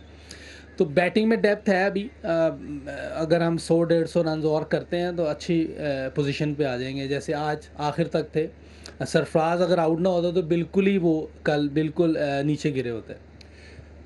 हमने देखा दोनों टीमें, इससे पहले इंग्लैंड आई थी और अब न्यूजीलैंड, दोनों का अलग तरीका है खेलने का। टेस्ट क्रिकेट खास तौर पे जब बात हो रही थी, आप लोगों ने as a team, as a batting unit कोई डिफरेंट प्लानिंग की थी कि न्यूजीलैंड के अगेंस्ट जो हमने खेलना है इस तरह की क्रिकेट खेलनी है, क्योंकि उनकी बॉलिंग अटैक ज़रा डिफरेंट है? देखिए सिकंदर भाई, अगर आप देखें ना जो हमारे इंग्लैंड के साथ भी मैच हुए हैं, रन रेट अच्छा जा रहा होता था। अगर आप सेशन बाय सेशन देखें 3.5 पौने 4 उस वक्त भी करते रहे, लेकिन कुछ चीज़ें ऐसी थी कि ज़्यादातर उनकी फेवर में गई हैं। जैसे आज कुछ चीज़ें हमारी फेवर में आई है, बाबर का कैच ड्रॉप हुआ, ये फेवर में आया। उस वक्त ऐसा कभी भी नहीं हुआ, हर चीज़ उनकी फेवर में जा रही थी। अच्छा भी खेल रहे थे तो अचानक कोई ऐसी चीज़ होती थी कि वो उनकी फेवर में चले। 5-6 कैच तो बिहाइंड द लेग साइड हो गए, और बहुत सी चीज़ें हुई हैं। लेकिन वो अच्छा भी खेले हैं, ऐसा नहीं कि उनको आप क्रेडिट नहीं दे, उन्होंने बहुत अच्छी क्रिकेट खेली है। लेकिन बुरी क्रिकेट हमने भी नहीं खेली। अगर देखें उन्होंने 650 किया था, हमने भी 650 किया। स्कोर पे स्कोर कर रहे थे। कोई ऐसे सेशन 1-2 ओवर के लगे हैं जहां हमारी विकेटें गिरी हैं तो वो मैच हमारे हाथ से निकल गया है। मुल्तान वाला मैच देखें, 27 रन से हमारे अच्छी क्रिकेट हुई है। हार जीत तो गेम का हिस्सा है, लेकिन क्रिकेट बहुत अच्छी हुई है। अगर आप देखा जाए तो वो मैच बहुत अच्छा मैच हुआ है। पहले मैच में उन्होंने क्रिएट की है ऐसी सिचुएशन कि मैच का फैसला हुआ है, लेकिन हम भी बहुत अच्छा जा रहे थे। एक टाइम पे लग रहा था कि मैच जीत जाएंगे, लेकिन जैसे ही 2 ओवर में आगा और अजहर अली आउट हुए, वहाँ मैच हमारे हाथ से निकल गया। इसी तरह मुल्तान में भी हुआ है। आखिरी मैच में उन्होंने हमें डोमिनेट किया, इसमें कोई शक नहीं। ठीक। Talk about a top performer and an absolute no-brainer. It's 161 not out. Captain Babar Azam. He was a treat to watch. Top performer brought to you by Inverix Solar Energy. As Babar does, he's always very easy on the eye when he plays. and makes runs, and he gives himself a lot of time in terms of using the depth of the crease and also getting towards the ball. But today it was back foot that came to the fore. That's Baba's knock today, and you see his wagon wheel is scored quite evenly around the ground. 161 not out, and he paced his innings through the sessions. And, of course, 161 not out, more to come. Top Performer, brought to you by Inverix Solar Energy. Okay एक और सवाल करते हैं मोहम्मद यूसुफ साहब आपसे कि हम discuss कर रहे थे पहले 2 सेशंस में जब यहाँ बैठे हुए थे कि पाकिस्तान की एक सर्टन अप्रोच नज़र आई थी अटैक करने की स्पिनर्स को, स्पेशली जब अब्दुल्ला शफीक के अलावा शान मसूद स्पेशली और इमाम, उस वक्त क्या आप लोगों का जो स्ट्रैटेजी और डिसीजन था नए बॉल के साथ, स्पिनर के साथ, जो हमने 2 स्टंपिंग देखे और एक कैच हुआ? देखिए, शान की अगर आप थ्रू आउट बैटिंग देखें, T20 में भी और टेस्ट में भी वो निकल के कदमों का इस्तेमाल करता है, इमाम भी ऐसे ही करता है।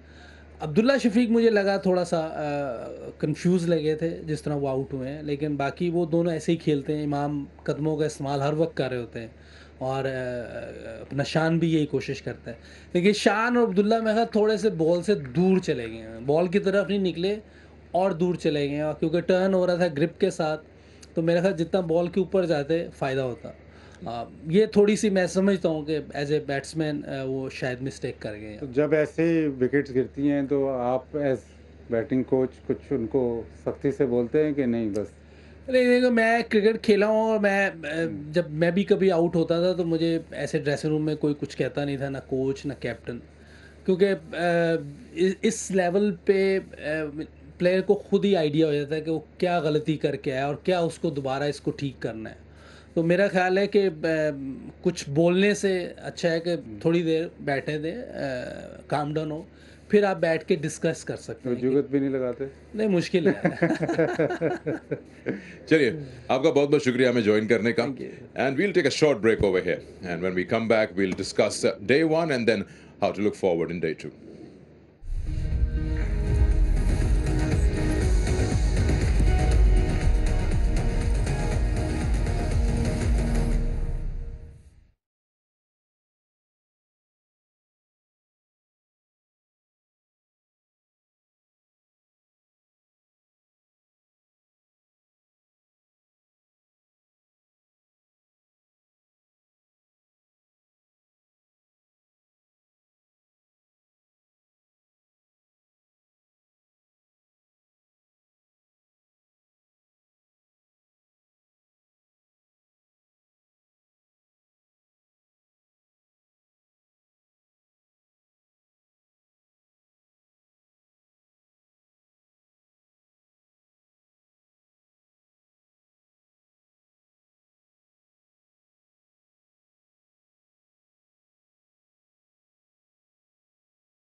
So, end of the day's play, let's have a quick look at the batting card. Pakistan won the toss, decided to bat first, and had a tough time with the new ball and the spinners in operation.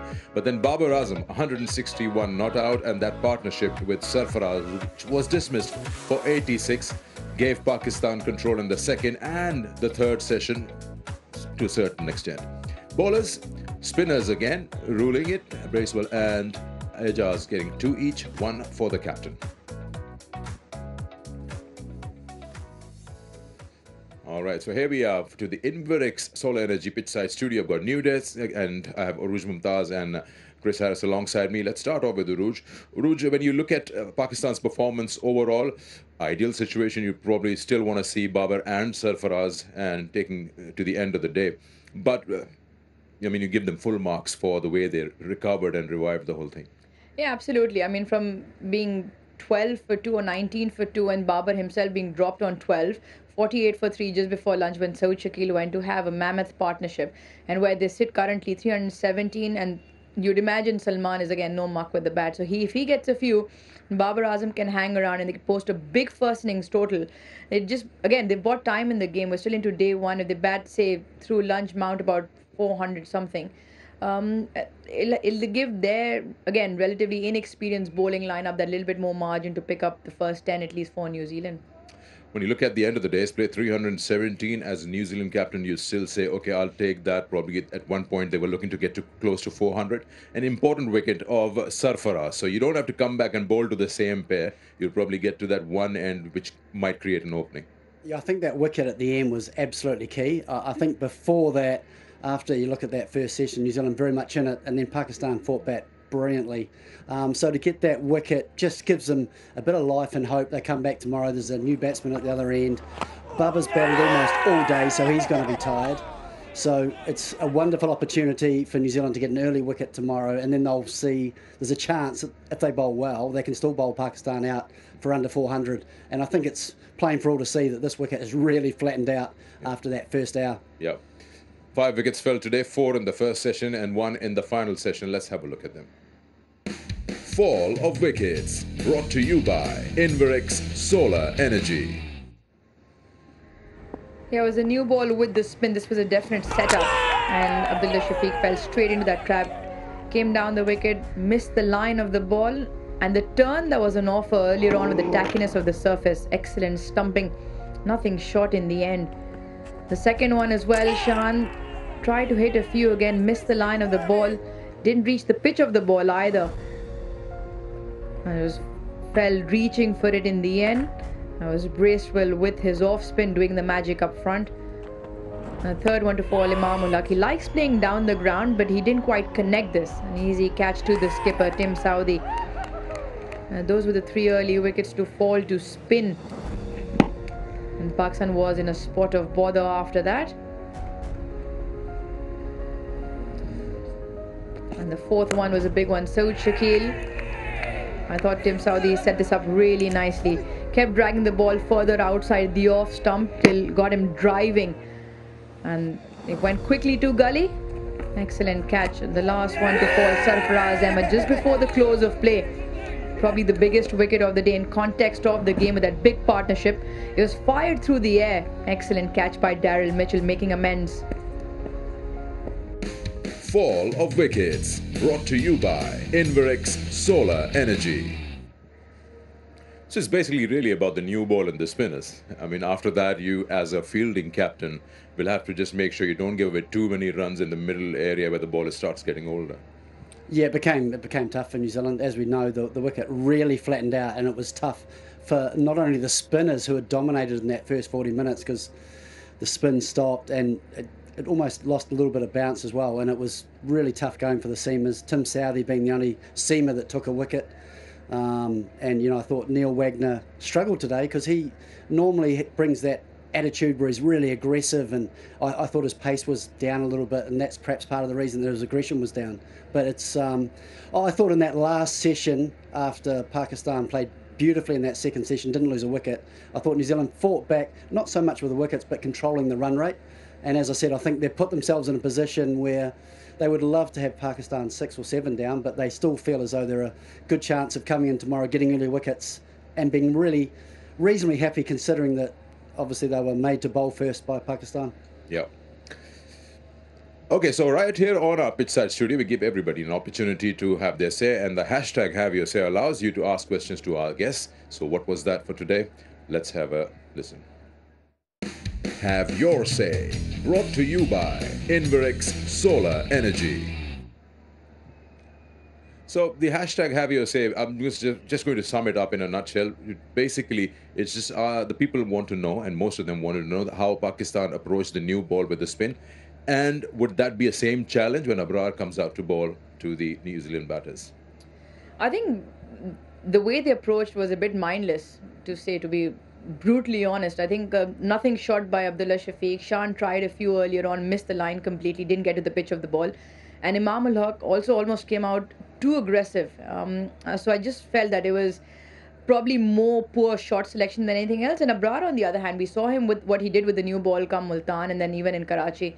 So I think New Zealand would definitely have a massive challenge with that new ball. It probably might not stick as much in the surface considering it dries out, but he's got some magic in those fingers. So top three batters, what, according to you, could they have done better from what they actually did? Look, I think they stuck to their game plan, but the thing I think they got wrong, I have no problem with them having positive intent and using their feet because they're both good players of doing that. The problem I have is they didn't have a bailout option. Yeah. When they went down the wicket, saw they weren't at the pitch, you've just got to find a way to cover up and to cover the spin. And I thought they were just a wee bit too far away from the ball. I thought a player we saw on our TV screens earlier today, Java Mendab, was a great player at doing that. He loved using his feet. If he wasn't to the pitch, he just made sure he got his pad in the line, got his bat somewhere there as well, and I think that was the mistake they made. But from New Zealand's point of view, as far as playing Abrar Ahmed, I think they're going to find it tricky because he's so accurate. He spins it just enough both ways. I don't think he'll get as much spin as New Zealand got in the first 40 minutes, but I think New Zealand will take a little bit of time to adjust, and it's important in his first few overs that we don't lose any wickets. And I think the longer we play him, the easier it'll become. It will. Well, hope you got your answers. This was Have Your Say. Have Your Say, brought to you by Inverix Solar Energy.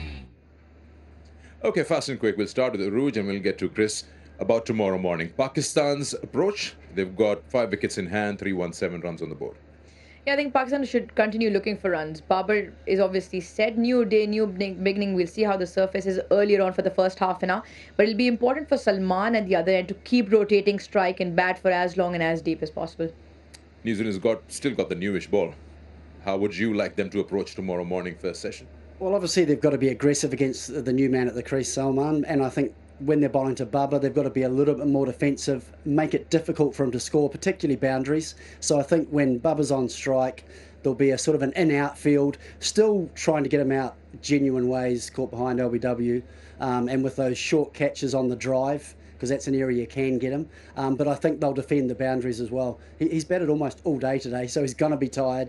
He's done it before, but they will obviously work on his tiredness and just make it difficult for him to score. Yeah. I was talking to Mohammad Yusuf and he felt that Babar might get 300, which means they want to bat long. Good thing is that he's got Salman Agha. Usually he has to bat with the tail. He's got his captain, so if they can make use of this partnership, then probably good. Well, I'm going to thank my guests, Uruj and, of course, Chris Harris. Wonderful working with you on day 1 of the start of this tour. We'll come in fresh tomorrow morning for day 2 for KFC Presents Dafa News Pakistan versus New Zealand Test Series, live from the National Stadium, which is the National Bank Cricket Arena. And until then, we thank you for joining us. We'll see you tomorrow morning. Goodbye. Pakistan versus New Zealand Test Series. It is day 1. A new skipper, a new Test Series. Same venue though. Oh, come on, yeah, beautiful bowling. Oh, another one. There's a lovely shot from Babar Azam. Once again, nicely timed. In the air, gone. Off the mark with a nicely driven boundary. It's a big shot, and it's a big 100. It's Babar, and he's been absolutely brilliant. Surprise gets to his 50.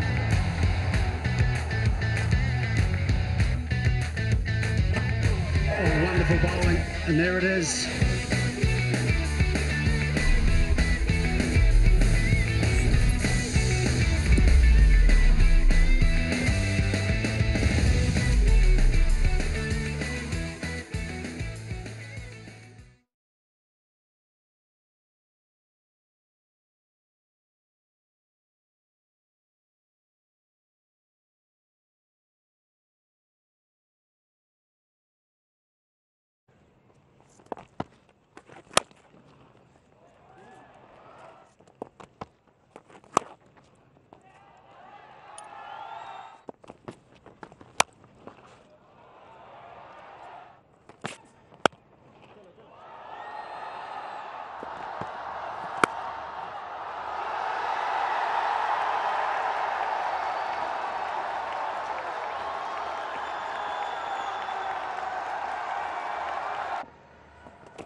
boy. Come on, Sody.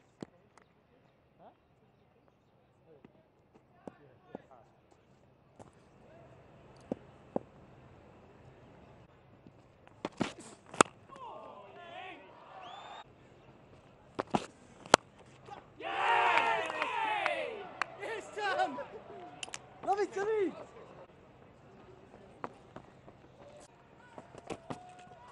Goal! Yes, yes, yes, yes, yes. Run!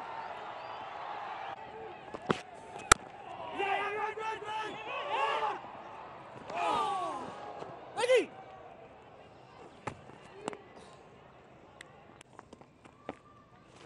Down, Tom. Down, Tom.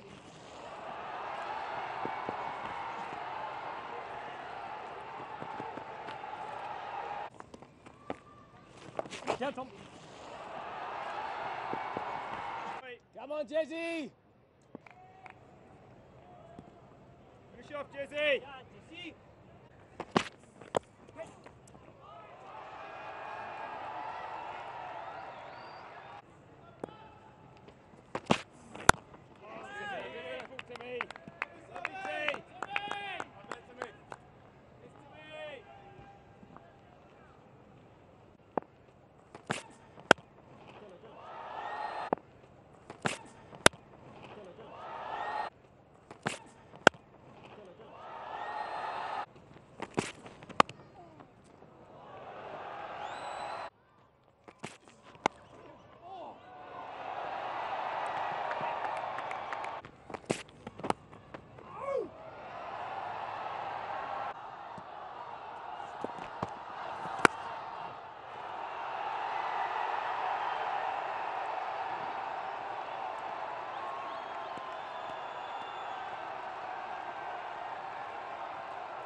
Please.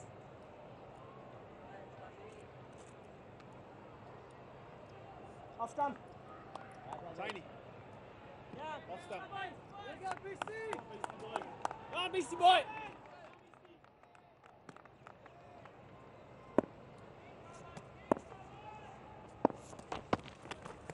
One.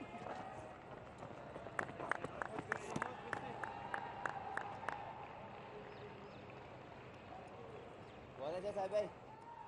Here, lads. Come on, lads. Big push the tee, lads. Go on here, Beast. Go on, Beast. Bang, here, lads.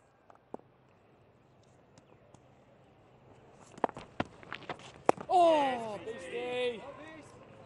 Bang, into the bowlers, lads. Nice bit, Beastie. Love it, Beast. Nice bit, Beastie. Lovely area, Beastie. Come on, Beastie.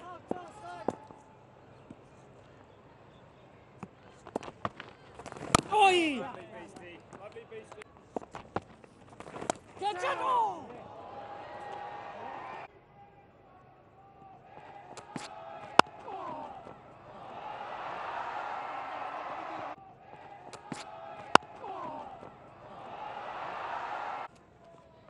सही है ना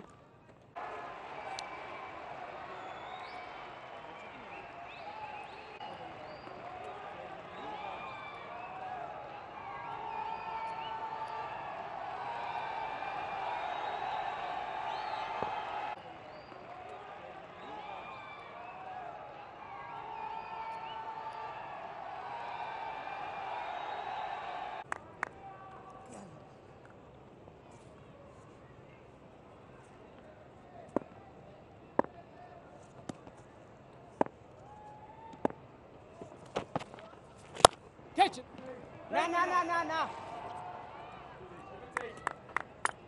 It's over.